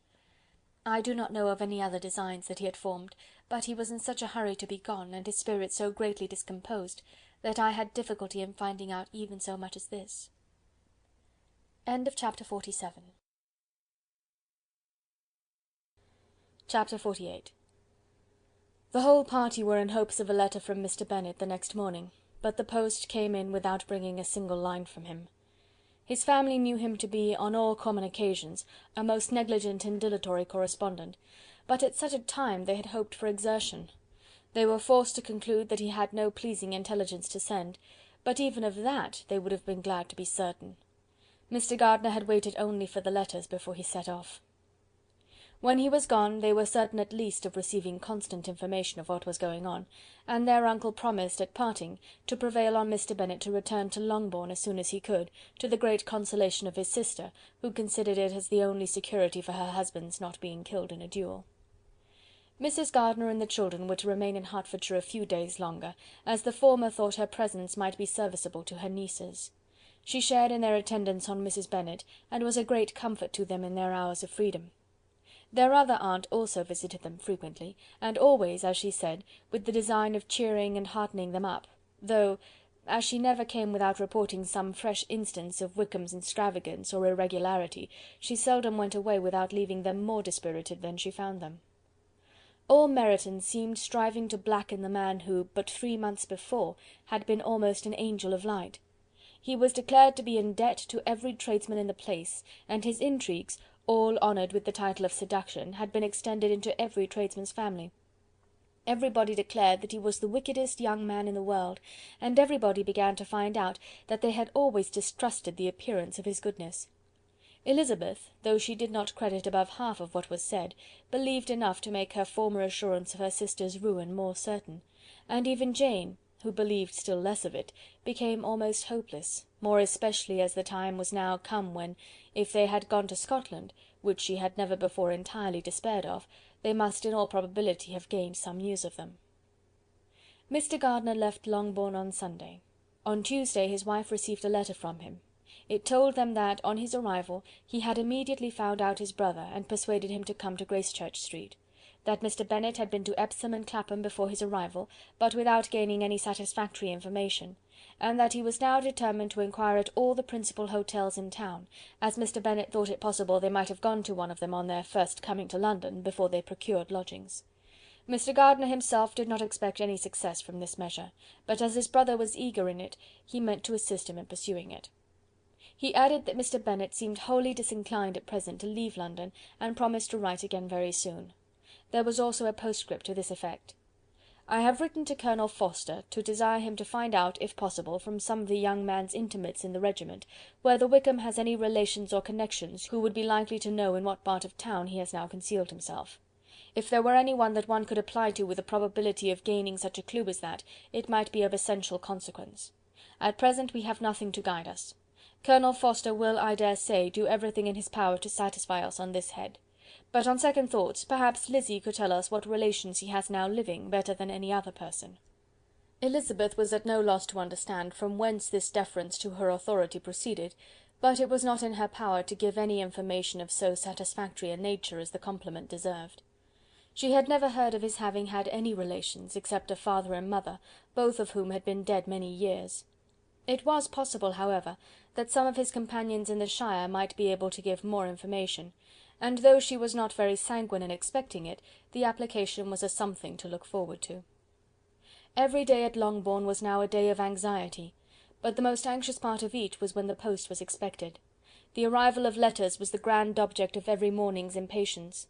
Through letters, whatever of good or bad was to be told would be communicated, and every succeeding day was expected to bring some news of importance. But before they heard again from Mr. Gardiner, a letter arrived for their father from a different quarter, from Mr. Collins, which, as Jane had received directions to open all that came for him in his absence, she accordingly read, and Elizabeth, who knew what curiosities his letters always were, looked over her and read it likewise. It was as follows: "My dear Sir, I feel myself called upon by our relationship and my situation in life to condole with you on the grievous affliction you are now suffering under, of which we were yesterday informed by a letter from Hertfordshire.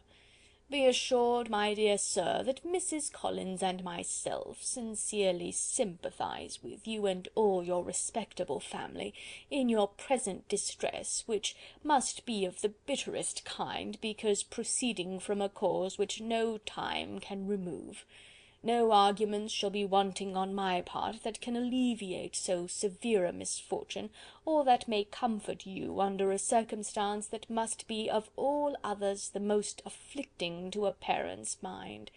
The death of your daughter would have been a blessing in comparison to this, and it is the more to be lamented, because there is reason to suppose, as my dear Charlotte informs me, that this licentiousness of behaviour in your daughter has proceeded from a faulty degree of indulgence, though at the same time, for the consolation of yourself and Mrs. Bennet, I am inclined to think that her own disposition must be naturally bad, or she could not be guilty of such an enormity at so early an age.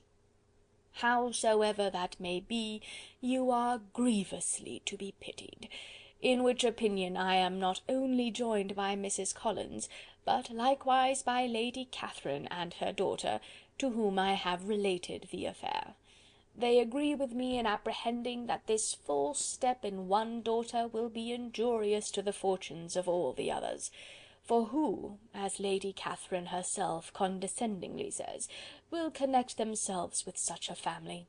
And this consideration leads me moreover to reflect, with augmented satisfaction, on a certain event of last November, for had it been otherwise, I must have been involved in all your sorrow and disgrace. Let me then advise you, dear sir, to console yourself as much as possible, to throw off your unworthy child from your affection for ever, and leave her to reap the fruits of her own heinous offence. I am, dear sir, etc., etc. Mr. Gardiner did not write again till he had received an answer from Colonel Forster, and then he had nothing of a pleasant nature to send. It was not known that Wickham had a single relationship with whom he kept up any connection, and it was certain that he had no near one living. His former acquaintances had been numerous, but since he had been in the militia it did not appear that he was on terms of particular friendship with any of them. There was no one, therefore, who could be pointed out as likely to give any news of him, and in the wretched state of his own finances there was a very powerful motive for secrecy, in addition to his fear of discovery by Lydia's relations, for it had just transpired that he had left gaming debts behind him to a very considerable amount. Colonel Forster believed that more than £1,000 would be necessary to clear his expenses at Brighton. He owed a good deal in town, but his debts of honour were still more formidable. Mr. Gardiner did not attempt to conceal these particulars from the Longbourn family. Jane heard them with horror. "A gamester!" she cried. "This is wholly unexpected. I had not an idea of it."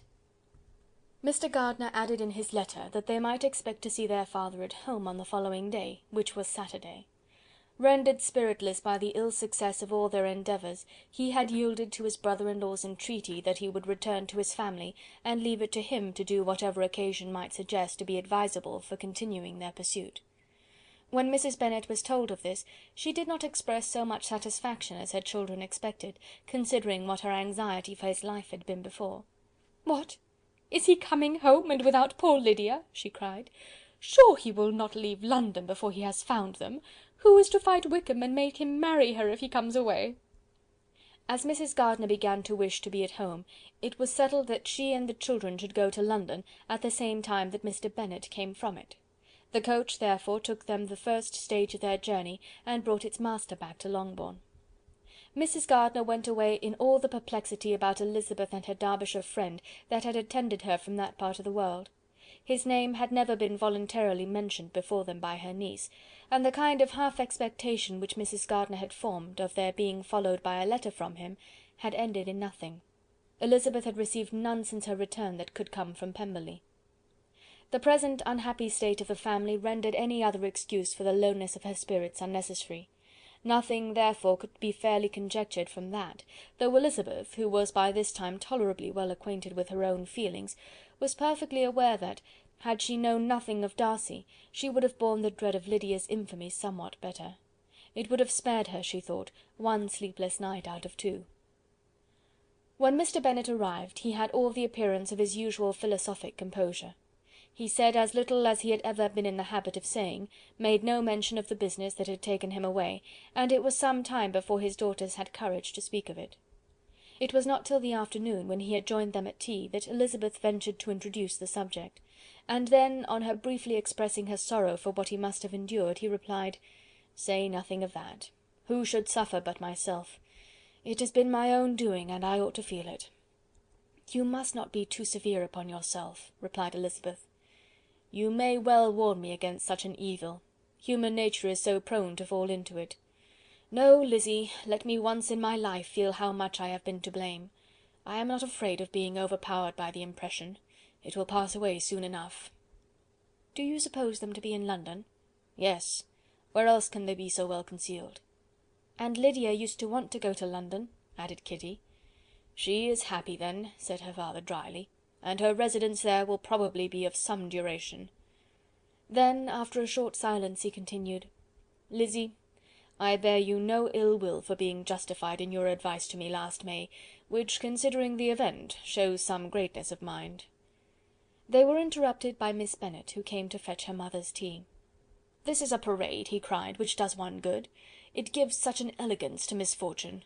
Another day I will do the same. I will sit in my library, in my nightcap and powdering gown, and give as much trouble as I can, or perhaps I may defer it till Kitty runs away."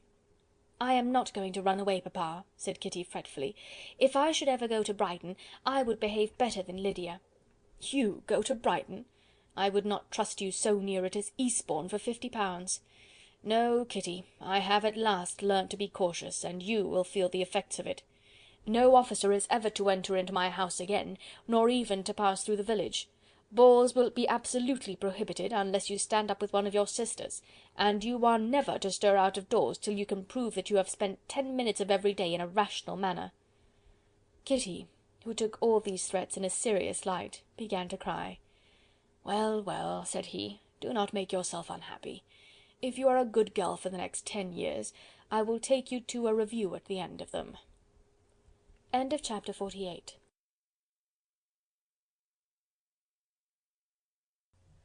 Chapter 49. 2 days after Mr. Bennet's return, as Jane and Elizabeth were walking together in the shrubbery behind the house, they saw the housekeeper coming towards them, and concluding that she came to call them to their mother, went forward to meet her. But instead of the expected summons, when they approached her, she said to Miss Bennet, "I beg your pardon, madam, for interrupting you, but I was in hopes you might have got some good news from town, so I took the liberty of coming to ask."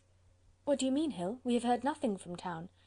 "Dear madam," cried Mrs. Hill, in great astonishment, "don't you know there is an express come for master from Mr. Gardiner? He has been here this half hour, and master has had a letter." Away ran the girls, too eager to get in to have time for speech. They ran through the vestibule into the breakfast room, from thence to the library. Their father was in neither, and they were on the point of seeking him upstairs with their mother, when they were met by the butler, who said, "If you are looking for my master, ma'am, he is walking towards the little copse." Upon this information, they instantly passed through the hall once more, and ran across the lawn after their father, who was deliberately pursuing his way towards a small wood on one side of the paddock. Jane, who was not so light nor so much in the habit of running as Elizabeth, soon lagged behind, while her sister, panting for breath, came up with him, and eagerly cried out, "Oh, papa, what news? What news? Have you heard from my uncle?" "Yes, I have had a letter from him by express." "Well, and what news does it bring, good or bad?" "What is there of good to be expected?" said he, taking the letter from his pocket. "But perhaps you would like to read it." Elizabeth impatiently caught it from his hand. Jane now came up. "Read it aloud," said their father, "for I hardly know myself what it is about." Gracechurch Street, Monday, August 2nd. My dear brother, at last I am able to send you some tidings of my niece, and as such, upon the whole, I hope it will give you satisfaction. Soon after you left me on Saturday, I was fortunate enough to find out in what part of London they were. The particulars I will reserve till we meet. It is enough to know they are discovered. I have seen them both. "Then it is as I always hoped," cried Jane. "They are married." Elizabeth read on. "I have seen them both. They are not married, nor can I find there was any intention of being so, but if you are willing to perform the engagements which I have ventured to make on your side, I hope it will not be long before they are. All that is required of you is to assure your daughter by settlement her equal share of the £5000 secured among your children after the decease of yourself and my sister, and moreover to enter into an engagement of allowing her, during your life, £100 per annum. These are conditions which, considering everything, I had no hesitation in complying with, as far as I thought myself privileged for you. I shall send this by express, that no time may be lost in bringing me your answer. You will easily comprehend from these particulars that Mr. Wickham's circumstances are not so hopeless as they are generally believed to be. The world has been deceived in that respect, and I am happy to say there will be some little money, even when all his debts are discharged, to settle on my niece, in addition to her own fortune. If, as I conclude will be the case, you send me full powers to act in your name throughout the whole of this business, I will immediately give directions to Haggerston for preparing a proper settlement. There will not be the smallest occasion for your coming to town again, therefore stay quiet at Longbourn, and depend on my diligence and care. Send back your answer as fast as you can, and be careful to write explicitly. We have judged it best that my niece should be married from this house, of which I hope you will approve. She comes to us to-day. I shall write again as soon as anything more is determined on. Yours, etc., Edward Gardiner. "Is it possible?" cried Elizabeth, when she had finished. "Can it be possible that he will marry her?" "Wickham is not so undeserving, then, as we thought him," said her sister. "My dear father, I congratulate you." "And have you answered the letter?" cried Elizabeth. "No, but it must be done soon." Most earnestly did she then entreat him to lose no more time before he wrote. "Oh, my dear father," she cried, "come back and write immediately. Consider how important every moment is in such a case." "Let me write for you," said Jane, "if you dislike the trouble yourself." "I dislike it very much," he replied, "but it must be done." And so saying, he turned back with them, and walked towards the house. "And may I ask," said Elizabeth, "but the terms, I suppose, must be complied with?" "Complied with? I am only ashamed of his asking so little." "And they must marry. Yet he is such a man!" "Yes, yes, they must marry. There is nothing else to be done. But there are two things that I want very much to know. One is, how much money your uncle has laid down to bring it about, and the other, how am I ever to pay him?" "Money? My uncle?" cried Jane. "What do you mean, sir?" "I mean that no man in his senses would marry Lydia on so slight a temptation as 100 a year during my life, and 50 after I am gone." "That is very true," said Elizabeth, "though it had not occurred to me before. His debts to be discharged, and something still to remain! Oh, it must be my uncle's doings. Generous, good man, I am afraid he has distressed himself. A small sum could not do all this." "No," said her father. "Wickham's a fool if he takes her with a farthing less than £10,000.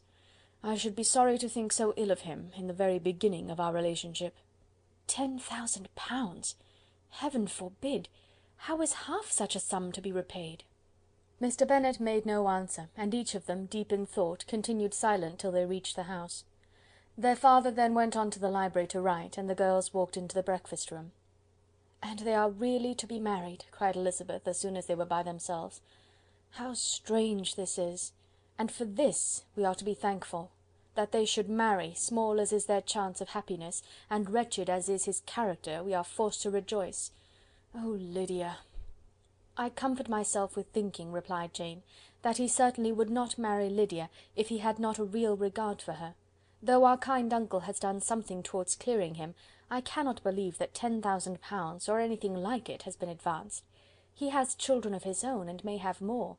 How could he spare half £10,000? "If we were ever able to learn what Wickham's debts have been," said Elizabeth, "and how much is settled on his side on our sister, we shall know exactly what Mr. Gardiner has done for them, because Wickham has not sixpence of his own. The kindness of my uncle and aunt can never be requited. Their taking her home and affording her their personal protection and countenance is such a sacrifice to her advantage as years of gratitude cannot enough acknowledge. By this time she is actually with them. If such goodness does not make her miserable now, she will never deserve to be happy. What a meeting for her when she first sees my aunt!" "We must endeavour to forget all that has passed on either side," said Jane. "I hope and trust they will yet be happy. His consenting to marry her is a proof, I will believe, that he is come to a right way of thinking. Their mutual affection will steady them, and I flatter myself they will settle so quietly and live in so rational a manner as may in time make their past imprudence forgotten." "Their conduct has been such," replied Elizabeth, "as neither you nor I nor anybody can ever forget. It is useless to talk of it." It now occurred to the girls that their mother was in all likelihood perfectly ignorant of what had happened. They went to the library, therefore, and asked their father whether he would not wish them to make it known to her. He was writing, and without raising his head, coolly replied, "Just as you please." "May we take my uncle's letter to read to her?" "Take whatever you like and get away." Elizabeth took the letter from his writing table, and they went upstairs together. Mary and Kitty were both with Mrs. Bennet. One communication would, therefore, do for all. After a slight preparation for good news, the letter was read aloud. Mrs. Bennet could hardly contain herself. As soon as Jane had read Mr. Gardiner's hope of Lydia's being soon married, her joy burst forth, and every following sentence added to its exuberance. She was now in an irritation as violent from delight as she had ever been fidgety from alarm and vexation. To know that her daughter would be married was enough. She was disturbed by no fear for her felicity, nor humbled by any remembrance of her misconduct. "My dear, dear Lydia," she cried, "this is delightful indeed! She will be married, I shall see her again. She will be married at 16. My good, kind brother, I knew how it would be. I knew he would manage everything. How I long to see her, and to see dear Wickham too! But the clothes, the wedding clothes! I will write to my sister Gardiner about them directly. Lizzy, my dear, run down to your father and ask him how much he will give her. Stay, stay, I will go myself. Ring the bell, Kitty, for Hill. I will put on my things in a moment. My dear, dear Lydia, how merry we shall be together when we meet!"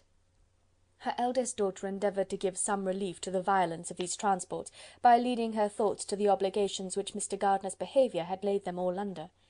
"For we must attribute this happy conclusion," she added, "in a great measure to his kindness. We are persuaded that he has pledged himself to assist Mr. Wickham with money." "Well," cried her mother, "it is all very right. Who should do it but her own uncle? If he had not had a family of his own, I and my children must have had all his money, you know, and it is the first time we have ever had anything from him, except a few presents. Well, I am so happy! In such a short time I shall have a daughter married. Mrs. Wickham! How well it sounds! And she was only 16 last June. My dear Jane, I am in such a flutter that I am sure I can't write, so I will dictate and you write for me. We will settle with your father about the money afterwards, but the things should be ordered immediately." She was then proceeding to all the particulars of calico, muslin, and cambric, and would shortly have dictated some very plentiful orders, had not Jane, though with some difficulty, persuaded her to wait till her father was at leisure to be consulted. One day's delay, she observed, would be of small importance, and her mother was too happy to be quite so obstinate as usual. Other schemes, too, came into her head. "I will go to Meryton," said she, "as soon as I'm dressed, and tell the good news to my sister Phillips, and as I come back I can call on Lady Lucas and Mrs. Long. Kitty, run down and order the carriage. An airing would do me a great deal of good, I am sure. Girls, can I do anything for you in Meryton? Oh, here comes Hill. My dear Hill, have you heard the good news? Miss Lydia is going to be married, and you shall all have a bowl of punch to make merry at her wedding." Mrs. Hill began instantly to express her joy. Elizabeth received her congratulations among the rest, and then, sick of this folly, took refuge in her own room, that she might think with freedom. Poor Lydia's situation must, at best, be bad enough, but that it was no worse she had need to be thankful. She felt it so, neither rational happiness nor worldly prosperity could be justly expected for her sister. In looking back to what they had feared only 2 hours ago, she felt all the advantages of what they had gained. End of chapter 49. Chapter 50. Mr. Bennet had very often wished before this period of his life that, instead of spending his whole income, he had laid by an annual sum for the better provision of his children and of his wife, if she survived him. He now wished it more than ever. Had he done his duty in that respect, Lydia need not have been indebted to her uncle for whatever of honour or credit could now be purchased for her. The satisfaction of prevailing on one of the most worthless young men in Great Britain to be her husband might then have rested in its proper place. He was seriously concerned that a cause of so little advantage to anyone should be forwarded at the sole expense of his brother-in-law, and he was determined, if possible, to find out the extent of his assistance, and to discharge the obligation as soon as he could. When first Mr. Bennet had married, economy was held to be perfectly useless, for of course they were to have a son. The son was to join in cutting off the entail as soon as he should be of age, and the widow and younger children would by that means be provided for. 5 daughters successively entered the world, but yet the son was to come; and Mrs. Bennet, for many years after Lydia's birth, had been certain that he would. This event had at last been despaired of, but it was then too late to be saving. Mrs. Bennet had no turn for economy, and her husband's love of independence had alone prevented their exceeding their income. £5,000 were settled by marriage articles on Mrs. Bennet and the children, but in what proportions it should be divided amongst the latter depended on the will of the parents. This was one point, with regard to Lydia at least, which was now to be settled, and Mr. Bennet could have no hesitation in acceding to the proposal before him. In terms of grateful acknowledgment for the kindness of his brother, though expressed most concisely, he then delivered on paper his perfect approbation of all that was done, and his willingness to fulfil the engagements that had been made for him. He had never before supposed that, could Wickham be prevailed on to marry his daughter, it would be done with so little inconvenience to himself as by the present arrangement.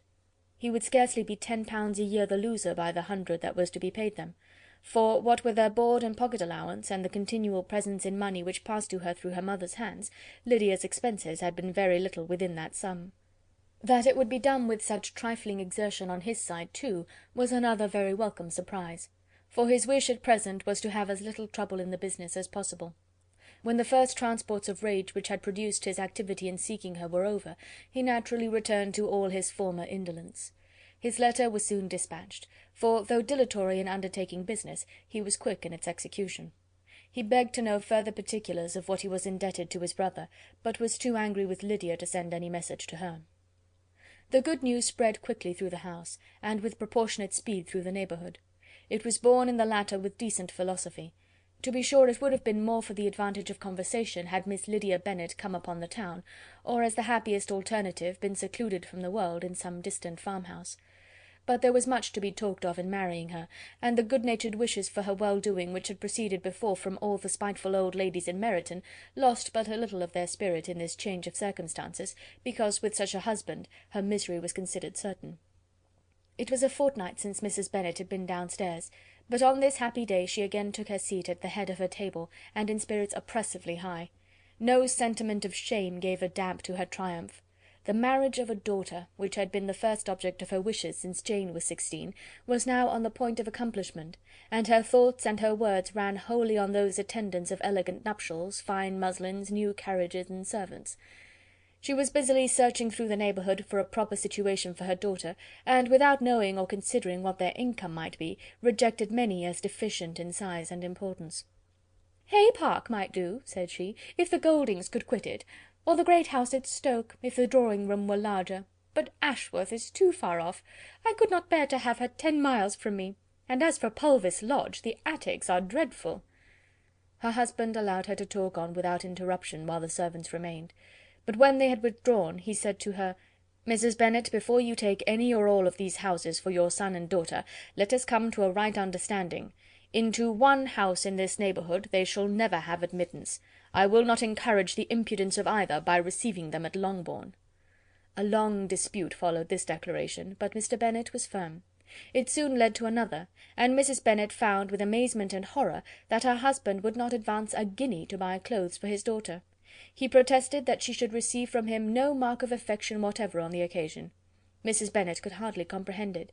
That his anger could be carried to such a point of inconceivable resentment as to refuse his daughter a privilege without which her marriage would scarcely seem valid, exceeded all she could believe possible.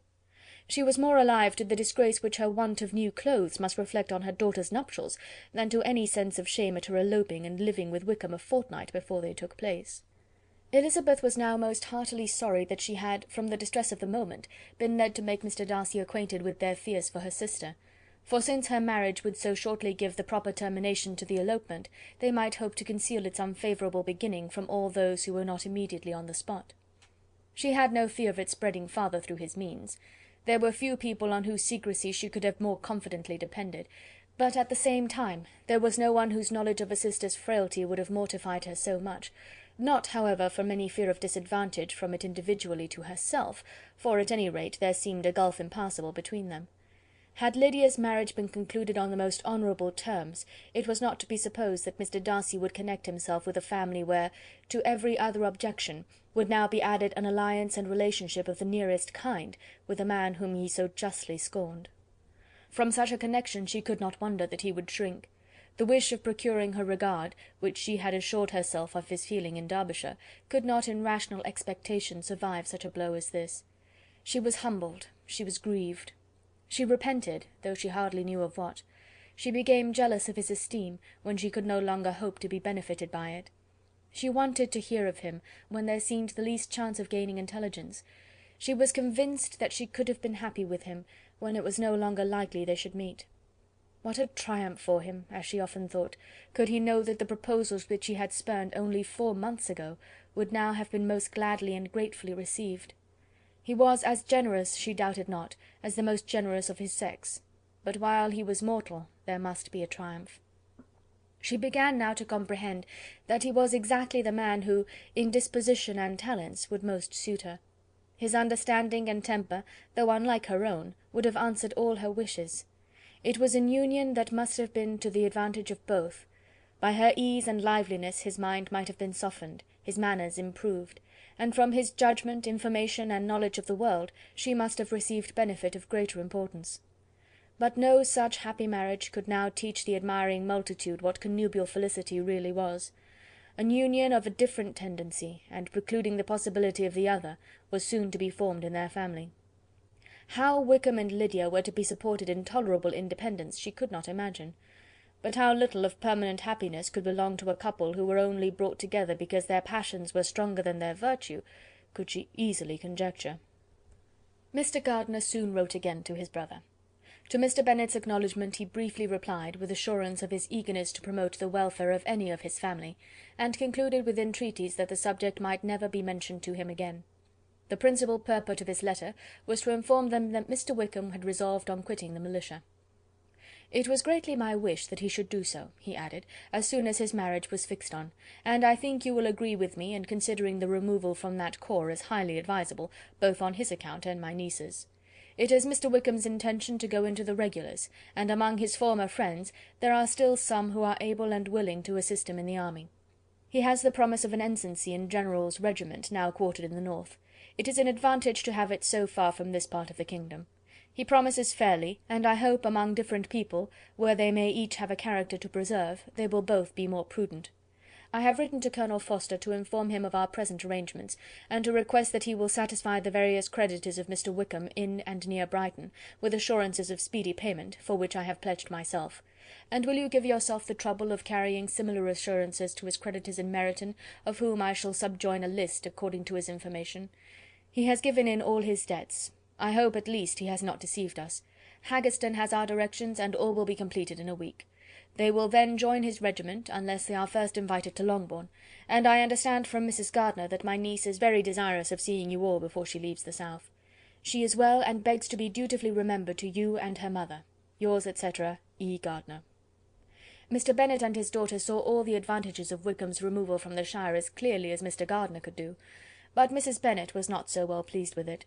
Lydia's being settled in the north, just when she had expected most pleasure and pride in her company, for she had by no means given up her plan of their residing in Hertfordshire, was a severe disappointment; and besides, it was such a pity that Lydia should be taken from a regiment where she was acquainted with everybody, and had so many favourites. "She is so fond of Mrs. Forster," said she, "it will be quite shocking to send her away.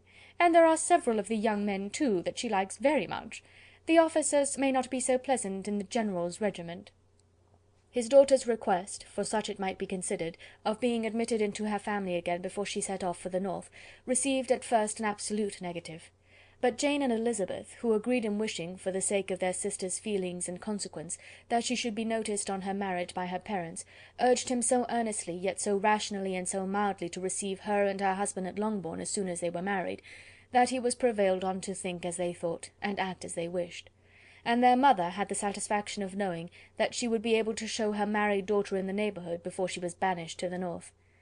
When Mr. Bennet wrote again to his brother, therefore, he sent his permission for them to come, and it was settled that as soon as the ceremony was over they should proceed to Longbourn. Elizabeth was surprised, however, that Wickham should consent to such a scheme, and had she consulted only her own inclination, any meeting with him would have been the last object of her wishes. End of chapter 50. Chapter 51. Their sister's wedding day arrived, and Jane and Elizabeth felt for her probably more than she felt for herself. The carriage was sent to meet them, and they were to return in it by dinner time. Their arrival was dreaded by the elder Miss Bennets, and Jane more especially, who gave Lydia the feelings which would have attended herself, had she been the culprit, and was wretched in the thought of what her sister must endure. They came. The family were assembled in the breakfast-room to receive them. Smiles decked the face of Mrs. Bennet as the carriage drove up to the door. Her husband looked impenetrably grave, her daughters alarmed, anxious, uneasy. Lydia's voice was heard in the vestibule, the door was thrown open, and she ran into the room. Her mother stepped forwards, embraced her and welcomed her with rapture, gave her hand with an affectionate smile to Wickham, who followed his lady, and wished them joy with an alacrity which showed no doubt of their happiness. Their reception from Mr. Bennet, to whom they then turned, was not quite so cordial. His countenance rather gained in austerity, and he scarcely opened his lips. The easy assurance of the young couple, indeed, was enough to provoke him. Elizabeth was disgusted, and even Miss Bennet was shocked. Lydia was Lydia still, untamed, unabashed, wild, noisy, and fearless. She turned from sister to sister, demanding their congratulations, and when at length they all sat down, looked eagerly round the room, took notice of some little alteration in it, and observed with a laugh that it was a great while since she had been there. Wickham was not at all more distressed than herself, but his manners were always so pleasing, that had his character and his marriage been exactly what they ought, his smiles and his easy address, while he claimed their relationship, would have delighted them all. Elizabeth had not before believed him quite equal to such assurance, but she sat down, resolving within herself to draw no limits in future to the impudence of an impudent man. She blushed, and Jane blushed, but the cheeks of the two who caused their confusion suffered no variation of colour. There was no want of discourse. The bride and her mother could neither of them talk fast enough, and Wickham, who happened to sit near Elizabeth, began inquiring after his acquaintance in that neighbourhood, with a good-humoured ease which she felt very unable to equal in her replies. They seemed each of them to have the happiest memories in the world. Nothing of the past was recollected with pain, and Lydia led voluntarily to subjects which her sisters would not have alluded to for the world. "Only think of its being 3 months," she cried, "since I went away! It seems but a fortnight, I declare, and yet there have been things enough happened in the time. Good gracious! When I went away I am sure I had no more idea of being married till I came back again, though I thought it would be very good fun if I was." Her father lifted up his eyes. Jane was distressed. Elizabeth looked expressively at Lydia, but she, who never heard nor saw anything of which she chose to be insensible, gaily continued, "Oh, mamma! Do the people hereabouts know I am married to-day? I was afraid they might not, and we overtook William Golding in his curricle, so I was determined he should know it, and so I let down the side-glass next to him, and took off my glove and let my hand just rest upon the window-frame, so that he might see the ring, and then I bowed and smiled like anything." Elizabeth could bear it no longer. She got up and ran out of the room, and returned no more till she heard them passing through the hall to the dining-parlour. She then joined them soon enough to see Lydia, with anxious parade, walk up to her mother's right hand, and hear her say to her eldest sister, "Ah, Jane, I take your place now, and you must go lower, because I am a married woman." It was not to be supposed that time would give Lydia that embarrassment from which she had been so wholly free at first. Her ease and good spirits increased. She longed to see Mrs. Phillips, the Lucases, and all their other neighbours, and to hear herself called Mrs. Wickham by each of them, and in the meantime she went after dinner to show her ring and boast of being married to Mrs. Hill and the 2 housemaids. "Well, mamma," said she, when they were all returned to the breakfast-room, "and what do you think of my husband? Is not he a charming man? I am sure my sisters must all envy me. I only hope they may have half my good luck. They must all go to Brighton. That is the place to get husbands. What a pity it is, mamma, we did not all go." "Very true, and if I had my will we should. But, my dear Lydia, I don't at all like your going such a way off. Must it be so?" "Oh, Lord, yes! There is nothing in that. I shall like it of all things. You and papa and my sisters must come down and see us. We shall be at Newcastle all the winter, and I dare say there will be some balls, and I will take care to get good partners for them all." "I should like it beyond anything," said her mother. "And then, when you go away, you may leave 1 or 2 of my sisters behind you, and I dare say I shall get husbands for them before the winter is over." "I thank you for my share of the favour," said Elizabeth, "but I do not particularly like your way of getting husbands." Their visitors were not to remain above 10 days with them. Mr. Wickham had received his commission before he left London, and he was to join his regiment at the end of a fortnight.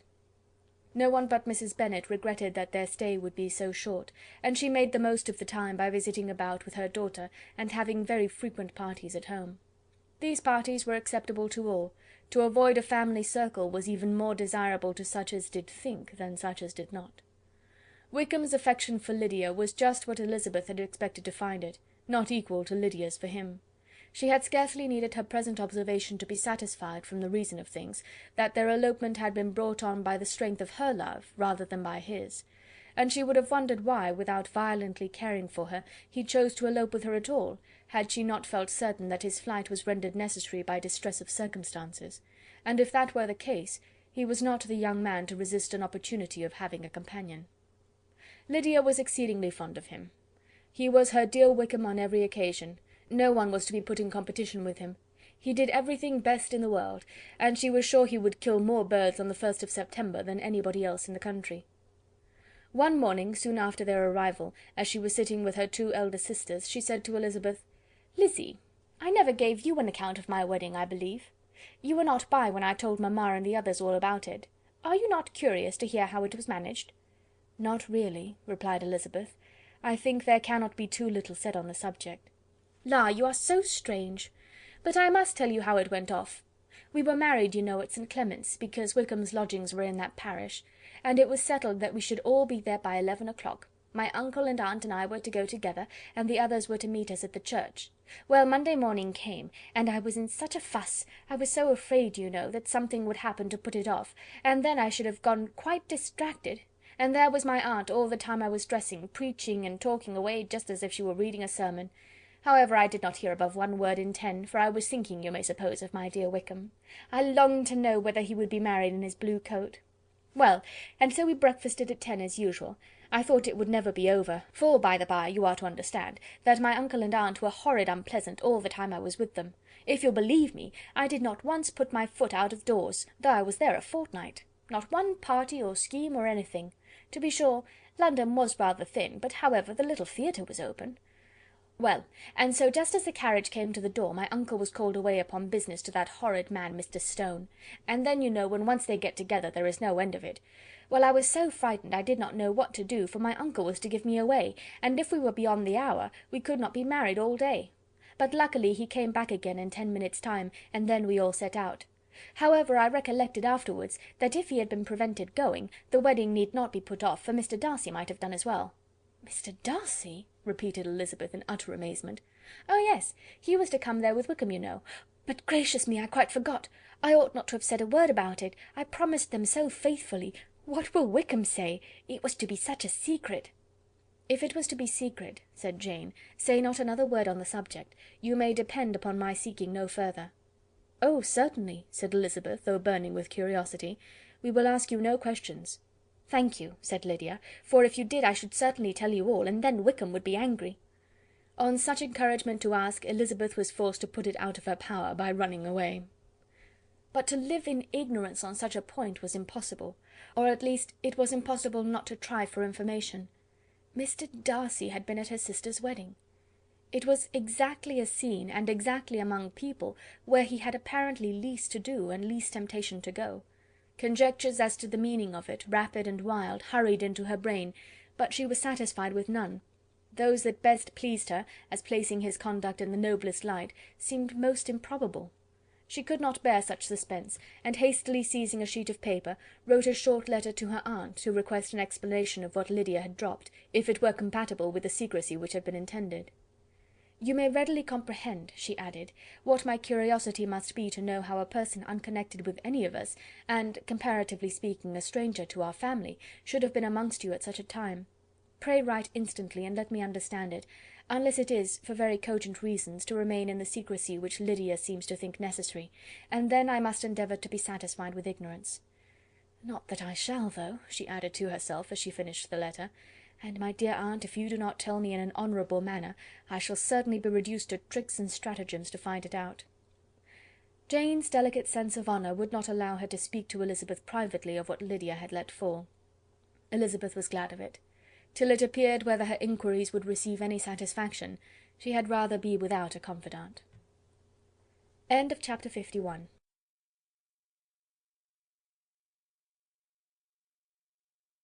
Chapter 52. Elizabeth had the satisfaction of receiving an answer to her letter as soon as she possibly could.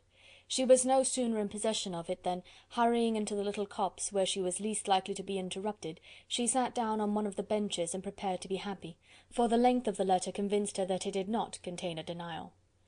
Gracechurch Street, September 6th. My dear niece, I have just received your letter, and shall devote this whole morning to answering it, as I foresee that a little writing will not comprise what I have to tell you. I must confess myself surprised by your application. I did not expect it from you. Don't think me angry, however, for I only mean to let you know that I had not imagined such inquiries to be necessary on your side. If you do not choose to understand me, forgive my impertinence. Your uncle is as much surprised as I am, and nothing but the belief of your being a party concerned would have allowed him to act as he has done. But if you are really innocent and ignorant, I must be more explicit. On the very day of my coming home from Longbourn, your uncle had a most unexpected visitor. Mr. Darcy called, and was shut up with him several hours. It was all over before I arrived, so my curiosity was not so dreadfully racked as yours seems to have been. He came to tell Mr. Gardiner that he had found out where your sister and Mr. Wickham were, and that he had seen and talked with them both, Wickham repeatedly, Lydia once. From what I can collect, he left Derbyshire only one day after ourselves, and came to town with the resolution of hunting for them. The motive professed was his conviction of its being owing to himself that Wickham's worthlessness had not been so well known as to make it impossible for any young woman of character to love or confide in him. He generously imputed the whole of his mistaken pride, and confessed that he had before thought it beneath him to lay his private actions open to the world. His character was to speak for itself. He called it therefore his duty to step forward and endeavour to remedy an evil which had been brought on by himself. If he had another motive, I am sure it would never disgrace him. He had been some days in town before he was able to discover them, but he had something to direct his search, which was more than we had, and the consciousness of this was another reason for his resolving to follow us. There is a lady, it seems, a Mrs. Young, who was some time ago governess to Miss Darcy, and was dismissed from her charge on some cause of disapprobation, though he did not say what. She then took a large house in Edward Street, and has since maintained herself by letting lodgings. This Mrs. Young was, he knew, intimately acquainted with Wickham, and he went to her for intelligence of him as soon as he got to town. But it was 2 or 3 days before he could get from her what he wanted. She would not betray her trust, I suppose, without bribery and corruption, for she really did know where her friend was to be found. Wickham indeed had gone to her on their first arrival in London, and had she been able to receive them into her house, they would have taken up their abode with her. At length, however, our kind friend procured the wished-for direction. They were in Street. He saw Wickham, and afterwards insisted on seeing Lydia. His first object with her, he acknowledged, had been to persuade her to quit her present disgraceful situation, and return to her friends as soon as they could be prevailed on to receive her, offering his assistance as far as it would go. But he found Lydia absolutely resolved on remaining where she was. She cared for none of her friends, she wanted no help of his, she would not hear of leaving Wickham. She was sure they should be married some time or other, and it did not much signify when.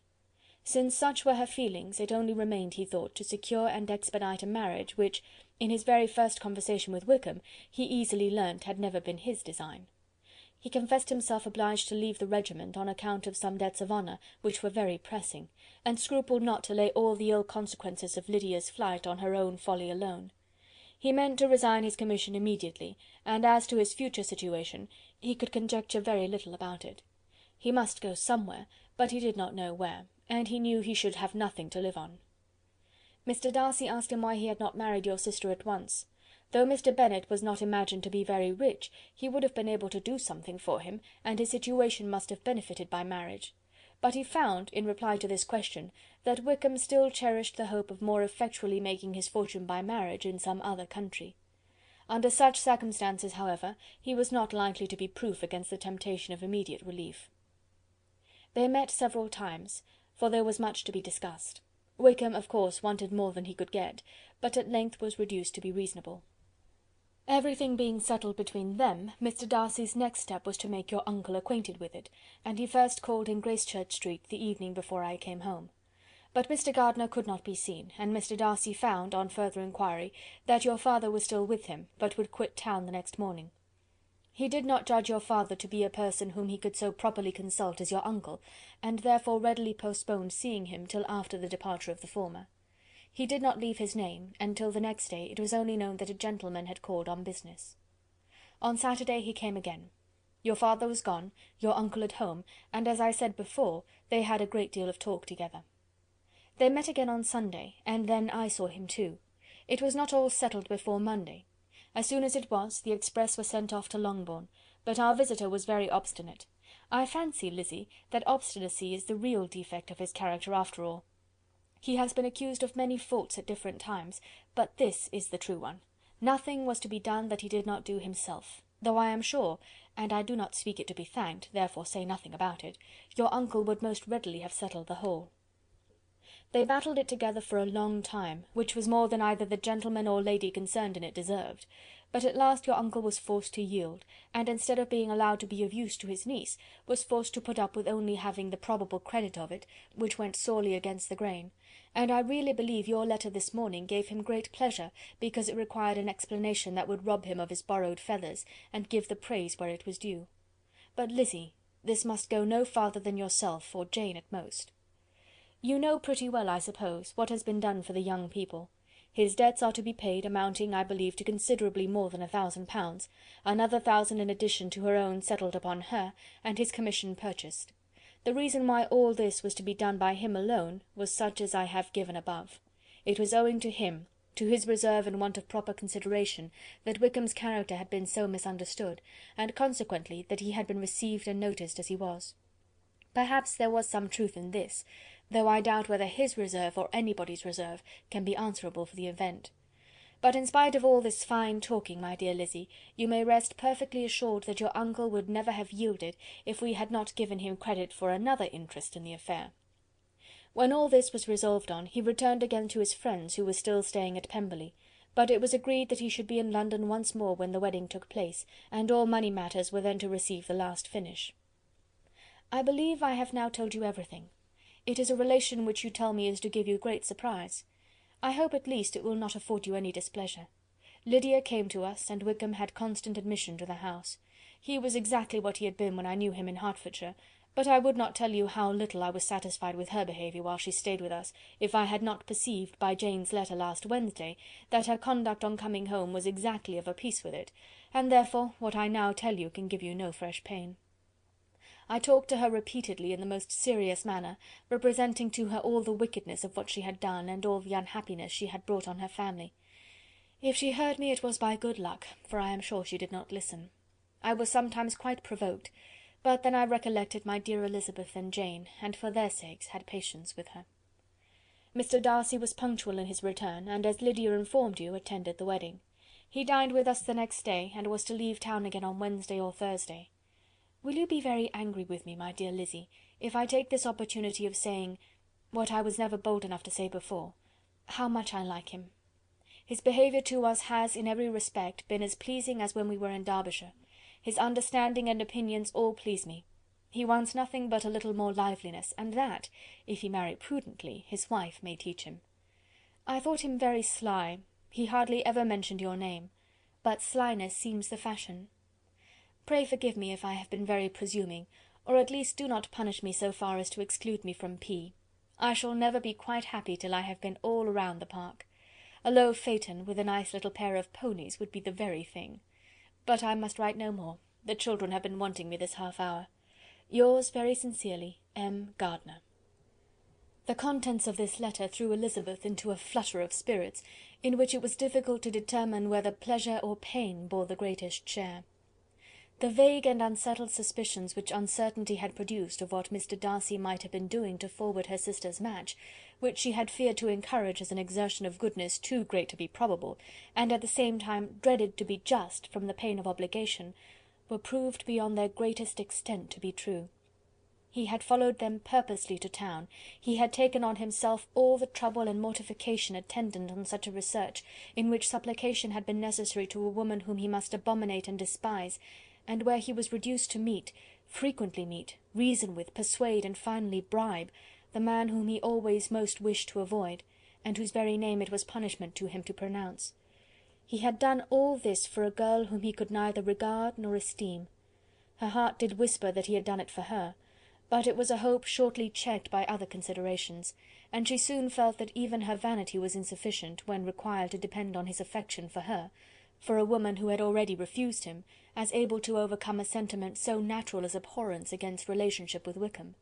Brother-in-law of Wickham! Every kind of pride must revolt from the connection.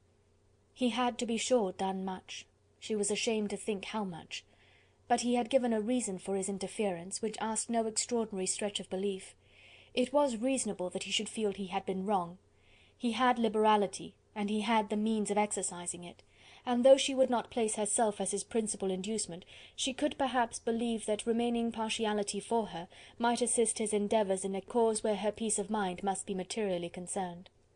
It was painful, exceedingly painful, to know that they were under obligations to a person who could never receive a return. They owed the restoration of Lydia, her character, everything, to him. Oh, how heartily did she grieve over every ungracious sensation she had ever encouraged, every saucy speech she had ever directed towards him! For herself she was humbled, but she was proud of him, proud that, in a cause of compassion and honour, he had been able to get the better of himself. She read over her aunt's commendation of him again and again. It was hardly enough, but it pleased her. She was even sensible of some pleasure, though mixed with regret, on finding how steadfastly both she and her uncle had been persuaded that affection and confidence subsisted between Mr. Darcy and herself. She was roused from her seat and her reflections by someone's approach, and before she could strike into another path, she was overtaken by Wickham. "I am afraid I interrupt your solitary ramble, my dear sister," said he as he joined her. "You certainly do," she replied with a smile, "but it does not follow that the interruption must be unwelcome." "I should be sorry indeed if it were. We were always good friends, and now we are better." "True. Are the others coming out?" "I do not know. Mrs. Bennet and Lydia are going in the carriage to Meryton. And so, my dear sister, I find from our uncle and aunt that you have actually seen Pemberley." She replied in the affirmative. "I almost envy you the pleasure, and yet I believe it would be too much for me, or else I could take it in my way to Newcastle." "And you saw the old housekeeper, I suppose?" "Poor Reynolds, she was always very fond of me, but of course she did not mention my name to you." "Yes, she did." "And what did she say?" "That you were gone into the army, and she was afraid had not turned out well. At such a distance as that, you know, things are strangely misrepresented." "Certainly," he replied, biting his lips. Elizabeth hoped she had silenced him, but he soon afterwards said, "I was surprised to see Darcy in town last month. We passed each other several times. I wonder what he can be doing there." "Perhaps preparing for his marriage with Mr. Burgh," said Elizabeth. "It must be something particular to take him there at this time of year." "Undoubtedly. Did you see him while you were at Lambton? I thought I understood from the gardeners that you had." "Yes. He introduced us to his sister." "And do you like her?" "Very much." "I have heard, indeed, that she is uncommonly improved within this year or two. When I last saw her she was not very promising. I am very glad you liked her. I hope she will turn out well." "I dare say she will. She has got over the most trying age." "Did you go by the village of Kympton?" "I do not recollect that we did. I mention it because it is the living which I ought to have had. A most delightful place. Excellent parsonage house. It would have suited me in every respect." "How should you have liked making sermons?" "Exceedingly well. I should have considered it as part of my duty, and the exertion would soon have been nothing. One ought not to repine, but to be sure it would have been such a thing for me. The quiet, the retirement of such a life would have answered all my ideas of happiness, but it was not to be. Did you ever hear Darcy mention the circumstance when you were in Kent?" "I have heard from authority, which I thought as good, that it was left you conditionally only, and at the will of the present patron." "You have?" "Yes, there was something in that. I told you so from the first, you may remember. I did hear, too, that there was a time when sermon making was not so palatable to you as it seems to be at present, that you actually declared your resolution of never taking orders, and that the business had been compromised accordingly." "You did, and it was not wholly without foundation. You may remember what I told you on that point when we first talked of it." They were now almost at the door of the house, for she had walked fast to get rid of him, and unwilling for her sister's sake to provoke him, she only said in reply, with a good-humoured smile, "Come, Mr. Wickham, we are brother and sister, you know. Do not let us quarrel about the past. In future, I hope, we shall be always of one mind." She held out her hand. He kissed it with affectionate gallantry, though he hardly knew how to look, and they entered the house. End of chapter 52. Chapter 53. Mr. Wickham was so perfectly satisfied with this conversation that he never again distressed himself or provoked his dear sister Elizabeth by introducing the subject of it, and she was pleased to find that she had said enough to keep him quiet. The day of his and Lydia's departure soon came, and Mrs. Bennet was forced to submit to a separation which, as her husband by no means entered into her scheme of their all going to Newcastle, was likely to continue at least a twelvemonth. "Oh, my dear Lydia!" she cried, "when shall we meet again?" "Oh Lord, I don't know. Not these 2 or 3 years, perhaps." "Write to me very often, my dear." "As often as I can. But you know married women have never much time for writing. My sisters may write to me. They will have nothing else to do." Mr. Wickham's adieus were much more affectionate than his wife's. He smiled, looked handsome, and said many pretty things. "He is as fine a fellow," said Mr. Bennet, as soon as they were out of the house, "as ever I saw. He simpers and smirks and makes love to us all. I am prodigiously proud of him. I defy even Sir William Lucas himself to produce a more valuable son-in-law." The loss of her daughter made Mrs. Bennet very dull for several days. "I often think," said she, "that there is nothing so bad as parting with one's friends. One seems so forlorn without them." "This is the consequence, you see, madam, of marrying a daughter," said Elizabeth. "It must make you better satisfied that your other 4 are single." "It is no such thing. Lydia does not leave me because she is married, but only because our husband's regiment happens to be so far off. If that had been nearer, she would not have gone so soon." But the spiritless condition which this event threw her into was shortly relieved, and her mind opened again to the agitation of hope, by an article of news which then began to be in circulation. The housekeeper at Netherfield had received orders to prepare for the arrival of her master, who was coming down in a day or two, to shoot there for several weeks. Mrs. Bennet was quite in the fidgets. She looked at Jane, and smiled and shook her head by turns. "Well, well, and so Mr. Bingley is coming down, sister?" for Mrs. Phillips first brought her the news. "Well, so much the better. Not that I care about it, though. He is nothing to us, you know, and I am sure I never want to see him again. But, however, he is very welcome to come to Netherfield if he likes it, and who knows what may happen? But that is nothing to us. You know, sister, we agreed long ago never to mention a word about it. And so, is it quite certain he is coming?" "You may depend on it," replied the other, "for Mrs. Nicholls was in Meryton last night. I saw her passing by, and went out myself on purpose to know the truth of it, and she told me that it was certain true. He comes down on Thursday at the latest, very likely on Wednesday.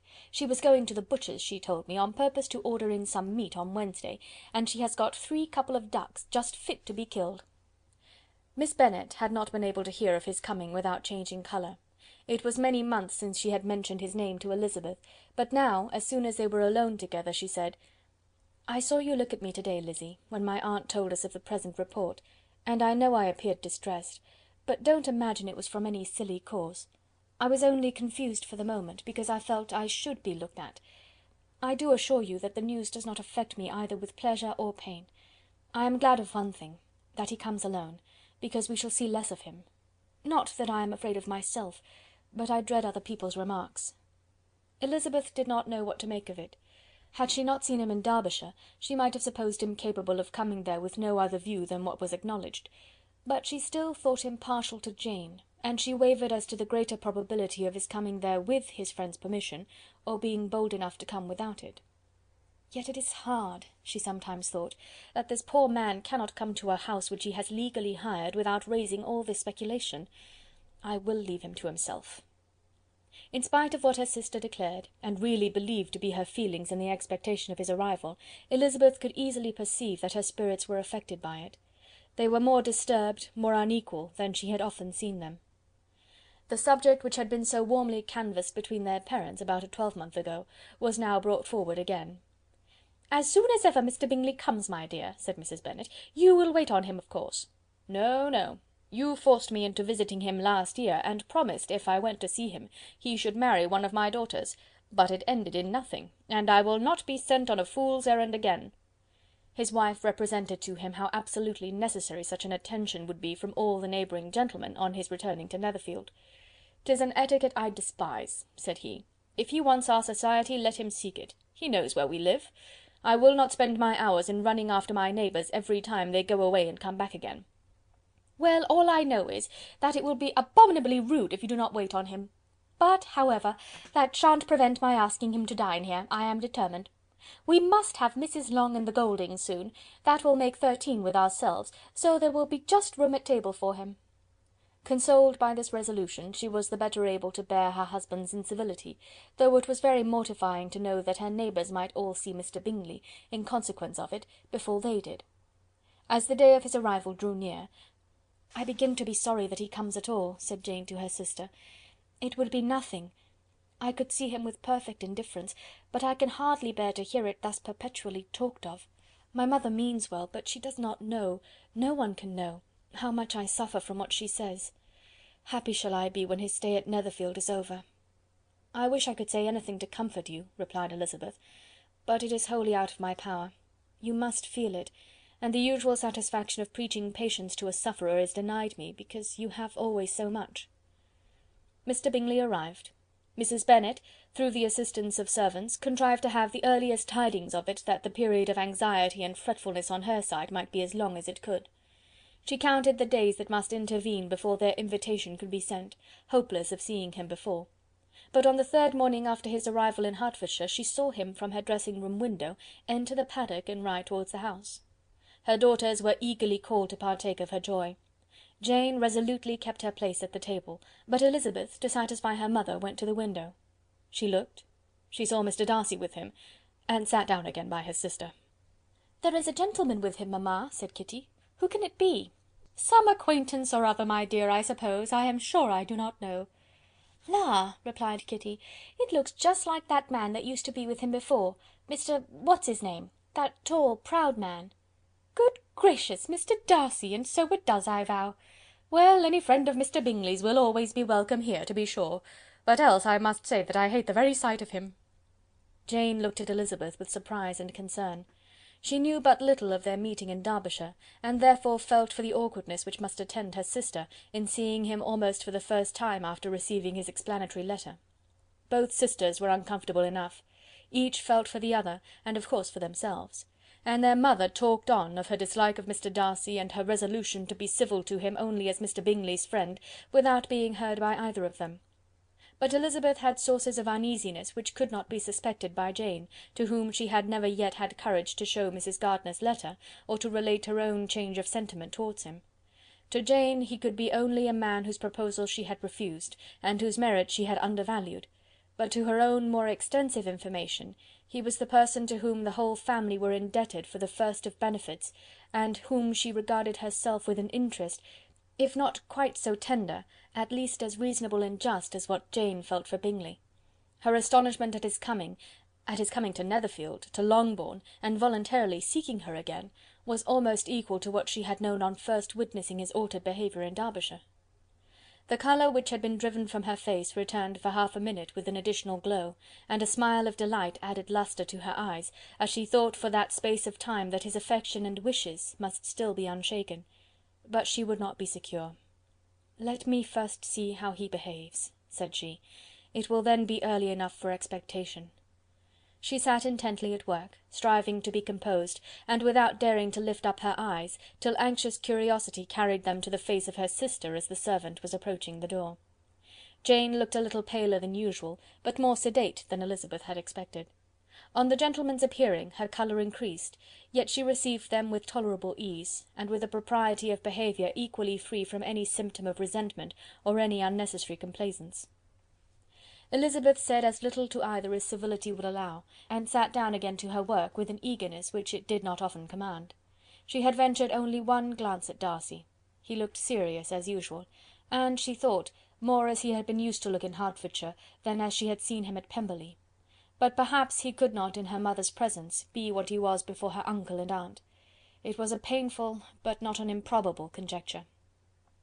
Bingley she had likewise seen for an instant, and in that short period saw him looking both pleased and embarrassed. He was received by Mrs. Bennet with a degree of civility which made her two daughters ashamed, especially when contrasted with the cold and ceremonious politeness of her curtsey and address to his friend. Elizabeth particularly, who knew that her mother owed to the latter the preservation of her favourite daughter from irremediable infamy, was hurt and distressed to a most painful degree by a distraction so ill applied. Darcy, after inquiring of her how Mr. and Mrs. Gardiner did, a question which she could not answer without confusion, said scarcely anything. He was not seated by her, perhaps that was the reason of his silence, but it had not been so in Derbyshire. There he had talked to her friends when he could not to herself. But now several minutes elapsed without bringing the sound of his voice, and when occasionally, unable to resist the impulse of curiosity, she raised her eyes to his face, she as often found him looking at Jane as at herself, and frequently on no object but the ground. More thoughtfulness and less anxiety to please than when they last met were plainly expressed. She was disappointed and angry with herself for being so. "Could I expect it to be otherwise?" said she. "Yet why did he come?" She was in no humour for conversation with any one but himself, and to him she had hardly courage to speak. She inquired after his sister, but could do no more. "It is a long time, Mr. Bingley, since you went away," said Mrs. Bennet. He readily agreed to it. "I began to be afraid you would never come back.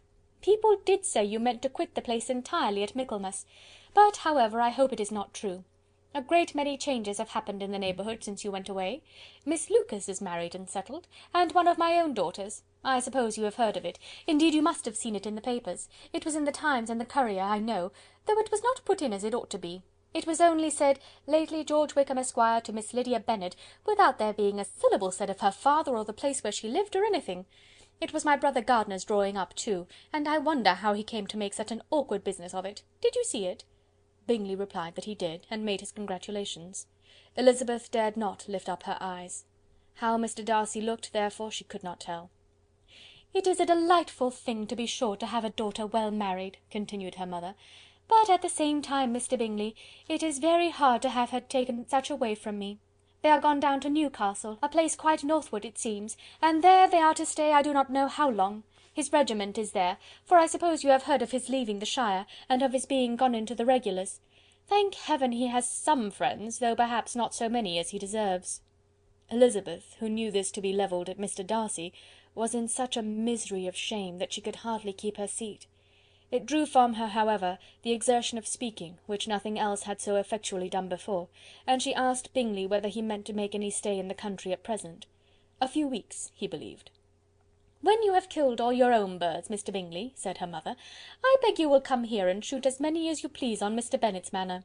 I am sure he will be vastly happy to oblige you, and will save all the best of the coveys for you." Elizabeth's misery increased, at such unnecessary, such officious attention. Were the same fair prospect to arise at present as had flattered them a year ago, everything, she was persuaded, would be hastening to the same vexatious conclusion. At that instant she felt that years of happiness could not make Jane or herself amends for moments of such painful confusion. "The first wish of my heart," said she to herself, "is never more to be in company with either of them. Their society can afford no pleasure that will atone for such wretchedness as this. Let me never see either one or the other again." Yet the misery for which years of happiness were to offer no compensation, received soon afterwards material relief from observing how much the beauty of her sister rekindled the admiration of her former lover. When first he came in, he had spoken to her but little, but every 5 minutes seemed to be giving her more of his attention. He found her as handsome as she had been last year, as good-natured and as unaffected, though not quite so chatty. Jane was anxious that no difference should be perceived in her at all, and was really persuaded that she talked as much as ever; but her mind was so busily engaged that she did not always know when she was silent. When the gentlemen rose to go away, Mrs. Bennet was mindful of her intended civility, and they were invited and engaged to dine at Longbourn in a few days' time. "You are quite a visit in my debt, Mr. Bingley," she added, "for when you went to town last winter, you promised to take a family dinner with us as soon as you returned. I have not forgot, you see, and I assure you, I was very much disappointed that you did not come back and keep your engagement." Bingley looked a little silly at this reflection, and said something of his concern at having been prevented by business. They then went away. Mrs. Bennet had been strongly inclined to ask them to stay and dine there that day, but, though she always kept a very good table, she did not think anything less than 2 courses could be good enough for a man on whom she had such anxious designs, or satisfy the appetite and pride of one who had 10,000 a year. Chapter 53.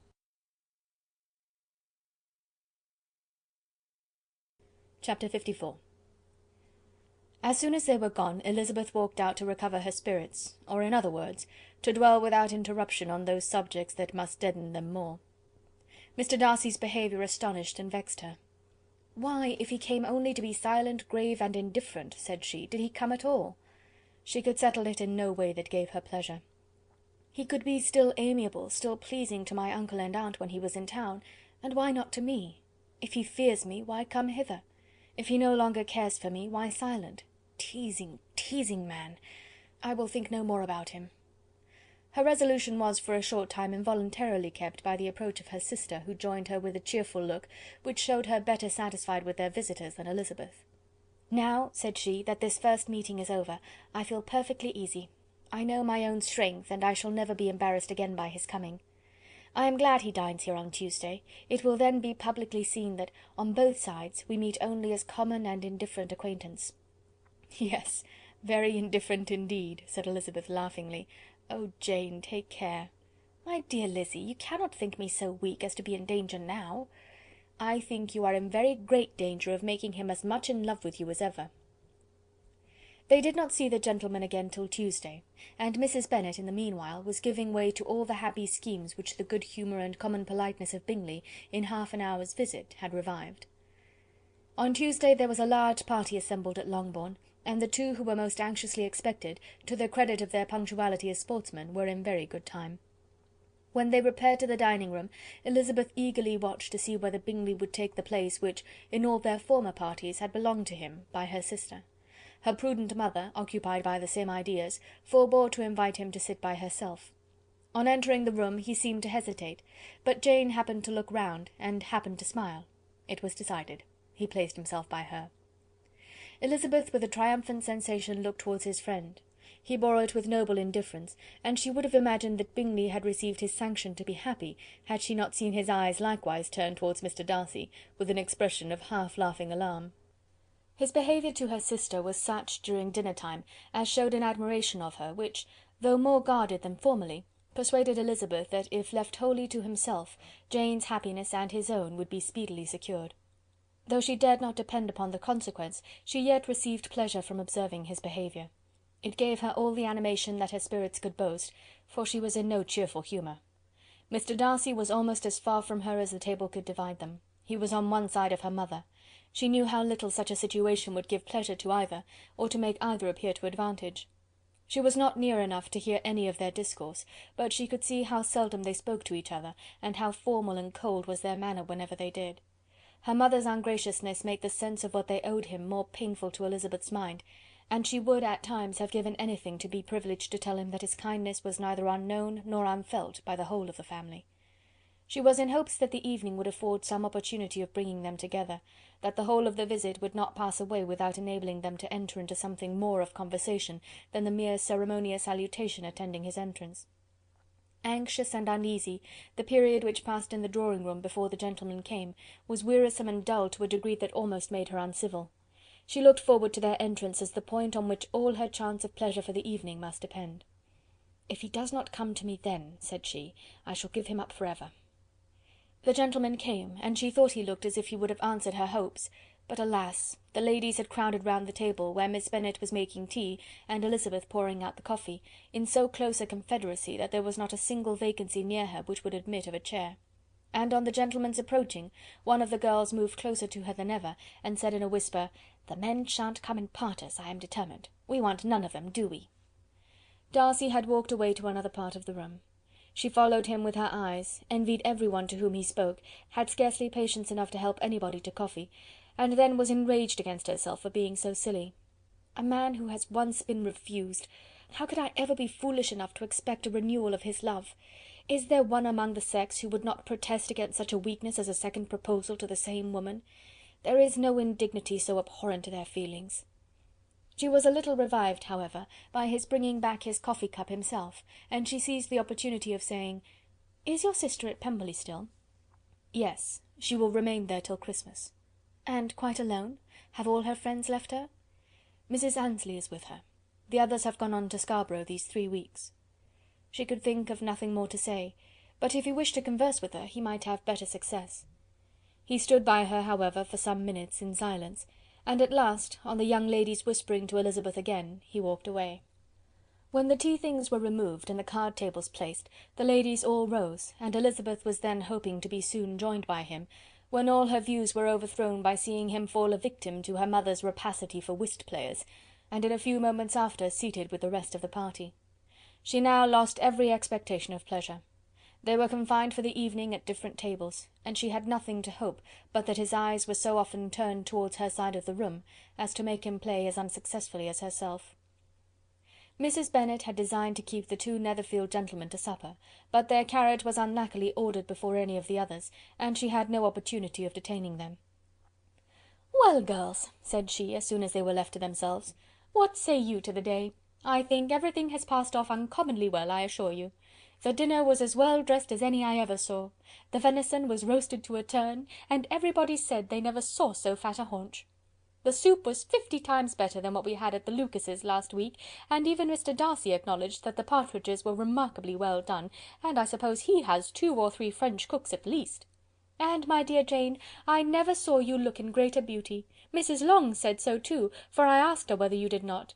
And what do you think she said besides? Ah, Mrs. Bennet, we shall have her at Netherfield at last. She did indeed.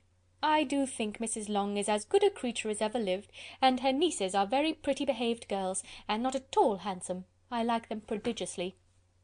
Mrs. Bennet, in short, was in very great spirits. She had seen enough of Bingley's behaviour to Jane to be convinced that she would get him at last, and her expectations of advantage to her family, when in a happy humour, were so far beyond reason, that she was quite disappointed in not seeing him there again the next day to make his proposals. "It has been a very agreeable day," said Miss Bennet to Elizabeth. "The party seemed so well selected, so suitable one with the other. I hope we may often meet again." Elizabeth smiled. "Lizzy, you must not do so. You must not suspect me. It mortifies me. I assure you that I have now learnt to enjoy his conversation as an agreeable and sensible young man, without having a wish beyond it. I am perfectly satisfied, from what his manners now are, that he never had any design of engaging my affection. It is only that he is blessed with greater sweetness of address, and a stronger desire of generally pleasing, than any other man." "You are very cruel," said her sister. "You will not let me smile, and are provoking me to it every moment." "How hard it is in some cases to be believed!" "And how impossible in others." "But why should you wish to persuade me that I feel more than I acknowledge?" "That is a question which I hardly know how to answer. We all love to instruct, though we can teach only what is not worth knowing. Forgive me, and if you persist in indifference, do not make me your confidante." End of chapter 54.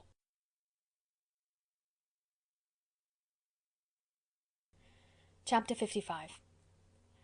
A few days after this visit Mr. Bingley called again, and alone. His friend had left him that morning for London, but was to return home in 10 days' time. He sat with them above an hour, and was in remarkably good spirits. Mrs. Bennet invited him to dine with them, but, with many expressions of concern, he confessed himself engaged elsewhere. "Next time you call," said she, "I hope we shall be more lucky." He should be particularly happy at any time, etc., etc., and if she would give him leave, would take an early opportunity of waiting on them. "Can you come to-morrow?" Yes, he had no engagement at all for to-morrow, and her invitation was accepted with alacrity.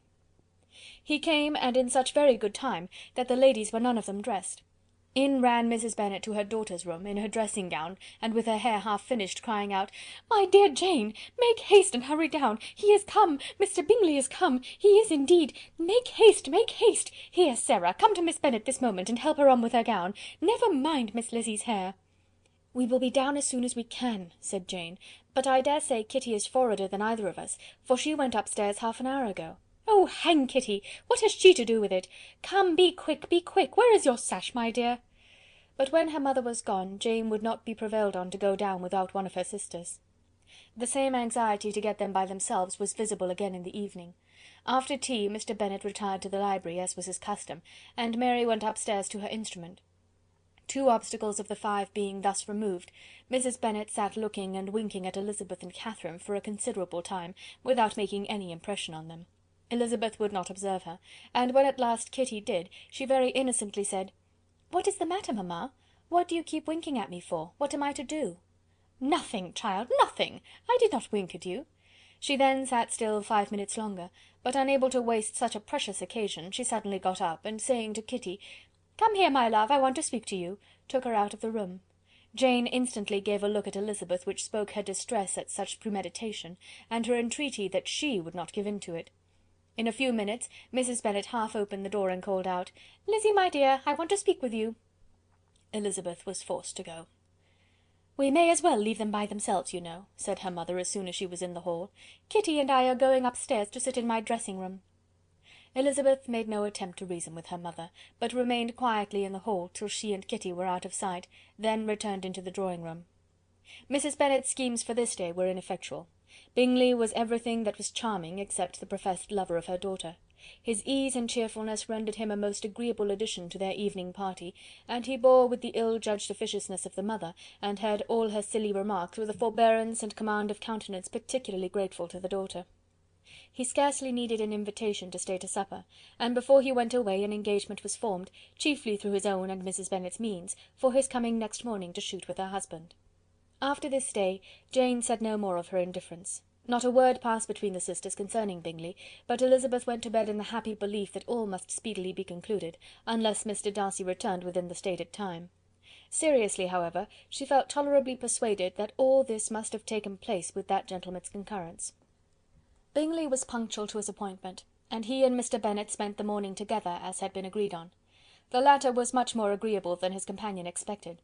There was nothing of presumption or folly in Bingley that could provoke his ridicule or disgust him into silence, and he was more communicative and less eccentric than the other had ever seen him. Bingley, of course, returned with him to dinner, and in the evening Mrs. Bennet's invention was again at work to get everybody away from him and her daughter. Elizabeth, who had a letter to write, went into the breakfast-room for that purpose soon after tea, for as the others were all going to sit down to cards, she could not be wanted to counteract her mother's schemes. But on returning to the drawing-room, when her letter was finished, she saw, to her infinite surprise, there was reason to fear that her mother had been too ingenious for her. On opening the door, she perceived her sister and Bingley standing together over the hearth, as if engaged in earnest conversation, and had this led to no suspicion, the faces of both, as they hastily turned round and moved away from each other, would have told it all. Their situation was awkward enough, but hers, she thought, was still worse. Not a syllable was uttered by either, and Elizabeth was on the point of going away again, when Bingley, who as well as the other had sat down, suddenly rose, and whispering a few words to her sister, ran out of the room. Jane could have no reserves from Elizabeth where confidence would give pleasure, and instantly embracing her, acknowledged with the liveliest emotion that she was the happiest creature in the world. "'Tis too much," she added, "by far too much. I do not deserve it. Oh, why is not everybody as happy?" Elizabeth's congratulations were given with a sincerity, a warmth, a delight, which words could but poorly express. Every sentence of kindness was a fresh source of happiness to Jane, but she would not allow herself to stay with her sister, or say half that remained to be said for the present. "I must go instantly to my mother," she cried. "I would not on any account trifle with her affectionate solicitude, or allow her to hear it from any one but myself. He is gone to my father already. Oh, Lizzy! to know that what I have to relate will give such pleasure to all my dear family! How shall I bear so much happiness?" She then hastened away to her mother, who had purposely broken up the card party, and was sitting upstairs with Kitty. Elizabeth, who was left by herself, now smiled at the rapidity and ease with which an affair was finally settled that had given them so many previous months of suspense and vexation. "And this," said she, "is the end of all his friends' anxious circumspection, of all his sister's falsehood and contrivance, the happiest, wisest, most reasonable end." In a few minutes she was joined by Bingley, whose conference with her father had been short and to the purpose. "Where is your sister?" he said hastily, as he opened the door. "With my mother upstairs. She will be down in a moment, I dare say." He then shut the door, and coming up to her, claimed the good wishes and affection of a sister. Elizabeth honestly and heartily expressed her delight in the prospect of their relationship. They shook hands with great cordiality, and then, till her sister came down, she had to listen to all he had to say of his own happiness and of Jane's perfections, and in spite of his being a lover, Elizabeth really believed all his expectations of felicity to be rationally founded, because they had for basis the excellent understanding and super-excellent disposition of Jane, and a general similarity of feeling and taste between her and himself. It was an evening of no common delight to them all. The satisfaction of Miss Bennet's mind gave a glow of such sweet animation to her face as made her look handsomer than ever. Kitty simpered and smiled, and hoped her turn was coming soon. Mrs. Bennet could not give her consent or speak her approbation in terms warm enough to satisfy her feelings, though she talked to Bingley of nothing else for half an hour, and when Mr. Bennet joined them at supper, his voice and manner plainly showed how really happy he was. Not a word, however, passed his lips in allusion to it, till their visitor took his leave for the night, but as soon as he was gone, he turned to his daughter and said, Jane, I congratulate you. You will be a very happy woman." Jane went to him instantly, kissed him, and thanked him for his goodness. "You are a good girl," he replied, "and I have great pleasure in thinking you will be so happily settled. I have not a doubt of your doing very well together. Your tempers are by no means unlike. You are each of you so complying, that nothing will ever be resolved on, so easy that every servant will cheat you, and so generous that you will always exceed your income." "I hope not so. Imprudence or thoughtlessness in money matters would be unpardonable in me." "Exceed their income! My dear Mr. Bennet," cried his wife, "what are you talking of? Why, he has 4,000 or 5,000 a year, and very likely more." Then addressing her daughter, "Oh, my dear, dear Jane, I am so happy! I am sure I shan't get a wink of sleep all night. I knew how it would be. I always said it must be so at last. I was sure you could not be so beautiful for nothing. I remember, as soon as ever I saw him, when he first came into Hertfordshire last year, I thought how likely it was that you should come together. Oh, he is the handsomest young man that ever was seen." Wickham, Lydia were all forgotten. Jane was beyond competition her favourite child. At that moment she cared for no other. Her younger sisters soon began to make interest with her for objects of happiness which she might in future be able to dispense. Mary petitioned for the use of the library at Netherfield, and Kitty begged very hard for a few balls there every winter.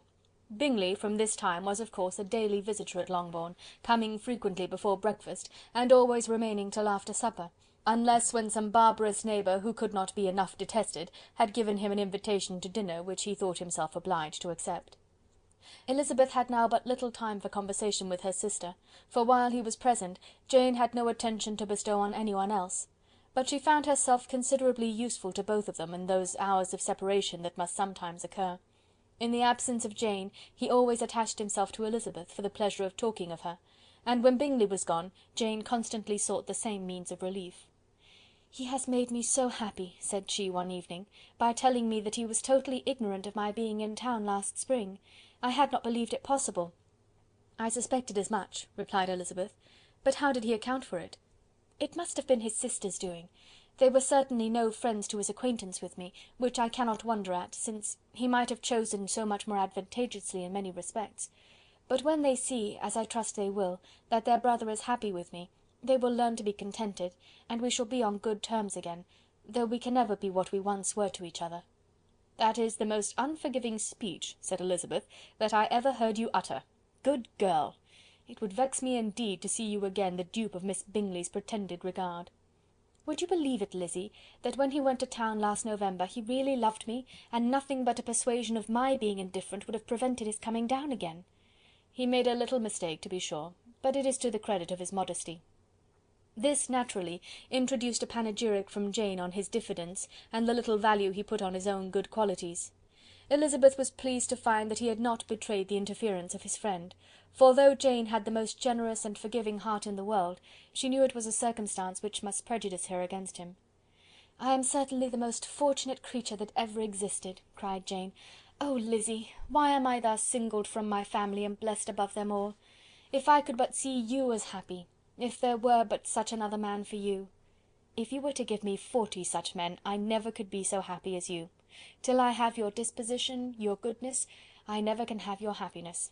No, no, let me shift for myself, and perhaps, if I have very good luck, I may meet with another Mr. Collins in time."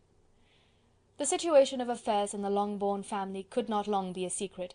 Mrs. Bennet was privileged to whisper it to Mrs. Phillips, and she ventured, without any permission, to do the same by all her neighbours in Meryton.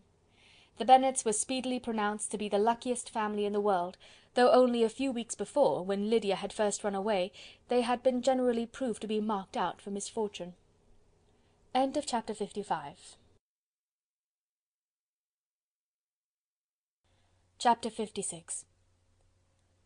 One morning, about a week after Bingley's engagement with Jane had been formed, as he and the females of the family were sitting together in the dining-room, their attention was suddenly drawn to the window by the sound of a carriage, and they perceived a chaise and four driving up the lawn. It was too early in the morning for visitors, and besides the equipage did not answer to that of any of their neighbours. The horses were post, and neither the carriage nor the livery of the servant who preceded it were familiar to them. As it was certain, however, that somebody was coming, Bingley instantly prevailed on Miss Bennet to avoid the confinement of such an intrusion, and walk away with him into the shrubbery.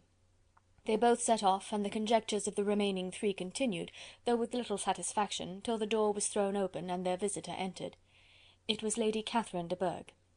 They were, of course, all intending to be surprised, but their astonishment was beyond their expectation, and on the part of Mrs. Bennet and Kitty, though she was perfectly unknown to them, even inferior to what Elizabeth felt. She entered the room with an air more than usually ungracious, made no other reply to Elizabeth's salutation than a slight inclination of the head, and sat down without saying a word. Elizabeth had mentioned her name to her mother on her ladyship's entrance, though no request of introduction had been made. Mrs. Bennet, all amazement, though flattered by having a guest of such high importance, received her with the utmost politeness. After sitting for a moment in silence, she said very stiffly to Elizabeth, "I hope you are well, Miss Bennet. That lady, I suppose, is your mother?" Elizabeth replied very concisely that she was. "And that, I suppose, is one of your sisters?" "Yes, madam," said Mrs. Bennet, delighted to speak to a Lady Catherine. "She is my youngest girl but one.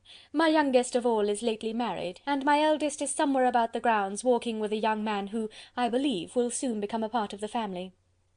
"You have a very small park here," returned Lady Catherine after a short silence. "It is nothing in comparison of Rosings, my lady, I dare say, but I assure you it is much larger than Sir William Lucas's." "This must be a most inconvenient sitting-room for the evening, in summer. The windows are full west." Mrs. Bennet assured her that they never sat there after dinner, and then added, "May I take the liberty of asking your ladyship whether you left Mr. and Mrs. Collins well?" "Yes, very well. I saw them the night before last." Elizabeth now expected that she would produce a letter for her from Charlotte, as it seemed the only probable motive for her calling, but no letter appeared, and she was completely puzzled. Mrs. Bennet, with great civility, begged her ladyship to take some refreshment, but Lady Catherine very resolutely, and not very politely, declined eating anything, and then, rising up, said to Elizabeth, "Miss Bennet, there seemed to be a prettyish kind of a little wilderness on one side of your lawn. I should be glad to take a turn in it, if you will favour me with your company." "Go, my dear," cried her mother, "and show her ladyship about the different walks. I think she will be pleased with the hermitage." Elizabeth obeyed, and running into her own room for her parasol, attended her noble guest downstairs. As they passed through the hall, Lady Catherine opened the doors into the dining parlour and drawing room, and pronouncing them, after a short survey, to be decent-looking rooms, walked on. Her carriage remained at the door, and Elizabeth saw that her waiting-woman was in it. They proceeded in silence along the gravel walk that led to the copse. Elizabeth was determined to make no effort for conversation with the woman who was now more than usually insolent and disagreeable. "How could I ever think her like her nephew?" said she, as she looked her in her face. As soon as they entered the copse, Lady Catherine began in the following manner. "You can be at no loss, Miss Bennet, to understand the reason of my journey hither. Your own heart, your own conscience must tell you why I come." Elizabeth looked with unaffected astonishment. "Indeed you are mistaken, madam. I have not been at all able to account for the honour of seeing you here." "Miss Bennet," replied her ladyship in an angry tone, "you ought to know that I am not to be trifled with. But however insincere you may choose to be, you shall not find me so. My character has ever been celebrated for its sincerity and frankness, and in a cause of such moment as this, I shall certainly not depart from it. A report of a most alarming nature reached me 2 days ago. I was told that not only your sister was on the point of being most advantageously married, but that you, Miss Elizabeth Bennet, would, in all likelihood, be soon afterwards united to my nephew, my own nephew, Mr. Darcy. Though I know it must be a scandalous falsehood, though I would not injure him so much as to suppose the truth of it possible, I instantly resolved on setting off for this place, that I might make my sentiments known to you." "If you believed it impossible to be true," said Elizabeth, colouring with astonishment and disdain, "I wonder you took the trouble of coming so far. What could your ladyship propose by it?" "At once to insist upon having such a report universally contradicted." "Your coming to Longbourn to see me and my family," said Elizabeth coolly, "will be rather a confirmation of it, if indeed such a report is in existence." "If! Do you then pretend to be ignorant of it? Has it not been industriously circulated by yourselves? Do you not know that such a report is spread abroad?" "I never heard that it was." "And can you likewise declare that there is no foundation for it?" "I do not pretend to possess equal frankness with your ladyship. You may ask questions which I shall not choose to answer." This is not to be borne. Miss Bennet, I insist on being satisfied. Has my nephew made you an offer of marriage?" "Your ladyship has declared it to be impossible." "It ought to be so. It must be so, while he retains the use of his reason. But your arts and allurements may, in a moment of infatuation, have made him forget what he owes to himself and to all his family. You may have drawn him in." "If I have, I shall be the last person to confess it." "Miss Bennet, do you know who I am? I have not been accustomed to such language as this. I am almost the nearest relation he has in the world, and am entitled to know all his dearest concerns." "But you are not entitled to know mine, nor will such behaviour as this ever induce me to be explicit." "Let me be rightly understood. This match, to which you have the presumption to aspire, can never take place. No, never. Mr. Darcy is engaged to my daughter. Now what have you to say?" "Only this, that if he is so, you can have no reason to suppose he will make an offer to me."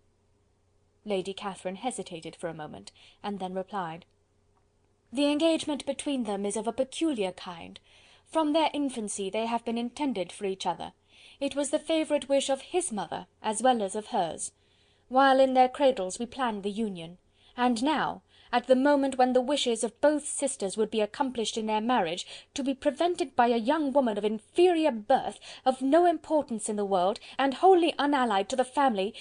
Do you pay no regard to the wishes of his friends, to his tacit engagement with Miss de Bourgh? Are you lost to every feeling of propriety and delicacy? Have you not heard me say that from his earliest hours he was destined for his cousin?" "Yes, and I had heard it before, but what is that to me? If there is no other objection to my marrying your nephew, I shall certainly not be kept from it by knowing that his mother and aunt wished him to marry Miss de Bourgh. You both did as much as you could in planning the marriage. Its completion depended on others. If Mr. Darcy is neither by honour nor inclination confined to his cousin, why is not he to make another choice? And if I am that choice, why may not I accept him?" "Because honour, decorum, prudence, nay, interest, forbid it. Yes, Miss Bennet, interest. For do not expect to be noticed by his family or friends if you wilfully act against the inclinations of all. You will be censured, slighted, and despised by every one connected with him. Your alliance will be a disgrace. Your name will never even be mentioned by any of us." "These are heavy misfortunes," replied Elizabeth, "but the wife of Mr. Darcy must have such extraordinary sources of happiness necessarily attached to her situation, that she could, upon the whole, have no cause to repine." "Obstinate, headstrong girl! I am ashamed of you. Is this your gratitude for my attentions to you last spring? Is nothing due to me on that score? Let us sit down.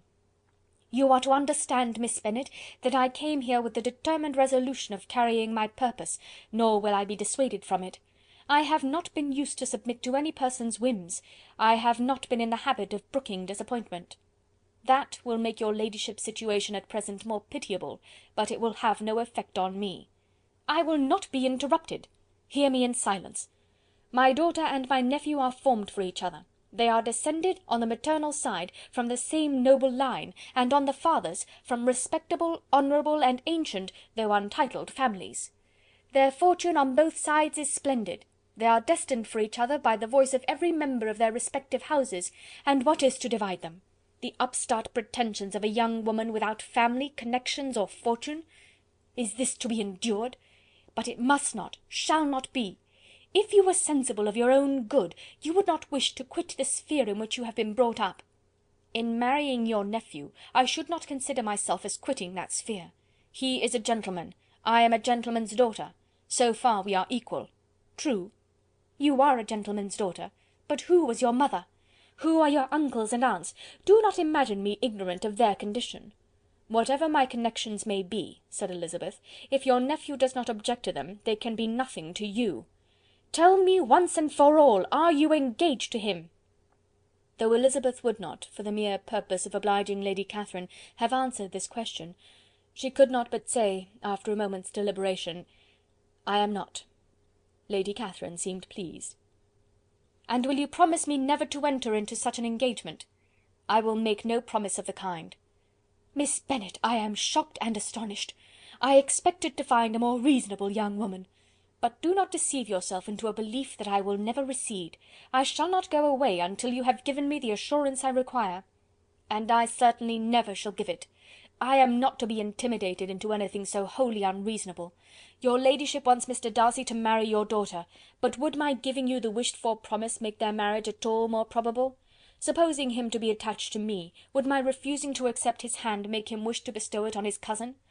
Allow me to say, Lady Catherine, that the arguments with which you have supported this extraordinary application have been as frivolous as the application was ill-judged. You have widely mistaken my character, if you think I can be worked on by such persuasions as these. How far your nephew might approve of your interference in his affairs I cannot tell, but you have certainly no right to concern yourself in mine. I must beg, therefore, to be importuned no farther on the subject. Not so hasty, if you please. I have by no means done. To all the objections I have already urged, I have still another to add. I am no stranger to the particulars of your youngest sister's infamous elopement. I know it all, that the young man's marrying her was a patched-up business at the expense of your father and uncles. And is such a girl to be my nephew's sister? Is her husband, is the son of his late father's steward, to be his brother? Heaven and earth! Of what are you thinking? Are the shades of Pemberley to be thus polluted? "You can now have nothing further to say," she resentfully answered. "You have insulted me in every possible method. I must beg you to return to the house." And she rose as she spoke. Lady Catherine rose also, and they turned back. Her ladyship was highly incensed. "You have no regard, then, for the honour and credit of my nephew. Unfeeling, selfish girl! Do you not consider that a connection with you must disgrace him in the eyes of everybody?" "Lady Catherine, I have nothing further to say. You know my sentiments." "You are then resolved to have him?" "I have said no such thing. I am only resolved to act in that manner which will, in my own opinion, constitute my happiness, without reference to you, or to any person so wholly unconnected with me." "It is well. You refuse, then, to oblige me. You refuse to obey the claims of duty, honour, and gratitude. You are determined to ruin him in the opinion of all his friends, and make him the contempt of the world." "Neither duty, nor honour, nor gratitude," replied Elizabeth, "have any possible claim on me in the present instance. No principle of either would be violated by my marriage with Mr. Darcy. And with regard to the resentment of his family, or the indignation of the world, if the former were excited by his marrying me, it would not give me one moment's concern, and the world in general would have too much sense to join in the scorn." "And this is your real opinion? This is your final resolve? Very well. I shall now know how to act. Do not imagine, Miss Bennet, that your ambition will ever be gratified. I came to try you. I hoped to find you reasonable, but depend upon it I will carry my point." In this manner Lady Catherine talked on, till they were at the door of the carriage, when, turning hastily round, she added, "I take no leave of you, Miss Bennet. I send no compliments to your mother. You deserve no such attention. I am most seriously displeased." Elizabeth made no answer, and without attempting to persuade her ladyship to return into the house, walked quietly into it herself. She heard the carriage drive away as she proceeded upstairs. Her mother impatiently met her at the door of the dressing-room, to ask why Lady Catherine would not come in again and rest herself. "She did not choose it," said her daughter. "She would go." "She is a very fine-looking woman, and her calling here was prodigiously civil, for she only came, I suppose, to tell us the Collinses were well. She is on her road somewhere, I dare say, and so, passing through Meryton, thought she might as well call on you. I suppose she had nothing particular to say to you, Lizzy?" Elizabeth was forced to give into a little falsehood here, for to acknowledge the substance of their conversation was impossible. Chapter 57. The discomposure of spirits which this extraordinary visit threw Elizabeth into could not be easily overcome, nor could she for many hours learn to think of it less than incessantly. Lady Catherine, it appeared, had actually taken the trouble of this journey from Rosings for the sole purpose of breaking off her supposed engagement with Mr. Darcy.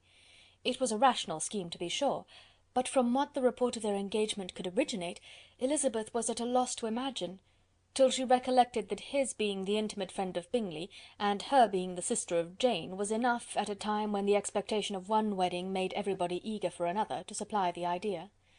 She had not herself forgotten to feel that the marriage of her sister must bring them more frequently together, and her neighbours at Lucas Lodge, therefore, for through their communication with the Collinses the report, she concluded, had reached Lady Catherine, had only set that down as almost certain and immediate, which she had looked forward to as possible at some future time.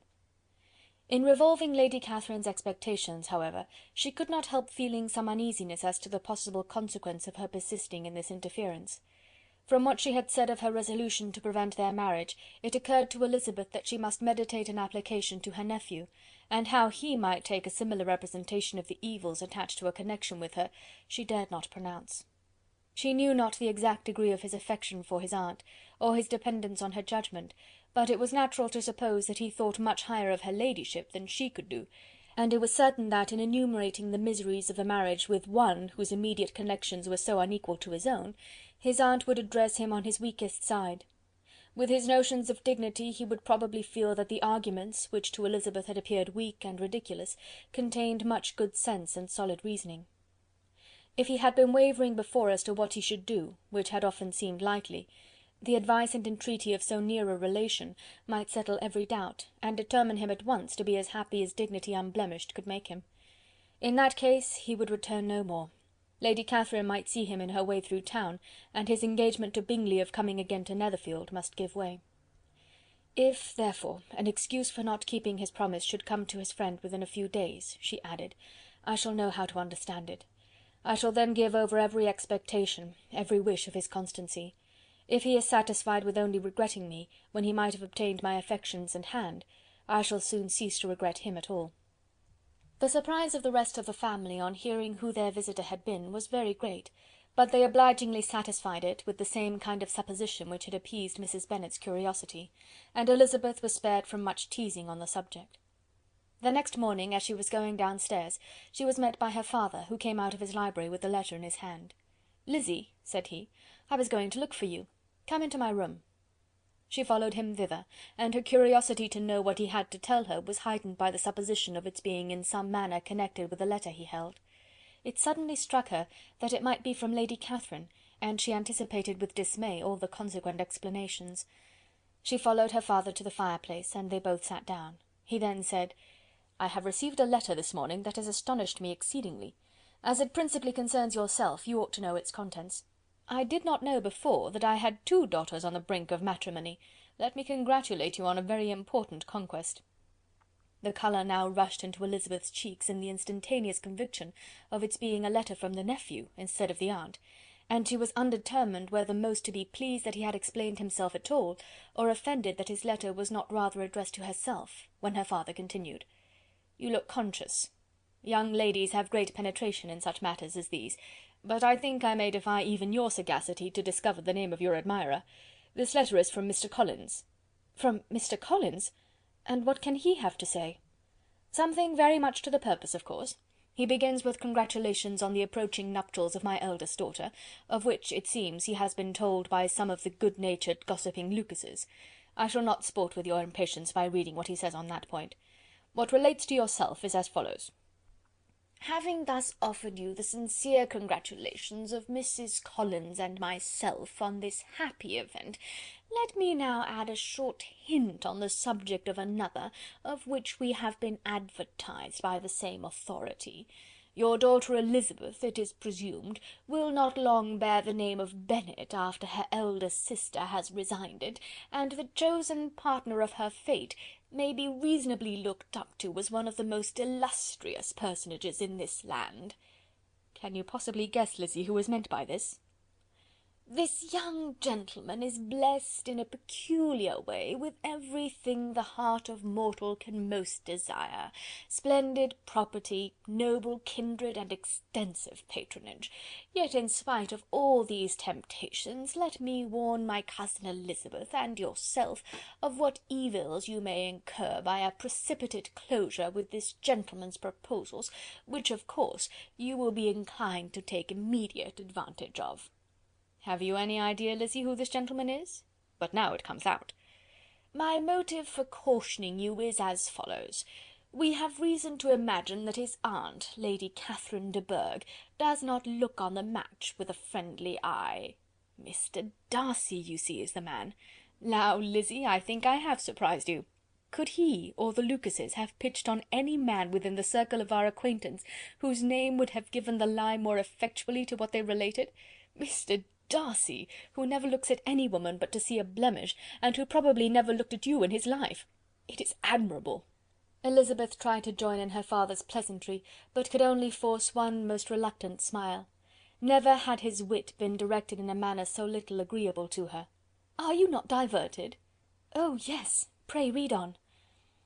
"After mentioning the likelihood of this marriage to her ladyship last night, she immediately, with her usual condescension, expressed what she felt on the occasion.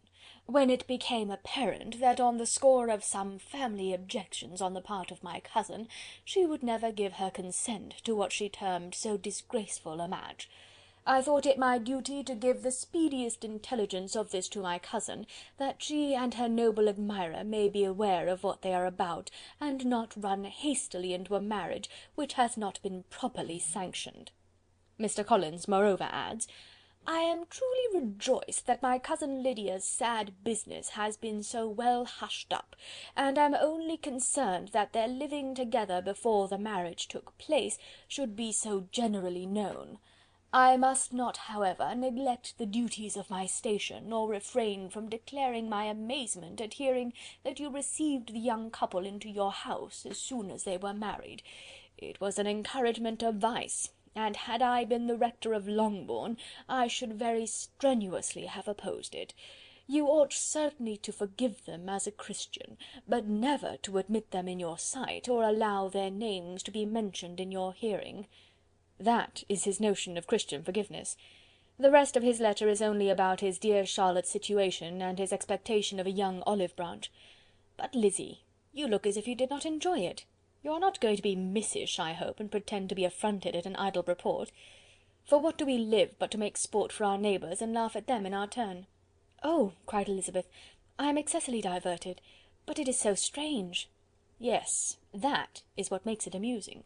Had they fixed on any other man it would have been nothing, but his perfect indifference and your pointed dislike make it so delightfully absurd. Much as I abominate writing, I would not give up Mr. Collins's correspondence for any consideration. Nay, when I read a letter of his, I cannot help giving him the preference even over Wickham, much as I value the impudence and hypocrisy of my son-in-law. And pray, Lizzy, what said Lady Catherine about this report? Did she call to refuse her consent?" To this question his daughter replied only with a laugh, and as it had been asked without the least suspicion, she was not distressed by his repeating it. Elizabeth had never been more at a loss to make her feelings appear what they were not. It was necessary to laugh, when she would rather have cried. Her father had most cruelly mortified her by what he said of Mr. Darcy's indifference, and she could do nothing but wonder at such a want of penetration, or fear that, perhaps, instead of his seeing too little, she might have fancied too much. End of chapter 57. Chapter 58. Instead of receiving any such letter of excuse from his friend as Elizabeth half expected Mr. Bingley to do, he was able to bring Darcy with him to Longbourn before many days had passed after Lady Catherine's visit. The gentleman arrived early, and before Mrs. Bennet had time to tell him of their having seen his aunt, of which her daughter sat in momentary dread, Bingley, who wanted to be alone with Jane, proposed their all walking out. It was agreed to. Mrs. Bennet was not in the habit of walking, Mary could never spare time, but the remaining 5 set off together. Bingley and Jane, however, soon allowed the others to outstrip them, while Elizabeth, Kitty, and Darcy were to entertain each other. Very little was said by either. Kitty was too much afraid of him to talk, Elizabeth was secretly forming a desperate resolution, and perhaps he might be doing the same. They walked towards the Lucases, because Kitty wished to call upon Maria, and as Elizabeth saw no occasion for making it a general concern, when Kitty left them she went boldly on with him alone. Now was the moment for her resolution to be executed, and while her courage was high, she immediately said, "Mr. Darcy, I am a very selfish creature, and for the sake of giving relief to my own feelings, care not how much I may be wounding yours. I can no longer help thanking you for your unexampled kindness to my poor sister. Ever since I have known it, I have been most anxious to acknowledge to you how gratefully I feel it. Were it known to the rest of my family, I should not have merely my own gratitude to express." "I am sorry, exceedingly sorry," replied Darcy in a tone of surprise and emotion, "that you have ever been informed of what may, in a mistaken light, have given you uneasiness. I did not think Mrs. Gardiner was so little to be trusted. You must not blame my aunt. Lydia's thoughtlessness first betrayed to me that you had been concerned in the matter, and of course I could not rest till I knew the particulars. Let me thank you again and again, in the name of all my family, for that generous compassion which induced you to take so much trouble, and bear so many mortifications, for the sake of discovering them." "If you will thank me," he replied, "let it be for yourself alone. That the wish of giving happiness to you might add force to the other inducements which led me on, I shall not attempt to deny. But your family owe me nothing. Much as I respect them, I believe I thought only of you." Elizabeth was too much embarrassed to say a word. After a short pause, her companion added, "You are too generous to trifle with me. If your feelings are still what they were last April, tell me so at once. My affections and wishes are unchanged, but one word from you will silence me on this subject for ever." Elizabeth, feeling all the more than common awkwardness and anxiety of his situation, now forced herself to speak, and immediately, though not very fluently, gave him to understand that her sentiments had undergone so material a change since the period to which he alluded, as to make her receive with gratitude and pleasure his present assurances. The happiness which this reply produced was such as he had probably never felt before, and he expressed himself on the occasion as sensibly and as warmly as a man violently in love can be supposed to do. Had Elizabeth been able to encounter his eye, she might have seen how well the expression of heartfelt delight diffused over his face became him. But though she could not look, she could listen, and he told her of feelings which, in proving of what importance she was to him, made his affection every moment more valuable. They walked on without knowing in what direction. There was too much to be thought and felt and said for attention to any other objects. She soon learnt that they were indebted for their present good understanding to the efforts of his aunt, who did call on him in her return through London, and there related her journey to Longbourn, its motive, and the substance of her conversation with Elizabeth, dwelling emphatically on every expression of the latter which, in her ladyship's apprehension, peculiarly denoted her perverseness and assurance, in the belief that such a relation must assist her endeavours to obtain that promise from her nephew, which she had refused to give. But, unluckily for her ladyship, its effect had been exactly contrariwise. "It taught me to hope," said he, "as I had scarcely ever allowed myself to hope before. I knew enough of your disposition to be certain that, had you been absolutely, irrevocably decided against me, you would have acknowledged it to Lady Catherine frankly and openly." Elizabeth coloured and laughed as she replied, "Yes, you know enough of my frankness to believe me capable of that. After abusing you so abominably to your face, I could have no scruple in abusing you to all your relations. What did you say of me that I did not deserve? For though your accusations were ill-founded, formed on mistaken premises, my behaviour to you at the time had merited the severest reproof. It was unpardonable. I cannot think of it without abhorrence." "We will not quarrel for the greater share of blame annexed to that evening," said Elizabeth. "The conduct of neither, if strictly examined, will be irreproachable. But since then we have both, I hope, improved in civility. I cannot be so easily reconciled to myself. The recollection of what I then said, of my conduct, my manners, my expressions during the whole of it, is now, and has been many months, inexpressibly painful to me. Your reproof, so well applied, I shall never forget. Had you behaved in a more gentlemanlike manner, those were your words. You know not, you can scarcely conceive, how they have tortured me, though it was some time, I confess, before I was reasonable enough to allow their justice. I was certainly very far from expecting them to make so strong an impression. I had not the smallest idea of their being ever felt in such a way." "I can easily believe it. You thought me then devoid of every proper feeling, I am sure you did. The turn of your countenance I shall never forget, as you said that I could not have addressed you in any possible way that would induce you to accept me. Oh, do not repeat what I then said. These recollections will not do at all. I assure you that I have long been most heartily ashamed of it." Darcy mentioned his letter. "Did it," said he, "did it soon make you think better of me? Did you, on reading it, give any credit to its contents?" She explained what its effect on her had been, and how gradually all her former prejudices had been removed. "I knew," said he, "that what I wrote must give you pain, but it was necessary. I hope you have destroyed the letter. There was one part especially, the opening of it, which I should dread your having the power of reading again. I can remember some expressions which might justly make you hate me. The letter shall certainly be burnt, if you believe it essential to the preservation of my regard, but though we have both reason to think my opinions not entirely unalterable, they are not, I hope, quite so easily changed as that implies." "When I wrote that letter," replied Darcy, "I believed myself perfectly calm and cool, but I am since convinced that it was written in a dreadful bitterness of spirit."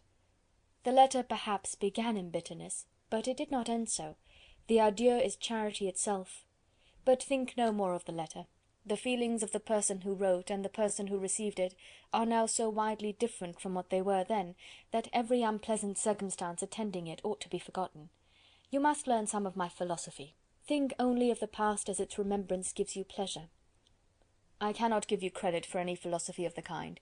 Your retrospections must be so totally void of reproach, that the contentment arising from them is not of philosophy, but, what is much better, of innocence. But with me it is not so. Painful recollections will intrude which cannot, which ought not to be repelled.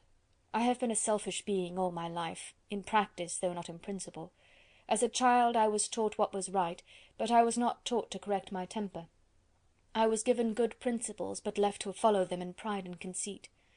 Unfortunately an only son, for many years an only child, I was spoilt by my parents, who, though good themselves, my father particularly all that was benevolent and amiable, allowed, encouraged, almost taught me to be selfish and overbearing, to care for none beyond my own family circle, to think meanly of all the rest of the world, to wish at least to think meanly of their sense and worth compared with my own. Such I was from 8 to 28, and such I might still have been but for you, dearest, loveliest Elizabeth. What do I not owe you? You taught me a lesson, hard indeed at first, but most advantageous. By you I was properly humbled. I came to you without a doubt of my reception. You showed me how insufficient were all my pretensions to please a woman worthy of being pleased. Had you then persuaded yourself that I should? Indeed I had. What will you think of my vanity? I believed you to be wishing, expecting my addresses. My manners must have been in fault, but not intentionally, I assure you. I never meant to deceive you, but my spirits might often lead me wrong. How you must have hated me after that evening! Hate you? I was angry perhaps at first, but my anger soon began to take a proper direction. I am almost afraid of asking what you thought of me when we met at Pemberley. You blamed me for coming? No, indeed. I felt nothing but surprise. Your surprise could not be greater than mine in being noticed by you. My conscience told me that I deserved no extraordinary politeness, and I confess that I did not expect to receive more than my due. My object then, replied Darcy, was to show you by every civility in my power that I was not so mean as to resent the past, and I hoped to obtain your forgiveness, to lessen your ill opinion, by letting you see that your reproofs had been attended to. How soon any other wishes introduced themselves I can hardly tell, but I believe in about half an hour after I had seen you. He then told her of Georgiana's delight in her acquaintance, and of her disappointment at its sudden interruption, which naturally leading to the cause of that interruption, she soon learnt that his resolution of following her from Derbyshire in quest of her sister had been formed before he quitted the inn, and that his gravity and thoughtfulness there had arisen from no other struggles than what such a purpose must comprehend. She expressed her gratitude again, but it was too painful a subject to each to be dwelt on farther. After walking several miles in a leisurely manner, and too busy to know anything about it, they found at last, on examining their watches, that it was time to be at home. What could become of Mr. Bingley and Jane, was a wonder which introduced the discussion of their affairs. Darcy was delighted with their engagement. His friend had given him the earliest information of it. "I must ask whether you were surprised," said Elizabeth. "Not at all. When I went away I felt that it would soon happen. That is to say, you had given your permission. I guessed as much." And though he exclaimed at the term, she found that it had been pretty much the case.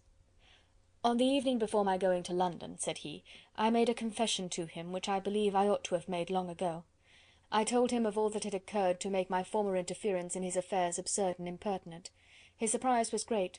He had never had the slightest suspicion.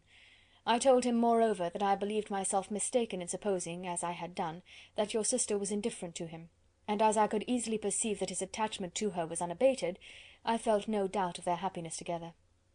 Elizabeth could not help smiling at his easy manner of directing his friend.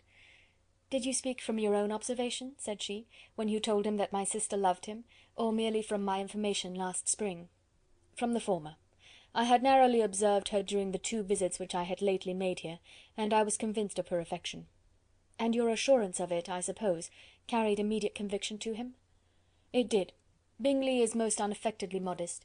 His diffidence had prevented his depending on his own judgment in so anxious a case, but his reliance on mine made everything easy. I was obliged to confess one thing, which for a time, and not unjustly, offended him. I could not allow myself to conceal that your sister had been in town 3 months last winter, that I had known it, and purposely kept it from him. He was angry, but his anger, I am persuaded, lasted no longer than he remained in any doubt of your sister's sentiments. He has heartily forgiven me now. Elizabeth longed to observe that Mr. Bingley had been a most delightful friend, so easily guided that his worth was invaluable, but she checked herself. She remembered that he had yet to learn to be laughed at, and it was rather too early to begin. In anticipating the happiness of Bingley, which of course was to be inferior only to his own, he continued the conversation till they reached the house. In the hall they parted. End of chapter 58. Chapter 59. "My dear Lizzy, where can you have been walking to?" was a question which Elizabeth received from Jane as soon as she entered their room, and from all the others when they sat down to table. She had only to say in reply that they had wandered about till she was beyond her own knowledge. She coloured as she spoke, but neither that nor anything else awakened a suspicion of the truth. The evening passed quietly, unmarked by anything extraordinary. The acknowledged lovers talked and laughed, the unacknowledged were silent. Darcy was not of a disposition in which happiness overflows in mirth, and Elizabeth, agitated and confused, rather knew that she was happy than felt herself to be so, for besides the immediate embarrassment, there were other evils before her. She anticipated what would be felt in the family when her situation became known. She was aware that no one liked him but Jane, and even feared that with the others it was a dislike which not all his fortune and consequence might do away. At night she opened her heart to Jane. Though suspicion was very far from Miss Bennet's general habits, she was absolutely incredulous here. "You're joking, Lizzy! This cannot be! Engaged to Mr. Darcy? No, no, you shall not deceive me. I know it to be impossible. This is a wretched beginning indeed. My sole dependence was on you, and I am sure nobody else will believe me, if you do not. Yet indeed I am in earnest. I speak nothing but the truth. He still loves me, and we are engaged." Jane looked at her doubtingly. "Oh, Lizzy, it cannot be. I know how much you dislike him." "You know nothing of the matter. That is all to be forgot. Perhaps I did not always love him so well as I do now, but in such cases as these a good memory is unpardonable. This is the last time I shall ever remember it myself." Miss Bennet still looked all amazement. Elizabeth again, and more seriously, assured her of its truth. "Good heaven! Can it really be so? Yet now I must believe you," cried Jane. "My dear, dear Lizzy, I do congratulate you, but are you certain? Forgive the question. Are you quite certain that you can be happy with him?" "There can be no doubt of that. It is settled between us already that we are to be the happiest couple in the world. But are you pleased, Jane? Shall you like to have such a brother?" "Very, very much. Nothing could give either Bingley or myself more delight. But we considered it, we talked of it as impossible. And do you really love him quite well enough? Oh, Lizzy, do anything rather than marry without affection. Are you quite sure that you feel what you ought to do?" "Oh, yes." "You will only think I feel more than I ought to do, when I tell you all." "What do you mean?" "Why, I must confess that I love him better than I do Bingley. I am afraid you will be angry." "My dearest sister, now be serious. I want to talk very seriously. Let me know everything that I am to know, without delay. Will you tell me how long you have loved him?" "It has been coming on so gradually that I hardly know when it began. But I believe I must date it from my first seeing his beautiful grounds at Pemberley." Another entreaty that she would be serious, however, produced the desired effect, and she soon satisfied Jane by her solemn assurances of attachment. When convinced on that article, Miss Bennet had nothing further to wish. "Now I am quite happy," said she, "for you will be as happy as myself. I always had a value for him. Were it for nothing but his love of you, I must always have esteemed him. But now, as Bingley's friend and your husband, there can be only Bingley and yourself more dear to me. But, Lizzy, you have been very sly, very reserved with me. How little did you tell me of what passed at Pemberley and Lambton! I owe all that I know of it to another, not to you." Elizabeth told her the motives of her secrecy. She had been unwilling to mention Bingley, and the unsettled state of her own feelings had made her equally avoid the name of his friend. But now she would no longer conceal from her his share in Lydia's marriage. All was acknowledged, and half the night spent in conversation. "Good gracious!" cried Mrs. Bennet, as she stood at a window the next morning, "if that disagreeable Mr. Darcy is not coming here again with our dear Bingley! What can he mean by being so tiresome as to always be coming here? I had no notion but he would go a-shooting or something or other, and not disturb us with his company. What shall we do with him? Lizzy, you must walk out with him again, that he may not be in Bingley's way." Elizabeth could hardly help laughing at so convenient a proposal, yet was really vexed that her mother should be always giving him such an epithet. As soon as they entered, Bingley looked at her so expressively, and shook hands with such warmth, as left no doubt of his good information, and he soon afterwards said aloud, "Mrs. Bennet, have you no more lanes hereabouts in which Lizzy may lose her way again to-day?"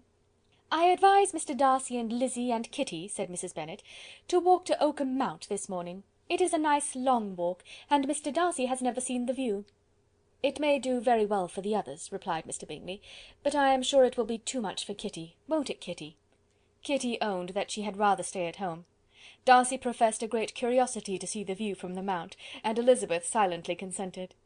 As she went upstairs to get ready, Mrs. Bennet followed her, saying, "I am quite sorry, Lizzy, that you should be forced to have that disagreeable man all to yourself, but I hope you will not mind it. It is all for Jane's sake, you know. There is no occasion for talking to him, except just now and then, so do not put yourself to inconvenience." During their walk it was resolved that Mr. Bennet's consent should be asked in the course of the evening. Elizabeth reserved to herself the application for her mother's. She could not determine how her mother would take it, sometimes doubting whether all his wealth and grandeur would be enough to overcome her abhorrence of the man. But whether she were violently set against the match, or violently delighted with it, it was certain that her manner would be equally ill adapted to do credit to her sense, and she could no more bear that Mr. Darcy should hear the first raptures of her joy than the first vehemence of her disapprobation. In the evening, soon after Mr. Bennet withdrew to the library, she saw Mr. Darcy rise also and follow him, and her agitation on seeing it was extreme. She did not fear her father's opposition, but he was going to be made unhappy, and that it should be through her means, that she, his favourite child, should be distressing him by her choice, should be filling him with fears and regrets in disposing of her, was a wretched reflection, and she sat in misery till Mr. Darcy appeared again, when, looking at him, she was a little relieved by his smile. In a few minutes he approached the table where she was sitting with Kitty, and while pretending to admire her work, said in a whisper, "Go to your father, he wants you in the library." She was gone directly. Her father was walking about the room, looking grave and anxious. "Lizzy," said he, "what are you doing? Are you out of your senses to be accepting this man? Have you not always hated him?"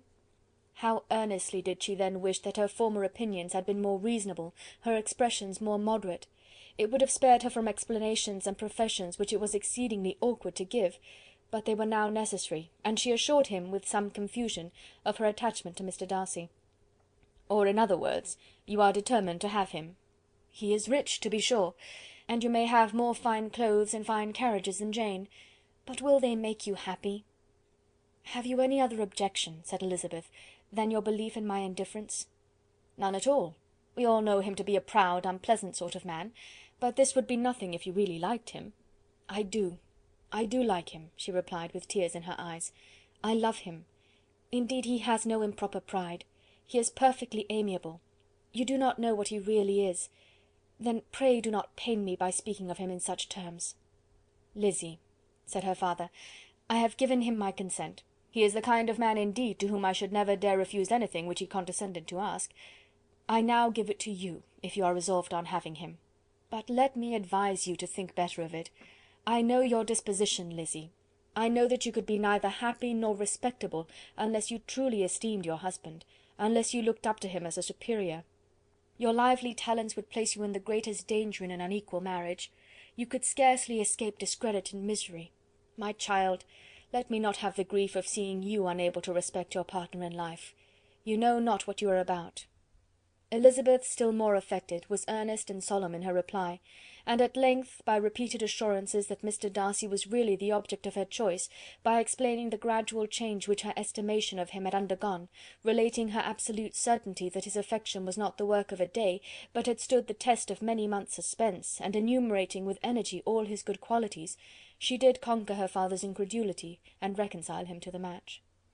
"Well, my dear," said he, when she ceased speaking, "I have no more to say. If this be the case, he deserves you. I could not have parted with you, my Lizzy, to any one less worthy." To complete the favourable impression, she then told what Mr. Darcy had voluntarily done for Lydia. He heard her with astonishment. "This is an evening of wonders indeed! And so Darcy did everything, made up the match, gave the money, paid the fellow's debts, and got him his commission. So much the better. It will save me a world of trouble and economy. Had it been your uncle's doing, I must and would have paid him. But these violent young lovers carry everything their own way. I shall offer to pay him to-morrow. He will rant and storm about his love for you, and there will be an end of the matter." He then recollected her embarrassment a few days before, on his reading Mr. Collins's letter, and after laughing at her some time, allowed her at last to go, saying, as she quitted the room, "If any young men come for Mary or Kitty, send them in, for I am quite at leisure." Elizabeth's mind was now relieved from a very heavy weight, and after half an hour's quiet reflection in her own room, she was able to join the others with tolerable composure. Everything was too recent for gaiety, but the evening passed tranquilly away. There was no longer anything material to be dreaded, and the comfort of ease and familiarity would come in time. When her mother went up to her dressing-room at night, she followed her and made the important communication. Its effect was most extraordinary, for on first hearing it, Mrs. Bennet sat quite still and unable to utter a syllable; nor was it under many, many minutes that she could comprehend what she heard, though not in general backward to credit what was for the advantage of her family, or that came in the shape of a lover to any of them. She began at length to recover, to fidget about in her chair, get up, sit down again, wonder and bless herself. "Good gracious! Lord bless me! Only think! Dear me, Mr. Darcy! Who would have thought it? And is it really true? Oh, my sweetest Lizzy, how rich and how great you will be! What pin money, what jewels, what carriages you will have! Jane's is nothing to it, nothing at all. I am so pleased, so happy! Such a charming man, so handsome, so tall! Oh, my dear Lizzy, pray apologise for my having disliked him so much before. I hope you will overlook it. Dear, dear Lizzy, a house in town, everything that is charming, 3 daughters married, 10,000 a year! Oh Lord, what will become of me? I shall go distracted."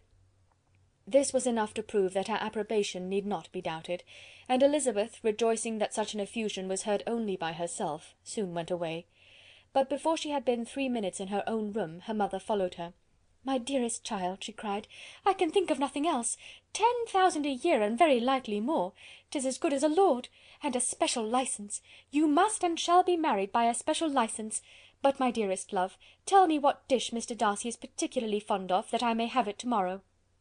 This was a sad omen of what her mother's behaviour to the gentleman himself might be, and Elizabeth found that, though in the certain possession of his warmest affection, and secure of her relations' consent, there was still something to be wished for.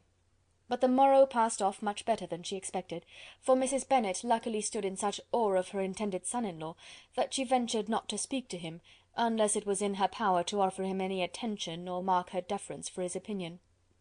Elizabeth had the satisfaction of seeing her father taking pains to get acquainted with him, and Mr. Bennet soon assured her that he was rising every hour in his esteem.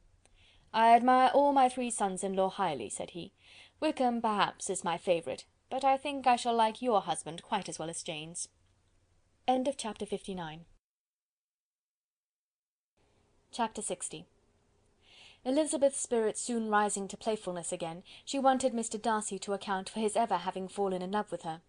"How could you begin?" said she. "I can comprehend your going on charmingly, when once you had made a beginning, but what could set you off in the first place?" "I cannot fix the hour, or the spot, or the look, or the words, which laid the foundation. It is too long ago. I was in the middle of it before I knew that I had begun. My beauty you had early withstood, and as for my manners, my behaviour to you was at least always bordering on the uncivil, and I never spoke to you without rather wishing to give you pain than not. Now be sincere. Did you admire me for my impertinence?" "For the liveliness of your mind, I did. You may as well call it impertinence at once. It was very little less. The fact is that you were sick of civility, of deference, of officious attention. You were disgusted with the women who were always speaking, and looking, and thinking for your approbation alone. I roused and interested you because I was so unlike them. Had you not been really amiable, you would have hated me for it, but in spite of the pains you took to disguise yourself, your feelings were always noble and just, and in your heart you thoroughly despised the persons who so assiduously courted you. There, I have saved you the trouble of accounting for it, and really, all things considered, I begin to think it perfectly reasonable. To be sure, you knew no actual good of me, but nobody thinks of that when they fall in love." "Was there no good in your affectionate behaviour to Jane while she was ill at Netherfield?" "Dearest Jane! Who could have done less for her? But make a virtue of it by all means. My good qualities are under your protection, and you are to exaggerate them as much as possible, and in return it belongs to me to find occasions for teasing and quarrelling with you as often as may be. And I shall begin directly by asking you what made you so unwilling to come to the point at last? What made you so shy of me when you first called, and afterwards dined here? Why, especially when you called, did you look as if you did not care about me?" "Because you were grave and silent, and gave me no encouragement." "But I was embarrassed." "And so was I." "You might have talked to me more when you came to dinner." "A man who had felt less might." "How unlucky that you should have a reasonable answer to give, and that I should be so reasonable as to admit it. But I wonder how long you would have gone on, if you had been left to yourself. I wonder when you would have spoken, if I had not asked you. My resolution of thanking you for your kindness to Lydia had certainly great effect. Too much, I am afraid, for what becomes of the moral if our comfort springs from a breach of promise? For I ought not to have mentioned the subject. This will never do." "You need not distress yourself. The moral will be perfectly fair.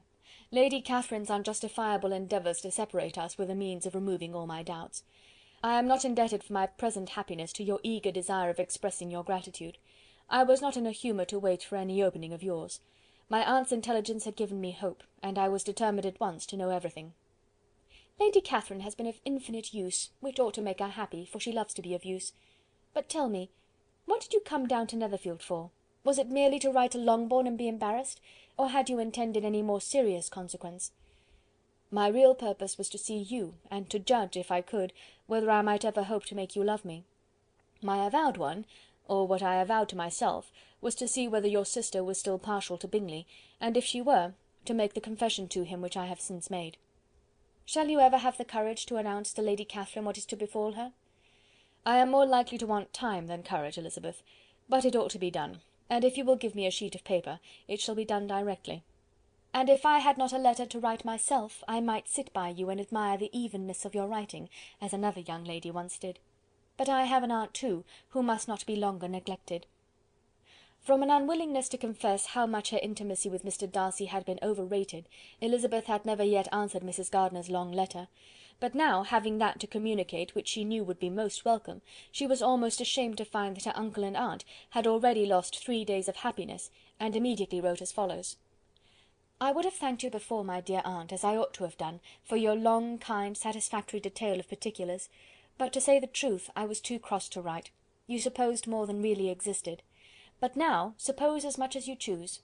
Give a loose rein to your fancy, indulge your imagination in every possible flight which the subject will afford, and unless you believe me actually married, you cannot greatly err. You must write again very soon, and praise him a great deal more than you did in your last. I thank you again and again for not going to the Lakes. How could I be so silly as to wish it? Your idea of the ponies is delightful. We will go round the park every day. I am the happiest creature in the world. Perhaps other people have said so before, but not one with such justice. I am happier even than Jane. She only smiles. I laugh. Mr. Darcy sends you all the love in the world that he can spare from me. You are all to come to Pemberley at Christmas. Yours, etc." Mr. Darcy's letter to Lady Catherine was in a different style, and still different from either was what Mr. Bennet sent to Mr. Collins in reply to his last. "Dear Sir, I must trouble you once more for congratulations. Elizabeth will soon be the wife of Mr. Darcy. Console Lady Catherine as well as you can. But if I were you, I would stand by the nephew. He has more to give. Yours sincerely, etc." Miss Bingley's congratulations to her brother on his approaching marriage were all that was affectionate and insincere. She wrote even to Jane on the occasion, to express her delight and repeat all her former professions of regard. Jane was not deceived, but she was affected, and though feeling no reliance on her, could not help writing her a much kinder answer than she knew was deserved. The joy which Miss Darcy expressed on receiving similar information was as sincere as her brother's in sending it. 4 sides of paper were insufficient to contain all her delight, and all her earnest desire of being loved by her sister. Before any answer could arrive from Mr. Collins, or any congratulations to Elizabeth from his wife, the Longbourn family heard that the Collinses were come themselves to Lucas Lodge. The reason of this sudden removal was soon evident. Lady Catherine had been rendered so exceedingly angry by the contents of her nephew's letter, that Charlotte, really rejoicing in the match, was anxious to get away till the storm was blown over. At such a moment the arrival of her friend was a sincere pleasure to Elizabeth, though in the course of their meetings she must sometimes think the pleasure dearly bought, when she saw Mr. Darcy exposed to all the parading and obsequious civility of her husband. He bore it, however, with admirable calmness. He could even listen to Sir William Lucas when he complimented him on carrying away the brightest jewel of the country, and expressed his hopes of their all meeting frequently at St. James's, with very decent composure. If he did shrug his shoulders, it was not till Sir William was out of sight.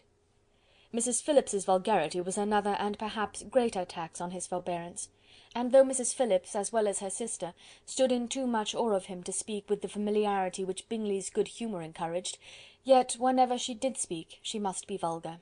Nor was her respect for him, though it made her more quiet, at all likely to make her more elegant.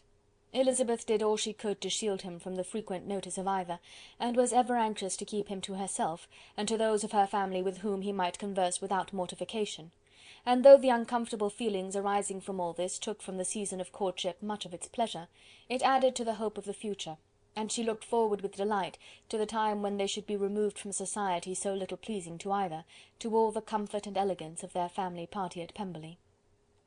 Chapter 60. Chapter 61. Happy for all her maternal feelings was the day on which Mrs. Bennet got rid of her two most deserving daughters. With what delighted pride she afterwards visited Mrs. Bingley and talked of Mrs. Darcy may be guessed. I wish I could say, for the sake of her family, that the accomplishment of her earnest desire in the establishment of so many of her children produced so happy an effect as to make her a sensible, amiable, well-informed woman for the rest of her life, though perhaps it was lucky for her husband, who might not have relished domestic felicity in so unusual a form, that she was still occasionally nervous and invariably silly. Mr. Bennet missed his second daughter exceedingly. His affection for her drew him oftener from home than anything else could do. He delighted in going to Pemberley, especially when he was least expected. Mr. Bingley and Jane remained at Netherfield only a twelvemonth.